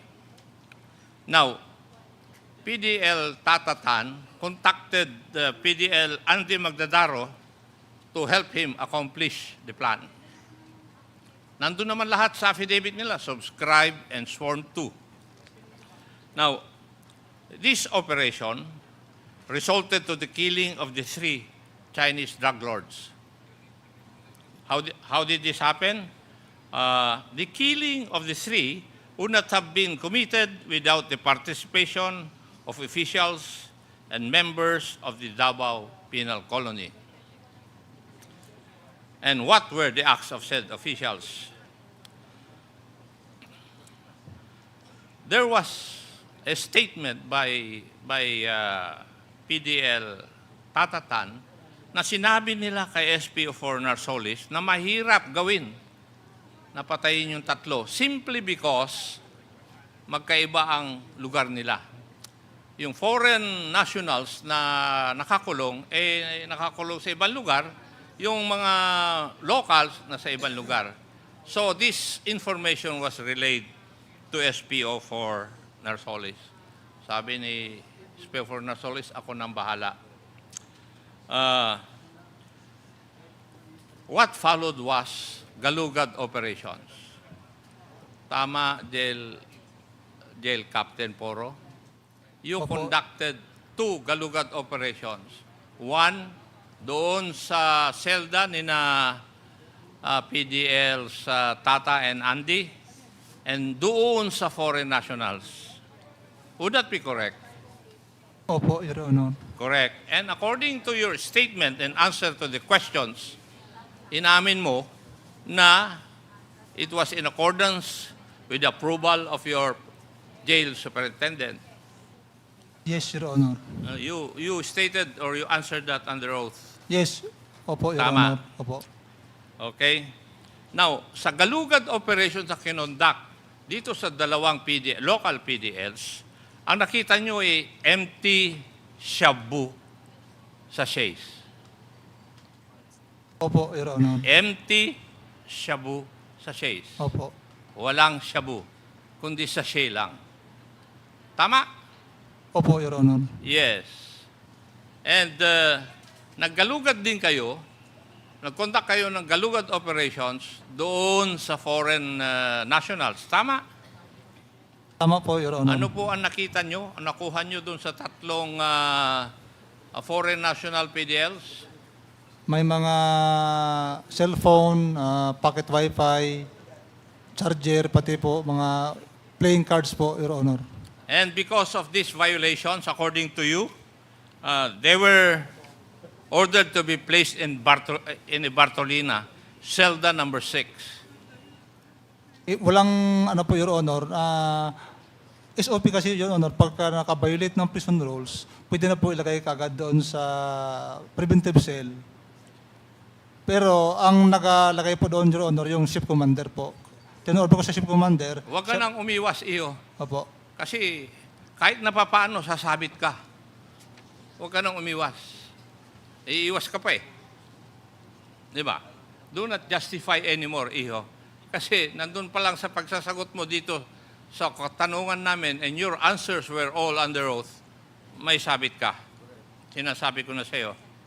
Now, also, during that time, according to the one in charge of the Bartolinas, there were 6 Bartolinas there. Tama? Iho, yung in charge ng Bartolina, sinagot mo sa akin noon 6. Yes po, Your Honor. 3 malaki, 3 maliit. Yes po, Your Honor. Oh, tama, yung sagot mo. Tapos, what is startling about your statements would be the fact na yung 5 Bartolina, punong-puno, sobra na yung mga tao na nandun. That was your answer sa aking pagtatanong nung nandun ka nakaupo. Yes po, Your Honor. So, punong-puno. Pero ang sinagot mo, doon sa selda number 6, dalawa lang ang nandun. Tama? At ang dalawang nandun ay si PDL Tata at saka si PDL Andy. Correct? Yes po, Your Honor. Ang tanong ko, bakit punong-puno yung 5 na selda ng Bartolina, bakit hindi nyo dinala doon sa selda number 6 na dadalawa lang ang nandun? Hindi mo masagot nun. Hindi. Ang sagot mo sa akin nun, if I remember it perfectly, hindi ka naka-duty. It's on record. Your Honor, hindi po ako naka-duty ng August 13 po. Kaya nga, yun ang sagot mo sa akin noon. Ang sagot mo, nung tinanong kita, bakit punong-puno yung 5 selda, doon sa pang-6 na selda, dadalawa lang andon, dapat transfer mo. Di ba? Kung wala kayong plano, dapat pinuno nyo yun. Pero in-reserve nyo yun para doon sa dalawa, kay Tata Andy at saka PDL Tata. At doon nyo dadalhin din o dinala yung 3 foreign PDLs kasama nung 2. Pwede po magpaliwanag, Your Honor. Ano ipapaliwanag mo, iho? Wala pa naman akong, ang tinatanong ko, hindi ba ganun ang nangyari? Ang pag-a-assign po kasi Akala ko ba hindi ka duty, kaya hindi mo alam? Nung August 13 po ako hindi duty, Your Honor. Nung Sabado. Kaya Sabado-Linggo man po ang Kaya nga, rest day ko. huwag ka nang umiwas, iho, at sabit ka rin. Sinasabi ko na sa iyo. Kasi yung mga circumstances would point to the fact na kaya ko nga tinanong nung araw na yon, ilan ang Bartolina? Ang sagot mo, 6. 3 malaki, 3 maliit. At tinanong ko, ilan ang mga taong nandun? Sinasabi mo nga, sobra, punong-puno. Ang tanong ko sunod, bakit doon sa selda number 6, dadalawa lang nandun, hindi nyo inilagay yung sobra doon? Kasi may plano kayo. Pwede po magpaliwanag, Your Honor. Hindi naman kita hinihingan ng paliwanag eh. Sorry po. Ang sinasabi ko, kung ano ang sinagot mo sa akin nung tinatanong kita. Di ba? Hindi ba katotohanan o nagsisinungaling ba ako? Hindi po, Your Honor. Totoo lahat yung sinabi ko. Yes Kasi po. yun ang sagot mo sa akin noon. Yes po, Your Honor. Di ba? So huwag ka nang umiwas. Kasi talagang kasama sa plano na sa selda number 6 ng Bartolina, doon dadalhin yung 2 local PDLs at saka yung 3 foreign PDLs. At doon sila pinatay. Di ba? Ang report ninyo, ano to? Naglaban sila. Yun ang report ninyo. That's why they were charged for homicide. Pero hindi nyo alam, it worked against your favor because according to PDG Director General Lasso, there is always a time for reckoning. I think the reckoning is now. Correct. Mr. Chair, may I move that the NBI should conduct an investigation and get all the pieces of evidence and documents given to this committee so that they can file the necessary charges against those people who should be charged because of this crime, Mr. Chair. So move, Mr. Chair. Second, there is a motion to direct the NBI to conduct a thorough investigation on the death that happened in the Davao Penal Colony. And it was duly seconded. Are there any objections? Hearing none, the motion is carried.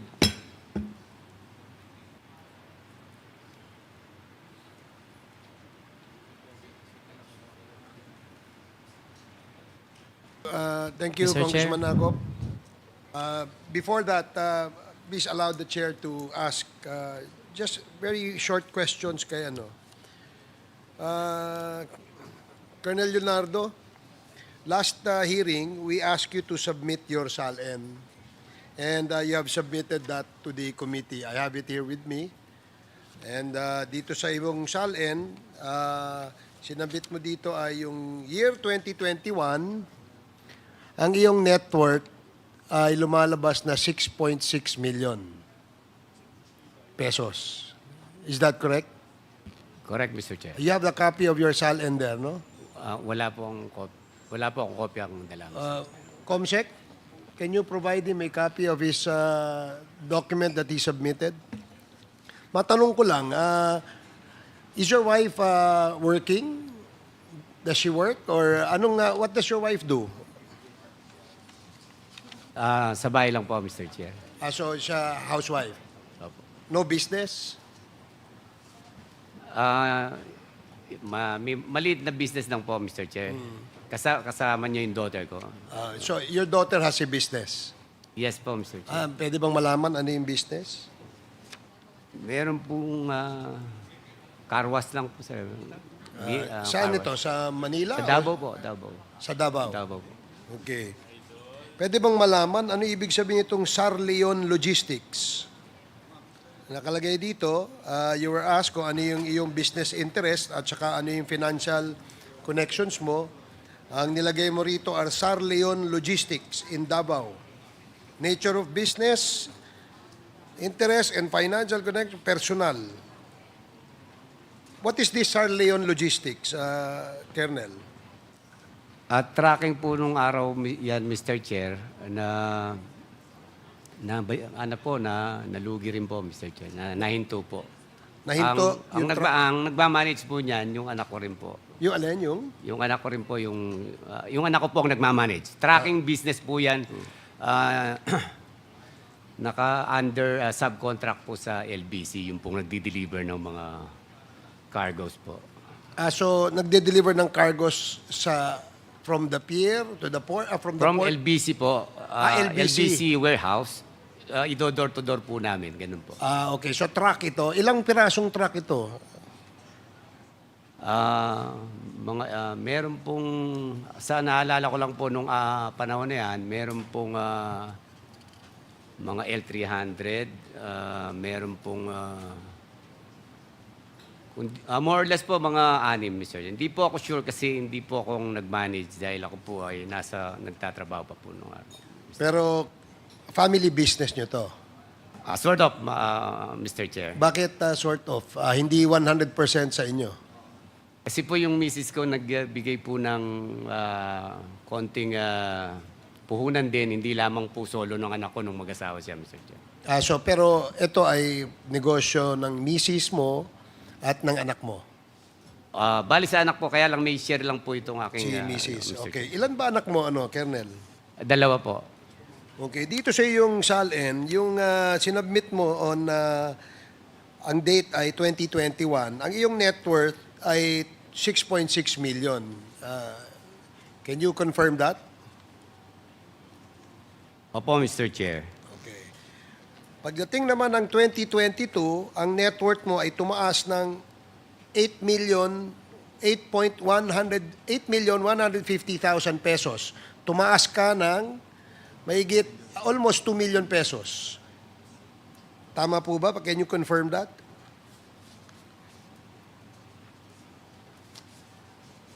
Opo, Mr. Chair. Pwede bang matanong kung ano kaya ang dahilan? Ba't tumaas yung iyong network?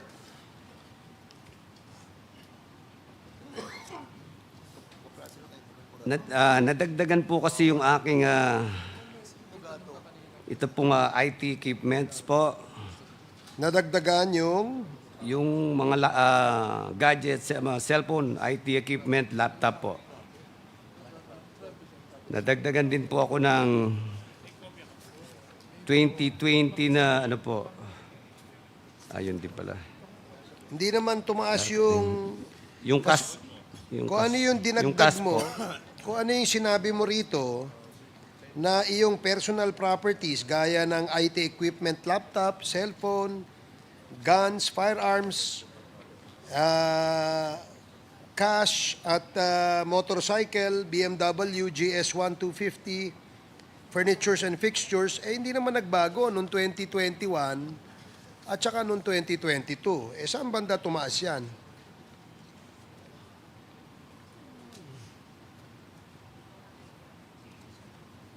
Mr. Chair, Never mind. I'll just give you a... baka namali lang po ng Mr. Chair. Okay, sige. Baka nga namali. That is kasi po, merong- 2021 at saka 2022. Pero itong 2023, yung 8.150 million mo ay naging 9.150 million. Eh, hindi naman siguro maring nagkamali ito. Kernel, kasi mula noong 2021, from 6.6 million to 2023, naging 9.150 million. So, meron kang increase. Halos taon-taon, tumataas ang iyong net worth. So, bibigyan kita ng panahon para makasagot ka sa committee ito. Sa susunod na hearing, ihanda mo lang ang iyong tanong kung bakit tumaas ang iyong net worth. Opo, Mr. Chair. Okay, sige. Salamat. Now, since Mr. Chair. Congressman Briefly lang. Congressman Fernandez. Because we have invited Mr. Manuel Mogato from Reuters, no? The last time that we have invited him ay during sa committee ng human rights. Unfortunately, Colonel Patay is not around right now because we remember in the last hearing that we conducted, you mentioned about those not petty crimes, but those small crime that was committed in accordance with General Rodriguez, yung namatay na general, na nagsabi sa iyo, Hindi po Rodriguez, Your Honor. General Mendoza. mentioned no, about doon sa mga killings that are being paid 10,000, 20,000, and so forth.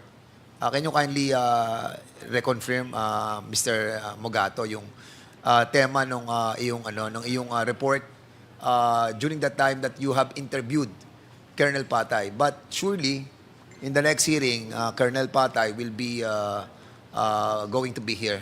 Sige, go ahead, Mr. Mogato. Your Honors, good evening po. No? Maraming salamat at I was invited again. And for the record, I just want to clarify that I'm not a member of Rise Up.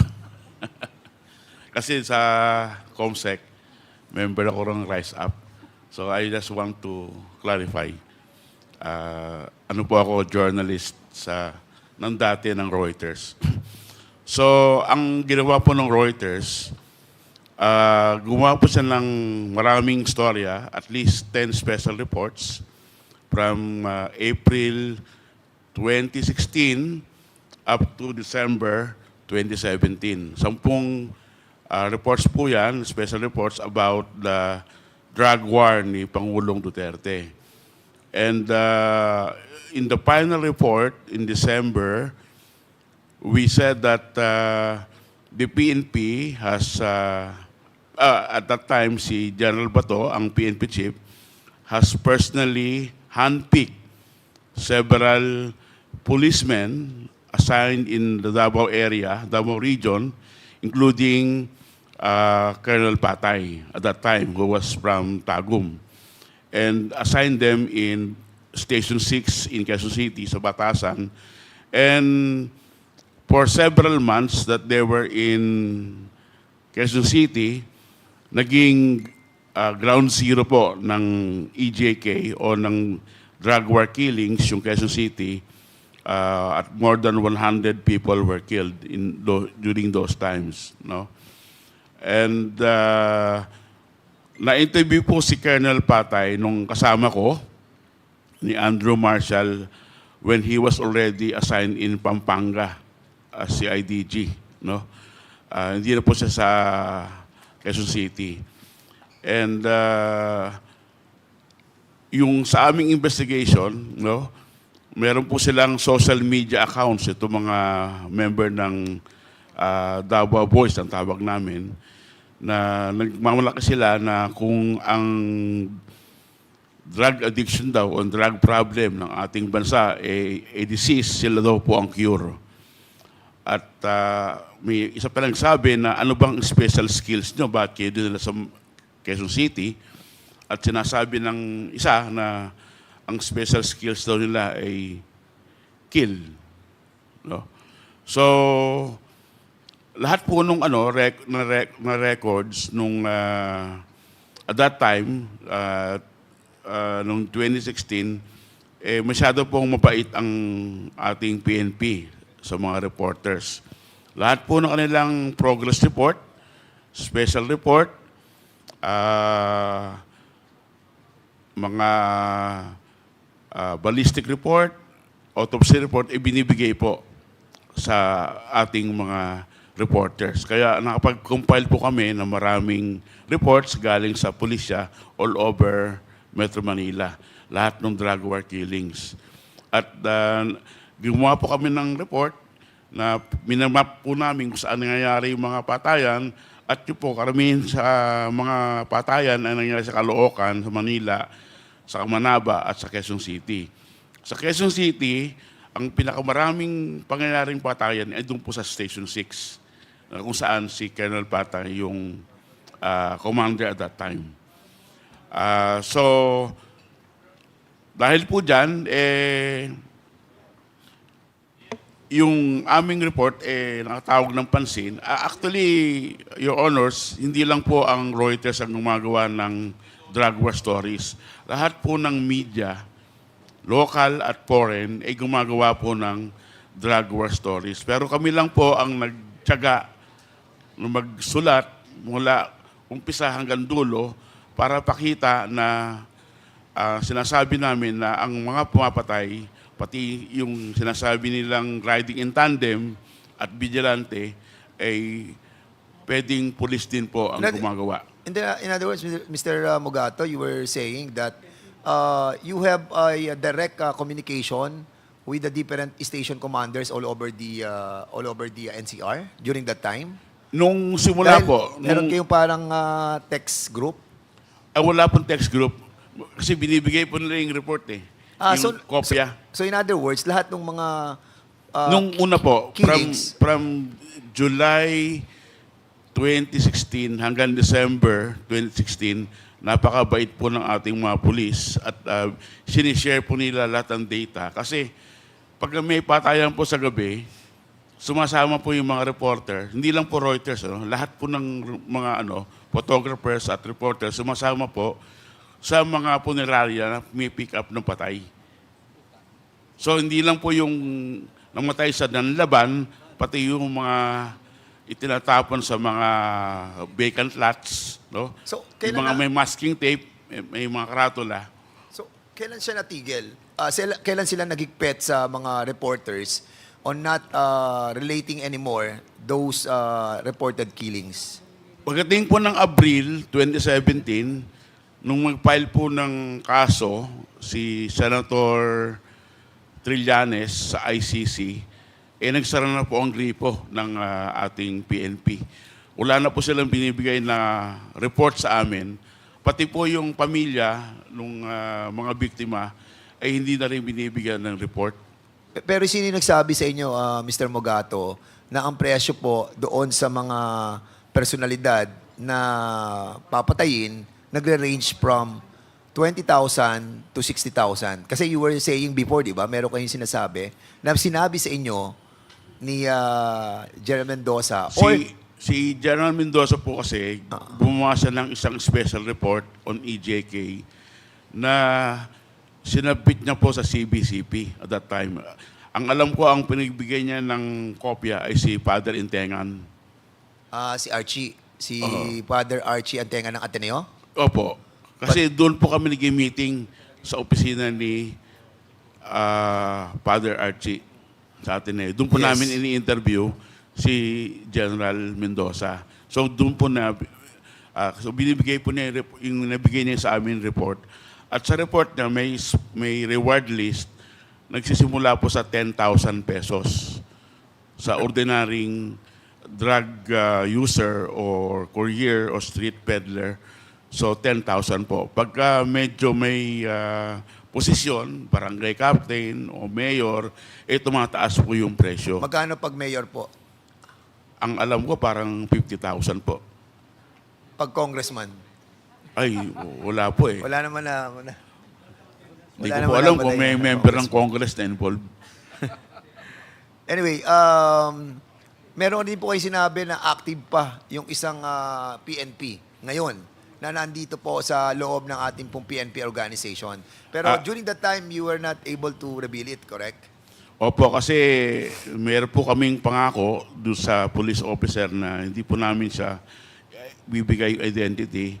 Kasi alam niyo po, yung mga reporters po, kami mga journalists, nabubuhay sa trust ng aming mga sources. So ayaw po namin sirain yon. Yung active officer po na yon, ibinigay po sa amin ni General. Kasi nalaman po ng mga editors ko na hearsay lang po yung report ni General. Kasi hindi po siya yung actual na nakakaalam nung Oplan double barrel at nung kalakaran o nung reward list. Kaya sabi namin, kung pwede mo kaming ipakilala dun sa iyong source na mismong nakakaalam nung kalakaran. Kaya isinama po niya sa isang meeting sa isang restaurant sa Green Hills itong active duty na PNP officer para ikwento sa amin yung kalakaran. Pati yung sinasabi ng polis na, kasi nga, nung unang panahon, pagka nagkakaroon lang ng laban, hindi lahat namamatay, may tumatayo. No? Kung maalala nyo, may pinakita kayong video kay Murillo na nabuhay siya. No? So, because of that, nag-meeting uli yung mga PNP ang sinabing, huwag nyo nang buhayin yung mga suspect. So, meron po kaming storya na ginawa yung dead on arrival. Kasi nga po, pinapatay na yung mga drug war victim bago pa dumating na ospital. At paano po naming nalaman na pinapatay? Kasi sa autopsy report, lumalabas na yung mga tao po ay binaril ng mga lapitan. Paano po malaman na binaril ng mga lapitan? Kasi meron pong tattooing sa katawan at sa ulo yung mga biktima. Kasi kung nagkaroon po ng encounter o labanan, wala po yung tattooing kasi malayo No? Wala pong gunpowder burns dun sa katawan ng namamatay. Ito po, sabi ng doktor, malapit. No? Kasi nga may tattooing. At pati yung trajectory ng bullets, hindi nagsasuggest na may encounter. So talagang tinutuloy na po yung mga ilang drug war victims para hindi na mabuhay at tumayo. Kasi maraming insidente na tumatayo yung kanilang nabaril pag dumarating na yung soko para mag-imbestiga. Okay, Mr. Chairman, kasi we have already somehow established yung killings doon sa correctional. And this time, this is something that we have to focus as well. Dahil marami po yung mga biktima na namatayan. According sa kanina kay kay Mr. Jokno, more than at least a little bit of 20,000 no? Ang naging biktima po nitong Dragon War. And basically, Mr. Mugato, we will be inviting you over again, no? Kapag andito na po si Colonel Patay. And I hope that Colonel Patay will somehow have a change of heart, no? And reveal everything in this Quadcom for us to really see and peret talaga yung katotohanan, no? And kay naman po, kay Ma'am Garma, can we also require you to submit your SALN during your incumbency as GM of the PCSO? Can we expect to submit that to us in the next hearing? Yes, thank you. And also, sa natin, sa PNP, I think Colonel Villela is still active, ano? Nasa Krami po ba si Villela?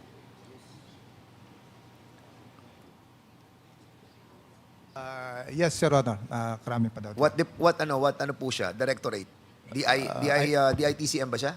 ITMS. ITMS, sir. ITMS. Yes, Okay, sir. so please, his presence is required in the next hearing. Yes, Your Honor. Okay. Siguro for now, Mr. Chairman, yun lang po muna. Naging pulis at attaché ba siya sa New York? Sa Washington daw, sir. Ha? Washington. Sa Naging Washington. attaché Sa Washington. Naging, how many years siya naging police attaché sa Washington? I don't know the exact, maybe 2 to 3 years, maybe. 3 taon siya. Maybe, sir. Hindi ako sure, sir. Nag-stay sa Washington. Yes, sir. All right. That's the reason why. Mr. Chair, All right. Thank you so much, Mr. Chairman. Yes, meron lang po Congressman akong Abante. katanungan kay Attorney Conti, kung maaari. Please proceed. Okay. Attorney Conti, we have received the data for the Committee on Human Rights from Police Brigadier General Matthew Bakay, no?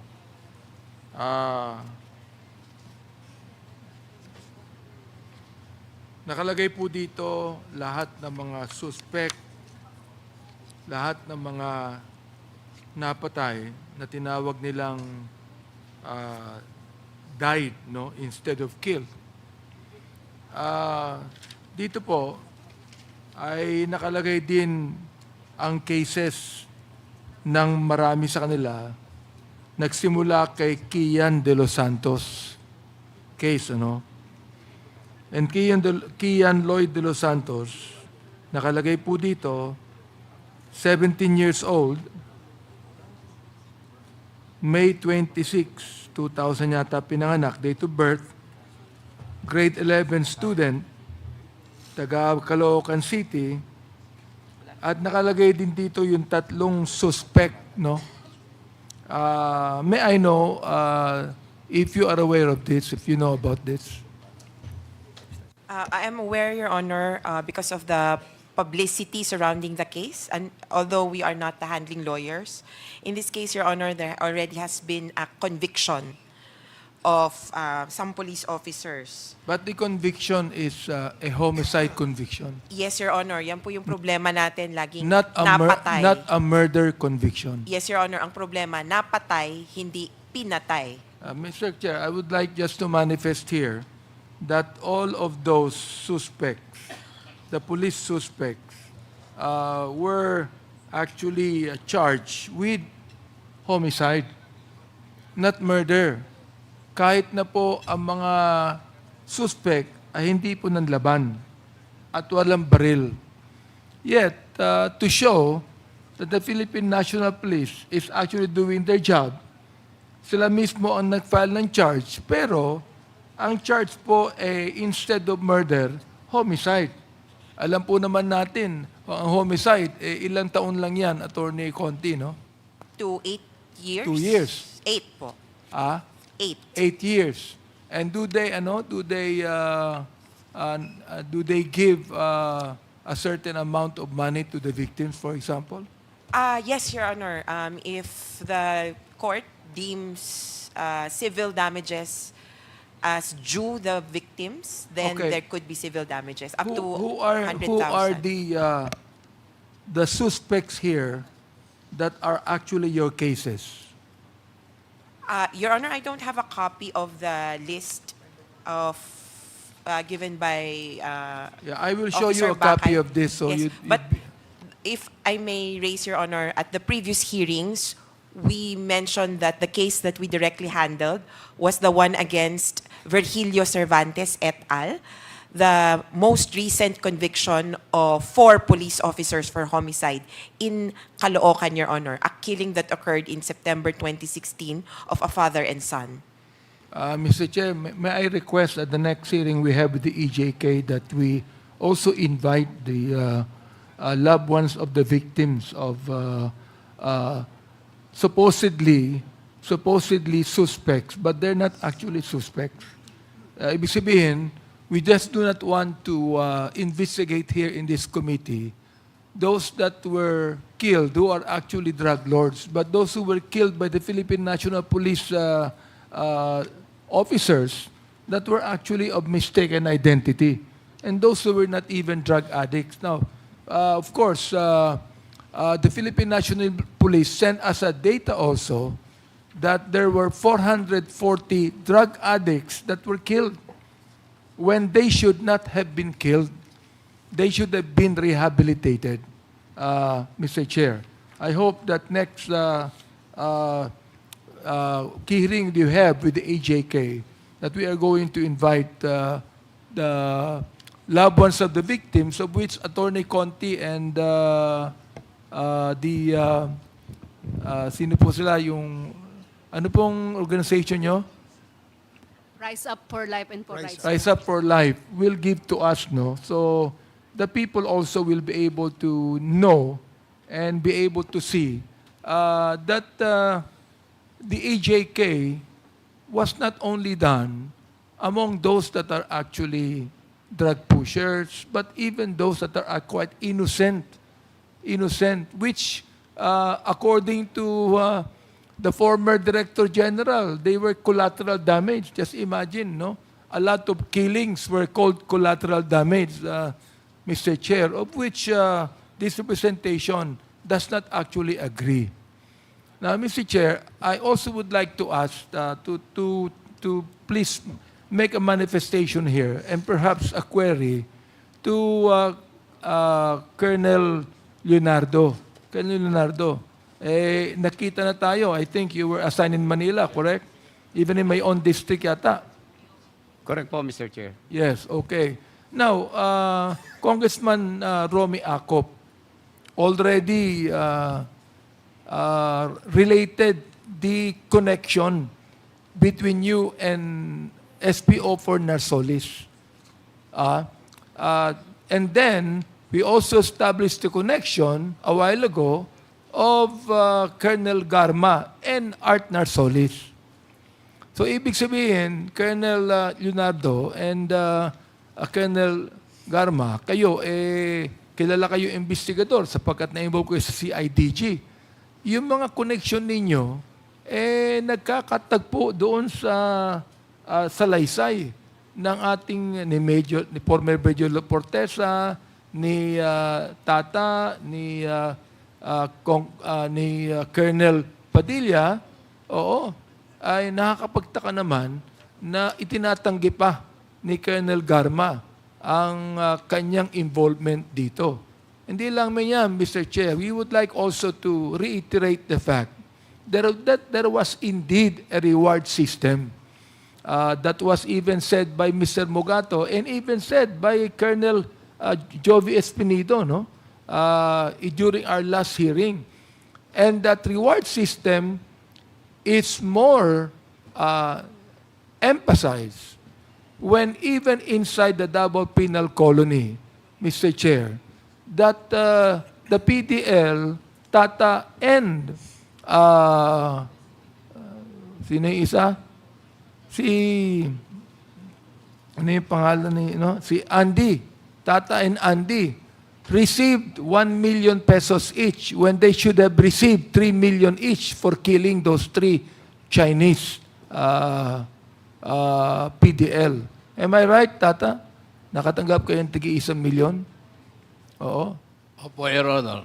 And they were saying in their own affidavit that the one who offered them those 1 million from Art Narsolis was actually, according to their affidavit, was given from Colonel Garma, I would think. Di ba? Na find out natin sa mga salaysay ninyo. You see that? Of course, Colonel Garma would deny that, di ba? Pero ito I just would like to establish the connection. The fact is this. Art Narsolis is related to Colonel Garma. Art Narsolis is personally known to Colonel Leonardo. Art Narsolis is the classmate of Tata. Colonel Garma is the classmate of Major Portesa. There is a real connection here. And so, napakahirap mga paniwalaan ang kasinungalingan na nangyayari dito. Mr. Chair, yun lamang. And I would like to thank the Rise Up and Reverend here, and of course, Attorney Conti. Kanina si Attorney Chel Jokno was here, no? Salamat po sa pagpunta ninyo, and your presence here is quite important to us. Thank you very much, Mr. Chair. Thank you, Congressman Abante. Yeah, we asked the Attorney Conti of the National Union of People's Lawyer, and Rise Up for Life and for Rights. We ask Mr. Manuel Mugato. And now we'd like to ask Attorney Joel Butuyan, a member of the Center for International Law or Center Law, for his statement. Please give us your short statement, Attorney Butuyan. Thank you, Your Honor. Your Honor, we commend this committee for the investigation that it is doing, because the evidence that is being unearthed from this investigation is very crucial, it's pivotal, and it's key to the ongoing ICC investigation, Your Honor. I have no doubt, Your Honor, that if the evidence that's being unearthed in this investigation reaches the ICC, it will hasten the issuance of warrants of arrest, Your Honor. That's why I'm asking, Your Honor, if it's possible for even just the resource persons to have access to the minutes of the proceedings, as well as the sworn statements that have been submitted as part of the investigation, Your Honor, if that's possible, Your Honor. Attorney Butuyan, the committee has been asked several times whether the transcript, the TSN, can be used or can be accessed by anyone for the use of ICC. We are not in any way going to provide data or transcript of records to the ICC, because we stand by the statement of our President that we are not member of the ICC. However, since this public hearing have been openly accessed by the public in all social media platforms, you can probably access that through the different platforms available. Thank you, Your Honor. Thank you. By the way, Attorney Butuyan is a former law partner of Attorney Harry Roque, correct? Yes, Your Honor. Okay, thank you. Is it Mr. former, Chair? Mr. Chair, or still present? Not anymore, huh? We parted ways in 2017, Your Honor. Because Attorney Roque is no longer a human rights lawyer. Yes, Your Honor. He is now a political lawyer. We parted ways in 2017, Your Honor. They parted ways in 2017, according to Attorney Butuyan. Thank you, Attorney. Mr. Chair? Yes, Attorney Conti. Yes, I'm sorry, Mr. Chair, but if I may be allowed, thank you very much for this opportunity again, and you may rely on our continued participation in these proceedings. But I would also like to invoke the memory of several of the victims. In Cebu, Your Honor, one of the volunteers of Rise Up for Life and for Rights was actually Mr. Chair, killed. may I in request August. Attorney Conti to perhaps mention the names of Yes, those? Your Honor. A volunteer of Rise Up for Life and for Rights was killed in Cebu City. Under curious circumstances, there is no investigation into the case.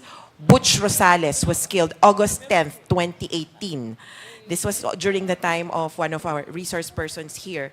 And I'd also like to recall the two young men who were killed during the one-time, big-time operations in October 2018. Rabi Lopez and Angelito Rosales. Their mothers were here on July Mr. Chair, or it happened 25th. in Cebu City. In Cebu City, Your Honor, Who was the October station 4, who was the 2018. station commander then? Who was this chief of police in Cebu City then? The chief of police, actually, Your Honor, was the resource person, Regina Garma. And I would like to reiterate or to echo the statement of the mother of Rabi Lopez. Go ahead, Because please. among us, Your Honor, there was one person here who was present during the wake of Rabi Lopez. The mother of Rabi, Raquel, says that at the wake, Regina Garma, who was chief of police of Cebu City, and her police officers came to their place. She was enraged and she hollered out and strutted around. And she was angry at them for holding awake on the death of her son. And ngano daw gibilaran akong anak. And she was telling them that why is there only one dead There are many of them here. This was in the context of... Mr. Chair, who was enraged? Royina Garma, Your Honor, according to Raquel Lopez. The sworn statement of Ms. Lopez has been submitted to the committee, Your Mr. Honor. Chair, Mr. Chair, can we, may I ask Colonel Garma, may I ask, do you remember that incident, Colonel Garma? Again, you will deny it. Mr. Chair, I My cannot goodness, recall that is the already a details. testimony. You're going to deny it? You're impossible. Go ahead. I'm just going to ask, Madam, can you kindly invite that person to appear on the next hearing? We will try, Your Honor, to fly them in again, Your Honor. Please. Okay, thank you. And at the same time, I'll take this opportunity, Mr. Chair, to invite also Major Mary Jane O. Hastro. GM, you know this personality? Major Mary Jane O. Hastro of PNP. Yes, Mr. Chair. You know her? Yes. We will be inviting over Major Mary Jane O. Hastro. And you know also Attorney Carol K. Paquera. Yes, Mr. Chair. She's your Chief of Staff. Yes, Mr. And Chair. cousin of Narsolis. Yes, Mr. We'll Chair. be inviting over also the COS of the former GM Garma on the next hearing. Thank you so much, Mr. Chairman. Thank you, Mr. Congressman Chair, Fernandez. are there other victims in Cebu City that you would like to mention, Attorney Conti? Those are the victims from Cebu, but we have a motley of other victims, Your Honor. We will endeavor to invite them at the next hearing, Your Honor. Thank you very much. So, Mr. Chair, although we are, you could be able to invite them in the next hearing that we have here. Thank you. Okay, thank you, Attorney Conti. Thank you, Congressman Bante. We also invited the Chair of the Commission on Human Rights, Attorney Richard Palpalatok. You're still up. Would you like to Yes, Your Honor. make a statement? We'll just communicate with the committee, Your Honor, because we raised during the last hearing of the Committee on Human Rights on EJK, Your Honor, we raised some issues concerning our investigations, the problem we encountered during the investigation conducted by the Commission with the Philippine National Police, particularly on the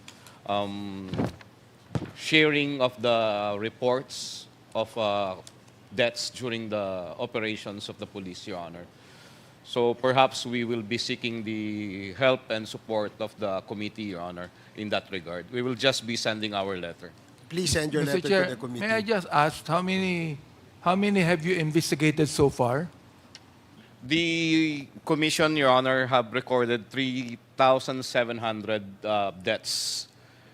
These are motu proprio investigation, Your Honor, conducted by the commission. And this is composed of deaths in deaths in police operations, and some are deaths unidentified assailants, Your Honor. Mr. Chair, can the commission give to us the list of those investigated, including when they were killed, who were the station commanders then, or the chief of police? We will do that, Your Honor. Okay, thank you, Congressman Abante. Are you done, Attorney? Yes, Your Honor. Thank you. Okay. Maraming salamat. So for the NGOs, may we ask you to submit the supplemental statement to the joint committee in addition to your statements made in the Committee on Human Rights hearing. I'm sure you have a transcript of that. And we'd like to ask also Father Manuel Gatchalian, if you have anything to say, Father.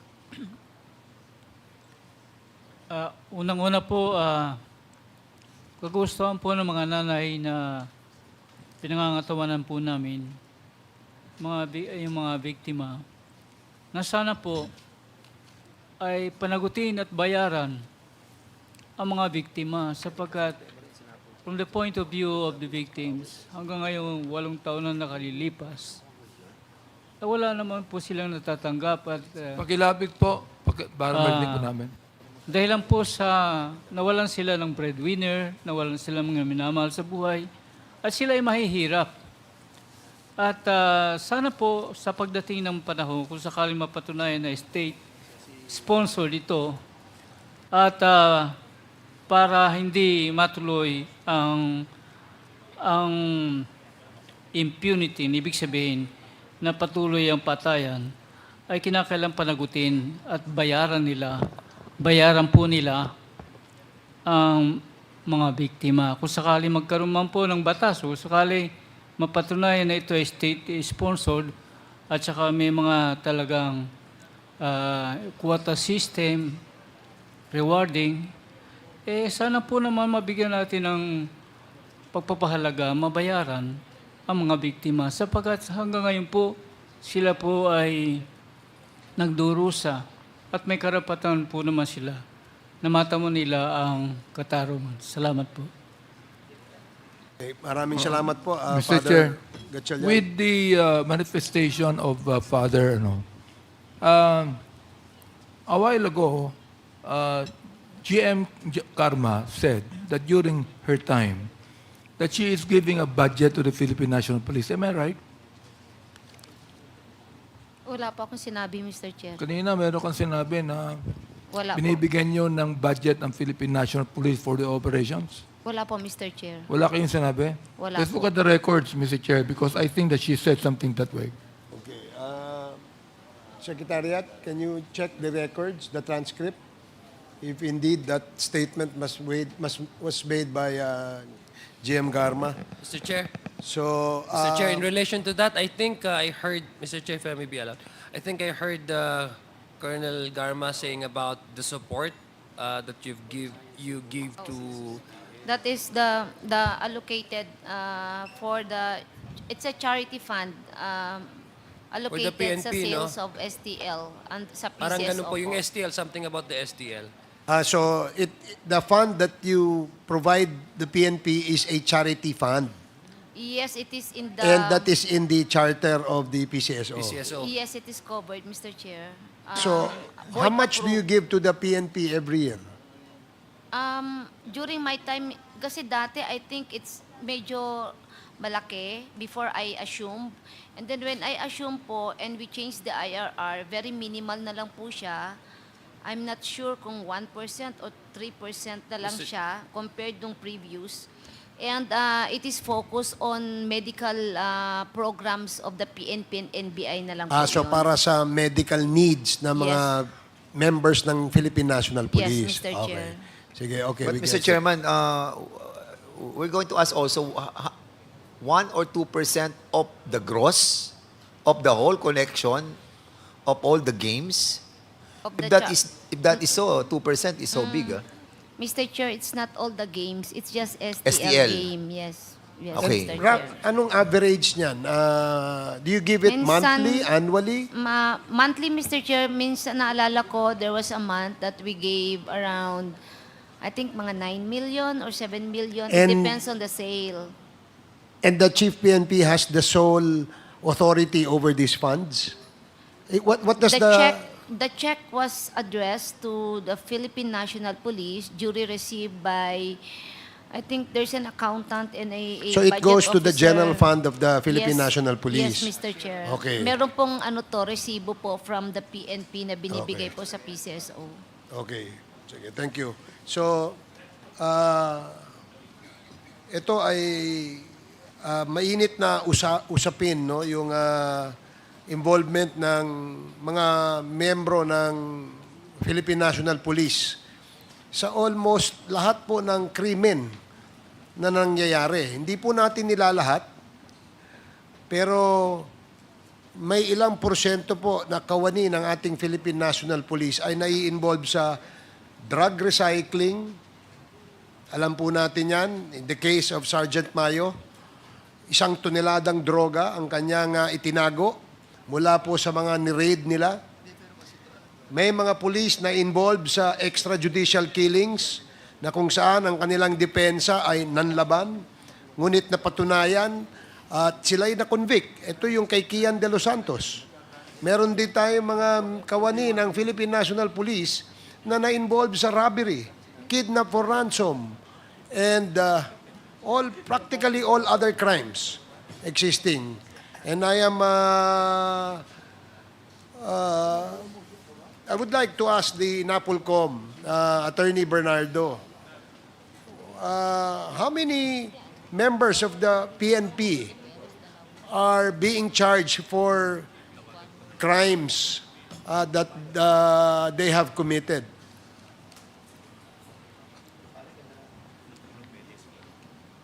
Your Honor, marami pong salamat, Ginoong Chairman.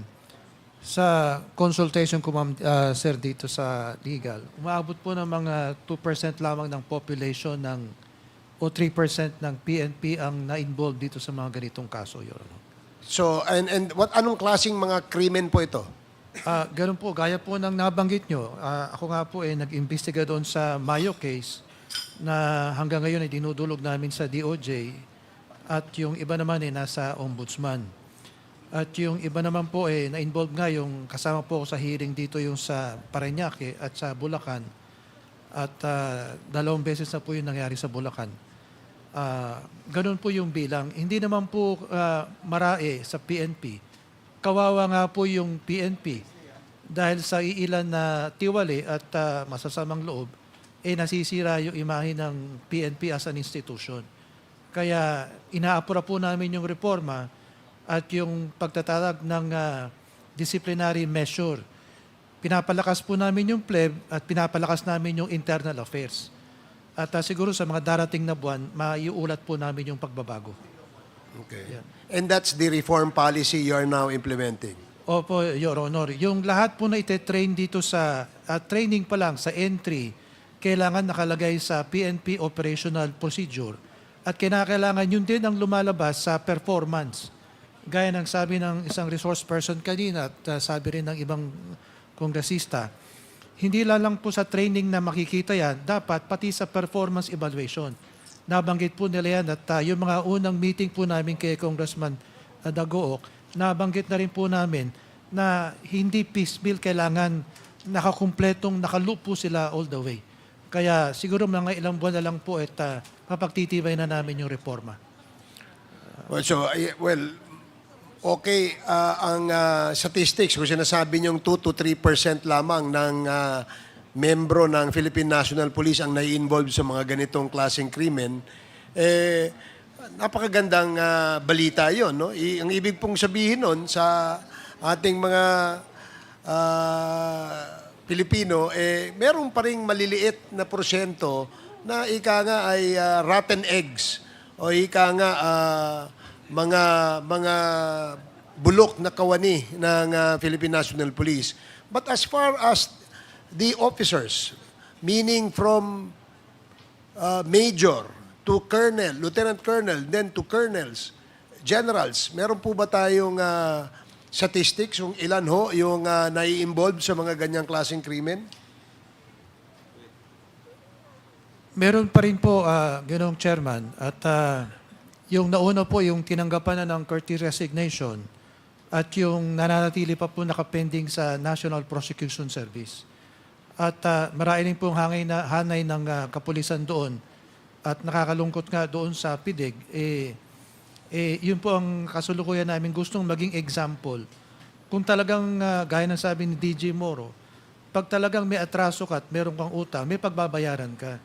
Kaya kung matitiyak po namin na talagang magiging masinsin yung proseso, mapagtitibay yung internal affairs, mapagtitibay din po yung appellate board, baka po mahihigpitan. Pati yung sa promotion, hihigpitan din namin po na talagang performance-based. Gaya po ng nasabi kanina, hindi po statistics. Halimbawa, kung may nahuli kang mga 40 mga drug addict o pusher, bakit hindi na iwo-work ba kung saan nanggaling yung mga droga?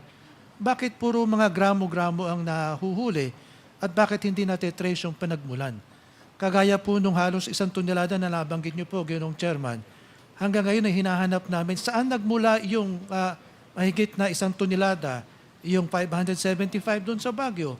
Saan nagmula ito at kailangan din po talaga ng pagbabago sa organisasyon ng PNP.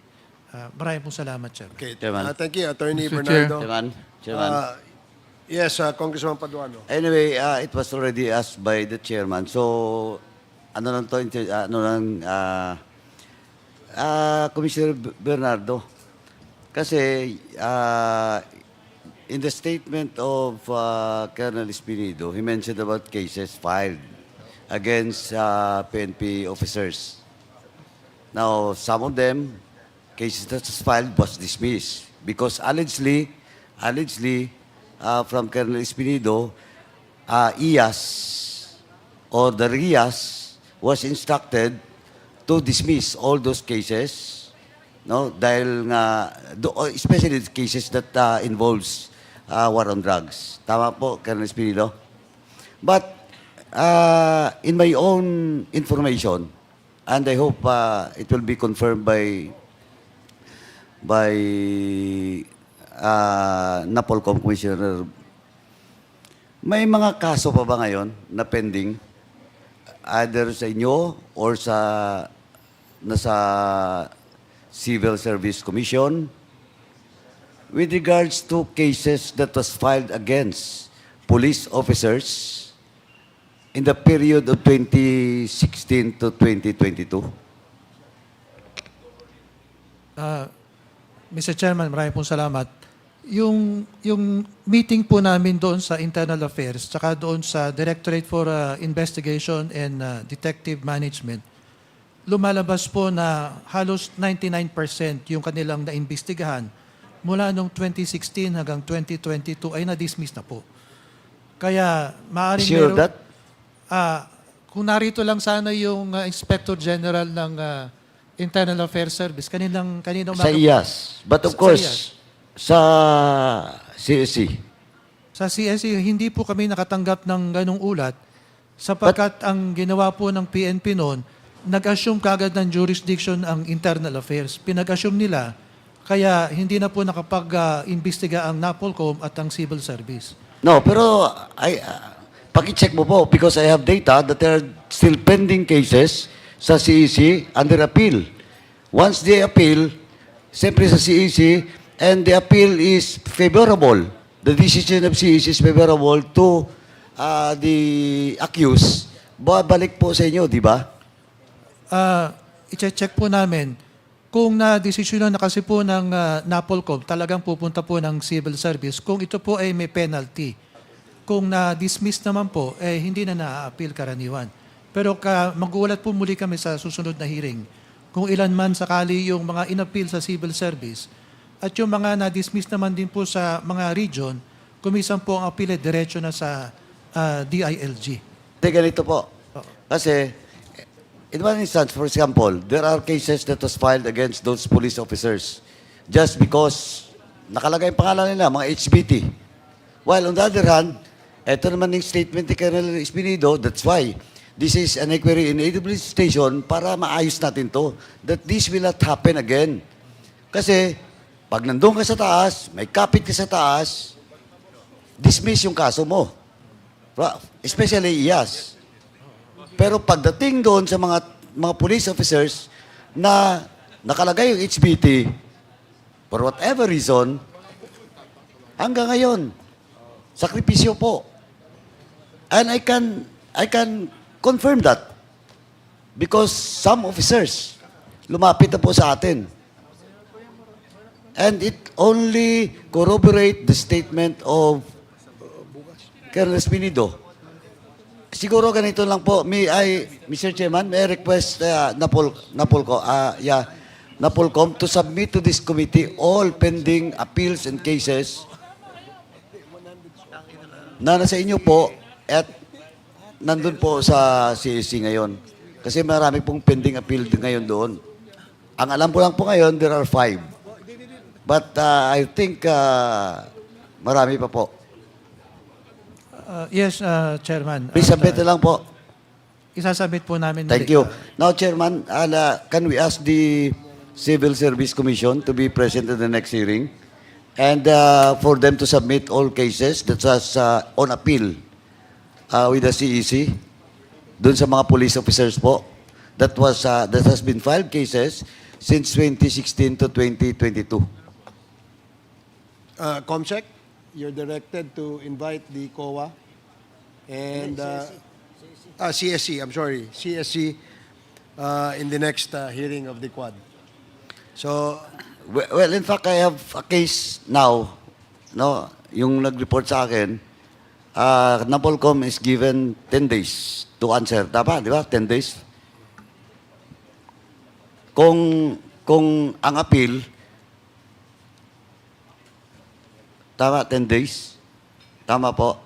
Yes, Your Honor. Yeah, 10 days. kaya medyo may mga data na rin ako, Commissioner, pero please submit na lang po for official records and we can check, no? Para matulungan natin ayusin to. Just like the statement of Colonel Espinido kanina. Yes, Your Honor. okay. Mr. Chairman, I have still question in relation to Espinido, but if the chairman will give to the other members to ask question, I will yield my time, Mr. Chair, my slot, Mr. Yes, Chairman. I think Congressman Raul Manuel has Wala siya. signified his intention to ask question, but okay, we will just ask Congressman Caraps to use the time allotted for Congressman Manuel. But before that, just a question kasi napag-usapan yung sa ang tawag doon sa fund na yon ay anong tawag doon sa fund na binibigay nyo sa PNP confidential fund? No, Mr. Yung share ng STL. It's charity fund. What do you call that fund? It's a charity fund. O kasi may Charged findings to charity may fund, findings Mr. ang COA dito na mula ng 2017 hanggang 2022 around 600 million plus has been given to the Philippine National Police. Kaso, ang sabi ng COA dito, wala hong sinasubmit na fund utilization report kung saan napunta yung 600 million. So, maybe in the next, can we communicate with the PCSO and the Philippine National Police and submit to this committee a report on the fund utilization of the funds coming from the PCSO. I'm sure meron kayo din yan sa PCSO, di ba? Every time you remit, Yes, may sir. records kayo. Yes, no? sir. Sinasubmit ba ng PNP ang utilization May report? receipt. I cannot recall if na-monitor po ng in charge sa department po, ng charity department. Okay. Sige, Mr. Chair. we will just ask the PCSO at saka ang ating Philippine National Police. Congressman Paduano? Thank you, Mr. Chairman. Mr. Chairman, during the previous hearing, we invited Colonel Patay and Lito Patay and had with me the letter of excuse, no? Because Colonel Patay asked to be excused because there is a conference in Davao and the Chief NP is present. Now we also invited Colonel Marcos and I think Colonel Marcos is present in today's hearing. Yeah, Si Police Brigadier General Elisar Mata is also present. Please take the seat. Libre naman bakante. Nag-uot na yan. While Colonel Carlito Grijaldo was not present because of wrong identity, no? Anyway, We also invited former PNP Chief Oscar Albayalde, but he has sent to the committee a copy of his medical certificate because he is experiencing hypertension. I don't know what that means, but it says hypertension. we'll just invite him, Mr. Chair, on the next hearing again. Yes, we also have a letter coming from former Chief PNP, General Debold Sinas, asking him to be excused because of the death of his sister. And attached in his letter are death certificate and a picture. So, How about Albayalde, Mr. Chair? yes, a medical certificate was submitted. He is experiencing hypertension, as I mentioned earlier. And a letter also sent by the Senate Committee on Women, Children, and Family Relations and Gender Equality asking the committee to allow Ms. Cassandra Ong, who is presently detained in the House of Representatives, to allow her to attend the committee hearing on September 17, Tuesday, next week, 10 a.m. So these are the letters that the committee has received. And that's it. Congressman Paduano, you may continue. Thank you, Mr. Chairman. Before I ask the PNP, General Katapang, thank you for the submission of the requested documents from your office. But ang tanong ko lang kasi, of course siguro itong August 11, kasi yung nandito is August 14, that happens in the Picol. Yung kay Colonel Bantag, wala dito, no? Because it happens under the watch of... It was with Mr. Chair, it was with the BJMP. Tama, BJMP. Now, Mr. Chairman, can we ask the highest official of the BJMP to be present in the next hearing and submit to this committee all the killings that happens under the watch of BJMP in the period of 2016 to 2022, Mr. Chairman? So move. Can you please repeat the motion, Congressman? Mr. Chairman, again, I move to invite the highest official of the BGMP in the next hearing and submit to this committee all the incidents of killings now related to drugs in the BGMP coverage area, Mr. Chairman. So move. Seconded, Mr. Chair. Okay, there's a motion as stated. Duly seconded. Are there any objections? No objections. The motion is approved. Tapos po, Sir, General Katapang, can you also submit, kasing sinabit, of course, kulang po yung motion ko noon to submit all those incidents involving Chinese nationals. But can I ask again, General Katapang, to submit documents of incidents which is related to high-value targets or drug-related cases in the Bucor? We will comply, Mr. Chair. Yeah, especially cases kasing Chinese nandito na yung mga Filipino and police officers that was killed inside the colony. We will comply, Mr. Chair. Thank you. Now, let me proceed with the statement. Now, I will take off with the statement of Colonel Espinido. Colonel, you mentioned about cases that was filed against police officers.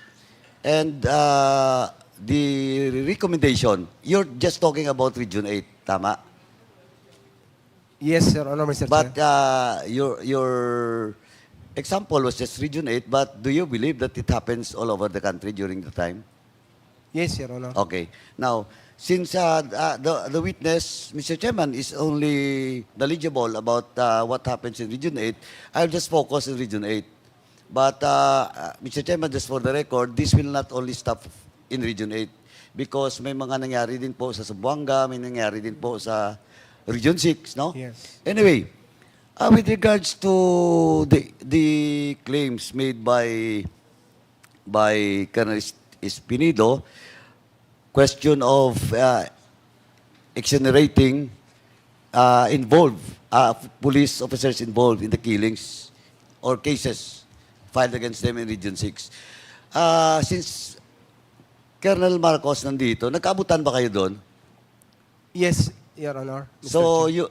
nung time na magkasabay kayo dumasahin, what is your position that time? Chief of Police ako ng Albuera, Your Honor. You're the Chief of Police of Albuera, where the Espinosa. Yes, Your No, Honor. Mayor Espinosa was the mayor then. Yes. Colonel Marcos, during the time, ano yung position mo doon sa Region 8? Good evening to this honorable committee, sir. I was the regional chief of the CIDG, sir. So, you're the regional director of CIDG that time? Yes, sir. And your rank is the time? Police superintendent, sir, or lieutenant colonel. Light Colonel. Okay.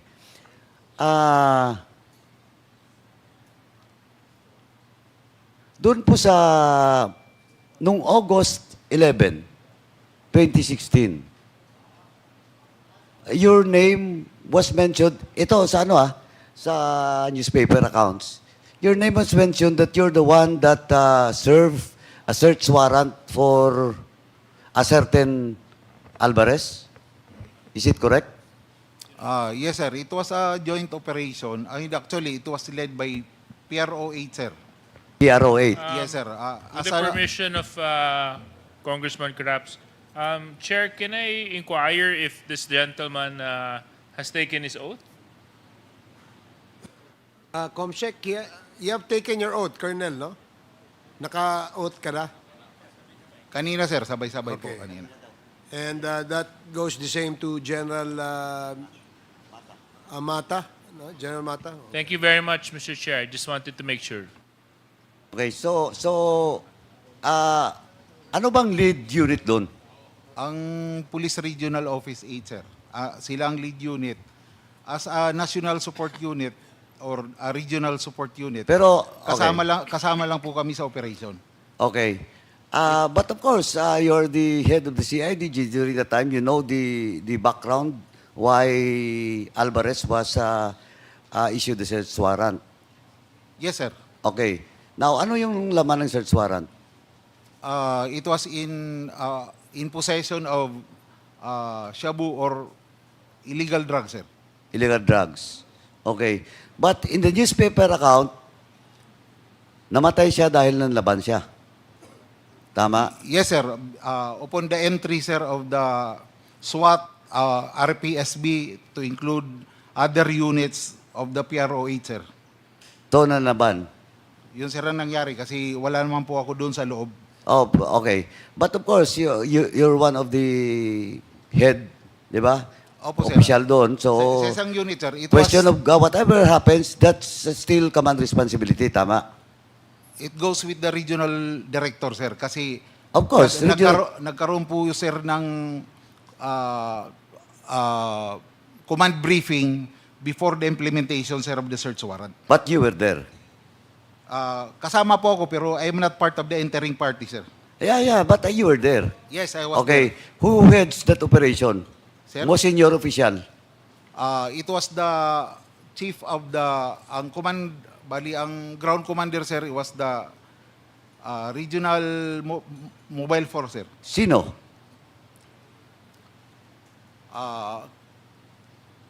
Colonel Rocomora, sir. Siya, sir, ang designate ni RD. Is she active until now? Retired na po, sir. Mr. Chairman, can we ask, can we invite certain Colonel Rocamora to be present in the next hearing? Yun ba yung Rocamora na taga Iloilo? I'm not quite sure, sir, kasi Okay, anyway. during the command briefing, sir, the regional director, sir, designating him as the ground commander. Okay. And COMSEC, Mr. Chairman, can we advise the COMSEC to coordinate with the PNP to locate and serve the invitation for a certain retired Colonel Rocamora, Mr. Chairman? Comsec, please comply. Okay. Now, doon po dahil CIDG kayo, yung Pedig ba kasama doon? The time? Hindi, sir. Ang kasama doon yung Red Sot, Sorry? Regional Anti-Illegal Drugs. Okay. So, sino talagang may holdings? Because, sino nag-apply ng search warrant? Kasi supposedly, kung drugs ang nakalagay sa search warrant, siyempre, sino may holdings noon? Ikaw, CIDG, or... Please? Ang tinask po ng region na mag-apply po ng search warrant, yung CIDG po. CIDG, tama. Kayo po. Kasi kami po ang may role as a regional support unit. Kami po ang may role para mag-apply ng search warrant. Correct. And you have also holdings doon sa kay Alvarez. Tama? Meron din po, sir. Okay. And during the time, Alvarez is one of the top 10 one of the top 10 drug lord in the country. He was on the drug watch list, sir. Okay. Oh. So, sa inyong holdings, saan kumukuha ng droga si Alvarez? May intelligence information kasi, sir, report, not only coming from the region but also from national headquarters, na Alin Alvarez was getting shipment of shabu from Peter Co. in the Bilibid. Peter Ko. And the last delivery, sir, was 900 kilos. 900 kilos. Yun ba yung nasa Zambales that time? Yung barko? Hindi po, No. sir. No. Oh, pero yung 900 kilos, di ba ang nakuha lang doon, that's your information, pero ang na-recover doon is only 20 kilos, I think? Yes, sir. Based on the information kasi, sir, ang shipment na yon na 900 kilos was delivered during the time of President Aquino pa. Yeah, so, tama. Katapos, sir, nung that time, sir, na diniliberan siya, siguro na-distribute niya yung drugs kasi based doon sa recovery ng cellphone niya, hindi na po nag-remit si Alin Alvarez sa drug money, sir. Tama. Hindi na niya ni-remit, sir. Tama. Kaya this is not conclusive. But there are theories that because Alvarez did not remit the actual amount and that 20 kilos that was recovered, that was the reason of Alvarez sa source niya na-recover daw ng mga pulis yung 900 kilos. But the truth of the matter is that out of the 900 kilos, only 20 kilos was recovered. Pang show cause lang yon. Pang alibay ni Alvarez sa source niya. Hindi ako quite sure, sir, kung ilan ang recovery or basta ang information, sir, hindi na, sir, na-remit yung pera. Okay, anyway. Basta hindi siya mubayad, di ba? Hindi na, sir, nagbayad. Nagka-problema siya. And, Partly, sir, nagbayad siya kasi doon sa recovery ng cellphone niya, sir, the money is being remitted by his sister to Nova, Parahinog.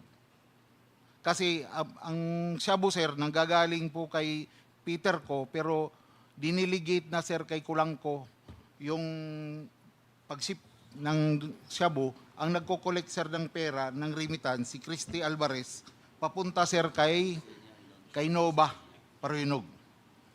okay, anyway. Nandun, sir, yung transaction sa cellphone niya. Anyway, This evidence, sir, was collected, the shabu, including all the evidences, was collected by the SOCO. Kasi yung operation na yun, sir, kanya-kanya po kami ng tasking. Ang tasking lang po ng CIDG doon is to apply for search warrant. Anyway, Colonel, may mga tsuri kasi, no? May mga tsuri din kasi with regards to it. Ang pinagmulan talaga nun dahil hindi siya bumayad. Hindi siya nag-remit, nang dapat i-remit. Kaya yun, ang napala niya. Yun yung, I am not concluding, I had no conclusion, but yun yung sa grapevine, no? Sa grapevine na nakuha. Now, during your stint as the regional director of CIDG, may case ka ba na inarap noon? As a case filed against you? Yes, sir. I was filed with a murder case for the death of Mayor Espinosa and Raul Yap. Sorry, sino yung isa? Raul Yap, sir. Raul Yap. Yap. Sir. Dalawa Okay. sila. So, Mayor Espinosa and Raul Yap. Naisuhan po kami ng warrant of arrest doon, sir. Yeah. And we were detained. Ano bang kaso? Murder. Murder, sir. So, but you bailed. We filed for petition for review, sir. It was downgraded to homicide. So, we are able to file bail, sir. Pero nakulong ka rin. Yes, sir. 4 months. How long? 4 months. Saan? CIDG detention, sir. Because we applied for retention of the CIDG facility because marami pong kaming nahuli na sa Region 8 na nakakulong sa provincial jail for for security reasons. Yeah, I understand. Anyway, to Colonel Espinido, I will not put you off. You can answer this, yes or not, or you will not answer my question. With the In your- Honorable Chair, sir, excuse po. Our case, sir, was filed by DOJ, but eventually we were sentenced by the court for not guilty. We were acquitted for both counts. Yeah, sir. you're exonerated in that case. Na-acquit po kami last October 21. October 6, 2021, sir. Yeah, October 6, 2021. None of us was found guilty or na found guilty sa case na yun, sir. We were all Ilan kayong acquitted. ang kinasuhan doon? 19, sir. 19. Pero ikaw 19, yung... sir. Sorry? 19, sir. 19. 19. Yes, sir. Ikaw yung highest official. Yes, sir. Okay. Now, gusto ko lang balikan. Colonel Espinido, hindi kailangan sagutin mo ako. Yes, sir. Yes or no, hindi kailangan. Pero, depende sa'yo kung sagutin mo. Is the cases that was filed and dismissed that you're mentioning is one of those cases na kasama yung kay Colonel Marcos and None. the 19? None, sir. That is None. not, Wala, hindi kasali si Sir Marco, sir. that is not part. Hindi, sir. So, iba pa yon. Diba, sir? Iba pa. Sigurado ka? Yes, sir. Sa filing of complaint ko sa DOJ, sa RIAS kay uniform personnel at saka sa NIAS, hindi ko natandaan yung pangalan ni Sir Marco, sir. Okay. Okay. Sige. Okay. Thank you. Anyway, Colonel Marcos, at least, sinabi ni Colonel Espinido na your name was not in the list, no? Sa kanyang memory is what in the list. Doon sa logbook ata, may logbook ano? May logbook siya pero your name was not in the list. Opo, sir. Hindi naman po talaga, wala naman po talaga yung pangalan ko. Hindi. You cannot prove it because the list is with Colonel Espinido and coming from the mouth of Colonel Espinido that officers that was filed the cases may dismissal pero na-exonerate because of the order from sa taas. Sandali po. Sandali lang po. Dahan-dahan lang. Basta ang sinasabi ko lang po, pasalamat ka na sinasabi ngayon ni Colonel Espinido na you're not in the list of those officers that was mentioned by him by the orders from taas was exonerated. Okay? Yes, sir. Okay. Okay, now, let me proceed with... wala kasi si Colonel Patay. Kaklase mo ba si Colonel Patay? Hindi, no? Class 96 ka, 97 siya, tama? Yes, sir. 97 po si Colonel Patay.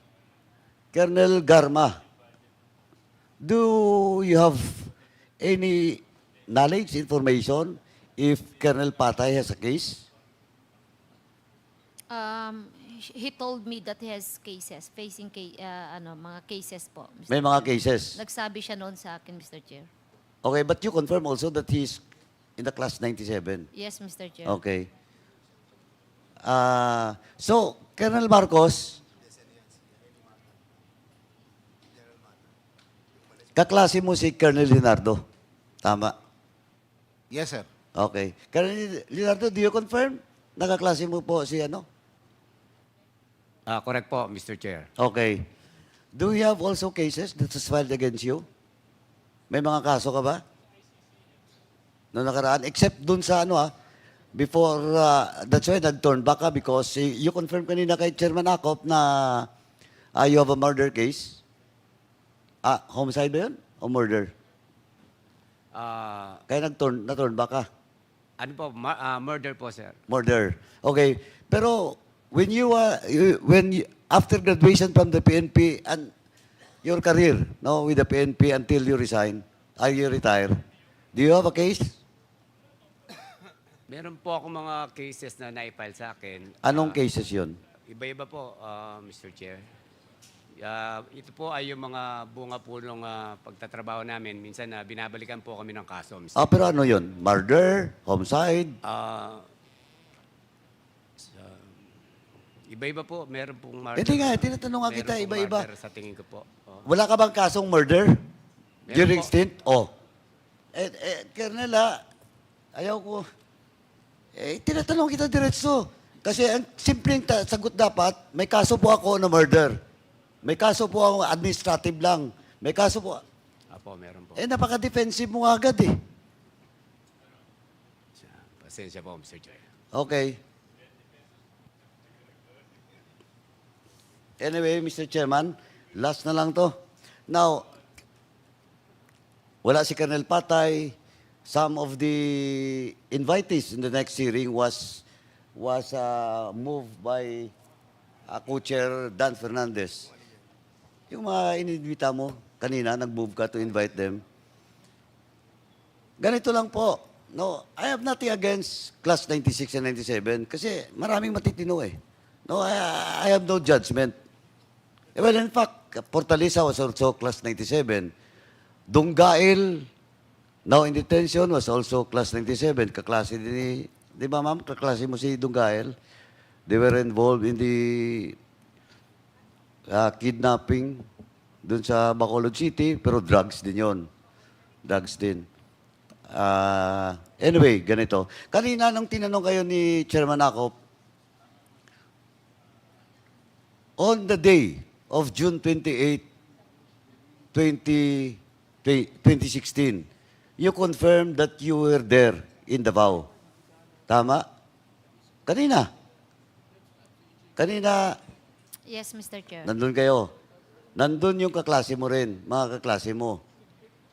Yes, Mr. Not Chair. all, not all. Yes, Mr. Chair. Colonel Leonardo, you confirm also kanina na nandun kayo, di ba? Hindi lang po ako sure sa date, Mr. Chair, pero nandun po ako.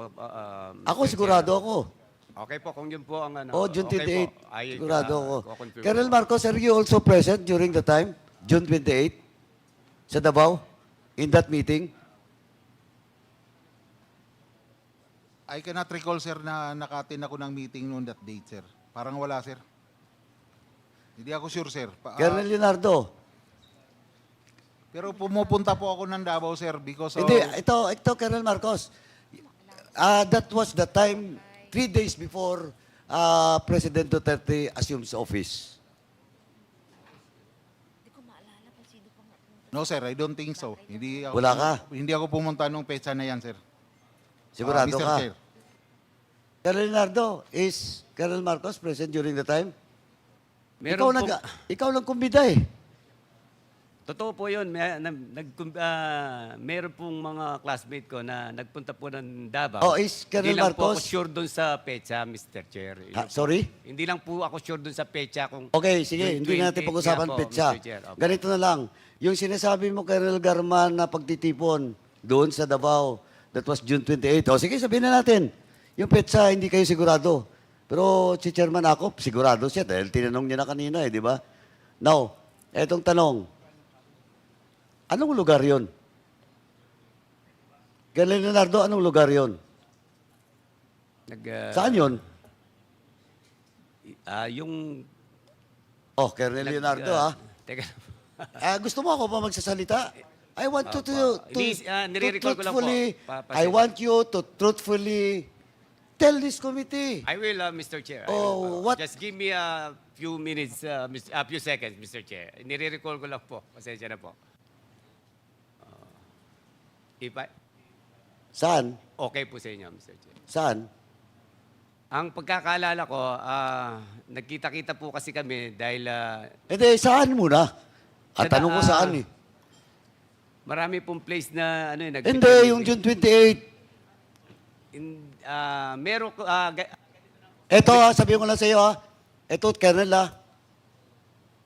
Pag nagsinungaling ka, pasensyahan tayo dito. O, second floor kayo. Di ba? Doon po sa may DPWH sa office na unang office po ni PRRD po doon. Office ni PRRD. Tama? Tama po. Okay. So, Colonel Marcos, hindi mo matandaan, wala ka doon? Sigurado ka? Hindi ko lang po, Mr. Chair, matandaan yung date, pero nasa Davao po ako. Pero nakapunta ka rin doon. Nakapunta Doon rin- sa sinasabi ni Colonel Leonardo na lugar? Opo, nakapunta po Nakapunta ako ka ron. Okay. So, Mr. Chairman, just for the record, nung sinabi ko na nasa second floor, natandaan ka agad ni Colonel Leonardo. At anyway, Mr. Chairman, I hope in the next hearing, sabihin na po nila ng totoo kasi si Chairman Akop has also holdings about your meetings, and I hope you will tell all, especially Colonel Leonardo and Colonel Garma. Kasi wala rin, may ipit din kayo dito just in case. Alam niya ni Chairman Akop. I am giving you the chance, Colonel Leonardo. Kino-confirm ko na po na... Oo nga, pati yung meetings nyo. Gusto mo, isabihin ko pa sa iyo, Chairman Akop, sabihin ko yung kung paano kayo nilagay. Chairman Akop, do you give me the... Kino-confirm ko na po, Mr. Chair. Kino-confirm mo? Anyway, Mr. Chairman, into ko muna kasi I will just give them time also. Chairman Akop, okay lang ba? Okay lang sa iyo? Na I will just give them time na wag muna. Your choice, Mr. Thank Chairman. you, thank you. Mr. Chairman, Colonel Leonardo, alam mo, bibigyan ko kayo, mag-isip kayo ni, especially kayo, Colonel Garma. Kasi, ayaw din namin. Pero ako, tandaan nyo, we're doing this for the country. No? Ako, hindi naman ako tatakbo na eh. Chairman Barbers, hindi rin eh. But we're doing this for the country and I hope all of us should cooperate. Kasi, Colonel Leonardo, kung ikaw, anak mo, kapatid mo, asawa mo, grandson, granddaughter mo, ilista lang, nilagay sa drug list, tapos ambusin, tapos all of a sudden, tanggalin yung pangalan. Oh, it happens. Di ba? Kaya kanina sinasabi mong successful yung drug war, I don't believe in that. Ako, ayaw ko mangyari yun. We are doing this in aid of legislation so that we can legislate in the House, in this 19th Congress, para hindi na mangyari in the future generation, in the future administration, whoever sits in this government. Ginagamit yung pulis. Diba? Kawawang pulis. Sabi nga ni Colonel Espinido, mabuti nga. Ako, hindi rin ako naniniwala doon sa sinabi ni Colonel Espinido noong nakaraan that the PNP is the biggest group, crime group in this country. Kasi maraming matitinong pulis. But of course, kung politika na, yan ang problema. Diba? And I hope next hearing, pagtutulungan natin to. Kasi ako, sinasabi ko na, I don't want that my family, that my daughters, sons, granddaughters, grandchildren, na maranasan nila ang ganitong pangyayari. 6 years of dark era in this country. Thousands yung namatay. Kaya ako, Mr. Chairman, I will just end this interpretation of this representation, but I hope in the next hearing, sana po, the resource persons will cooperate. And again, I have nothing against, ang dami ko pong kilalang class 96 din, ang dami ko rin kilalang class 97, class 98, yung kinakapatid ko po, class 2000, marami po akong kilala na matitinong pulis. Oo. Marami po akong kilala. Kaya lang, ang sinasabi ko nga, I hope we are doing this for the country and we are doing this for the next generation. As of now, Mr. Chairman, yun lang po. Thank you. Thank you for Mr. your Chair. short Chair. Interpellation, Congressman Paduano. Mr. Chair. Mr. Chair. Mr. Chair. Aba, Okay, Congressman Abante. Abante muna, dahil Ano lang letter po, A. Congressman Abante Letter and A. Congressman Fernandez. 1 minute. 1 minute. Letter A ako eh, letter D ka. Sige, sunod na ako sa letter AB at saka Oo. AC ang susunod. Kaya na. Malayo yung FER eh. Gusto ko lang tanungin po si General Mata, no? Sapagkat kanina pa siya naghihintay eh. Ano po ang inyong posisyon sa Philippine National Police? Good evening, sir. Good evening to this honorable committee. I'm now the director of the PNP Drug Enforcement Group, Your Ano Honor. po yon? Director po ng The PNP Drug Enforcement Group, Mr. Pedig. Mr. Oo. Chair, Your Honor, sir. Nakikialam din po ba kayo sa mga kaso ng extrajudicial killings? When it comes to the prosecution, the Pedig is only tasked to undertake intensified anti-illegal drug operation. Your Honor. Not the prosecution, but to investigate. May pakialam ba kayo dyan? Because it also pertains to drugs, General? When I assume this office last May, when I was not able to onboard an EJK investigation, Your Honor, sir. How about the CIDG? Colonel po kayo, no? Colonel Marcos? Yes, Mr. Chair. Yes, saan po kayo assigned sa CIDG? Disconcerting, Your Honor. But bagamat ganon, ito ang mga sinumpaan sa laysay na nangyaring tunay at dun sa supplemental affidavit na aking nabasa na nabanggit din ni SDS na pati ang ating Pangulo na tumawag sa inyo na nakakagimbal na may nakalagay pa na ginawang dinuguan. Totoo po ba yon? According to the voice, Your Honor, Mr. Chair, as I heard. Having said that, Your Honor, ulitin ko lang po that I really applaud and salute you, sir, na ang mga binitiwan yung salita ay galing sa inyong sariling eksperyensya na walang pumilit sa inyo. At nakikita ko rin sa inyong affidavit na marami kayong, it is given na kakatakutan ninyo ang sitwasyon o safety ng inyong sarili at pamilya.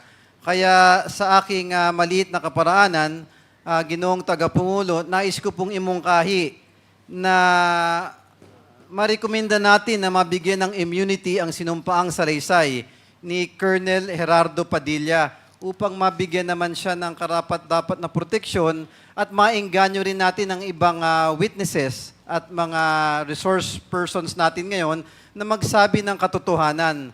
At lumabas talaga ang totoo na wag po kayong matakot at naririto po ang Congress, ang mga kongresista para bigyan po kayo ng suporta at lumabas ang katotohanan po. Thank you, Congressman Junicio. Doon sa iyong mungkahi na bigyan ng immunity ang ating witness, yan po sa kasalukuyan ay pinag-aaralan ng ating committee kasama po ang Department of Justice.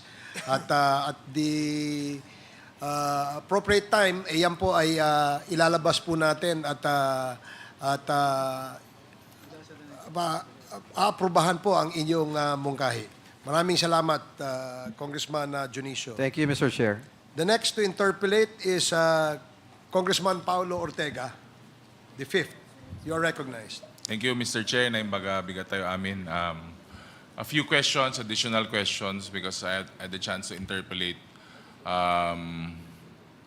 Mr. Witness already. Mr. Chair, Mr. Witness, kayo po ay na-appoint po nung time ng Pangulong Benigno Aquino, di ba po ba? No, Your Honor, Mr. Chair. Anong time po kayo na-appoint? I entered the prison service since 1983 and I rose from the rank, Your Honor. Sino po ang presidente nung panahon na yun? I think during the time of then President Erap Estrada. Okay, sir. So, wala po kayong utang na loob sa past administration. Wala po, Your Honor, Mr. Chair. Ngunit alam po natin na kahit po tayo'y walang utang na loob, kailangan po natin sumunod sa orders ng mga nakakataas. Hindi po ba, Mr. Chair, Mr. Witness? Yes po, Your Honor, Mr. Chair. Alam ko po, Mr. Chair, Mr. Witness, na hindi po kayo pabor sa mga nangyayaring drug war at EJK nung panahon ng dating administrasyon. Tama po ba ako, Mr. Chair? Yes Mr. po, Witness? Your Honor, Mr. Chair. So kahit na nangyayari po yung mga sa mga oras na yon at nangyayari po yung pagpatay at nangyari po yung pagpatay, sigurado po ako you were under a lot of stress. Tama po ba ako, Mr. Chair, Yes, Mr. Your Witness? Honor, Mr. Chair. Dahil po dito, Mr. Chair, Mr. Witness, to wrap up, nakatanggap po ba kayo ng mga threats? O nakatanggap po ba ng threats ang inyong pamilya, Mr. Chair, Mr. Witness? Yes, Your Honor, Mr. Chair. Yun lang po, Mr. Chair. Thank you. Thank you, Congressman Ortega. Bago po natin tawagin yung susunod na interpellator, mayroon lang ho akong interjection konti. Colonel Superintendent Padilla, dun sa una mong affidavit, binanggit mo si former PCSO head, no? General Manager Ms. Royina Garma. Tama po ba yun? Yes po. Yun doon Your sa Honor, una mong Mr. Chair. affidavit. Okay. Now, doon sa pagbanggit mo sa kanya, ang pagkakasabi mo doon ay nakausap niyo siya sa isang cellphone. Yes po, Your Sa Honor. cellphone ni isang PDL, ang pangalan ay Jimmy Fortaleza. Tama Yes po ba? po, Your Okay. Honor. Pwede ba, maaari niyo po bang ituro sa amin kung sino si Colonel Royina Garma dito sa bulwagan na ito? Hindi ko po masyadong ko ng ang mukha, Your Honor, Mr. Chair. Hindi nyo Hindi kilala ko po yung mukha? kilala. Okay. Nandyan ba siya sa kanan mo?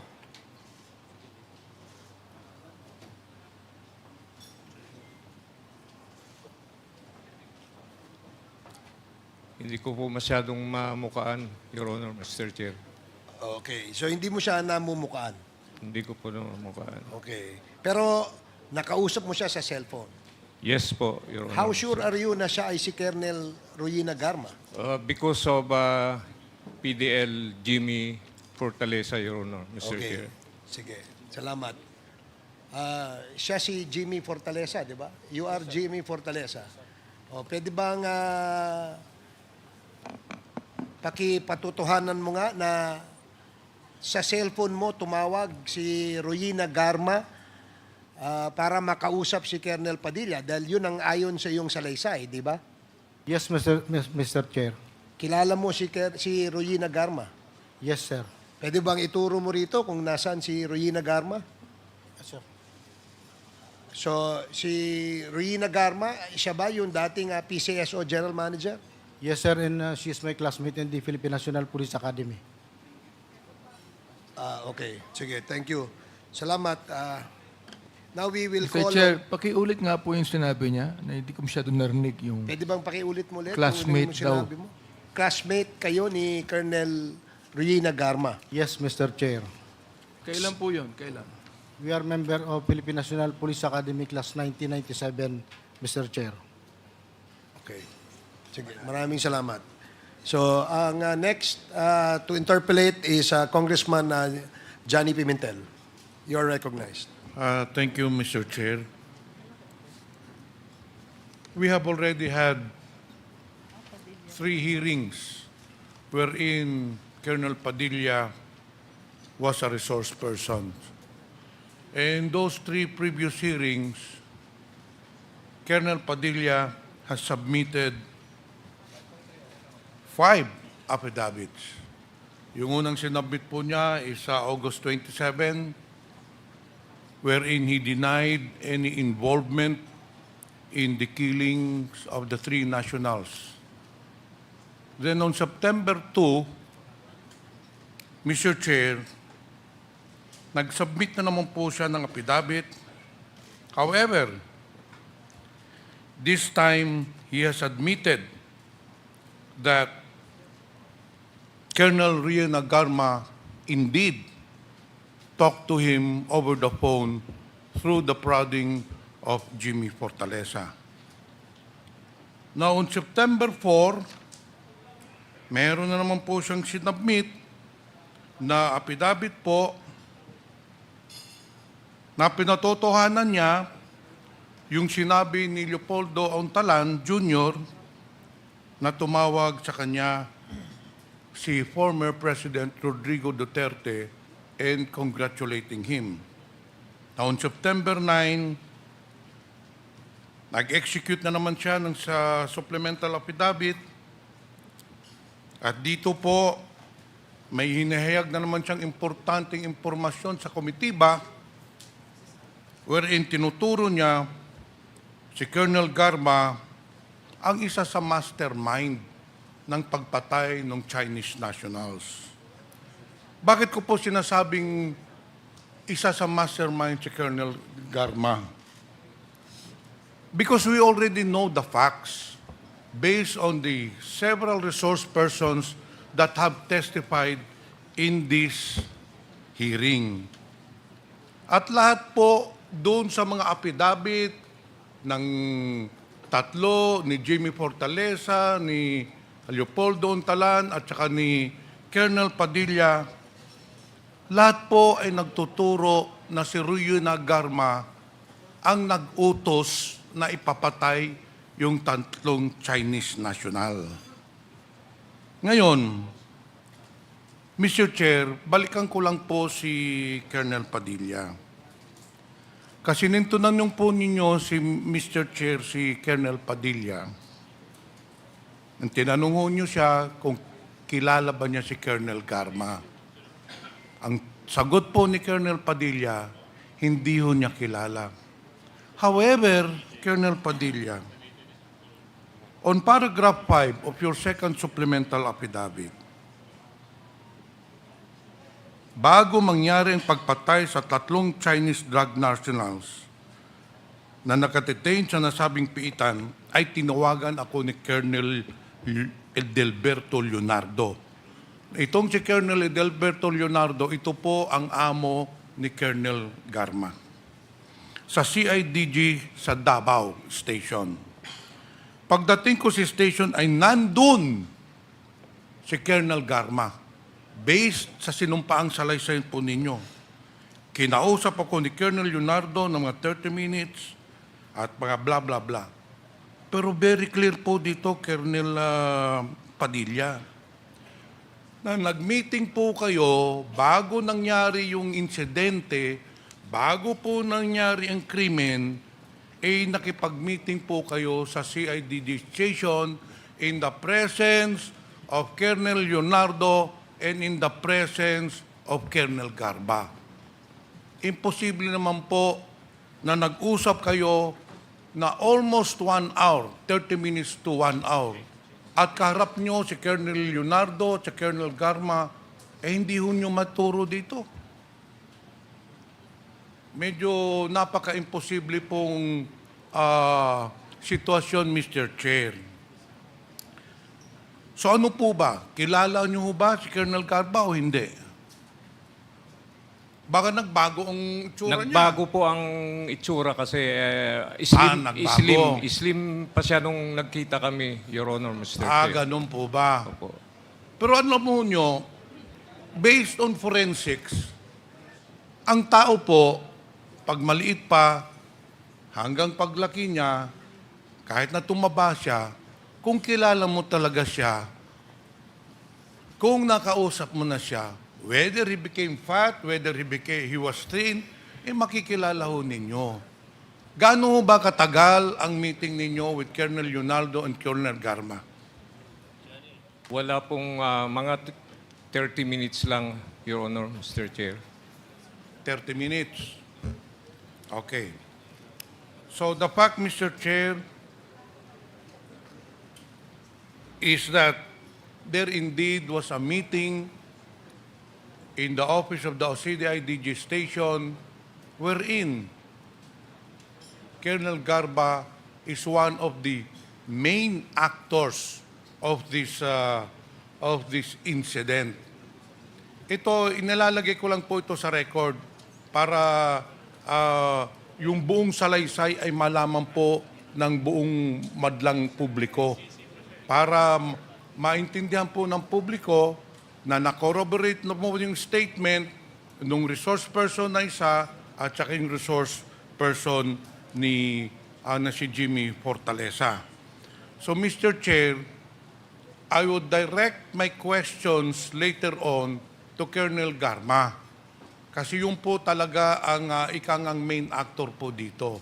I just wanted to put in record that indeed there was a meeting that was held in the CADG station sometime between July and August, and that is where the plan was hatched to kill the 3 Chinese nationals. It was a conspiracy that started from the topmost official of the country all the way down to the lowly officials, pati yung mga gwardya po, kasama po dito sa krimen na nangyari. So I will reserve my questions later on, Mr. Chair, to Colonel Garma. Thank you, Mr. Chair. Thank you, Congressman Pimentel. The next to interpolate is Congresswoman Jinky Luistro. You are recognized. Thank you, Mr. Chair. I wish to direct my questions to Colonel Garma. Colonel, ano pong tunay niyong pangalan, buo na pangalan? Mr. Chair, Royina Marzan Garma. Pwede ko po ba kayong tawagin na Colonel Garma? It's okay, Mr. Chair. Yes, ma'am. Alam po niyo, becoming a lady officer in uniform, that's one of my dreams. I was supposed to transfer to PNP, kaya lang patatakbuhin nila ako sa Oval, kaya bumalik na ako ng DOJ. Tagasan po ba si Colonel Garma? I'm from Solana, Cagayan, Region 2 po. Where's Cagayan? Norte po ba yan? North, yes, ma'am. Norte. Yes. Doon po ba kayo pinanganak sa Cagayan? Yes, Your Honor. Saan po kayo nag-aral ng elementarya? Solana, Cagayan. Cagayan. Your Honor. High school? Tugigaraw. Where's Tugigaraw? St. Louis College. Now it's St. Louis University, Your Honor. Nasaan po ang Tugigaraw? It's still in Cagayan. It's also in Cagayan. Yes. How about your college? Saan po kayo nakatapos ng kolehiyo? I finished my college sa Philippine National Police Academy, Your Honor. PNPA po? Diretso kayong PNPA? No, Your Honor. My before I entered PNPA, I studied in Cagayan. Ano pong una nyong inaral sa Cagayan? AB Mathematics, Your Honor. AB Mathematics. Ano po bang trabaho ng mga graduate ng AB Mathematics? As I understand, usually teacher, tama ho ba? Yes, Your Honor, but I dreamed to become a lawyer nung inaral ko po iyon. Are you a lawyer as well? No, Your Honor. You plan to become a lawyer during that time? Yes, Your Honor. Thank you. And after finishing this AB Mathematics, ano pong sunod yung ginawa sa buhay? I entered the Philippine National Police Academy in 1995, Your Honor. When is this? 1995. 1995. Pumasok po kayo ng PNPA. Yes, Your Honor. And when did you finish your studies in PNPA? That's April 25 of 1997, Your Honor. 1997. After finishing your studies in PNPA, that is 1997, kayo po ba'y pumasok na agad sa serbisyo sa Philippine National Police? Yes, Your Honor. Yes. And maari po bang malaman, saan po kayo unang na destino? Okay. We were based in Camp Crame. We were made to choose kung ano pong region ang gusto namin. 3 po ang hiningi sa aming region during the time. So, pinili ko po ang Region 11, Region, I think, 13, and then Region 2 was my last option. Based on my research, Colonel Garma, 1996 to 1998, kayo po ang anti-vice unit head ng Davao. No, Mr. Chair, it's from 1997. So this is 97 to 98. That's October. Yes, and you will agree with me during that time, kakagraduate nyo lang from PNPA. Somehow. Yes, Your Honor. And after this assignment, ano pong sumunod? I was the chief of the women's desk of Davao Saan City. po ito? Davao City Police Office. So ang kasunod po ng assignment nyo as anti-vice unit of Davao is head of women's desk also in Davao. Yes, Your Honor. You confirm. Ano pong kasunod yung assignment dito? And then 2004, I was reassigned sa Camp Crame. I transferred po sa CIDG. So I was based in the main office of CIDG. How come based on my research, kayo daw po'y pauli-uli? Manila CIDG and Davao CIDG. How true is this? Yes, Your Honor. In 2004, I was reassigned to Camp Crame. So change of unit po from PRO, Police Regional Office 11, I was transferred to a National Support Unit, which is the Criminal Investigation Detection Group. If I based may in Camp interrupt, Crame. Colonel Garma, you Your confirm na 2004 to 2007, for quite some time kayo nasa CIDG Manila and for quite some time nasa CIDG Davao. Tama po ba yun? I Yes, was in that's what you're saying. I was in CIDG Manila until, I think, June of 2005. And then, How about before and after June 2005? Where were you? Seldom po ako bumabalik ng Davao. But at least bumabalik po kayo ng Davao. I cannot recall if I returned, only when I attended the wake of my mother-in-law during that time, Mr. Chair. To proceed, Mr. Chair, after po nitong CIDG assignment nyo, saan po kayo sunod na na-assign? Bumalik po ako ng Davao City Police Office. Ano Yes, pong Region taon 11. nito? That's sometime 2009. 2009. Mr. You Chair. confirmed that you were the police admin officer of Davao City? Yes, Your Honor. What happened next after this? Saan po kayo sunod na na-assign?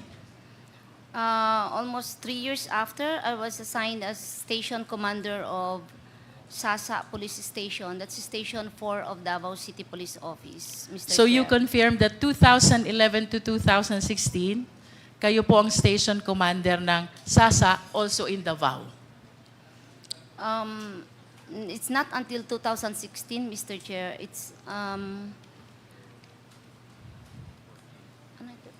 Maybe until, 2015. 2014. And from 2014 to 2015, that's Santa Ana Police Station of Davao City Police Office.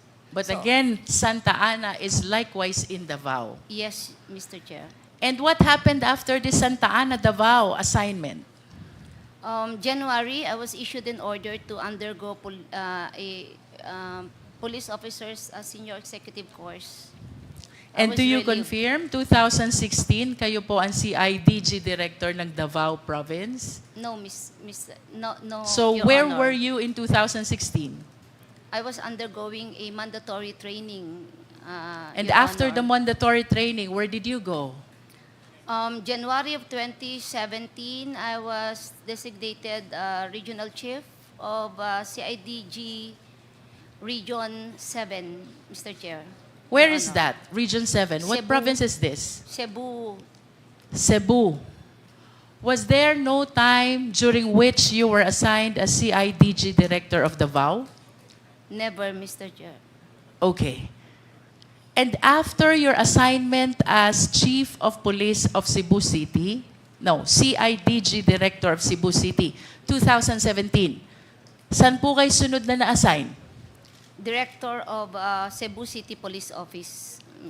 2018, Director of Cebu City Police Office. And after your stint as Cebu City Director of Police, ano pong sunod ninyong pinuntahan? I retired early and I applied for the position of General Manager of the Philippine Charity Sweepstakes Office, Mr. Chair.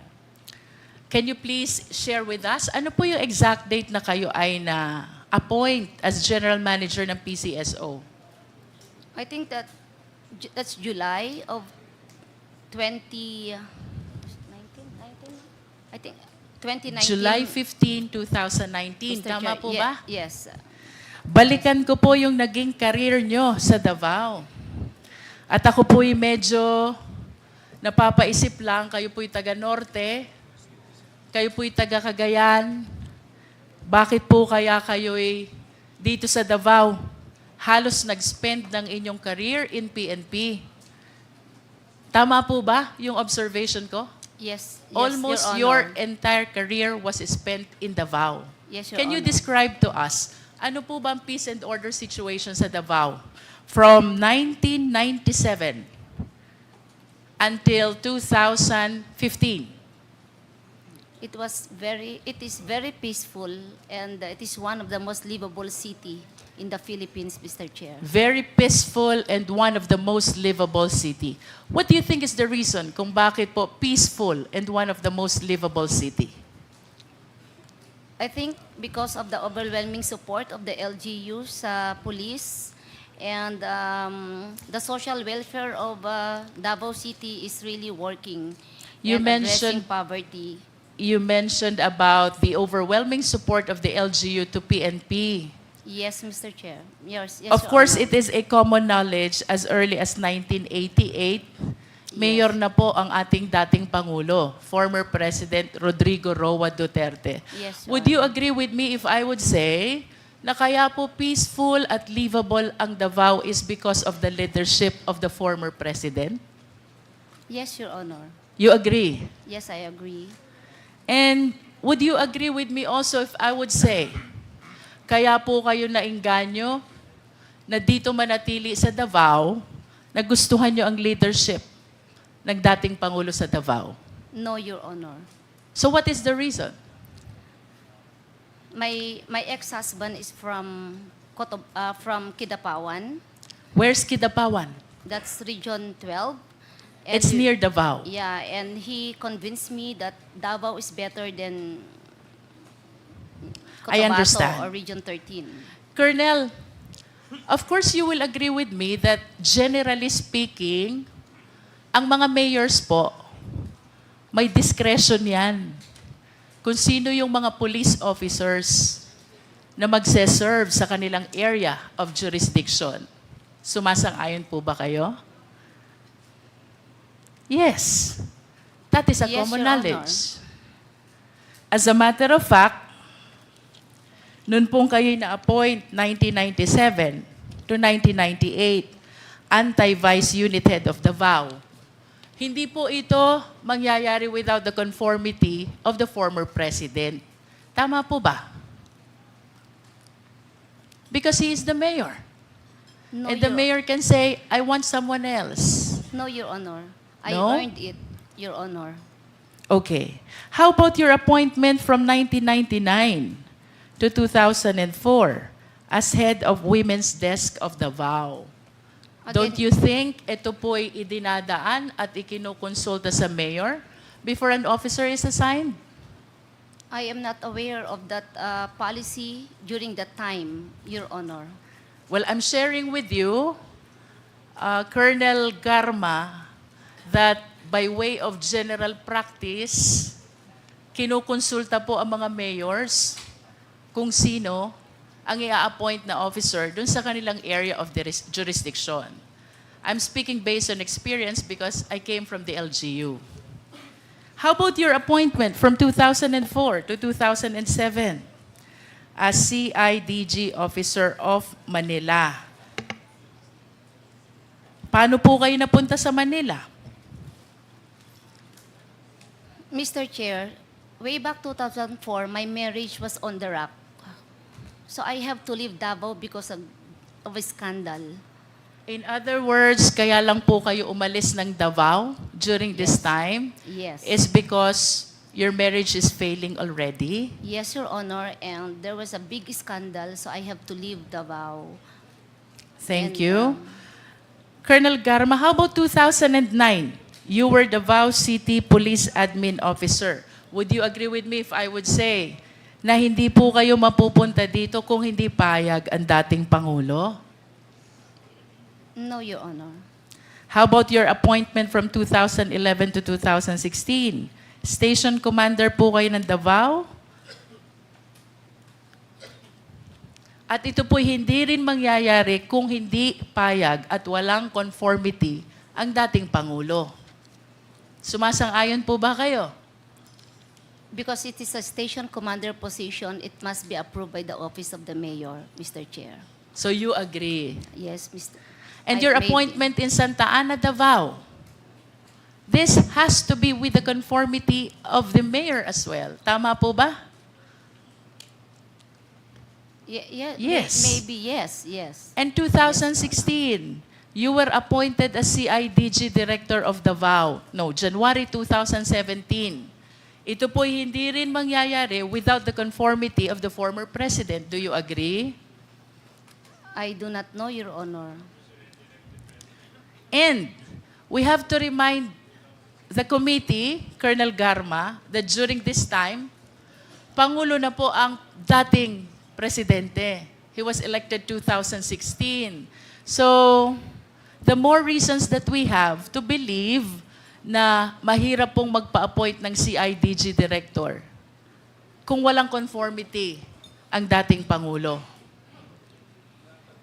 If you allow me to explain, Mr. Chair, Can you just limit your answer to the question, Colonel? I do not know if there's an intervention or what. I just Okay. received the order that I have to report to Region 7 as the director of CIDG. Thank you for your answer. Your We're Honor. taking your answer as it is. And 2018, kayo po'y na-appoint na city director ng Cebu City. Yes, Your Honor. And based on my research, hindi po ito gusto ng mayor ng Cebu. And yet, you were appointed as Cebu City Director. Why?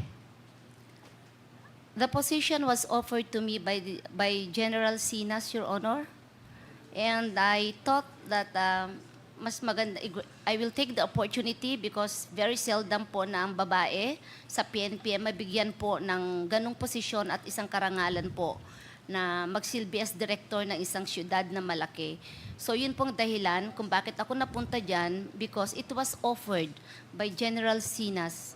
Thank Mr. you for Chair. your answer, Colonel. How about your appointment as PCSO General Manager? I applied for the position, Mr. Chair. Who was the appointing authority? The President, Mr. The Chair. President was the one who appointed you. At kanina po sinabi nyo na nag-retire kayo ng maaga. Yes, Mr. How Chair. early did you retire from the PNP to accommodate the appointment in PCSO?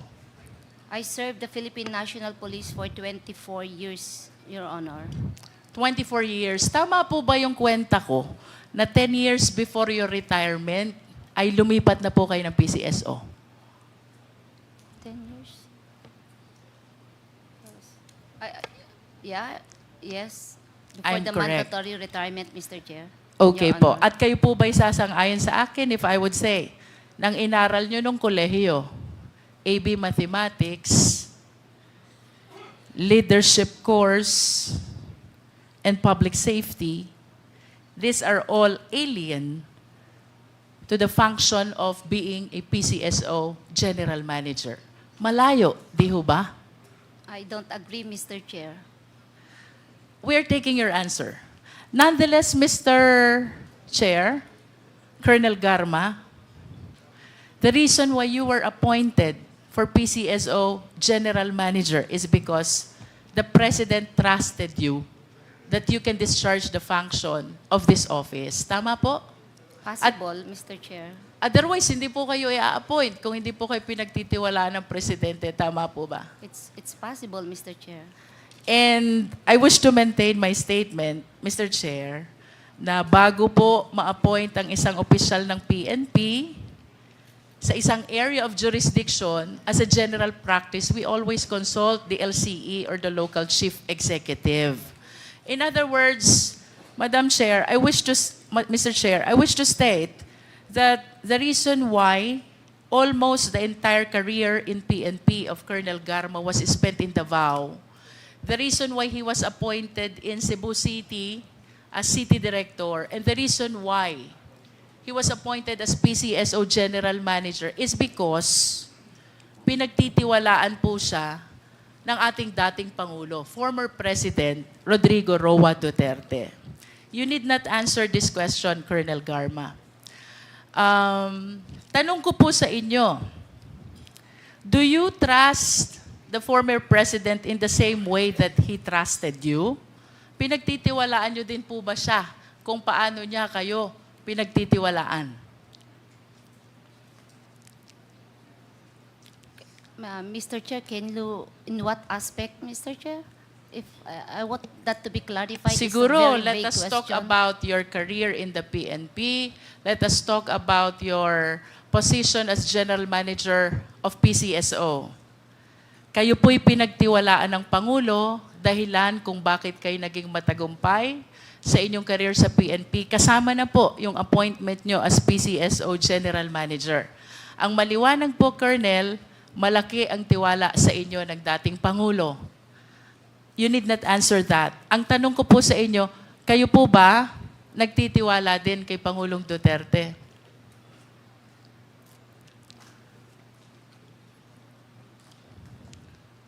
Of course you do. Of course, yes, ma'am. Yes, Otherwise, hindi nyo po tatanggapin itong mga appointment na ito sa Davao, including your appointment as PCSO General Manager. At yung pong tiwala, yun po'y ina-earn. Tama po ba? And I must say, ito po'y nag-umpisa sa inyong paghanga sa kung anong mayroon sa Davao. You admired his leadership. Reason why you believe in the ability, capability of the former president. Tama po ba, Colonel Garma?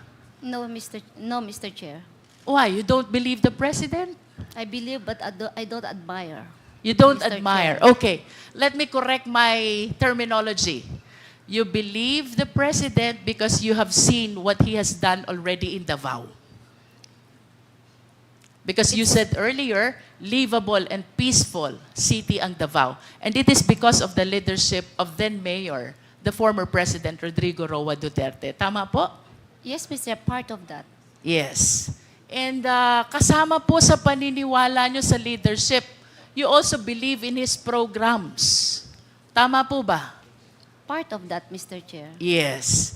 In other words, kayo po'y naniniwala din sa ipinaglalaban niyang dapat supilin ang droga sa Pilipinas. Naniniwala po kayo? Yes, Mr. Chair. And naniniwala din po kayo na dapat mawala lahat ng mga drug lords at lahat ng mga sangkot dito sa dangerous drugs operation. May I ask what Naniniwala din po kayo na dapat mawala lahat ng mga drug lords. Hindi po yung term na mawala, Mr. Chair. I think justice should be served, but not Yes, mawala. justice should be served. Yes, Mr. And Chair. in conclusion, Colonel Garma, naniniwala po kayo sa war against drugs.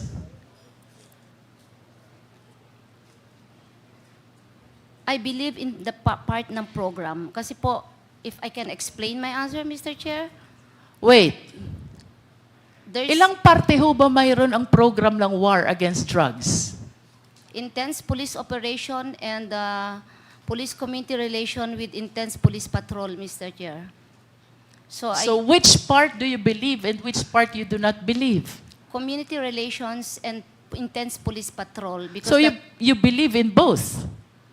Alin po yung sinasabi niyong naniniwala kayo sa isang parte? Aling parte ho ang hindi niyo pinapaniwalaan? I am more focused on police patrol Mr. Chair, You can believe in police patrol? intensified police patrol using the quad operations concept, Mr. Chair. And the first part is, Community relations. you believe also in community relations? Yes, Mr. Chair. In other words, you believe in the entire package of the war against drugs. Tama po? Of course, the quad concept of operation should work hand in hand, I'm Mr. talking Chair. about the war on drugs in its entire context, the way it was launched by the Philippine National Police with the support of the former president. Naniniwala po ba kayo sa war on Yes, drugs? yes, Mr. Chair. Yes, you do believe. Yes. And do you confirm, Colonel Garma, kanina po tinuro kayo ni Fortaleza, kaklase nyo daw siya. Yes, Mr. Chair. You belong to class 1997. Yes, Your Honor. How about Superintendent Padilla? Do you know him? I've met him once, Mr. Chair. You've met him once. Yes, Can you Mr. enlighten us? Saan niyo po ba nakilala si Superintendent Padilla? Your Honor, I met him when I passed by at CIDG 11 sometime in 2016. And can you tell us the reason why you passed by in CIDG 11 in 2016? We are actually preparing for our thesis, and Your Honor, my subject is about the interagency what's this, response or on illegal drugs. So I have to pass by there, and I would like to get some documents for my research. So it's And- about the thesis. Yes, The Mr. reason why you happened to see Yes, Mr. Chair. Superintendent Yes, Your Honor. Padilla. Yes, The Your reason why Honor. you were in CIDG 11 is because of thesis. Yes, Your Honor. But can you enlighten us, why was Superintendent Padilla there in the office? Was he part of the thesis? I do not know, Your Honor, why he was there. But you told us that you met him there. Ano pong dahilan nandun si Superintendent Padilla? Nung po dumaan ako, Your Honor, it is, nasanay po ako sa courtesy to pass by the office of the head. Who was the head during the time? It was Colonel Leonardo.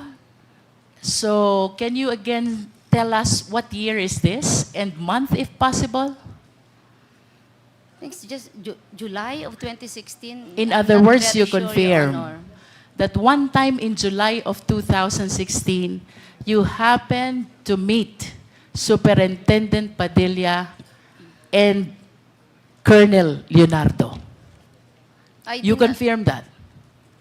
Yun na po yung sinabi nyo kanina. Yes. Nag-pass by kayo. Yes, Your Honor. I You passed confirm by. that? Yes. Yes. Kanina po you also admitted kaklase nyo si Fortaleza.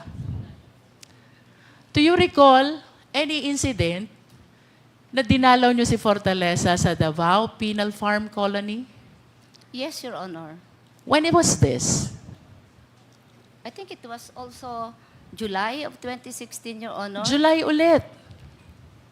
So yun pong pagkikita nyo kay Colonel Leonardo, it was because of your thesis.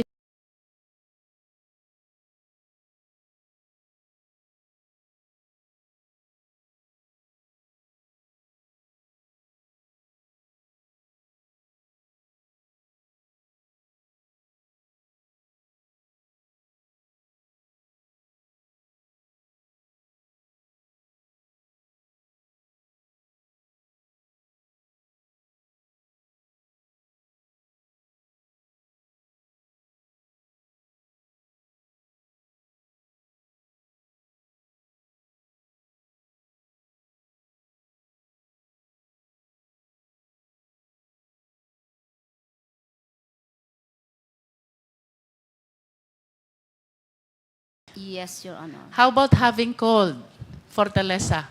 No, Your Honor. Hindi nyo po tinawagan si Fortaleza? Never po. Okay. July 2016, na-meet nyo po si Superintendent Padilla at si Colonel Leonardo sa CIDG. And then July 2016, dinalaw nyo po ang kaklase nyo si Fortaleza during the time nakadetain siya sa Davao Penal Farm and Colony. Kasama nyo ang kaklase niyong si Grijaldo at ang dati niyong asawa si Colonel Villela. Yes, Your Honor. Tama po ba? Yes, Your Honor. Nasaan po kayo Mr. during Chair. this time? Pakiulit lang po yung sagot niya kanina na ang sabi niya, never na tinawagan niya si Jimmy Fortaleza. Never. Pakiulit nga po yung sagot niyo. Can you please mention again, articulate again your answer to my earlier question? May naaalala po ba kayong pagkakataon na tinawagan nyo 2 beses si Fortaleza? 3 pa nga yata eh. Wala po ako Mr. Chairman, naalalang... Mr. Chairman, before, Yes. just quick lang po, Mr. Chairman. Just to remind Colonel Garma, you're under oath. Yes, Mr. If Chair. we prove that indeed you're lying, we might cite you in contempt. Yes, Mr. Chair. Thank you, Mr. Chairman. I'm about to wind up, Mr. Chair. During this time, July 2016 and August 2016, nasan po ang assignment ninyo, Colonel Garma? I was undergoing schooling, so I don't have a unit or assignment, Your Honor. Wala pa po kayong unit assignment. Yes, wala po akong office, wala po. But considering that almost your entire career was spent in Davao, I think it is reasonable to believe na kahit papaano, alam nyo po yung mga nangyayari sa Davao. Somehow, yes. Yes or no? Hindi ho lahat, Mr. Chair. Your Some. Honor. Would you say yes? Your Honor, hindi kasi ako mahilig lumabas, magkipag-socials. Okay, let me be sometimes I'm not specific, even Colonel updated, Garma. Except kung trabaho ko po yun, Mr. Did Chair. you come across the killing of 3 Chinese nationals in Davao Penal Farm and Colony? Of course, nabalita po eh, narinig namin, yes. Saan nyo po nabalita? Hindi ko na po ma-recall, but napag-uusapan Sino pong kausap nyo sa usapan na sinasabi nyo? kahit sinong pulis po. Kahit sinong Kasi pulis. it's a Can you big please name case. names? I Sino cannot- po yung mga pulis na nakakausap nyo tungkol sa 3 Chinese nationals na napatay? 3 Chinese drug lords na napatay po sa Davao Penal Farm and Colony. Wala, kahit sinong pulis na magsasabi na, may namatay na Chinese dun sa loob. Oh, really? Sino yun? Ganun lang po. Sabi nyo But I po, ang cannot daming recall. pulis. Can you at least name names? Name a few of them. Na nakausap nyo at nagsabi sa inyong may napatay na 3 Chinese drug lords sa Davao Penal Farm. During that time, I was undergoing schooling, Your Honor. So Yes, but probably mga earlier you classmates said, namin. Colonel Garma, that you were aware because pinag-uusapan ninyong mga pulis. Now tell us, I sino cannot- po yung mga pulis na nakausap nyo? Hindi ko na po maalala, Mr. Hindi nyo na po Maraming maalala. pulis po. It's very impossible na hindi maging news po yan at hindi pwedeng pag-usapan, Mr. Chair. Precisely, Colonel Garma. Yes, Maraming ma'am. salamat po. I am done for now, Mr. Chair. Thank Mr. you, Chairman. Congresswoman Luistro.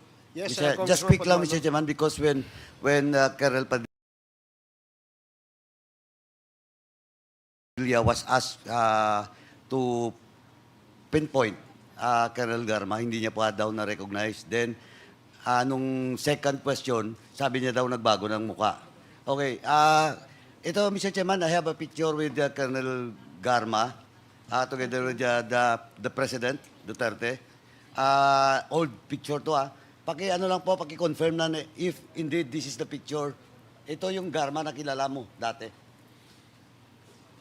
Comsec? Kasi walang salamin yan. Hindi nakasalamin eh. Nakasalamin na ako. Anyway, paki-confirm lang. Hindi ako, Comsec. Comsec dito, kay Colonel Padilla.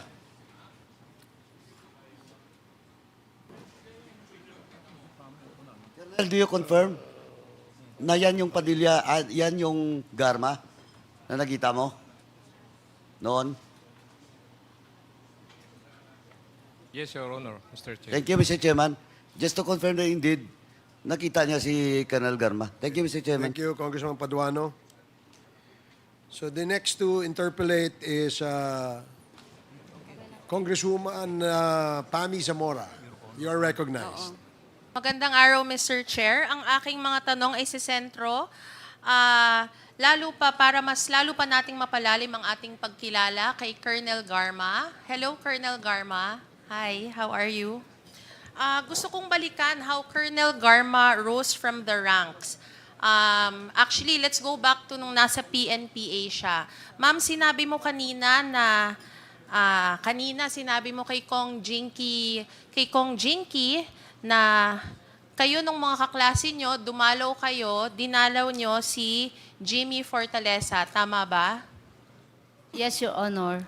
Alright. So, kino-confirm mo, una, nakaklase mo si Jimmy Fortaleza. Yes, Your Honor. Pangalawa, kino-confirm mo, nakaklase mo din yung iyong ex-husband na si Chief Inspector Roland Villela. Yes, Your Honor. At pangatlo, kino-confirm mo na naging kaklase mo rin si former Mandaluyong Police Chief Hector Grijaldo. Tama ba? Yes, Your Honor. All right. Sabi mo kay Congresswoman Luistro na napunta ka sa Davao sapagkat yung asawa mo ay taga Mindanao. Yes, Your Honor.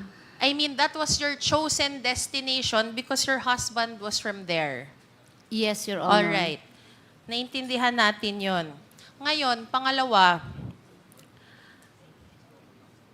kailan kayo ikakasal ni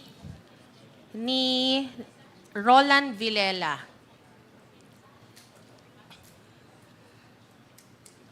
Kinasal?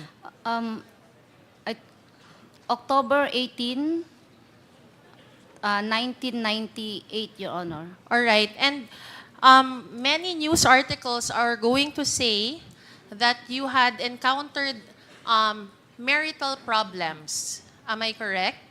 Yes, Your Honor. All right. And there will be a news article that will say that when your husband encountered a scandal, and I quote, it says here, Garma stood by Villela and even asked then Davao City Mayor Rodrigo Duterte not to banish her husband from the Davao region. Is that correct? No, Your Honor. All right, mali pala itong news article ko. Okay, so anong nangyari? There are many, if not countless articles about your husband stating na tama naman na pinagtanggol mo siya at nanindigan ka. Siyempre bilang asawa, pinaglaban mo yung spouse mo. Anong nangyari nun? Hindi mo ba siya inilapit kahit kanino?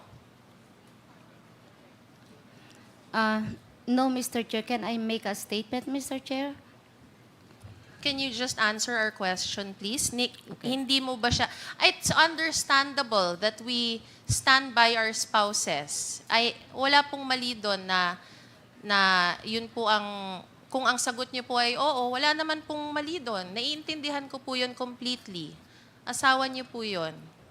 So, nilapit niyo po ba ang problema ng asawa niyo sa kung kanino man, lalo't higit kay former Davao City Mayor Rodrigo Duterte? No, Your Honor. All right. So, hindi mo siya nilapit kahit kanino? No, Your Honor. Okay. Thank you. Ngayon, it would say here, sa iba namang news article, na the final straw that broke your marriage was another incident, which I will not mention. And sinasabi dito, kaya ka mapupunta din sa Manila. Kasi, kumbaga, na-iskandalo na ang pamilya nyo. Tama po ba yun? In 2004, Oo. Mr. Chair, hindi pa po nag-start yung scandal doon. It's more of, what do you call this? I have to have a space, Mr. Chair. Oo, space. Naintindihan natin yan. Okay, go on. And then, nung nasa Manila na po ako na-assign, I have to bring my special child, my only daughter. And since I am alone, I have to leave my daughter sa Cagayan with my mother who was during that time na-stroke, and my father who is nag-aalaga po ng special child na bunso naming kapatid. So I have to travel from Manila to Cagayan every 2 weeks just to check my daughter. So nakita ko po na mahirap po ang maging single mother. You have to commute every day from Bikutan to, na-hold up pa nga ako eh. Dahil dyan sa pag-commute ko araw-araw, my service firearm was nakuha pa ng hold-upper. And it was really very, very difficult for me. So sabi ko, I've decided na yung anak ko nahihirapan din and my parents, I decided to go back sa Davao and face yung marital problem ko, and that since nandun po yung conjugal house namin, I have to go back. Alright. So that's the very reason na kailangan ko bumalik. If I am alone during that time, I can make it in Manila. But since I have a daughter, Because of your daughter. na may special need po, at mas mababa po ang cost of living sa Davao, nandun po yung mga therapies. And I think, sabi ko, it would be best for my daughter if I will go back. Anyway, I can handle pa naman yung situation ng marriage ko. Yun po yung naging reason kung bakit bumalik po ako ng Davao. Wala na pong ibang rason, Mr. Chair. All right. Patungkol sa, I'm sorry to bring this up, ma'am.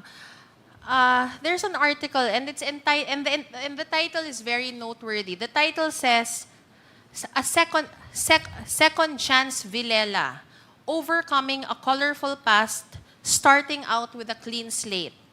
Napakaraming kinukwento dito sa mga pinagdaanan ng iyong dating asawa, ma'am. Ang tanong ko, sino ang mga tumulong sa asawa mo na kahit sa dinami-dami niyang pinagdaanan, napakaraming kontrobersiya, ay na-appoint pa rin po siya sa Iloilo na maging chief ng Iloilo Police Provincial Office? Mr. Chair, I think he earned that. Mr. Chair, kung makikita niyo yung kanyang service record, matalino po siya, marami pong training, very competent, nagtatrabaho po siya na maayos. So I think he earned that position, Mr. Chair. All right. So you completely deny? Are you telling me you're completely denying that you went to and you sought the help of former Mayor Rodrigo Duterte to somehow help your husband? Hindi po totoo yan, Your Honor. So anong totoo? Wala kang ginawa para matulungan yung asawa mo? Wala po, Your Honor. He earned it, Your Honor. He earned what? Whatever po yung positions na nakuha niya, he earned it. Despite having very scandalous cases? I don't... Kaya nga he earned it. He knows his way up, Mr. Chair. He surely would know his way out. So hindi mo siya, ma'am, talaga tinulungan. Because countless articles, merong Rappler, iba't iba pa, nagsasabi dito na naging hingahan yun ng sama ng loob nung panahon na yon si Mayor Duterte. And thus earning his trust. No, Your Honor. All right.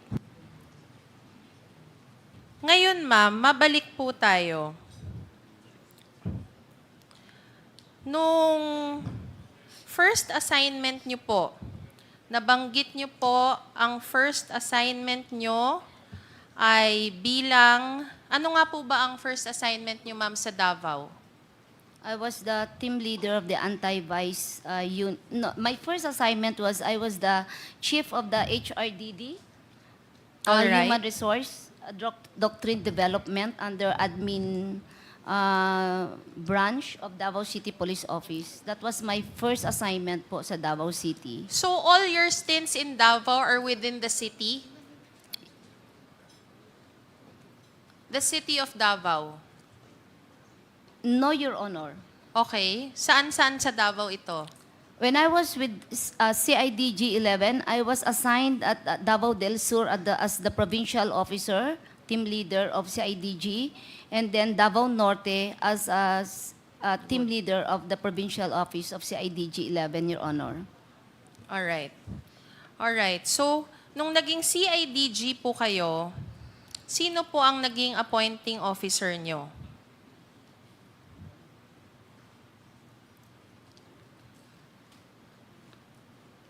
I cannot recall anymore, Your Honor, who issued the order. The order came from Camp Crame, Your Honor.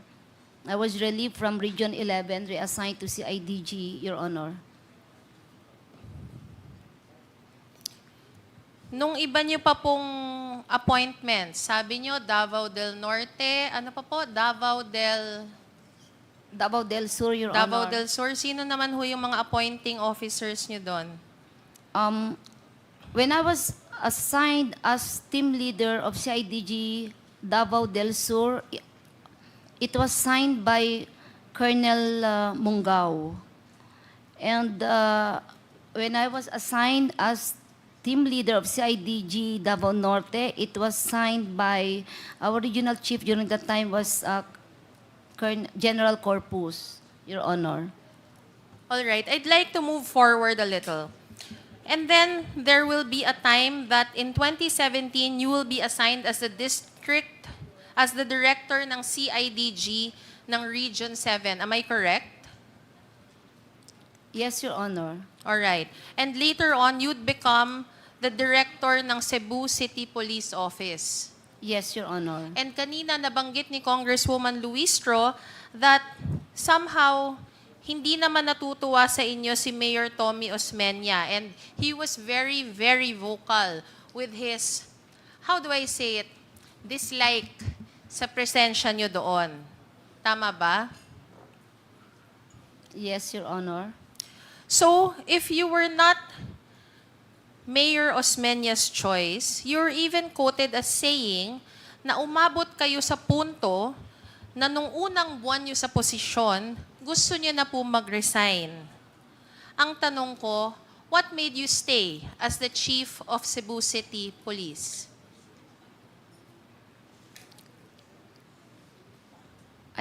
Mr. Chair, I don't quit when a position was given to me, even in my most difficult time. I'm sorry, ma'am. Sorry, pakiulit. Your Honor, hindi po ako nagkikwit. Kung binigyan pa ako ng task na medyo na-challenge po ako. The position was offered to me by General De Bolsinas. I have high regards and respect to him. Yes. So when the position was offered, sabi ko, okay sir, OIC lang po ako, never po ako tinanggap as director. So until I retired, officer in charge lang po ako, Mr. Chair, Your Honor. Alam mo, ma'am, saludo ko sa inyo kasi kahit hindi maganda yung relasyon nyo kay Mayor Osmeña, nagstay kayo kasi napakahirap yon para sa ating mga kapulisan na hindi sila gusto nung kanilang local chief executive. Napakahirap po makipag-coordinate, magtrabaho nang hindi ka talaga gusto at nagpapa-interview pa yung mayor ng kanyang dislike sa inyo. Kaya napakahusay niyo po. Ang tanong ko, ma'am, nung panahon na po yun na nasa Cebu ka, sino-sino po ang mga sumusuporta sa mga programa niyo noon sa Cebu? Total, the mayor wasn't cooperative with you. Yeah. Our regional director, who was General De Bolsinas. Si De Bolsinas? Si De Bolsinas yung naging SPD nung una, naging NCRPO? Yes, and there was, yes, Your Honor. Oo, tama. Yes, Your Honor. Naging PNP chief ba? Naging chief PNP rin, tama? Yes, Your Honor. And then, ma'am, ang tanong ko, there is another Rappler article about you.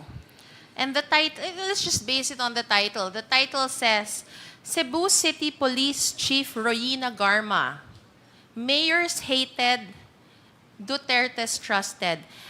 May I ask you, why would the article give such a bold title? Bakit po kaya kayo ang pinapangalan ng trusted ng ating Pangulong Duterte? I do not know, Your Honor. It's impossible that you don't know the answer to that question. Bihira po mabanggit na ang isang tao ay ganun-ganun na lang ang pagtitiwala at ganun na lang ang sinasabi sa mga news articles about you.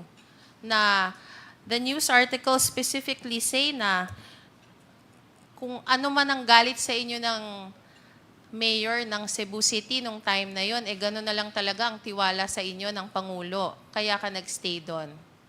Bakit po kaya, ma'am? Mr. Chair, I do not know why that writer wrote those articles, Mr. Chair. Ang dami palang mali na na-google ko, ano. Alright.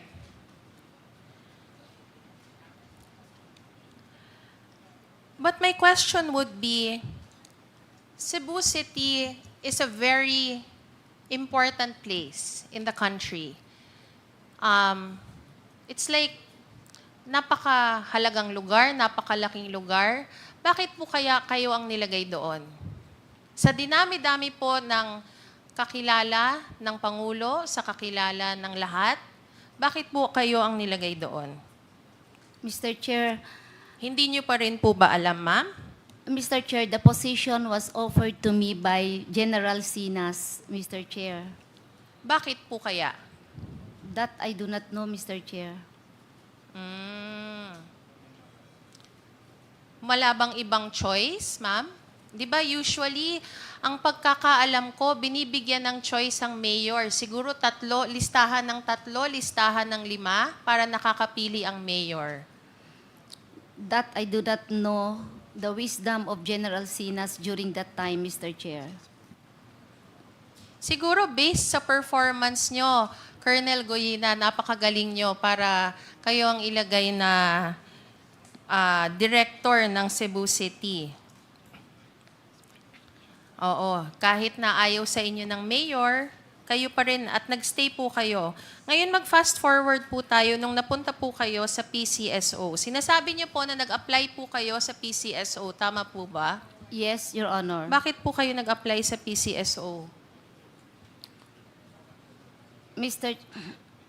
Chair, during that time, way back 2017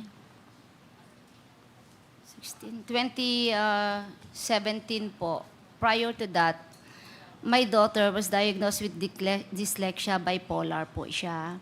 Okay. And nagkaroon po ng problema sa school. I was the regional chief of CIDG 2017, that was August.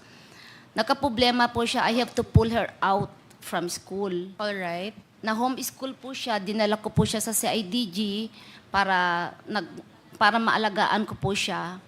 Kasi hindi ko siya pwedeng iwan sa father ko, he's old already. And my brother is a special child. It is too much for my father, who is 75 years old. So I have to bring my daughter with me sa CIDG. And doon po kami natutulog and everything na po sa dilapidated building po ng CIDG. Yes, oo.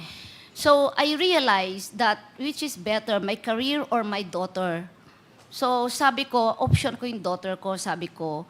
So during that time, nag-iisip na po ako to leave the service and maybe find a less demanding job. Kasi very demanding po ang police work. Alright, ma'am. Naiintindihan po kita. I mean, everyone has, naiintindihan natin yan na, you had to take care of your family. But of all agencies, bakit po PCSO yung napili nyong applyan? Napakarami naman pong ibang pwede nyong applyan na trabaho. Bakit po PCSO? And hindi po ba kayo, tulad ng sinabi ng iba, na nanghinayang dun sa tenure nyo? Yeah. Actually, Mr. Chair, during that time, there are already news about the allegation of corruption sa PCSO. So nung babasa po ako ng article, sabi ko, tignan ko nga ang charter, inaral ko po ang charter ng PCSO. So nakita ko, 2 lang ang primary work ng PCSO. That is lottery and charity. Sabi ko, kaya ko gawin ito. Second, the only law that I should master is anti-illegal gambling law. So sabi ko, kaya ko gawin ito. So naisip ko, kaysa papasok po ako sa ibang work that is law enforcement related, hindi ko naman maalagaan ng anak ko. Kailangan na naman po niya ng aking panahon. Wala po kaming Pasko, wala kaming New Year and everything. So sabi Alright. ko, I think I can do this. Paano po kayo nag-apply sa PCSO? I submitted my letter. Paano po ba yon? Kasi I'm very curious. I'm sincerely curious how one applies. Do you give a letter? Do you give your, ano bang tawag doon? Personal data sheet? And where do you go? I submitted my application. Where? Kay, To whom? To now Senator Bongo. To Senator Bongo. Yes, Mr. Chair, Your Honor. I wrote a letter addressed to the President applying for the position. So personal niyo pong kakilala si Senator Bongo or lumapit lang po ba kayo? Lahat po ng pulis sa Davao kilala po si Senator So Bongo. kilala niyo po si Ako din naman po, kakilala Yes. ko si Senator Yes, Bongo. Mr. Chair. Wala pong pulis hindi nakakakilala sa kanya, lalo na po officers, Mr. All Chair. right. So lumapit po kayo kay Senator Bongo at sinabi niyo, was he senator this time or he was still SAP? I think staff is still the staff of Oo. the President. Nung special assistant pa siya. All right. So anong sabi sa iyo ni Senator Bongo? Babasahin daw ni President. Babasahin ni President and obviously nabasa niya kasi ikaw ang napiling general manager. Tama po ba? Yes, Mr. Chair. Yes, Your Honor. And were there any specific orders nung naging general manager na po kayo ng PCSO? Yes. Were you on your own? How did that go? The instruction is tulungan ko lahat na mahihirap despite ko anong political color, kailangan pantay ang trato. And those instructions came from who? The President, Mr. Chair. So, did you have a meeting with the President? Yes, Mr. Chair. Kami sa PCSO with the board, we have a meeting. You have a Mr. meeting Chair. with the President because the PCSO is under direct supervision ba ng anong ahensya?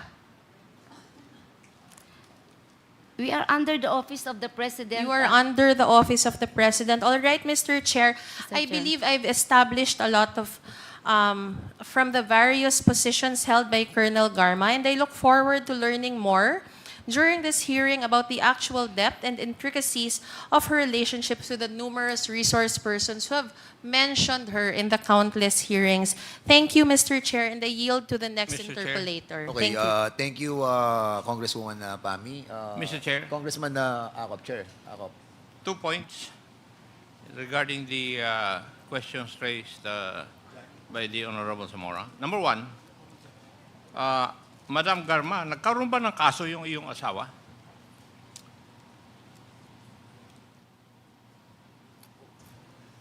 Yes, Mr. Chair. Ano po yung kaso niya?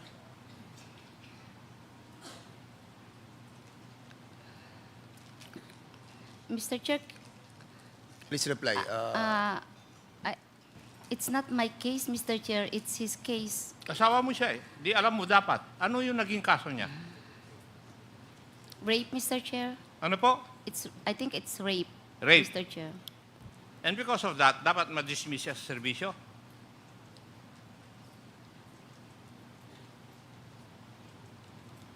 If found guilty, Mr. Chair? Was he dismissed from the service because of that case? Yes, Mr. Chair. Yes. Hindi ka humingi ng tulong kasi ang tanong ni Honorable Luis Tro at saka si Honorable Zamora kung humingi ka ng tulong eh. Ang sagot mo, hindi. So you never asked help.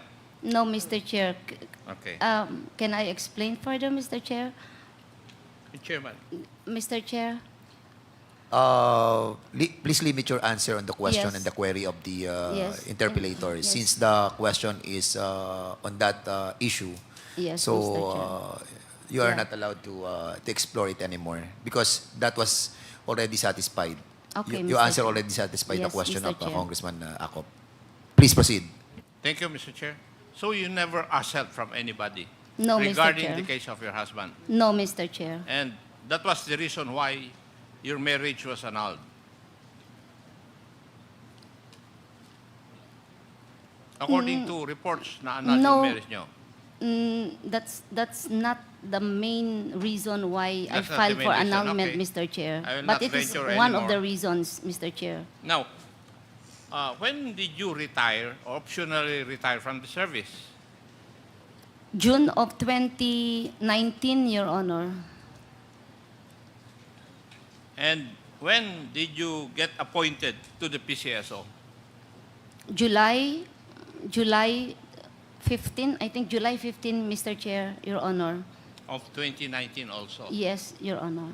So, ako, bilang kwan, napakabilis. Kare-retire mo lang ng June. Anong date ba sa June nung nag-retire ka? Hindi ko na maalala. I cannot recall. I think it's 15, Your Honor, of June. I'm not sure, Mr. Chair, but it's the same year, Mr. Chair. It's Kasi, June of 2019. Kung titignan po natin, Madam Garma, napaka-iksi yung kwan eh. Yung period when you optionally retired and when you got appointed to the PCSO. Para bang sinadya. Nag-retire ka optionally to get the post of General Manager of PCSO. Yun lang po yung tinutumbok ng mga katanungan. And this representation, I think, would also believe that na ikaw ay nag-optional retirement because you knew for a fact that you can get the position of the PCSO. Thank you, Mr. Chair. Thank you, Congressman Acop. The next to interpolate is Congressman Johnny Pimentel. You are recognized. Thank you very much, Mr. Chair. I would like to direct my questions to Colonel Ruyen Garma. Magandang umamba po, Colonel. Originally, you're for Cagayan, hindi po ba? Yes, Your Honor. Saan po kayo nakatira ngayon? Davao City, Your Honor. So, kailan po kayo nag-settle doon sa Davao City? When I got married in 1998, Your Honor. So, in 1998, that would be right after your graduation sa PNPA. Ano ang nickname ninyo? Anong tawag ho sa inyo? Yin po, Your Honor. Yin. Okay, Yin. It was already asked earlier that you went to school at PNPA and then you graduated 1997, hindi po ba? Yes, Your Honor. At dito mo nakilala yung PDL na si Jimmy Fortaleza. Yes, hindi Your po ba? Honor. Dito rin din po nakilala yung husband mo, si Chief Inspector Roland Villela, hindi po ba? Yes, Your Honor. Dito rin nakilala niyo po si Colonel Hector Grijaldo. Yes, Your Honor. In short, ito po ang naging close mo na friends, including Jimmy Fortaleza, hindi po ba? Doon sa PNPA. Your Kasi Honor. binanggit ho nyo kanina, bumisita kayo, kayong lima, dapat bibisita kayo ng July 2016 kay Jimmy Fortaleza, eventually 3 na lang po kayo. So in short, doon sa PNPA, nagkakaibigan talaga kayo. The fact na binisita po ninyo si Jimmy Fortaleza, hindi po ba? Magkakakilala, but not close. The term is, Okay. Mr. Chair. Now, when you graduated in 1997, you were made to choose on what regions or what region you'd like to be assigned. And pinili po ninyo Davao, di po ba? Region 11 Region was 11. my first option, Mr. Chair. Yeah, first option. Region 11, the headquarters of Region 11 is Police Regional Office is in Davao City. And I've seen that you have been in PNP service for the past or for 24 years, hindi po ba? Yes, Mr. Chair. Now, out of 24 years, would you say mga 70 to 80% na-assign po kayo sa Davao? Yes. Karamihan po, tinignan ko yung record ninyo, karamihan po ng assignment nyo sa Davao eh. Yes, You were Mr. briefly assigned in 2004 to 2007 as CIDG officer. Then in 2019, napunta ho kayo ng Cebu City, hindi po ba? Yes, Mr. Anong Chair. year po yun nung napunta po kayo sa Cebu City?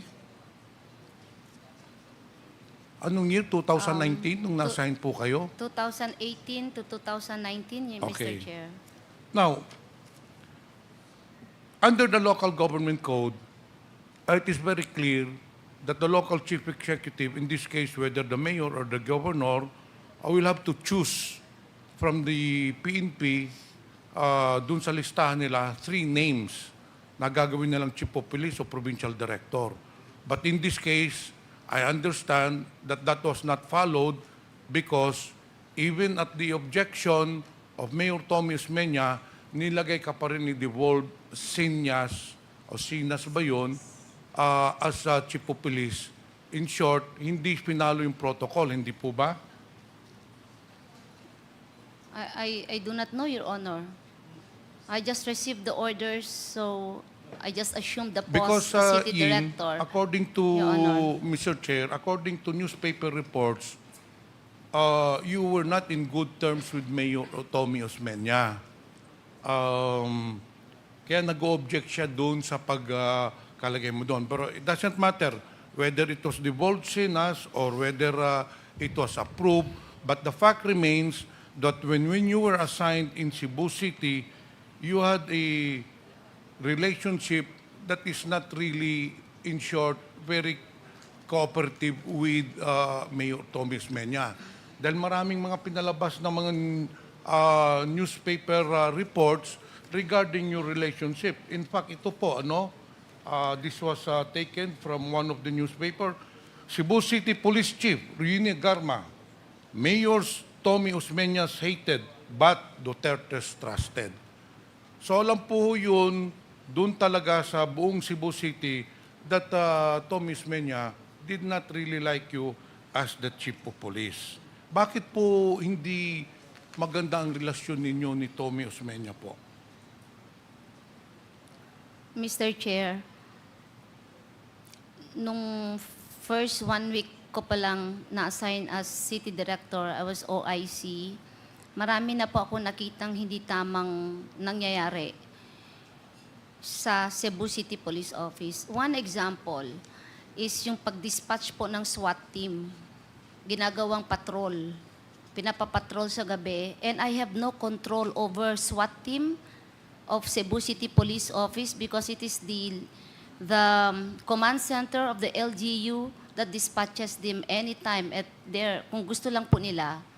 So dun po, nakita ko na there's something wrong. This is not correct. So I made a memo or instruction from now on. This is special weapons unit, kasi highly specialized po to eh.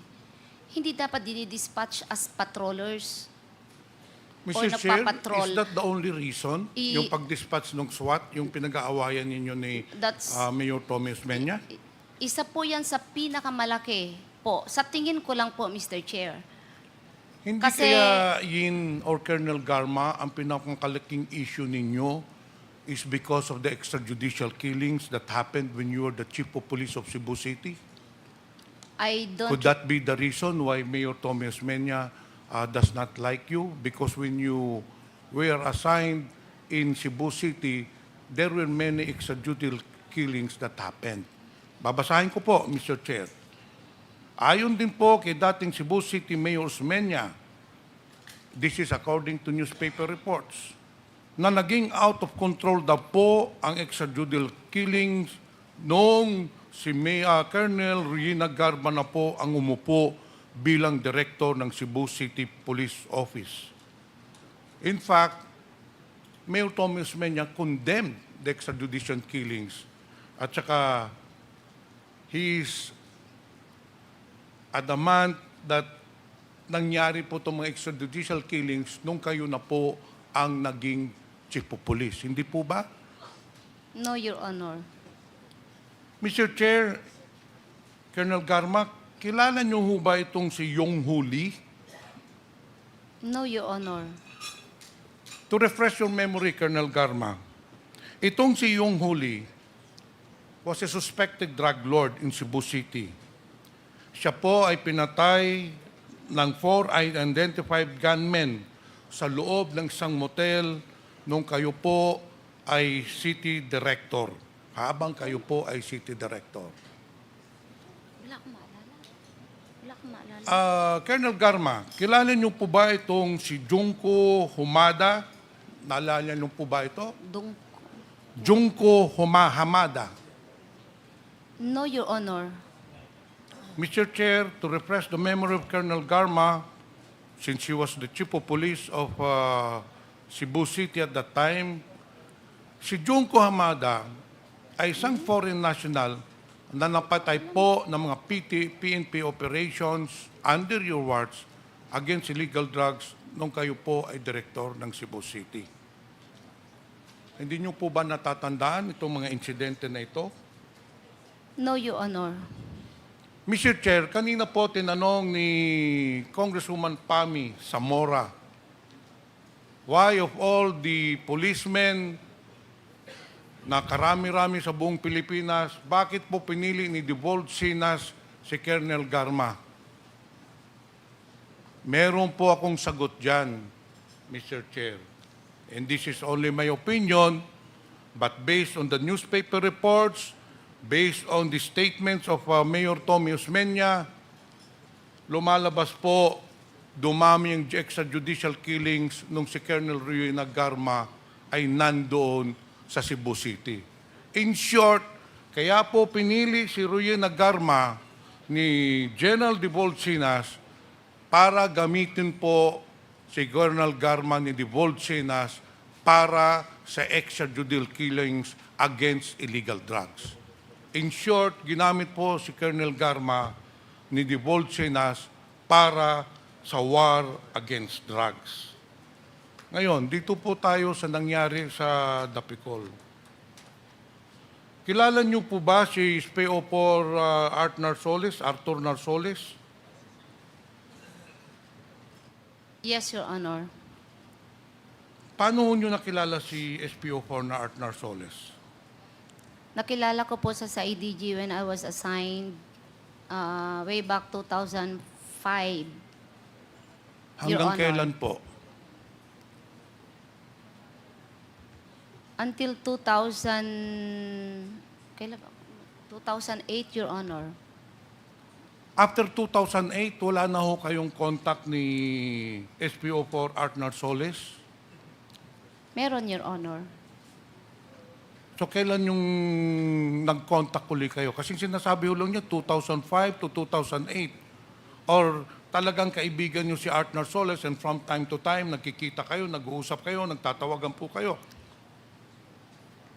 So in short, since the time that you met Arthur Narsoles, he has become your close friend, hindi po ba? No, Your Honor. Saan po naka-assign si SPO4 na Arthur Narsoles? CIDG 11, Your Honor. CIDG 11, under the command of then Colonel Edelberto Leonardo, hindi po ba?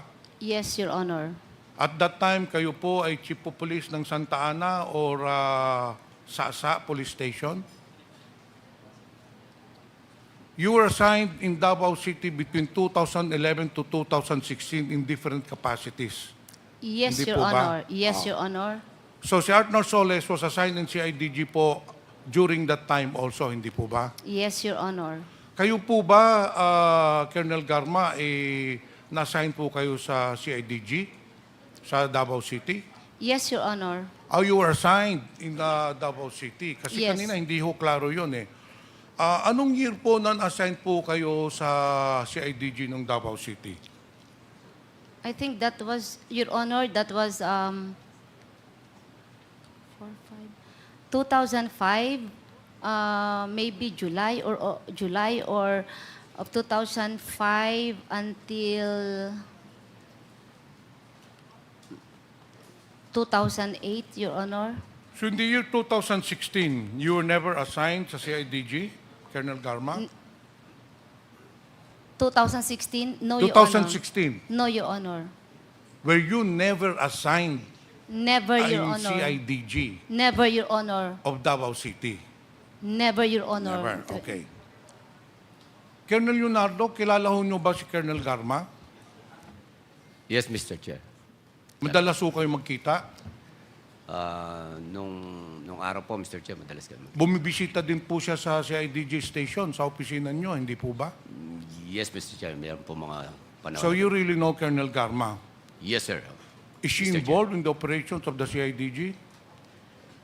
CIDG when I cannot recall of any instance that Mr. Chair, may I Mr. remind the legal counsel not to quotes, kasi very important ito, very crucial to eh. there are corroborative statements of the different resource persons, and we want to establish the link of these personalities. Colonel Leonardo, sabi niyo noon, kilala ho niyo si Colonel Garma. Tapos madalas ho si Colonel Garma sa CIDG station, hindi po ba? Nagpupunta po siya, Mr. Chair. Bakit? Ano hong pakay niya, Colonel Garma? Colonel Leonardo. O Commissioner, rather, Leonardo. Mr. Chair, magkakakilala po kami, Mr. Chair. So from time to time, bumibisita po siya sa CIDG station. May mga instances na Was this a natatanda. personal visit or more an official visit? There were concerns regarding operations of the DG, or there were orders from higher ups? O ano hong pinag-uusapan niyo pag bumisibisita po si Colonel Garma? Meet and greet lang po, Mr. Chair. Kasi po, nasa isang compound po kami before sa Davao City Police Office. Isang compound lang po yon, nandun sa So in loob ng short, city. dahil pero kayo po ay mga police, kayo po ay mga operatives, hindi po maiwasan natin na nag-uusap-usap din po kayo ng mga operations, hindi po ba? Ano yun? That is Possibly, Mr. Chair. That is peer group, hindi po ba? Kung ang mga kapulisan, ang pinag-uusapan ng operation, mga congressman, pinag-uusapan, anong batas ang gagawin? O kung usually ganun yan po nangyayari. So may pagkakataon na pinag-uusapan noon ninyo ang operations, hindi po ba? Wala po kasi akong matandaan, Mr. Chair, na nakapag-usap ako tungkol Okay, sa anyway, operation, Mr. Chair.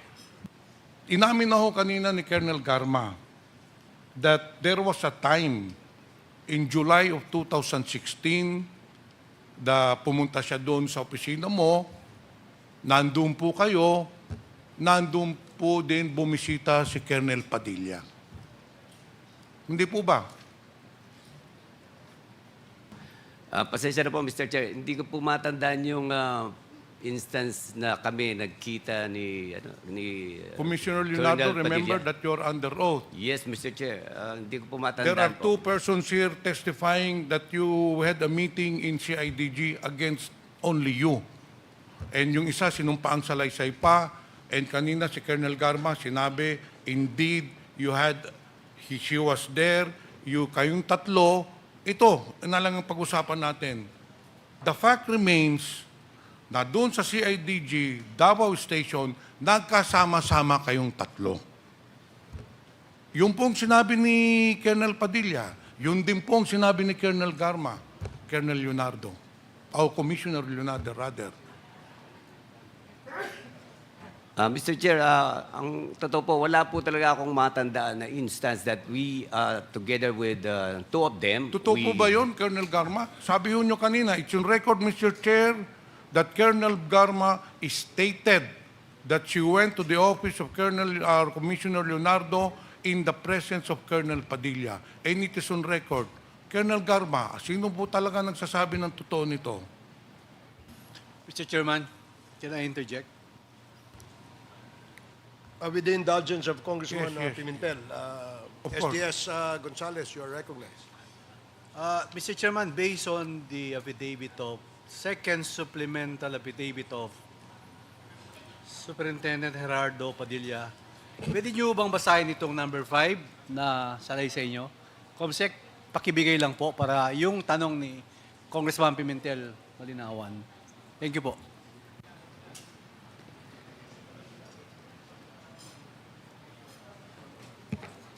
Excuse me, may I know who that gentleman is behind Colonel Leonardo? Mr. Chair, for the information of this honorable committee, Mr. Chair, we have sent an email stating that I'll be attending with my counsel, Mr. Chair. So he is your counsel. Yes, Mr. Chair. Can you please enter your appearance before this committee, and please be advised that you're only limited to advising your client his rights, not to coach your client. Please enter your appearance, attorney. Good morning, Your Honors. Respectfully entering my appearance as counsel for Commissioner Leonardo. I am Attorney Aguinaldo Sep, Your Honor, from Scott Law Firm and Associates. Okay, thank you. Please proceed, Congressman Gonzales. Yes, binigay ko po yung salaysay kay COMSEC para basahin po ni Chief Superintendent Padilla, yung number 5. In number 5, Mr. Chair, Your Honor, bago mangyari ang pagpatay, Pwede pakilakas lang po, Colonel Padilla. bago mangyari ang pagpatay sa 3 Chinese drug personalities, nakadetain sa nasabing piitan ay tinawagan ako ni Colonel Edelberto Leonardo at sinabi na pumunta ako sa Davao CIDG station. Pagdating ko sa station ay nandoon na si Colonel Garma. Kinausap ako ni Colonel Leonardo ang mga 30 minutes at sinabi na papatayin na namin ang 3 Chinese na nandoon sa Davao Prison and Penal Farm. Mag-cooperate ka na lang habang kami ay nag-uusap, ay pinangakuan niya ako ng promotion. Thank you, Colonel Padilla. Thank you, Mr. Chairman. Thank you, Congressman Pimentel. Yun po, pinabasa ko lang po. Mr. Chair, doon na nga tayo pinatatunguhan. Very important itong meeting na nangyari ng July 2016 wherein Colonel Garma and Colonel Leonardo and Colonel Padilla were present. Dahil dito na po nagawa ang plano istitahiya para patayin po yung 3 Chinese prisoners. And that is why somebody is lying here, Mr. Chair. Ulitin ko po, Colonel Leonardo.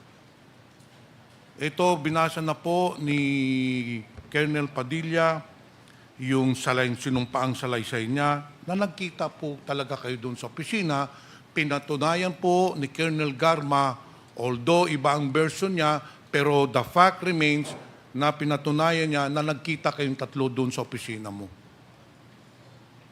Commissioner Leonardo, tanungin ko po kayo, totoo po ba na nagkita-kita kayo doon? Mr. Chair, gaya po na sinabi ko, hindi ko po matandaan na nagkita-kita kami 3 doon po. Pero si Colonel Garma, may mga instances na natanda ko nagkita po kami, Mr. Chair. So, are you denying that Colonel Padilla was never in your office? Mr. Chair, hindi ko nga po siya kilala, Mr. Chair. Sige. Totoo lang po. Punta muna tayo dito sa pagbisita ni Colonel Garma. Sinabi po ninyo kanina, Colonel Garma, based on your statement, Mr. Chair, na bumisita po kayo kay Jimmy Fortaleza, nakaklase po ninyo sa PNPA. Dapat po 5 kayo ang bibisita, pero ang nangyari 3 na lang po kayo. Hindi po ba? Si Colonel Vilila, kayo at saka si Colonel Grijaldo ba yun? Yes, Mr. Oh. Yes, Your Honor. That was sometime in July 2016, hindi po ba? Yes, Your Honor. Okay. Now, nung binisita po ninyo si Jimmy Fortaleza, ano ho bang pinapag-usapan ninyo? Kahit ano lang po, Mr. Chair. Naalala namin yung cadetship namin, mga kung ano-ano lang po. Random. After meeting with Jimmy Fortaleza in July 2016, nagkita po ba kayo uli? No, no, Your Honor. Tinawagan mo ba siya? No, Your Honor. Babasahin ko lang po yung sinumpaang salaysay ni Jimmy Fortaleza. Nung bumisita si Colonel Garma, ito po ay very clear na bumisita kayo. Hindi po ba inaamin ho nyo yun? Yes, Ang kasama nyo si Colonel Vililla and Grijaldo. Ito, sa number 4. Nung bumisita po kayo,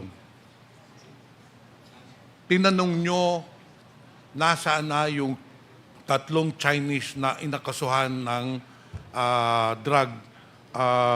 illegal drugs. Hindi po ba? No, Your Honor. Jimmy, dito ka naman, hindi, Mr. Chair, nandito si Jimmy. Sinumpaang salaysay mo to.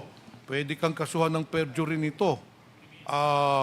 Sinasabi mo rito, nung bumisita si Colonel Garma, ay tinanong ka merong operasyon dito at nasaan itong mga Chinese prisoners. Hindi po ba? Yes, Your Honor. Yes, Your Honor. At sinabihan ka rin niya na meron silang operation, hindi po ba? Yes, Your Honor. And then sometime nung August 8, 2016, Mr. Chair, or prior to August 8, 2016, Mr. Chair, tinawagan ka ni Colonel Garma at kinausap ka at inutusan ka na sabihin, kakausapin niya si Colonel Padilla. Hindi po ba? Yes, Your Honor. At pagkatapos ng tawag na yon, pumunta ka kay Colonel Padilla at binigay mo yung cellphone, tapos nag-usap po sila. Nandun ka nung nag-usap sila sa telepono ni Colonel Garma. Hindi Yes, po ba? Yes, Your Honor. Okay. Ngayon, ano ba ang pinag-usapan ninyo, Colonel Garma, nung tumawag ka kay Colonel Padilla? Hindi po ako tumawag sa kanya, Mr. Chair. Your Honor. Colonel Padilla, sinumpa ang salaysay ho ninyo ito. Dalawang affidavit po na sinabit ninyo na dito sa paragraph 5. Tumawag po sa inyo si Colonel Garma at ito po ang sinabi ni Colonel Garma. May mga tao kami dyan na gagawa at huwag mo na questionin, and whether you like it or not, we will operate and do not interfere. Baka madamay pa pamilya mo. In short, you were already giving instructions to Colonel Padilla na merong ang operasyon yon. What we mean by operation, tinanong ko na si Colonel Padilla niya nung huling hearing, ay papatayin niya yung tatlong Chinese prisoner. Ngayon, after nung nag-usap na kayo ni Colonel Padilla at ni Colonel Garma, doon na pinatawag ni Colonel Leonardo si Colonel Padilla at doon na kayo nagkita doon sa CIDG station na kung saan sinabi din ni Commissioner Leonardo, Colonel Padilla, huwag ka nang makialam, meron kaming operation dyan. Hindi po ba? No, Your Honor.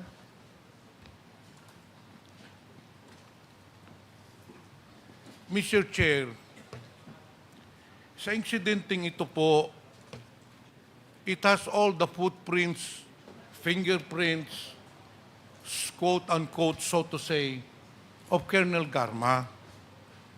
Actually, Colonel Garma, lahat ng utos, even to SPO4 Art Narsoles, nanggaling ho sa inyo.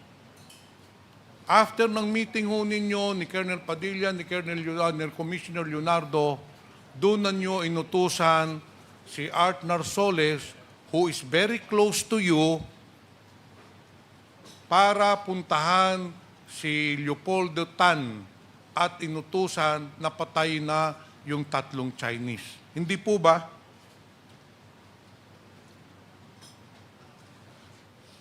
No, Your Honor.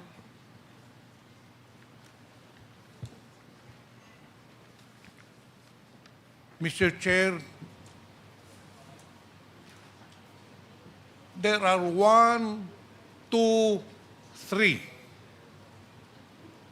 statements from resource persons which is under oath against the statement of Colonel Garma which is not even under oath. Sino po ba ang papaniluhaan natin? Yung nagbigay ng sinumpaang salaysay o yung isang tao who has always been denying of her involvement in this incident? It is very clear, Mr. Chair, that somebody is not telling the truth in this interpellation. And I believe that Colonel Garma, siya po ang nagdirektor nitong incident nito, siya po ang nakakaalam.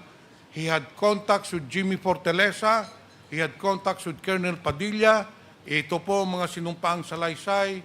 So I believe, Mr. Chair, that Colonel Garma is lying to her teeth. Yun lang naman po ang gusto naming malaman. Ito pa, Mr. Chair. Na-establish na po natin sino po nagsisinungaling dito. It is perceived, not only in Davao City, but in the ranks of policemen, among your peers, that you are very close to President Duterte. Is that true? That is their perception, Mr. Chair. Pero that perception is believable, Colonel Garba and Mr. Chair. Why? Yung pag-appoint ho sa inyo ng PCSO, hindi ho ordinaryong trabaho yan that you just go for a job interview, you just apply for a position. We know very well that the position of PCSO is a presidential appointee, and we know very well in the government that if you are not close to that powers pabi, you will never be appointed. Kahit po wala ho tayong application form, kahit po walang a job interview, pag malapit ka po sa appointing authority, you will be appointed. So yung perception po na malapit po kayo, totoo po yun. Hindi totoo yun, hindi haka-haka. Because kung hindi po kayo malapit kay former President, you will never be appointed as PCSO. Hindi po ba? Possible, Mr. Chair.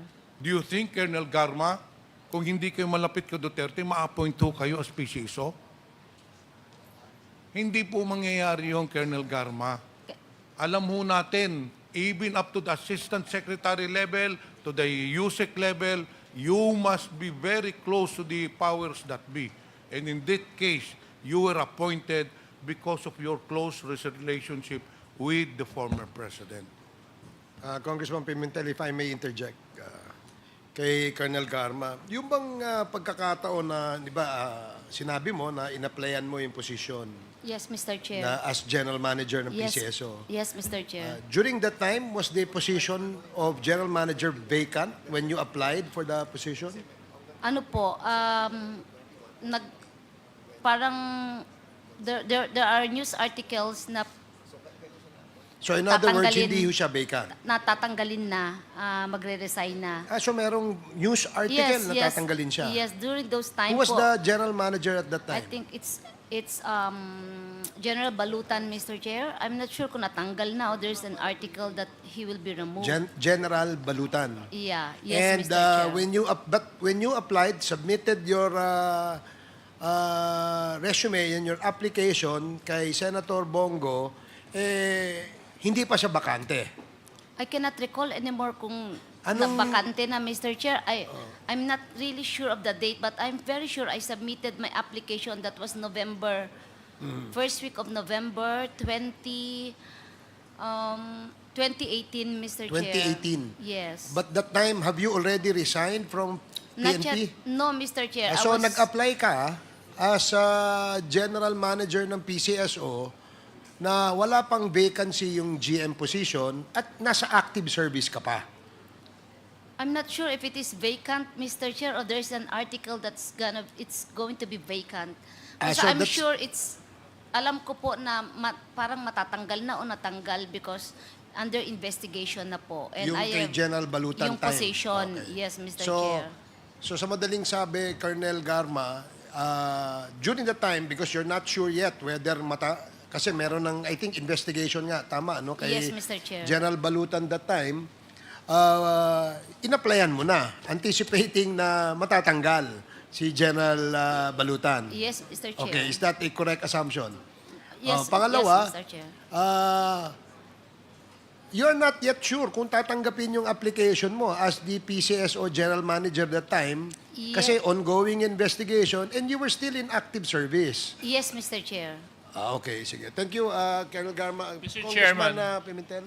Mr. Chairman, With the indulgence of Congressman Pimentel. Yes, Congressman if I may Suarez. be allowed, just to interject. Colonel Garma, may nakikita lang kasi akong mga inconsistencies doon sa testimonies mo. Dati po kasi akong gobernador at nagtrabaho sa lokal na pamahalaan. Yes. At alam naman po natin na hindi po na ipepwesto ang mga pulis kung unang-una, hindi po muna ito sinasang-ayunan ng mga chief executives. Nabanggit po kanina na sa maraming palipat-lipat po ninyo ng iba't ibang mga pwesto dahil daw po ito lamang sa due to merit. This is a fact that you stated. Yes, Your Honor. However, the places that you went to are plum areas. From Davao City, you were transferred to Cebu City. Those are plum cities to be placed under your direct supervision. And without intervention or influence from those that decide, those are very difficult positions to attain, Colonel Garma. So are you still suggesting to this committee that it is only because of merit, that's why you gained those appointments and not through personal relationships? Mr. Chair, I never asked for positions. Hindi po ako lumalapit kahit kanino Okay. Okay lang po. pagkuha ng Okay lang po, position, okay lang Mr. po. Chair. Kasi sa akin kanina, nabanggit nyo, Colonel Garma, ang pinakamahalaga sa inyo ay yung kapakanan ng anak ninyo. Yes, Mr. Chair. Kaya po kayo nag-resign. Yes, Mr. Chair. Kung pinahalagahan nyo po yung kapakanan ng anak ninyo, bakit po ilalagay nyo sa alanganin na sitwasyon ang buhay ng anak ninyo na wala po kayong trabaho? Kasi kung magre-resign po kayo, wala po kayong pagkakakitaan. Kung magre-resign po kayo, paano po yung pangsuporta ninyo sa anak ninyo? Mr. Chair, that is why I applied November of 2018 when the President announced that I will replace General Manager Balutan sometime March of 2019. So therefore, yeah, I know That was the that's what sign. I'm driving at, Yes, Colonel Mr. Garma. Yun po yung point ko. Opo. Kasi kung talagang totoo kayo sa posisyon na pinangangalagaan niyo yung anak ninyo, hindi niyo siya ilalagay sa alanganin. Yes, Mr. Chair. At tiwala kayo na pag nag-resign kayo, which was a gamble, given that you had 10 more years of active service, which was a gamble, you were sure in your heart that you will not put the welfare of your daughter in any harm. Therefore, you applied for the position of PCSO. A position so plumb and so sweet that only the handpicked chosen one of the president will be given. So, Colonel Garma, I want to ask you again, how do you explain or characterize your relationship with the former president? It is very professional, Mr. Chair. Very professional. Yes, Mr. Chair. So meaning, in many times and many occasions, nag-uusap kayo.